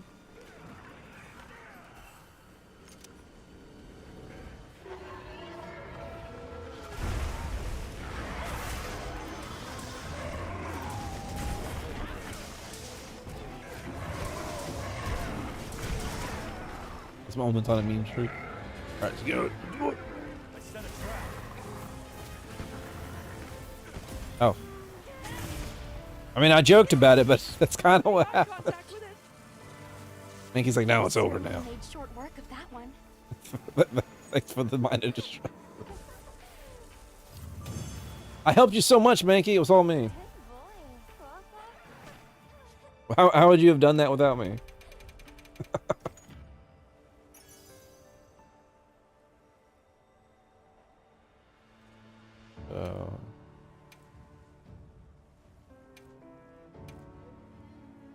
Critical element. Item prolonger. Oh. Yeah, I'm so cool, everybody. Yes, I me. What new me?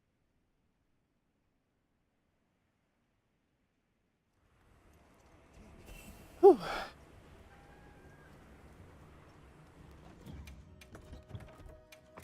Oh, there we go. Fuzzy wuzzies. Oh, another one. Another one.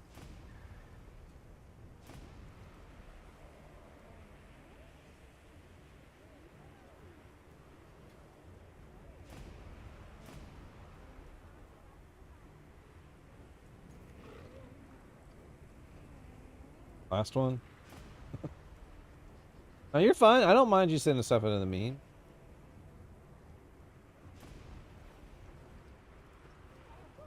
I mean, honestly, I should probably post on my Discord more often. I'm just lazy and just focus on myself all the time. I'm such as like a silent, like solitary person a lot of the time. All right, I'm supposed to go to the shipman. Shipman, hey shipman, give me some bowling vouchers. This. Ooh, golden egg. Ooh, steel egg. Ooh, dunk pots. Ooh, screaming pots. Ooh, mega barrel bombs. Ooh, smoke bombs. Ooh, mega demon drugs.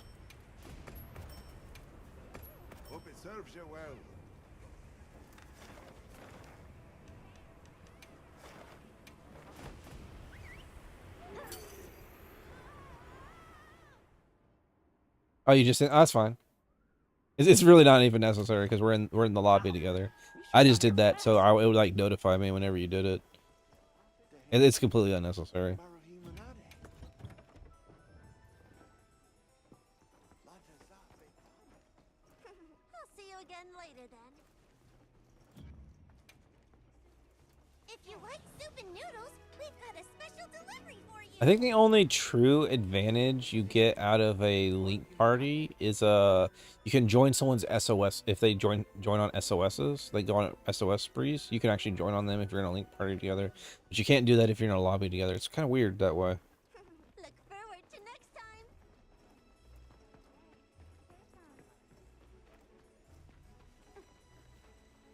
Hup, hup, hup, hup. Yeah. Hup, hup, hup, hup, hup. Yeah. Wee. Ooh. Hi. Little leapy. Alright, what the chicken got for me? Are you a big fat chicken? What's my treat? Nothing? Nothing? You ain't got nothing for me? How dare you?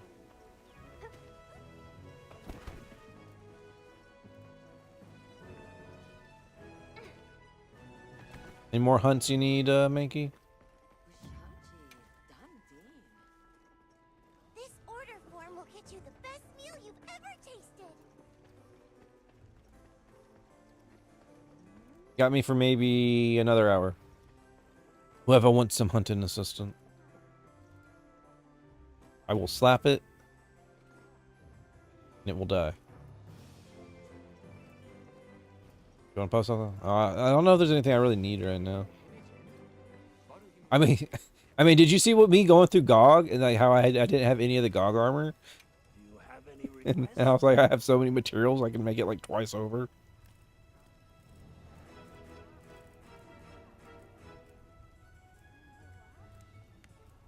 I haven't really made much of the Savage armor.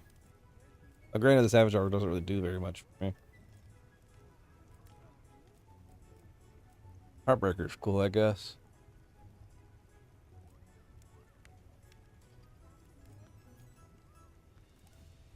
But the fact that I lose my soul the Dark Knight makes me, it just makes me sad. I like the Blackest Night. Safe wanderings. The point where I grind 10 stars so I don't need to grind GOG. Oh, I feel that. Ooh. Oh, it's Rathian! Oh, yay. I was just talking about how I haven't gotten to fight Rathian in a bit. Oh, I'm actually excited. I want to fight Rathian again. Yay. I'm going to offset her poison flip so hard.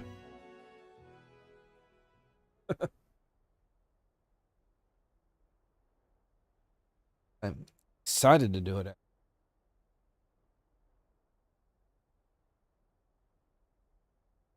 Here we go. Before we yo-yo, we're gonna fly up on the dodo. Gonna shake for the dough show. And we're gonna go slap a rat. Wait, in the oil basin?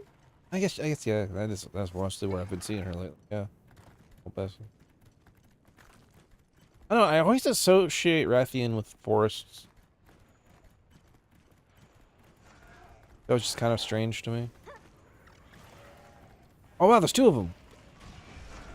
I'm gonna get the other one.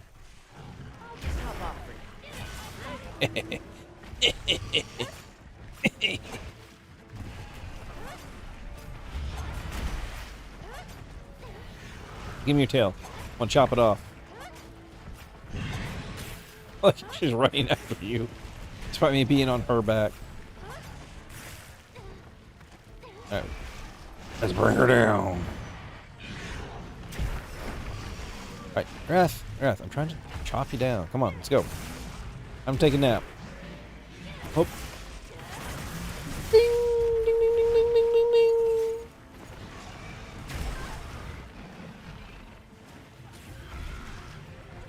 And you're making me lose my entire window for slapping your sister. Come on there.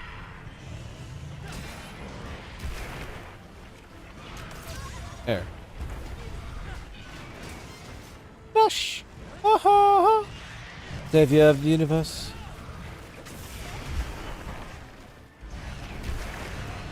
Wow, wow, wow, wow, wow, wow, wow. Not the screaming. That actually kind of hurt me. I'm actually surprised. That's probably the poison. That's probably why I took so much damage. Aha! I got both of them! I actually didn't expect to get both of them. I thought I was only going to get one of them. Sick. Nap for you.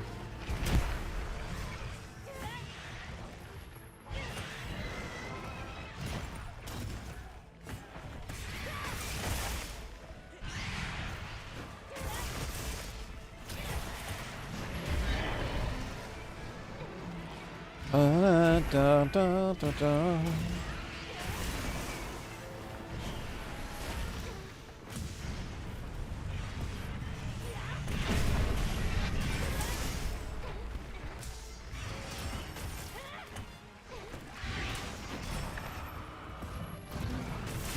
Nope. There we go. I did it. I offset the poison swing. Man, I still got poisoned. Even though I offset it. Still get poisoned. It's so mean. This game is so mean sometimes. Hey, come here. Where are you going? I'm just running 10,000 miles away.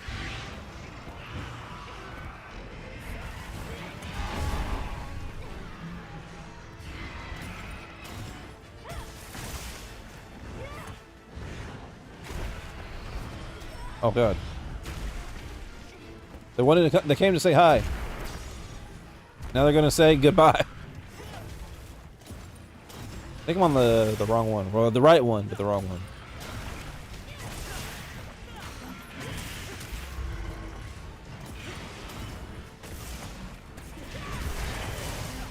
Oh, that was sick. I got both of them with that swing. Hell yeah.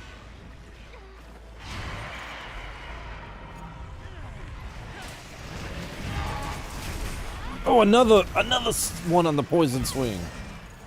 Sick.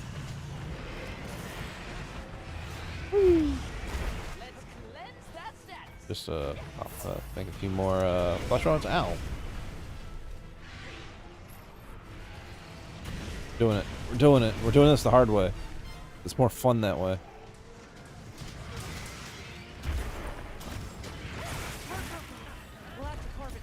All right, she can't poison you anymore.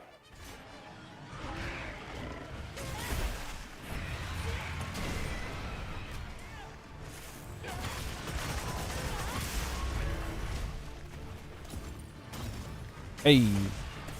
Hey.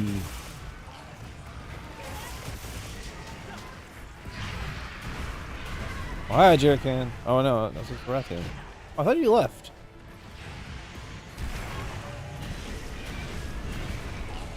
Fine. Okay, I'll heal us. Whee! Some angry gals, ain't they? Having a good time. You're free to join these too if you want, Mankey. We're just helping Sandwich out. I know you probably don't need to.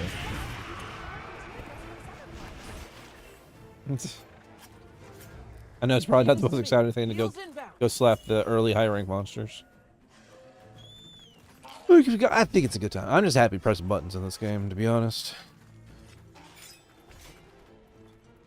Alright, one is the target, the other one is the non-target. Are they staying together? Oh. Let's go pull this before they like move away from it.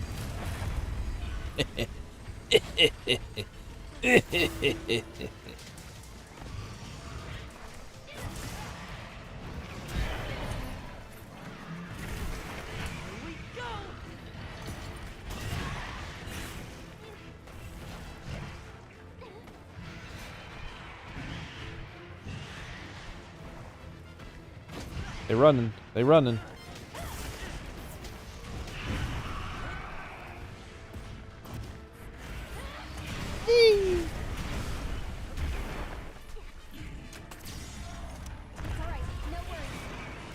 No, it's okay. Insurance activated. We didn't lose anything.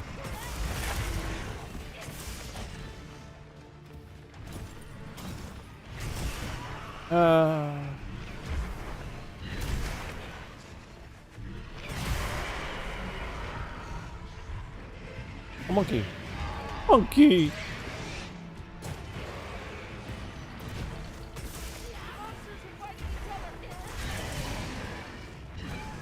Monsters are fighting each other. Do it. Fight each other. Do it. I want to see it. Looks like it's moving to a new area. That's the main one. The one we want to kill is still here. Or the other one than the one that's on the quest anyway. We did it. That's one. Alright. Alright. Time to carve. Then we gotta go kill the ones actually part of the quest you've set up.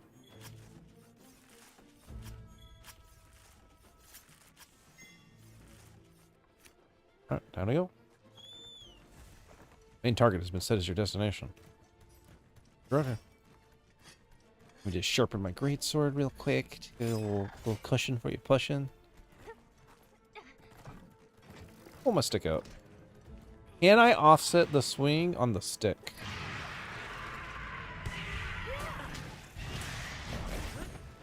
Oh, speaking of things on the wing. Oh, Strava. Oh, hey. I thought you went to bed.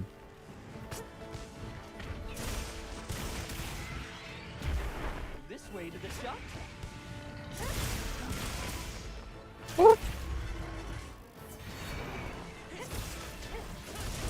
Honestly, sure. Thank you for the hunt.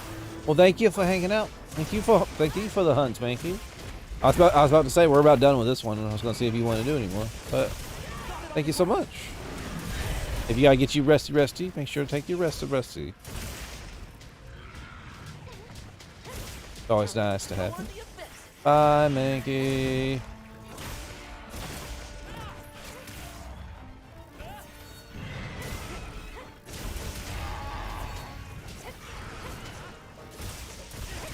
Get in quick, and you get your daily done, Destrava.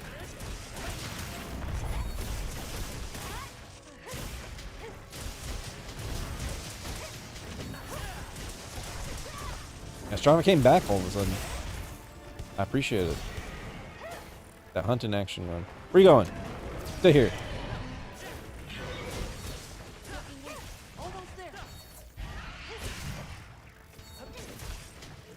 You take a nap. Alright, this is where you don't want to hit them anymore, by the way, Sandwich. Because you wake them up. So what you want to do is you want to, whoever has the biggest like single hit.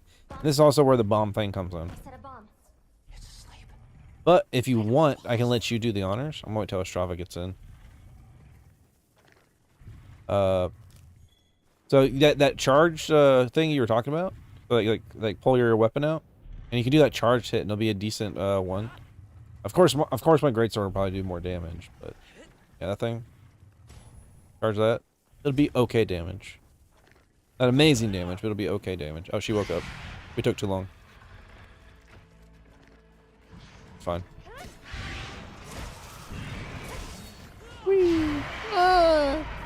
Speaking of, Strava's who I was talking about earlier.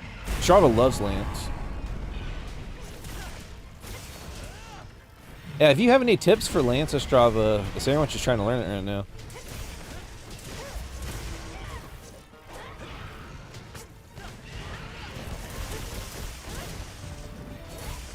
I was giving him a little bit of a rundown earlier, but I'm not as intimately familiar with him in this one as I used to be.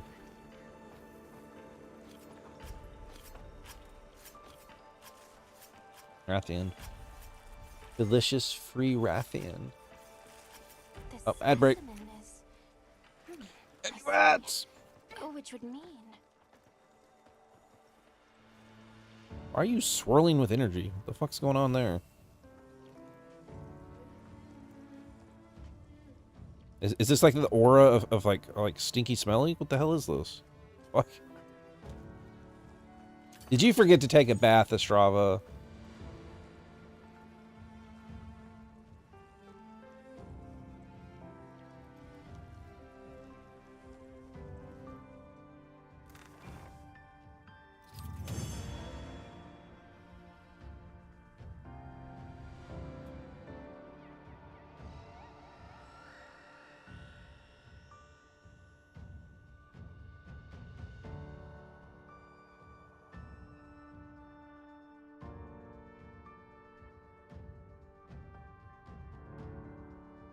Watch, I'm gonna finish typing this out.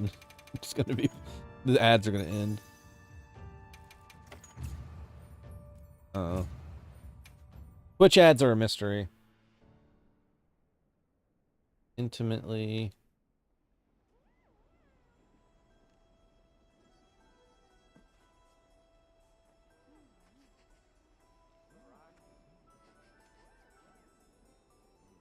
Or done earlier.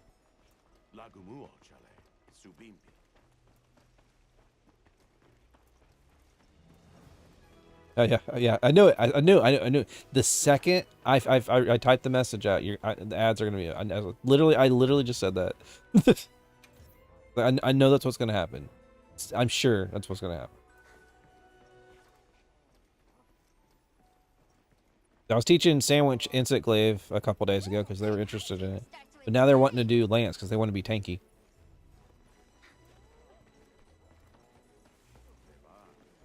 And so I gave them the rundown of like the general, like the flow, like the triple poke and the upper poke, and some of the stuff like the guard advance and whatnot. Like, yeah, comfy.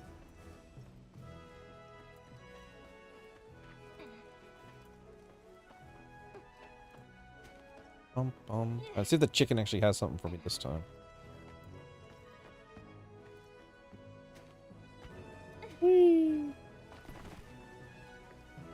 Dun, da, ba, da, da, da, da. Oh, yeah. Sandwich just gotten into high rank, so they're still pretty freshly hatched baby.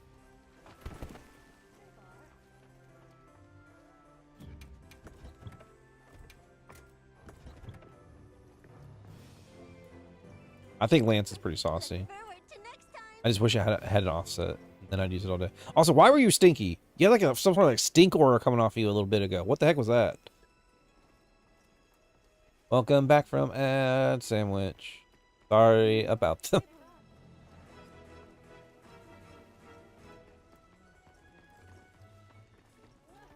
I'll see you again later then.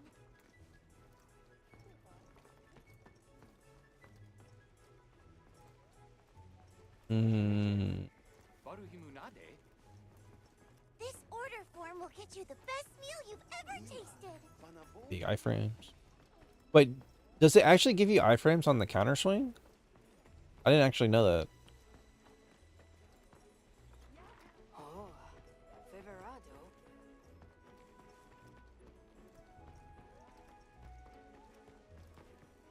Huh.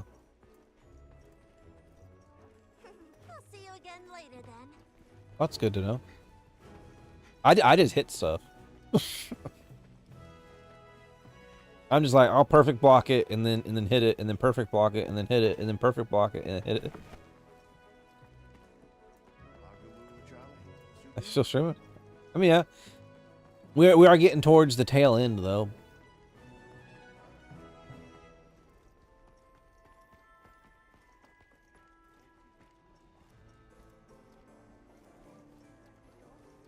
That's the thing you so you know that charge move you were talking about before? That's the charge counter. When a monster hits you, you counter out of that.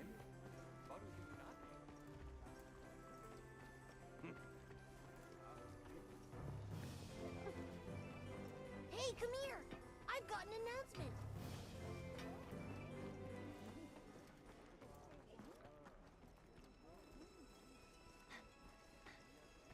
Oh yeah, that was something I was having trouble. I was having trouble remembering how to do the wide sweep. It's been too long. Avatar's frozen. Shouldn't be frozen. I think it's moving for me. Are you sure it's frozen? Are you sure the screen's not frozen? I'll see you again later then. I know sometimes I can sit perfectly still.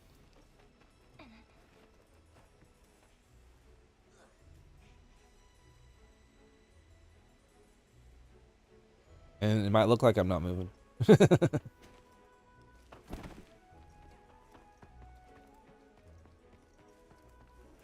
Better out than me?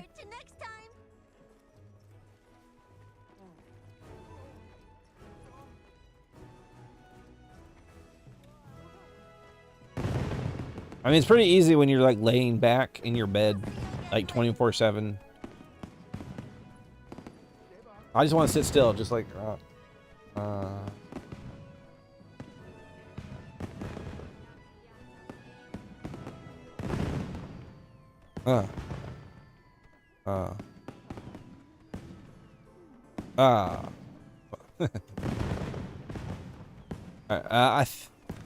I remember, that's what I was trying to remember earlier when I was like, I can't remember how to do the wide sweep.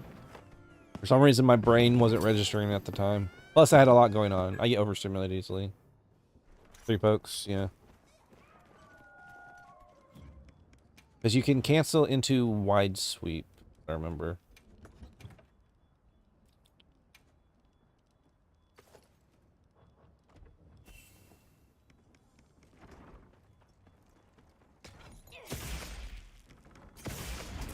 Wide sweep? Yeah, that thing. Bum, bum, bum.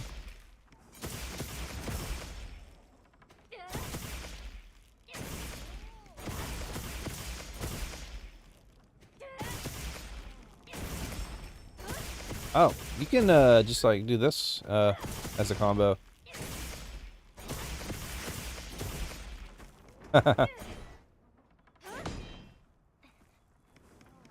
Good old wide sweep.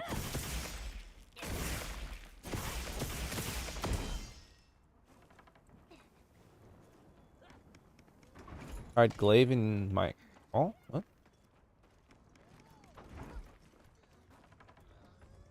Huh? Oh. I tell you, I went to GameStop because I was purchasing Pokopia and found a gunplay of Wing Zero. Oh, a gunplay of Wing Zero. Yeah, I think because I think a lot of GameStop has realized they can't do their old market of just like selling like pre-orders and stuff, and so they've been adding a lot of like paraphernalia to them. So actually, that makes sense to me that they would have Gunpla there now. Try to stay alive and stay afloat. Good old wide sweep.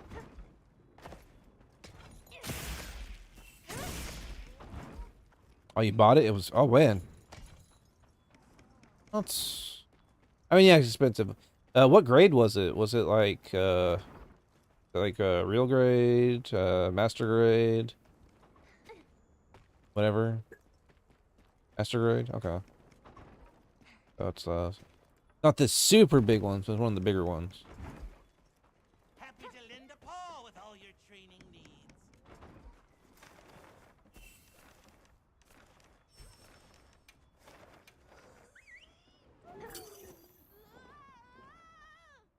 Forgot the name of the one that was bigger than Master Grade.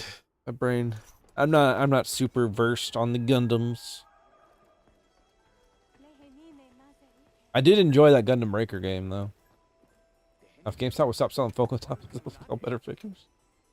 I mean, I guess Gunpla is a step in the right direction as far as that going. Because I mean, Gunpla is a figure. Perfect grade, maybe. I just know they're gigantic. That's all I know. And they'll have like actual like metal parts and stuff. Gotta try it out. Okay. Okay, what we got? Take this lance off.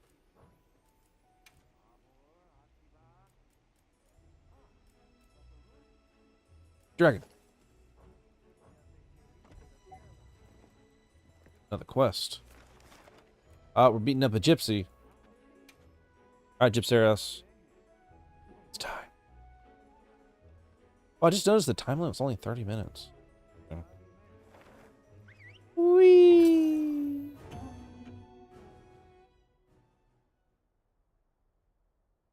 This one actually be pretty fun for you, Sandwich, because you can block his flash. Prefer Master Grade, they're easy to put together. However, I wouldn't mind doing a perfect or real grade one day. Now commencing quest by order of the guild.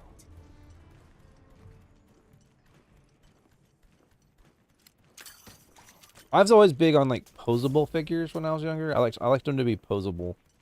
I like to like act out scenes with them, or like my story ideas, which I've done nothing with in my life. Would you believe I used to write stories? And I have like notebooks full of stories from my time in school, and I did nothing with them. I mean, I guess some of my story writing got into those couple of the games I made, but those games never got finished or released, so I guess it doesn't really matter. That's me. That's my life. I always wanted Wing Zero when you were a kid, but never got it. Whee! Oh, monkey.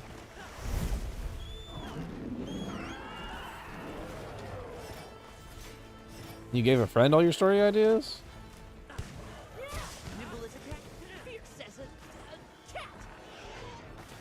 You believe that? I seem like a writer? I do? I don't know if I should take that as a compliment or not. Because are we talking like Alan Wake? I'm a writer type.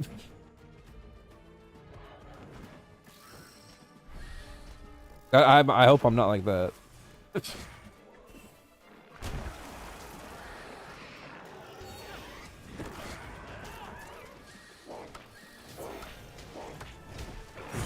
Oh, I was too early on that roll. Hang on, I've got you. Watch out for that flash. Thinking journalism. I don't know about journalism. He took a nappy wappy. Right, you can do your little pokey if you want. Sandwich.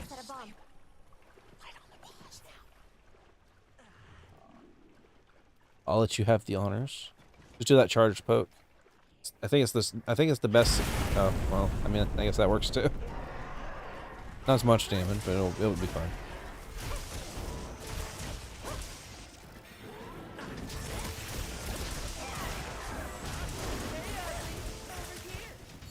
Let's do the direct article. I mostly wrote like fantasy, like stories and stuff. No, stop spazzing out, you stupid chicken.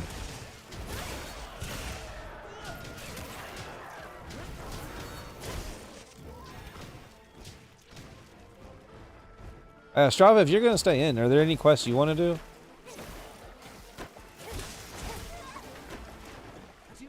I don't want to just like leave you hanging out in the lobby by yourself.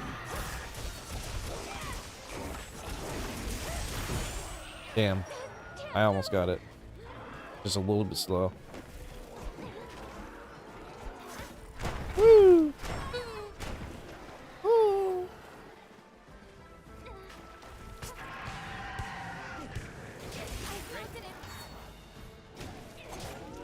I won't be hunting. My side mouse button I use for blocking is all kinds of messed up. Oh, you're actually done already? Oh, for shame. Get stuck all the time now. You're waiting on a new mouse. I've been pretty happy with the mouse I got. I got a mouse. I was really getting annoyed with constantly having to replace my mice all the time, and I ended up like shopping around for mice that had like, what was it called? Like it was a specific type of switch. I forgot the name of, for all their buttons, and most didn't have that. Dude, Corsair pisses me off. Never buy from their website. Little flashing creature.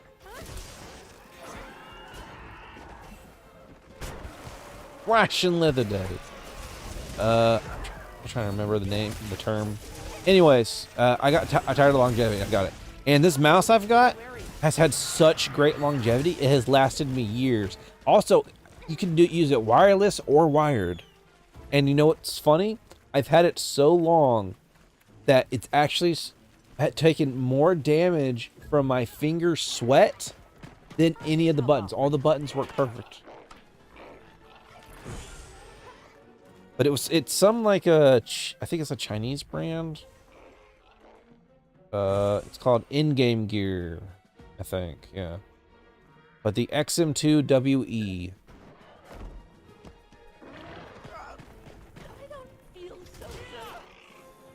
This mouse has lasted me for so long. And I actually use it wirelessly.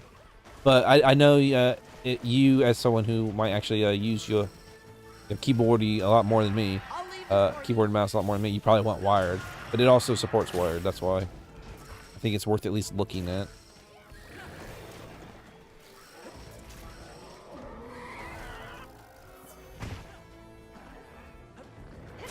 I used to use Logitech before they started getting really cheap with their fucking switches in the clicks. God, the Logitech switches are terrible now.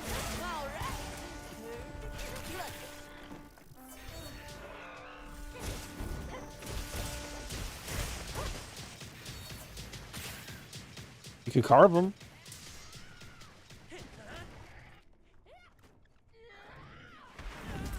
Oh. Yeah. They used to be a good gold standard. They fucking suck now. It's a shame.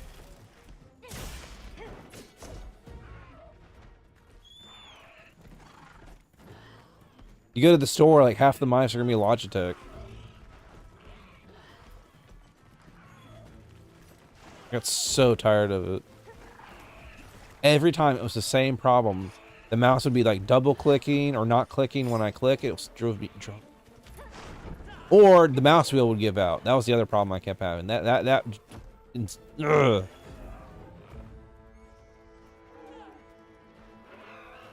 And ever since I got this mouse, no problems. Excellence. So happy with it. It wasn't even too crazy expensive either. I think it was like a $50 mouse. Like not cheap, but like not like crazy expensive either. Like I'm not over here buying a $120 mouse. And it does have side buttons. Not a lot, just a couple, but it does have side buttons. Hey.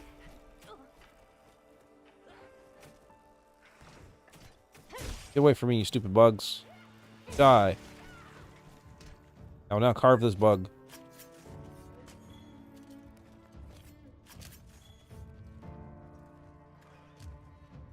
I use two side buttons and they kind of just get in my way. Yeah. But take a look at that mouse. I don't know if it interests you, but that's the one I use. I mean, I know you already ordered your mouse, but for future reference.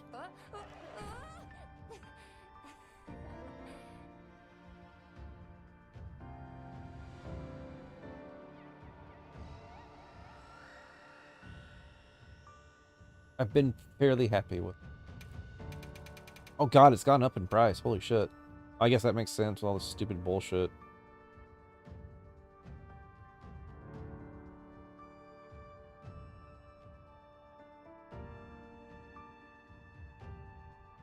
It's gone up like 20 bucks in price. Damn. I know it's well, not just the tariffs, it's also the AI bullshit too. You gotta worry, that's inflating the prices of stuff too.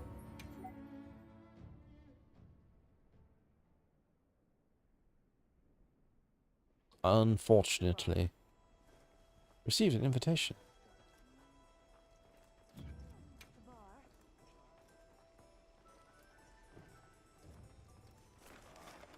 We're on Rompy already?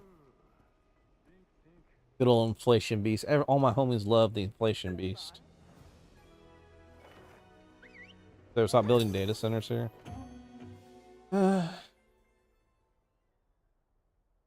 I just wish they would be like, you know, what's the word?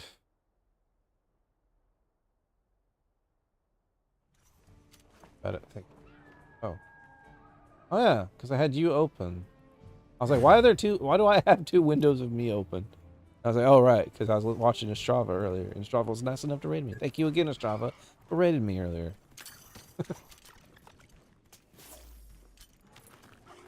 You appreciate it. Did I give you the manual, Shani? I don't know if I did.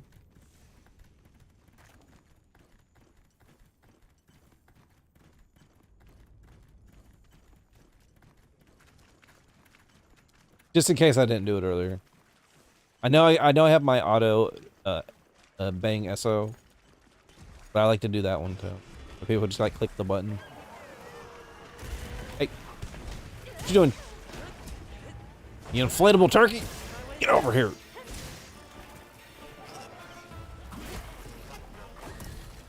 Stay good, Hemi. Nice having you. Alright, so now we've killed the 10-star version of this fucker. How's that compared to this? How's it compared to just fighting the normal one? How different does it actually feel?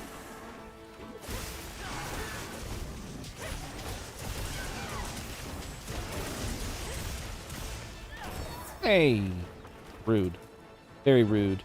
Very, very rude indeed.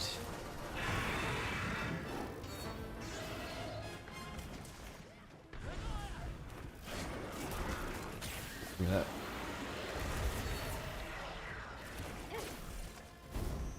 Yeah, the Lance's one weakness. Dots.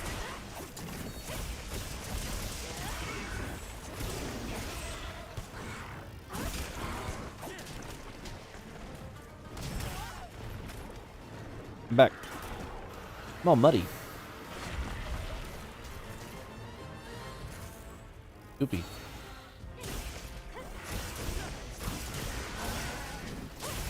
Oh, he fell asleep.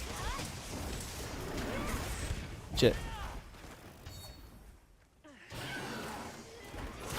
That's one way to wake him up, I guess.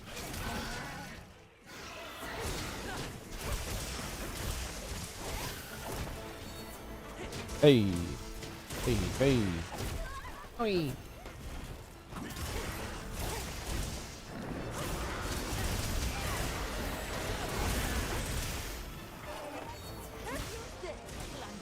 Have you gone back to the smithy to check out your new gear yet? I don't know if you've equipped it yet. Can't even tell. It looks like you're still in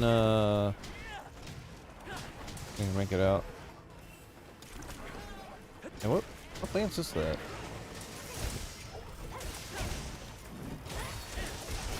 Also, I think of O-Dog's lance, but it doesn't look right.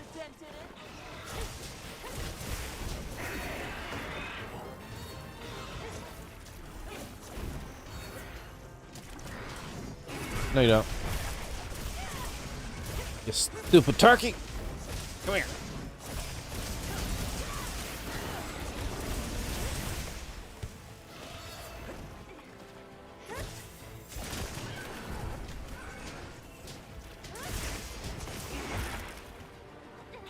Give me that damn claw. Oh god.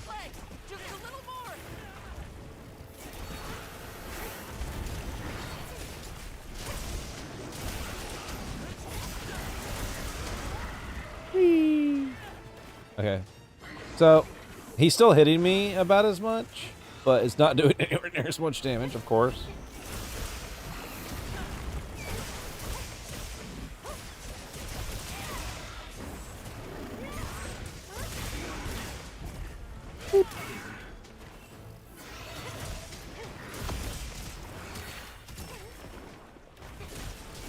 Hey, hey, hey, hey, hey.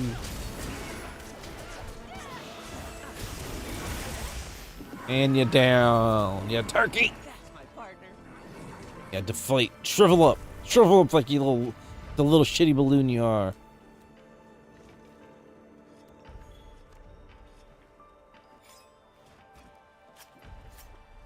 Okay. Ooh, Wyvern Gin.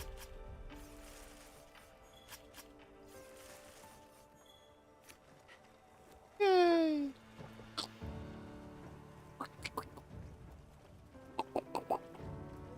All this gooey mud. I'm gonna do it. Alright. Into the mud I go. Where could I be? I've gone missing. Where am I? Who knows?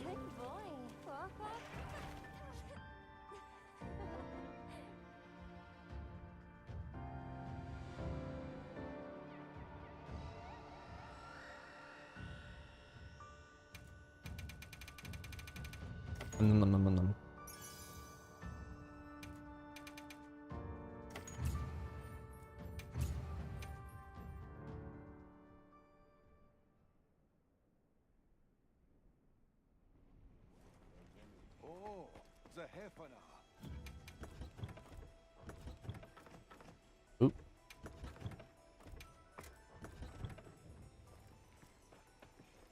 The support ship will depart soon.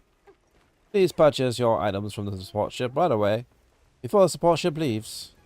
But once the support ship leaves, you will no longer be able to acquire the support ship's items. And as you know, the support ship has many good items that can be exchanged. Or you can take your points and exchange them for goods and services.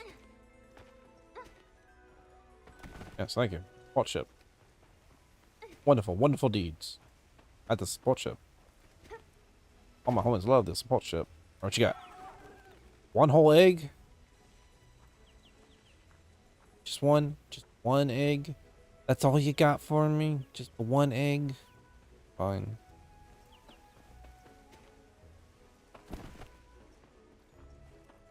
Whee! I almost wonder if this is related to some of the optimizations they made in the game, now that I think about it. Oh my god, that would be so stupid. What if one of the optimizations they made is they changed the fur texture on the hidden chicken in the corner of the hub? Maybe it was causing massive performance loss. And now that they've lowered the quality of the chicken, everyone's games run better now. Little did you know he was always rendered. In all his majesty. Why does he look so good right now? I don't even see the hole in him right now. I mean, it's good. It can look a lot nicer. That hole.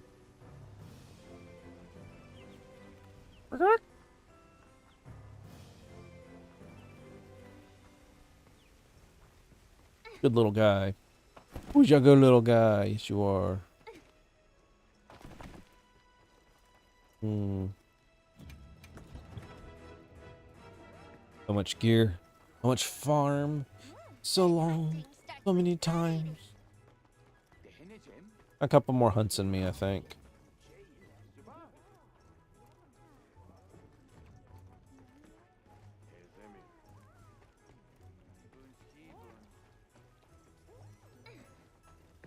I wonder what mouse Ashrava uses. Did he play earlier?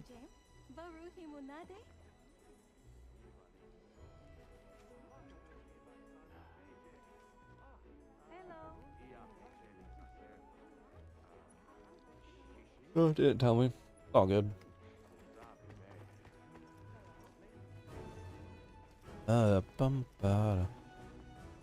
think it's funny that half the reason I like this insect glaive so much, this specific design, is the little cloth like tied around the middle there. That's the exact type of little tiny flourish I really like on my polearms. And then it wins the rest by just being simple but unique looking as a glaive. A little opulent. I could probably stand for it to be a little more elegant, a little less mall ninja, but it's fine.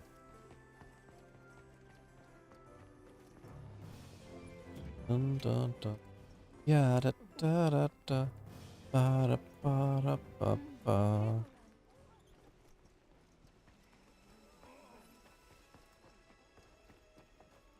Last thing? Oh, there it is. Razer Death Adder mouse. Oh, it's a Razer. Cheap, and since all the other brands were dying on me anyway, so it's the best option yet.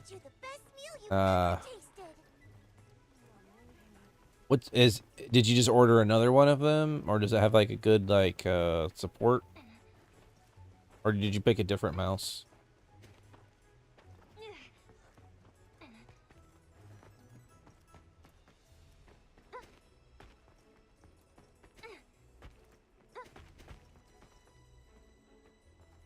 I don't know what their support's like.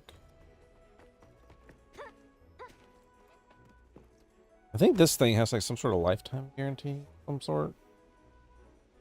I don't remember what it was. Berlin, Germany. This is made in Germany? Man, I guess that's good.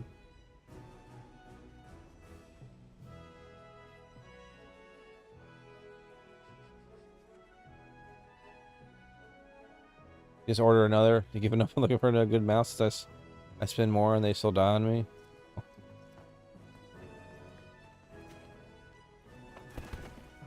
Now sadly this one's gone up a little in price, but I think this one's been pretty good at longevity.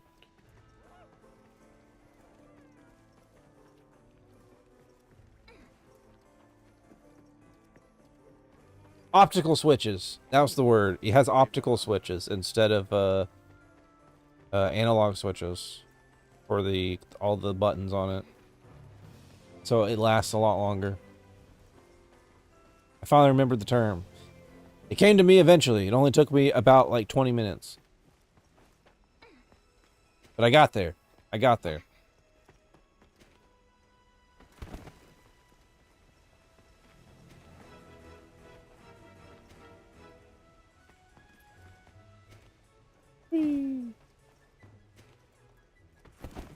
Not even mouse left and right, it's just the side button. Yeah. Side buttons. It's supposed to be every button, even like the middle mouse is supposed to be optical on this thing.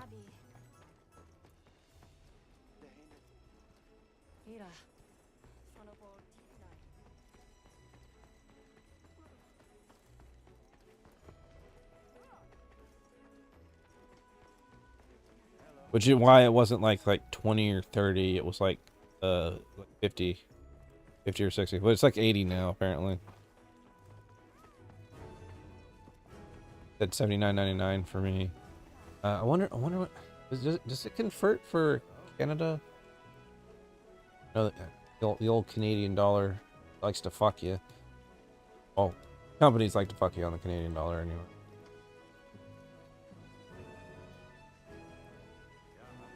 Oh, hey, it's $50 on Amazon right now. Huh. Oh, is that where I bought it? Oh, that's where I bought it from. Okay, so it's not actually that more expensive. It's just different prices on different sellers. Getting pings as Exo's also playing right now. Image comfort.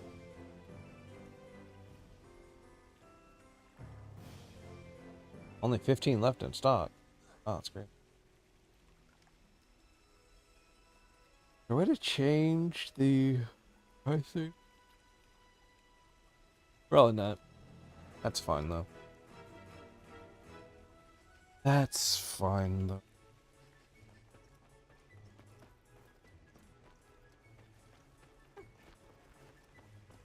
I bet there's probably a better mouse than me. I don't know. I've gotten tired of replacing my electronics, so I've stopped buying as cheap. I've started like super research stuff. I had the same problem.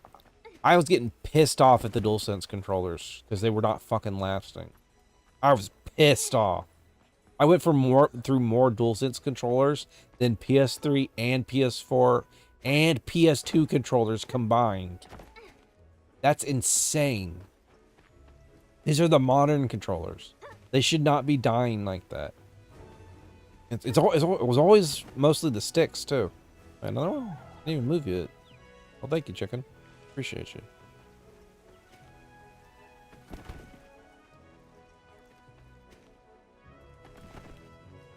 These companies need to get on their shit. Stop making garbage and make some good stuff. But no, it's not about the product. It's about bottom line. Minimum viable product and all that. The bastard. Hey, come here! I've got an announcement.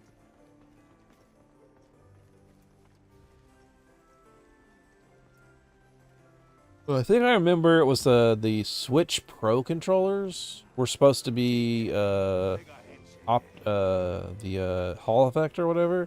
That ended up not being true. A Jerrican, Monkey Man.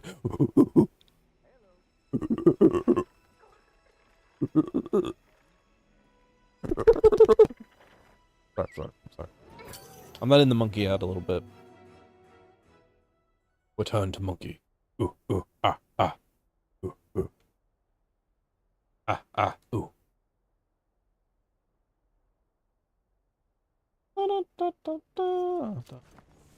Oh. Oh yeah, I did have a mega up early, didn't I? Alright. Let's go slap it. Alright, how confident do you feel about slapping that monkey sandwich? I bet you feel real confident, right?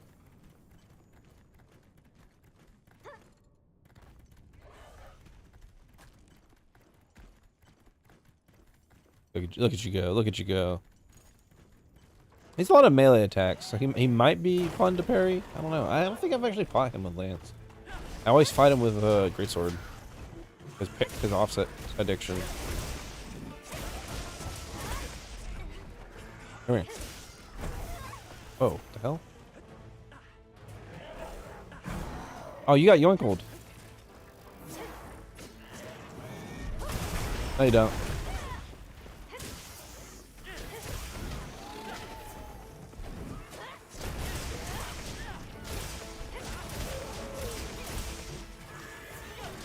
Hey, hey, hey. Oh, shit. Well, I'm not gonna be able to parry it now. Oh. No, sandwich! No! How am I gonna get my Hakusoba now?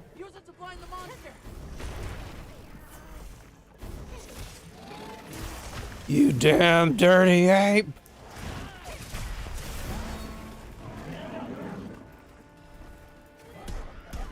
Hey. Hey. Hey.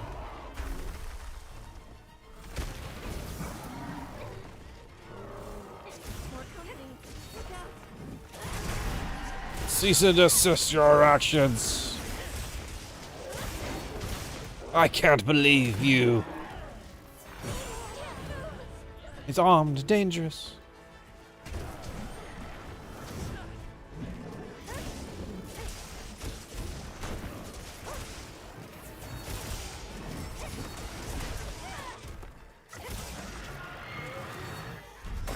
Oh, it still got me? I thought I was out of range of that.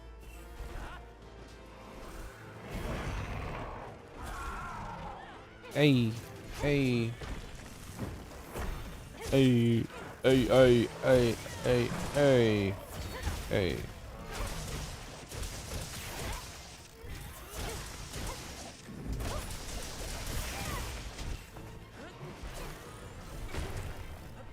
Do it. Do it. Punch me again. Come on. Do it. Come on. You know you want to.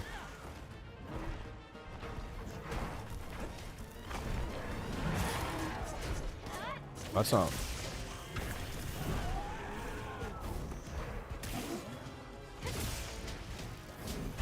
Nope. Oh. Wow. Even though I'm offsetting that each time, he's still getting me because it's such a long attack. Happy nap time. Settle it. I'll build up. Set a bomb.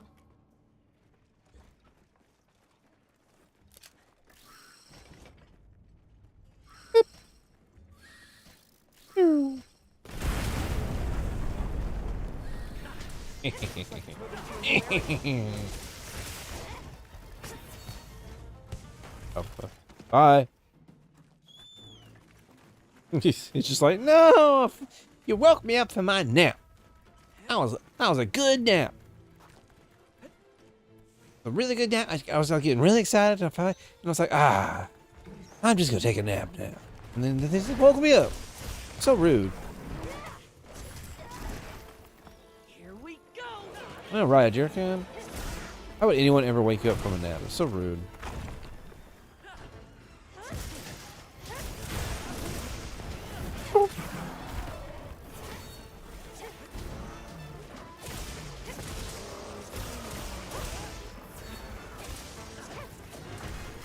Oh, I guess I should have offset. Whee.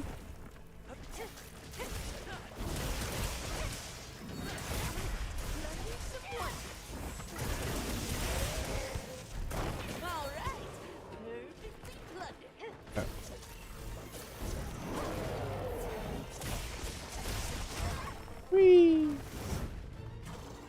Take me for a ride. I said, take me for a ride.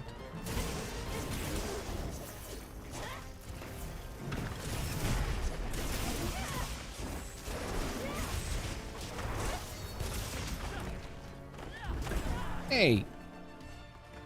A little. Come on now. There we are.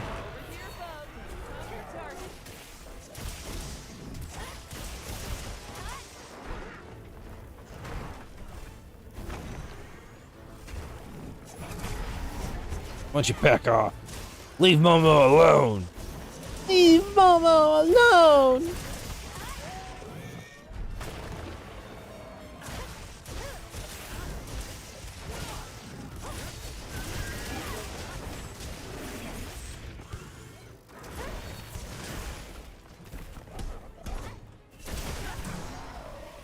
Did something.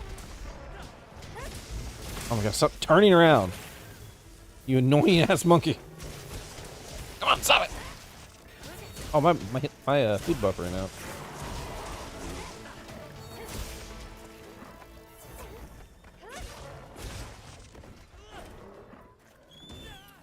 Actually, it's about time to make a little snack real quick. We should whip out the barbecue crate. Yeah, let's get that little get going. See, what do we want to make? You know, let's make a custom meal. Then we got meat, we have veggies, fish. We'll take some elemental resistance today. We'll have some nice veggies. Get some veggies in our diet. Let's see, what else we got? Shrimpies, some eggies, some garlic. The shrimp sounds pretty good. Let's just have some shrimpies. Okay, and then, I don't know. The swimmer meal, sizzling meal. Increase the potency of abnormal status attack. Remember, gathering. Healing.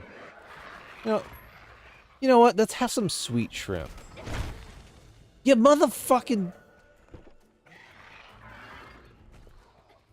Mind your own business. I'm over here cooking. You know, giving you a damn little gross little friggin' flesh fucking headbutt shit. God, shitheads are disgusting.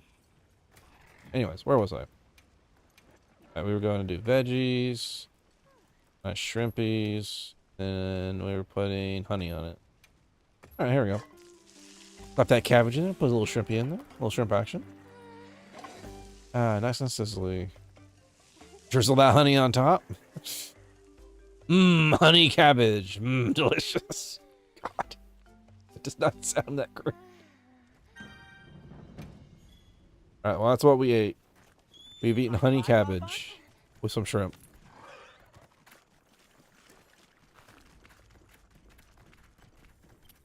What?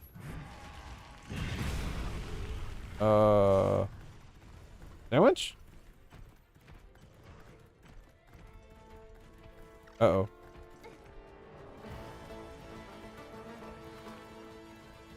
Did we lose sandwich?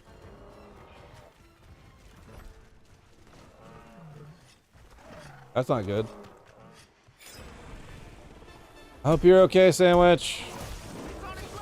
Maybe it was just Capcom servers doing Capcom things again.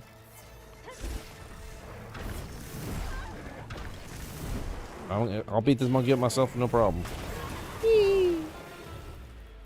And this is a different experience with a not great sword.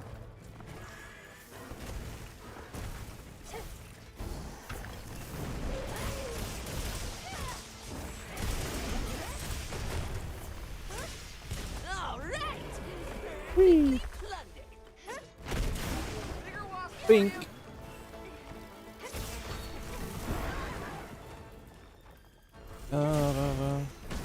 Oh.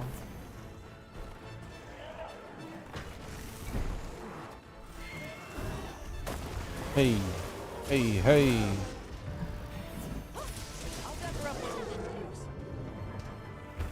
Well, he's almost dead. Whatever happened to Sandwich should be done soon. Damn, all I did was cook some meat, and then Sandwich fell. Can't believe that happened. I see. Oh, which would mean. It is getting to be about that time, though. What if he's still in the lobby?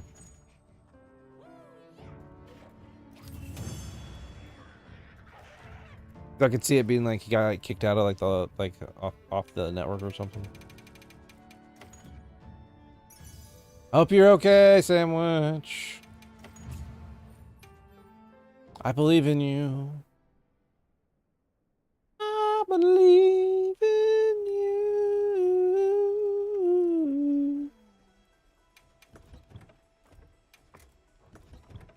Alright. Seems good, seems cool, seems cool. Oh, we just made like a fresh. Yeah, it says he's still on the quest. He's still in the lobby. Huh. Wonder what happened. Oh well. I mean, whatever. I'm sure you got this.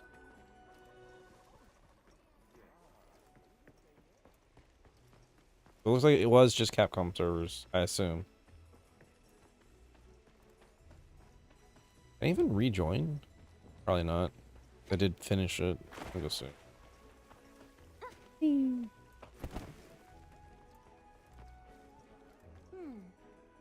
Any quests you want to go on? Nope, can't. See you Can't again, rejoin it. Hunter. Wait, maybe. Yes. Pink member? Nope. Okay. All right. Yeah, I can't rejoin. Let me know if you change Oh your well. mind. Da da da da da da da da da da da da. Oh, look who's here! Look at her fade in. All right.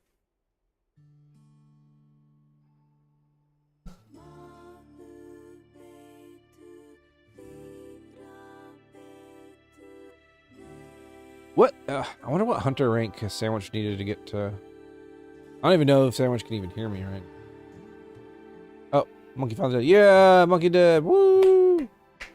Oh yeah, what hunter rank did you need to get to, by the way, Sandwich? I don't know why we got disconnected, but whatever. I was wondering how close we were. I think you're like 10 or 11, or I think you're capped actually. You're at 10. No, you're 15. You're getting there. You've gotten quite a few hunter ranks from these.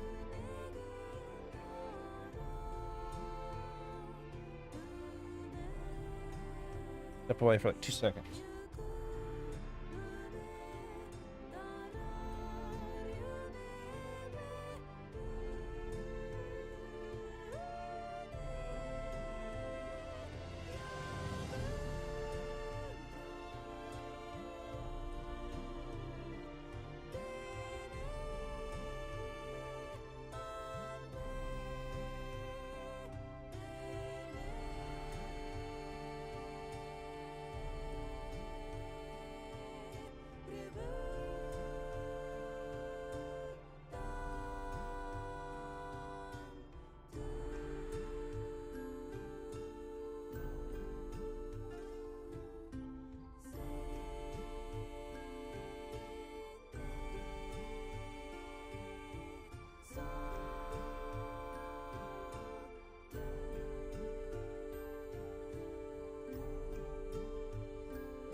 I'm back.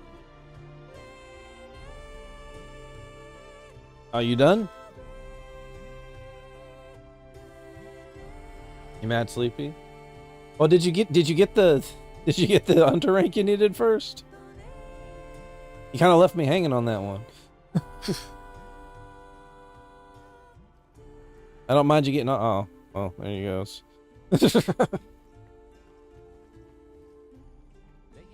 Oh well.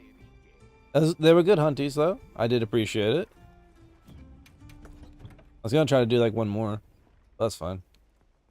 I don't know. What would be good? Do I want to do like a solo hunt? Because Strava doesn't want to do anything. I don't know if I really have anything.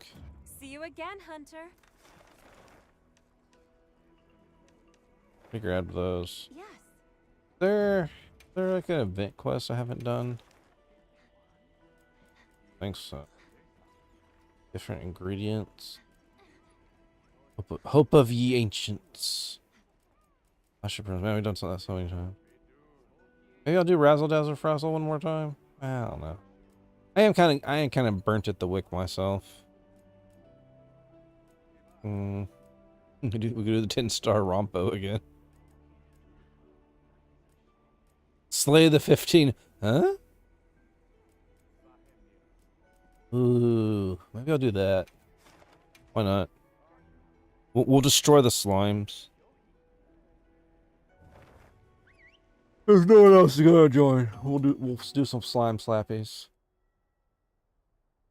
Where do we want to go after this though? Okay, let's move out. Good night, sandwich. I guess. I think he just like yeeted itself out of there real fast. We're gonna put like a little bomb here. Bomb set. Bomb Set a here. bomb.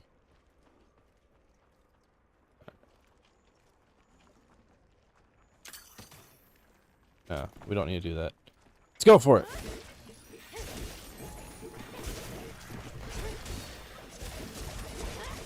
Oh, you get all of it.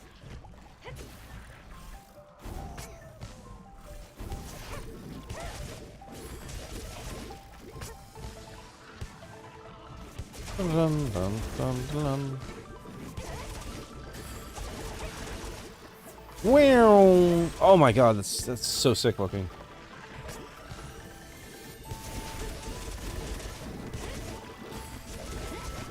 Blobulons! Woo!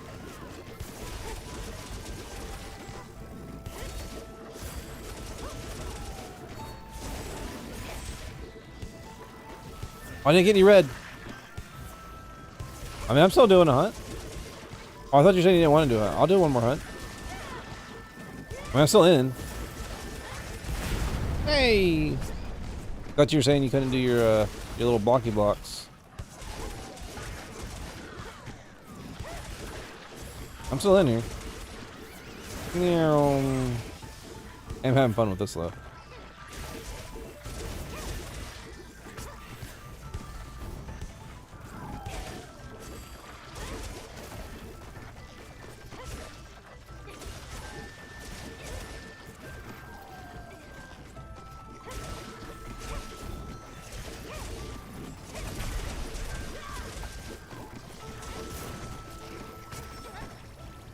You get stuck in the block? Oh god.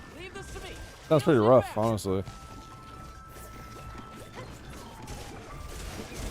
Oh! They got me. They finally got me. Damn. Oh no, I can't even tell what's going on because I'm a slime and slime. Get me out of this.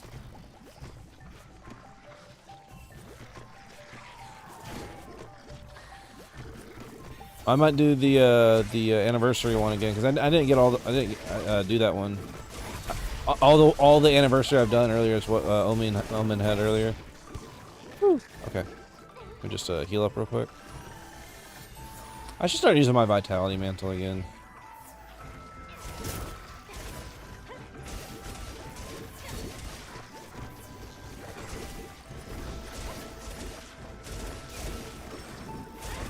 I should start working on learning how to leave out the dust some more. Annie Hunt? It's Razzle Dazzle. It gives you the like suit and tie or whatever. The little tuxedo looking thing. I think it's like Gypseros and Ray? I don't remember.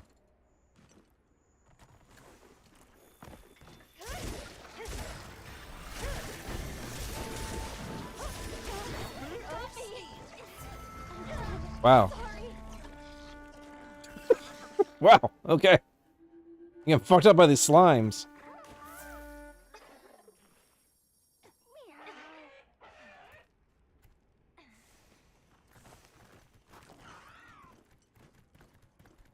Damn. Sure am. Oh, I'll pop that up after this. Oh my god, what is going on? What? Holy shit! I got like brushed up against me. My health bar's gone.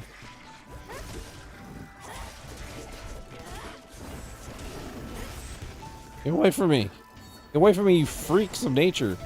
Oh my god! One of them's like doing ungodly amounts of damage or something. Holy shit!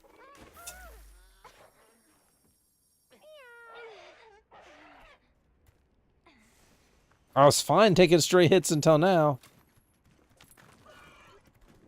I'll put this on.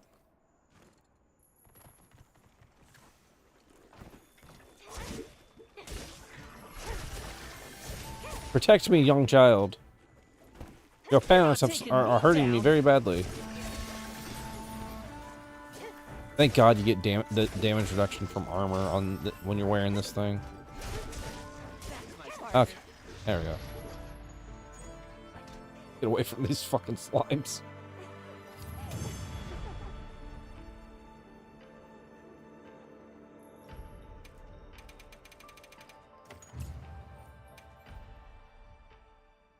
These disgusting creatures. I don't know what they're looking for. Yeah. But did it just say you got a... Oh no. Oh. Oh. Oh no. I'm getting closer to the sweat rank. Razzle dazzle frazzle. Found a lucky voucher in. Captain Prep. Feel free to join when you're ready, Estrava. I'm going to restock.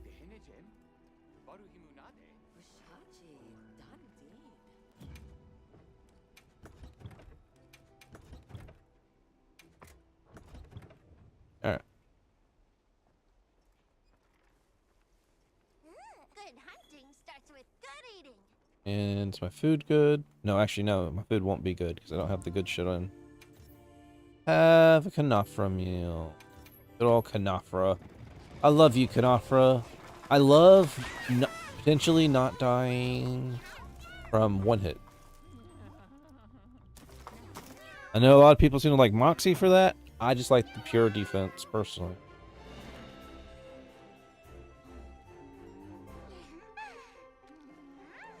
Look at that goopy bread. Non.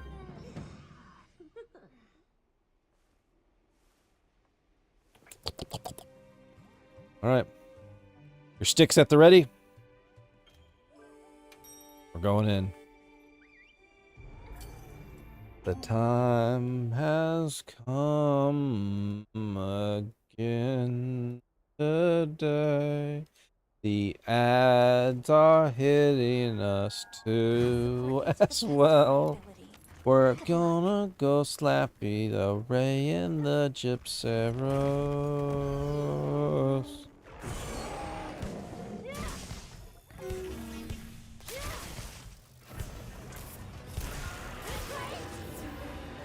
Alright, let's go hit Ray on this stick. Hey Ray. Why don't you go mash your head into this wall? Do it. Do it, stupid.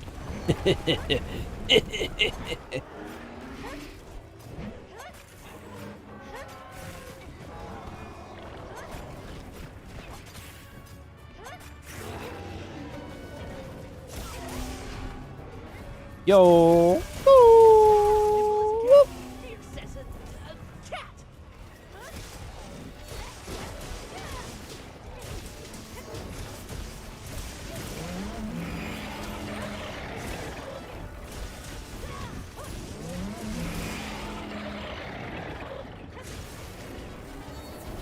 Yee.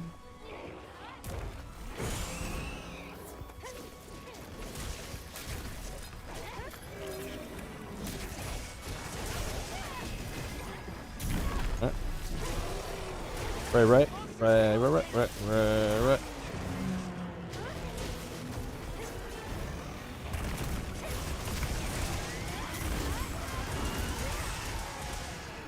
Wow, I still didn't get the orange.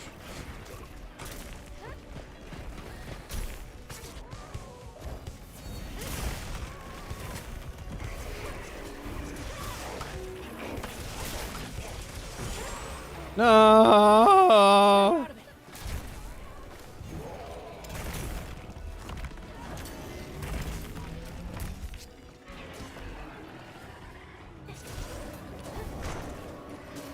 You know, he's not really being that much of a problem fighting Ray. I don't know, actually fighting Ray this time. He's actually, like, mostly ignorable.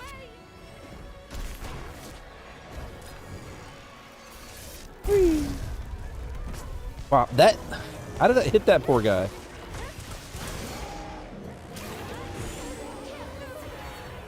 Hey. Hey.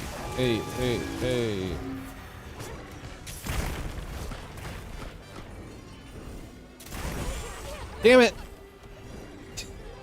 Damn it, Gypceros. I was gonna offset that and you ruined everything.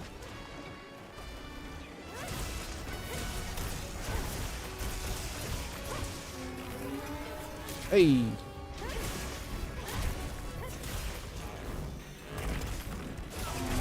What you gonna do? What you gonna do about it? What you gonna do, huh? Huh? Oh no! Oh no, is everything going poorly for you? Oh no, Ray. Oh, you on the ground. Oh, apparently I'm immune to being flashed while doing the wound break. Good to know. Wait, that can't be true, because whenever I start the wound break on a Gypceros, he knocks me out of it with the flash a lot of the time. Whatever.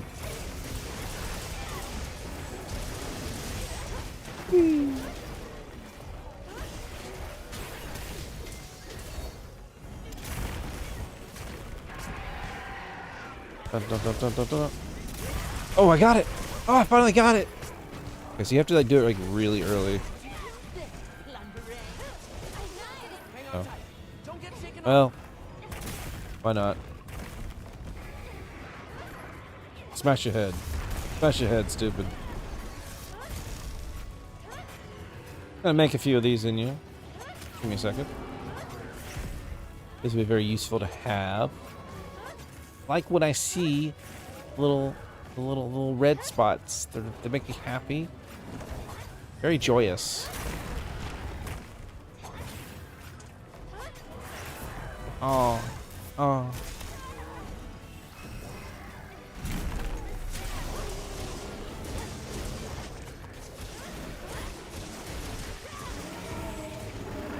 Wow.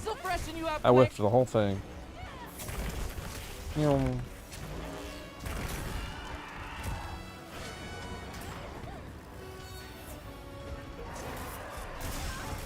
Okay, I see how it is. Got my red. Oh, thank you. Actually, thank you for screaming at me, actually. That actually helped me out a lot.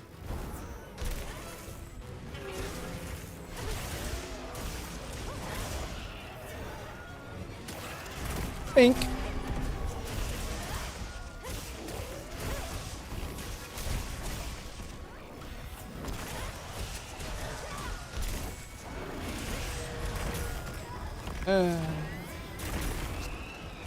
And Sylvie's getting kind of fucked up. What's going on with Sylvie? Man, I wish I could build up some resistance to this shit. Sometimes he flashed my ass. Again? You just flashed me.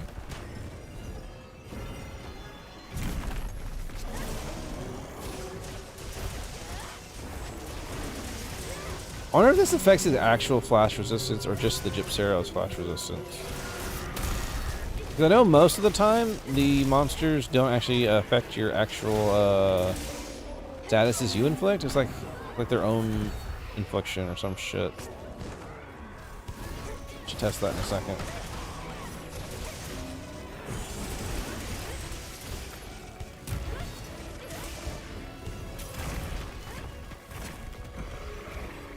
Here he goes again. There he goes again.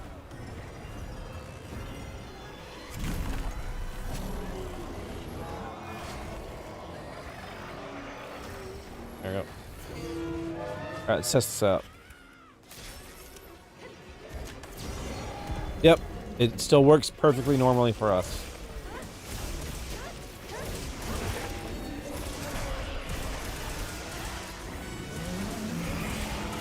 And Ray is down. Oh. I don't know if we really needed that, but sure.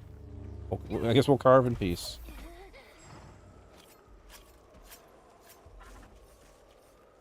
Da, da, da. Da, na, na, na. This is my Ray. My Ray is amazing. Look at him go. He's got so many raisins on him.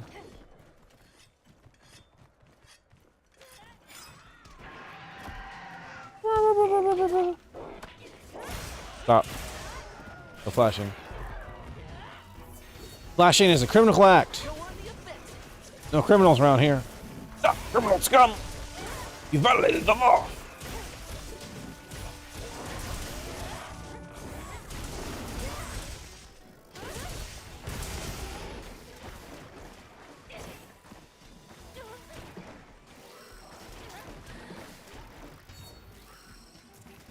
Being a little shitter, isn't he?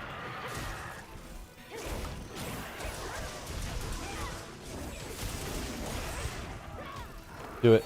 Do it. He really wants to do it. Do it. I dare you. Do the flash. Do it. I want to see it. Do it.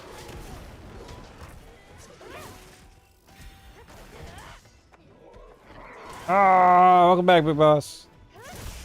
What have you been up to today? No, I didn't set it in time. Oh yeah, did you see I put the poll up in the Discord earlier? RE2 remake? How's that been going?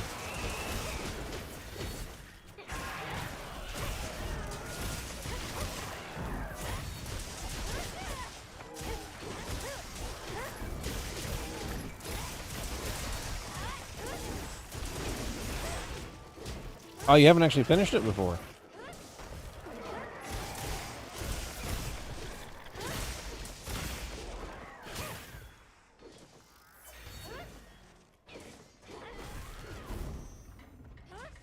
Go.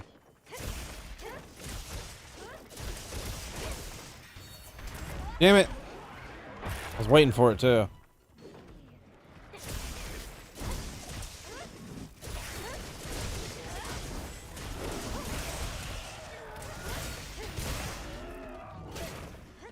It should be in video games, I think.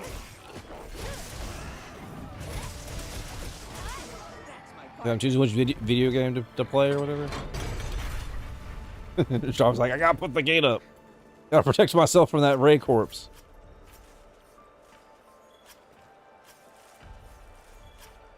I bet you just misinputted it. Unless you did it on purpose, in which case, ha ha ha ha. I didn't realize you had a pink chocobo. I guess I never paid attention. You already know my vote? Well, maybe. Maybe you changed your mind. I don't know. Hey, look. Oh, wow. What? Omen.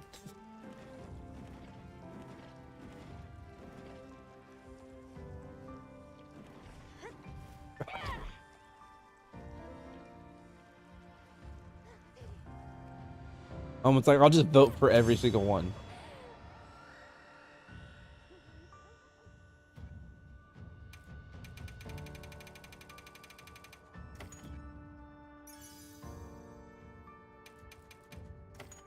I was thinking about putting Final Fantasy 16 on the list too, but I don't know. I feel like I'm kind of Final Fantasy out for a little bit after Rebirth fucking dried me out a little. If you like soup and noodles, we've got a special delivery for you. And I hear 16 has some pretty dry side questing. So don't want to like, go too nuts. Alright, what was it? Gala suit? Yeah, Gala suit. We'll make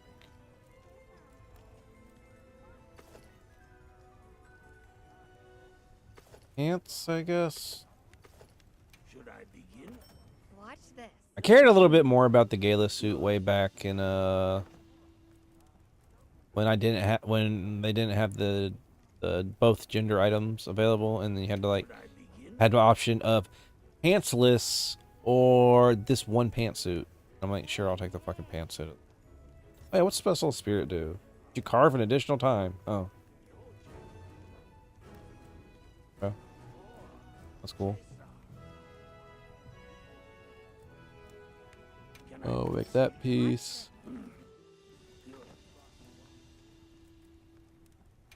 We'll do the hat. You know, maybe I could do something with the hat. Okay, so the only piece I'm missing are the gloves. Are you able to make much of it, Estrava? I have enough energy in me to do one more run if you want to. This order form will get you the best meal you've ever tasted.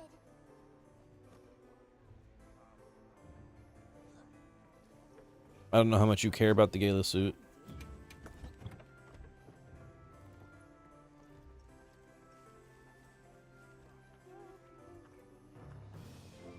Oh, Virgil's back. Welcome back, Virgil. Care about all fashion? You can do one more. Okay. Hey, Virgil's looking a little different. A little more edgy, a little more horny, a little more chained up. Anyways, let's go do one more Gala. There's a quest that's only available right now.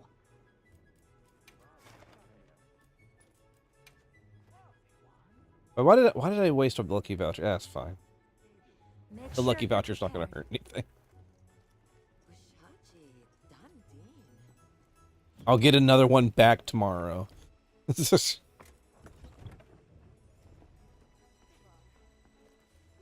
Yay, Virgil's joining us.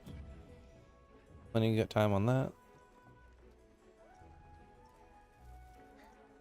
Bury the light.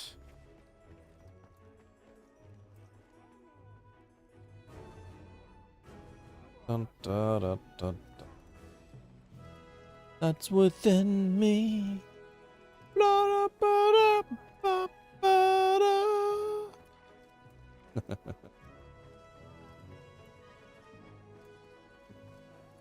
Oh, you got him in the chicken suit? I always want to put mine back in the chicken suit. I'm enjoying my Kabuki set for now.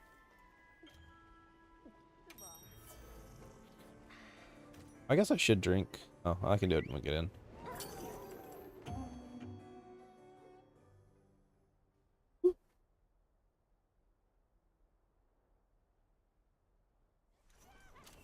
Good to have you. Let's have another hut with Take a little chuggy wug of your drugs. Remember, kids, do your drugs. They're important. Keep you safe. Preventing the intoxication.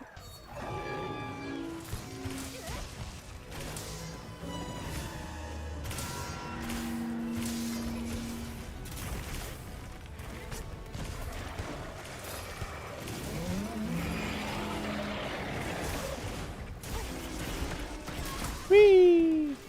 I'm getting bullied.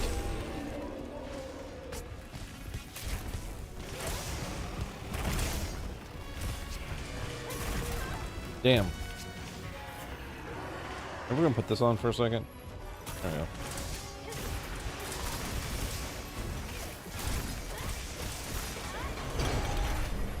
I don't think that worked. Good attempt, though.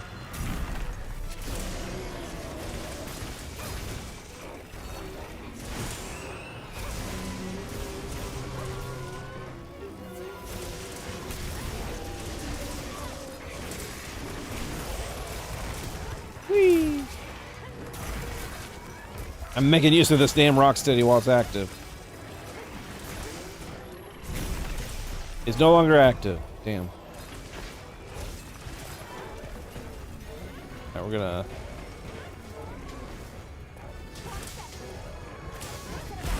Works for me.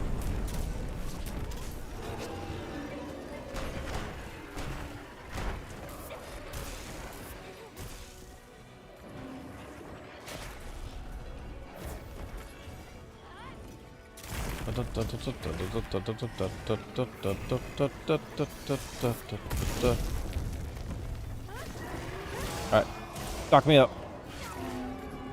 Wake me up before you go. I'm gonna stock you full of yo-yos. Here we go. Gonna do-yo, and we gonna pay you po-yos. 'Cause Kirby is here to stay.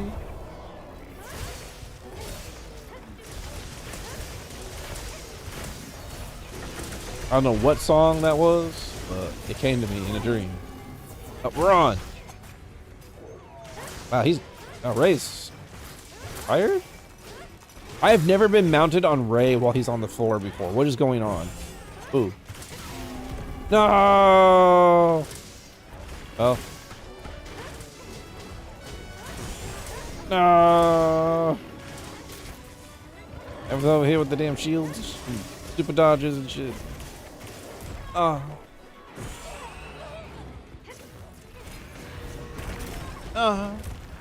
My back.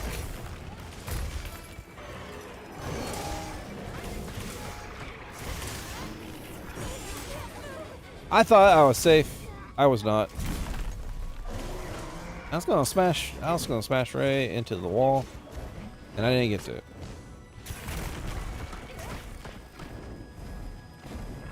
Whew. Okay, I got behind that wall in time. Alright, Ray's now immune to Gypsus arrows.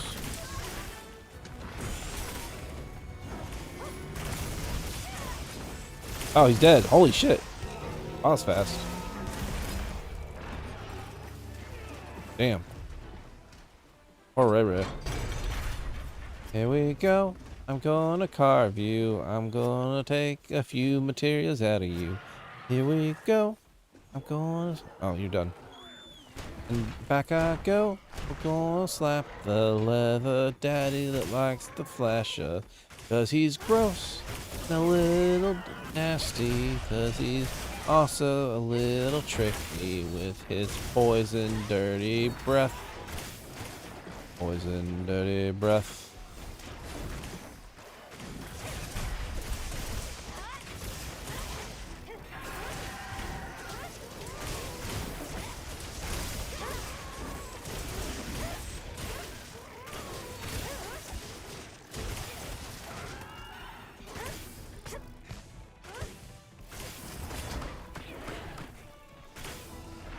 Damn it. He's much slower on the last, the flash than I thought he was. I thought he was going to just immediately do it. Actually, because he was so slow, I probably could have grabbed the weak point.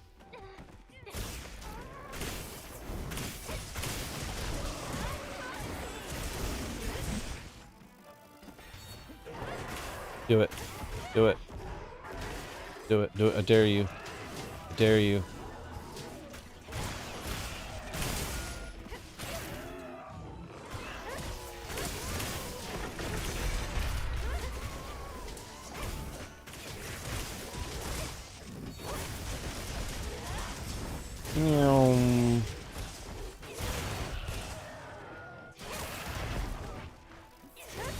Ooh, dash extract.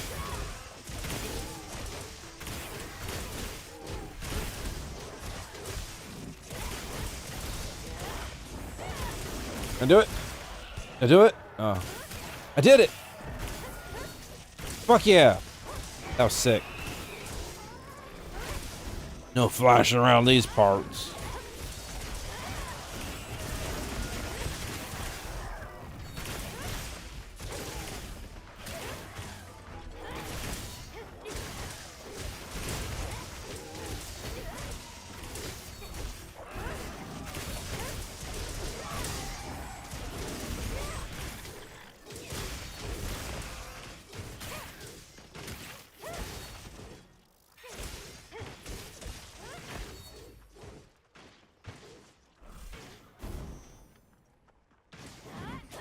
Damn it. Mistimed it again. Oh well. I keep wanting to offset his wake up, and I keep failing to. Oh well. Get a little carve out of me. Get a little meat out of that neck. Mmm. You got in there, you little turkey. Mmm, little leather turkey. Gobble gobble. Gobble gobble gobble.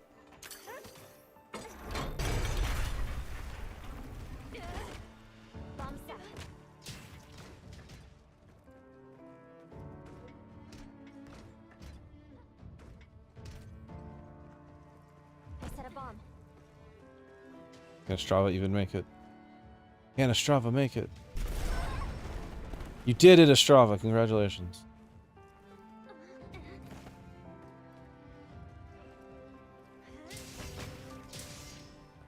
Got an aura farm. A little bit of that aura farm. This has been some good hunty wunties. Damn, I almost had another 10 hour. I was trying not to do a 10-hour stream today, but I'm almost hit it. Oh well. It's all good. We're all having fun. That's the important part, right? Good stuff, everybody. Man, I can't believe I'm at ranks. I'm Hunter rank 600 now. I can't believe it. What rank are you, Virgil? 900? Oof. I'm not quite scraping the edge of the abyss yet. Here, I'll go ahead and give you a little... You seem cool. You haven't said anything racist, so we're good.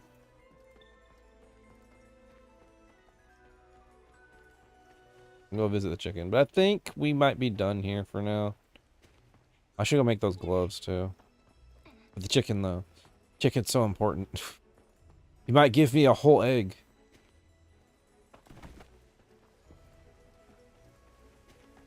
Love you, chicken. Come on, got for me. You got. Ooh, egg and a mite seed. Ooh, good haul, good haul. Not a lot, but good haul nonetheless.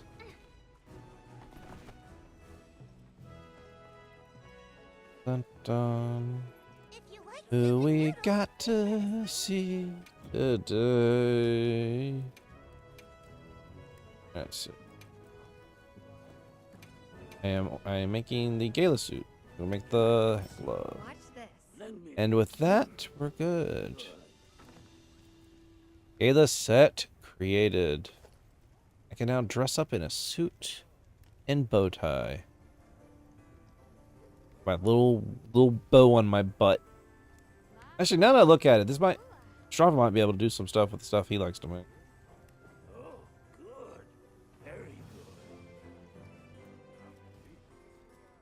I mean, do some saucy sauce with that shit.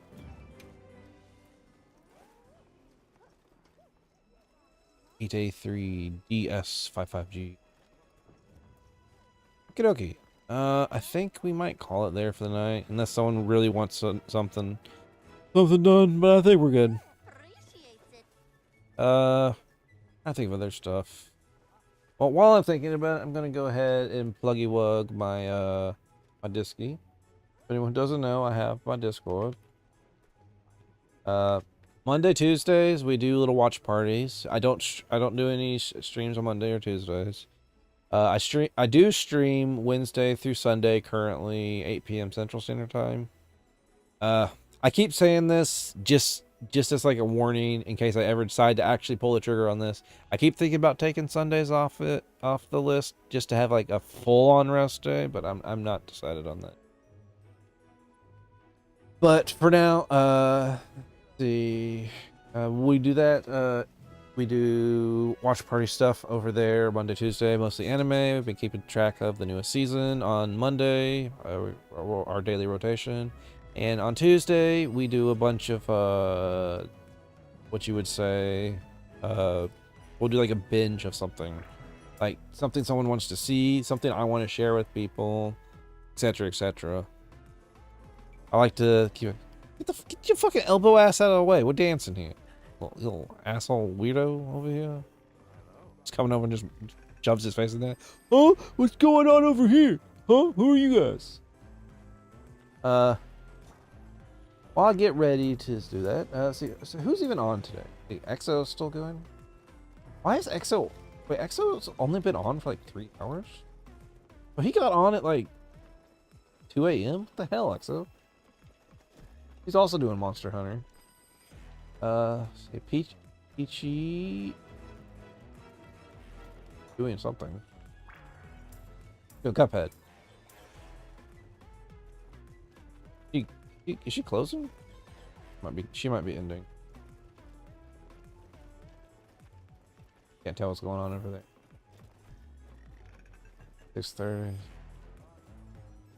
Melanie's doing League of Legends. Scalar's on Resident Evil 2. Oh. I didn't. Oh, I guess that explains why the boss has been over there, like, yapping about.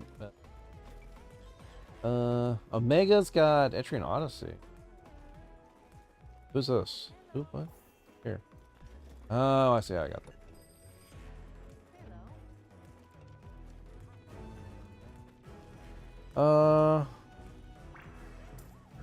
I think we might go see.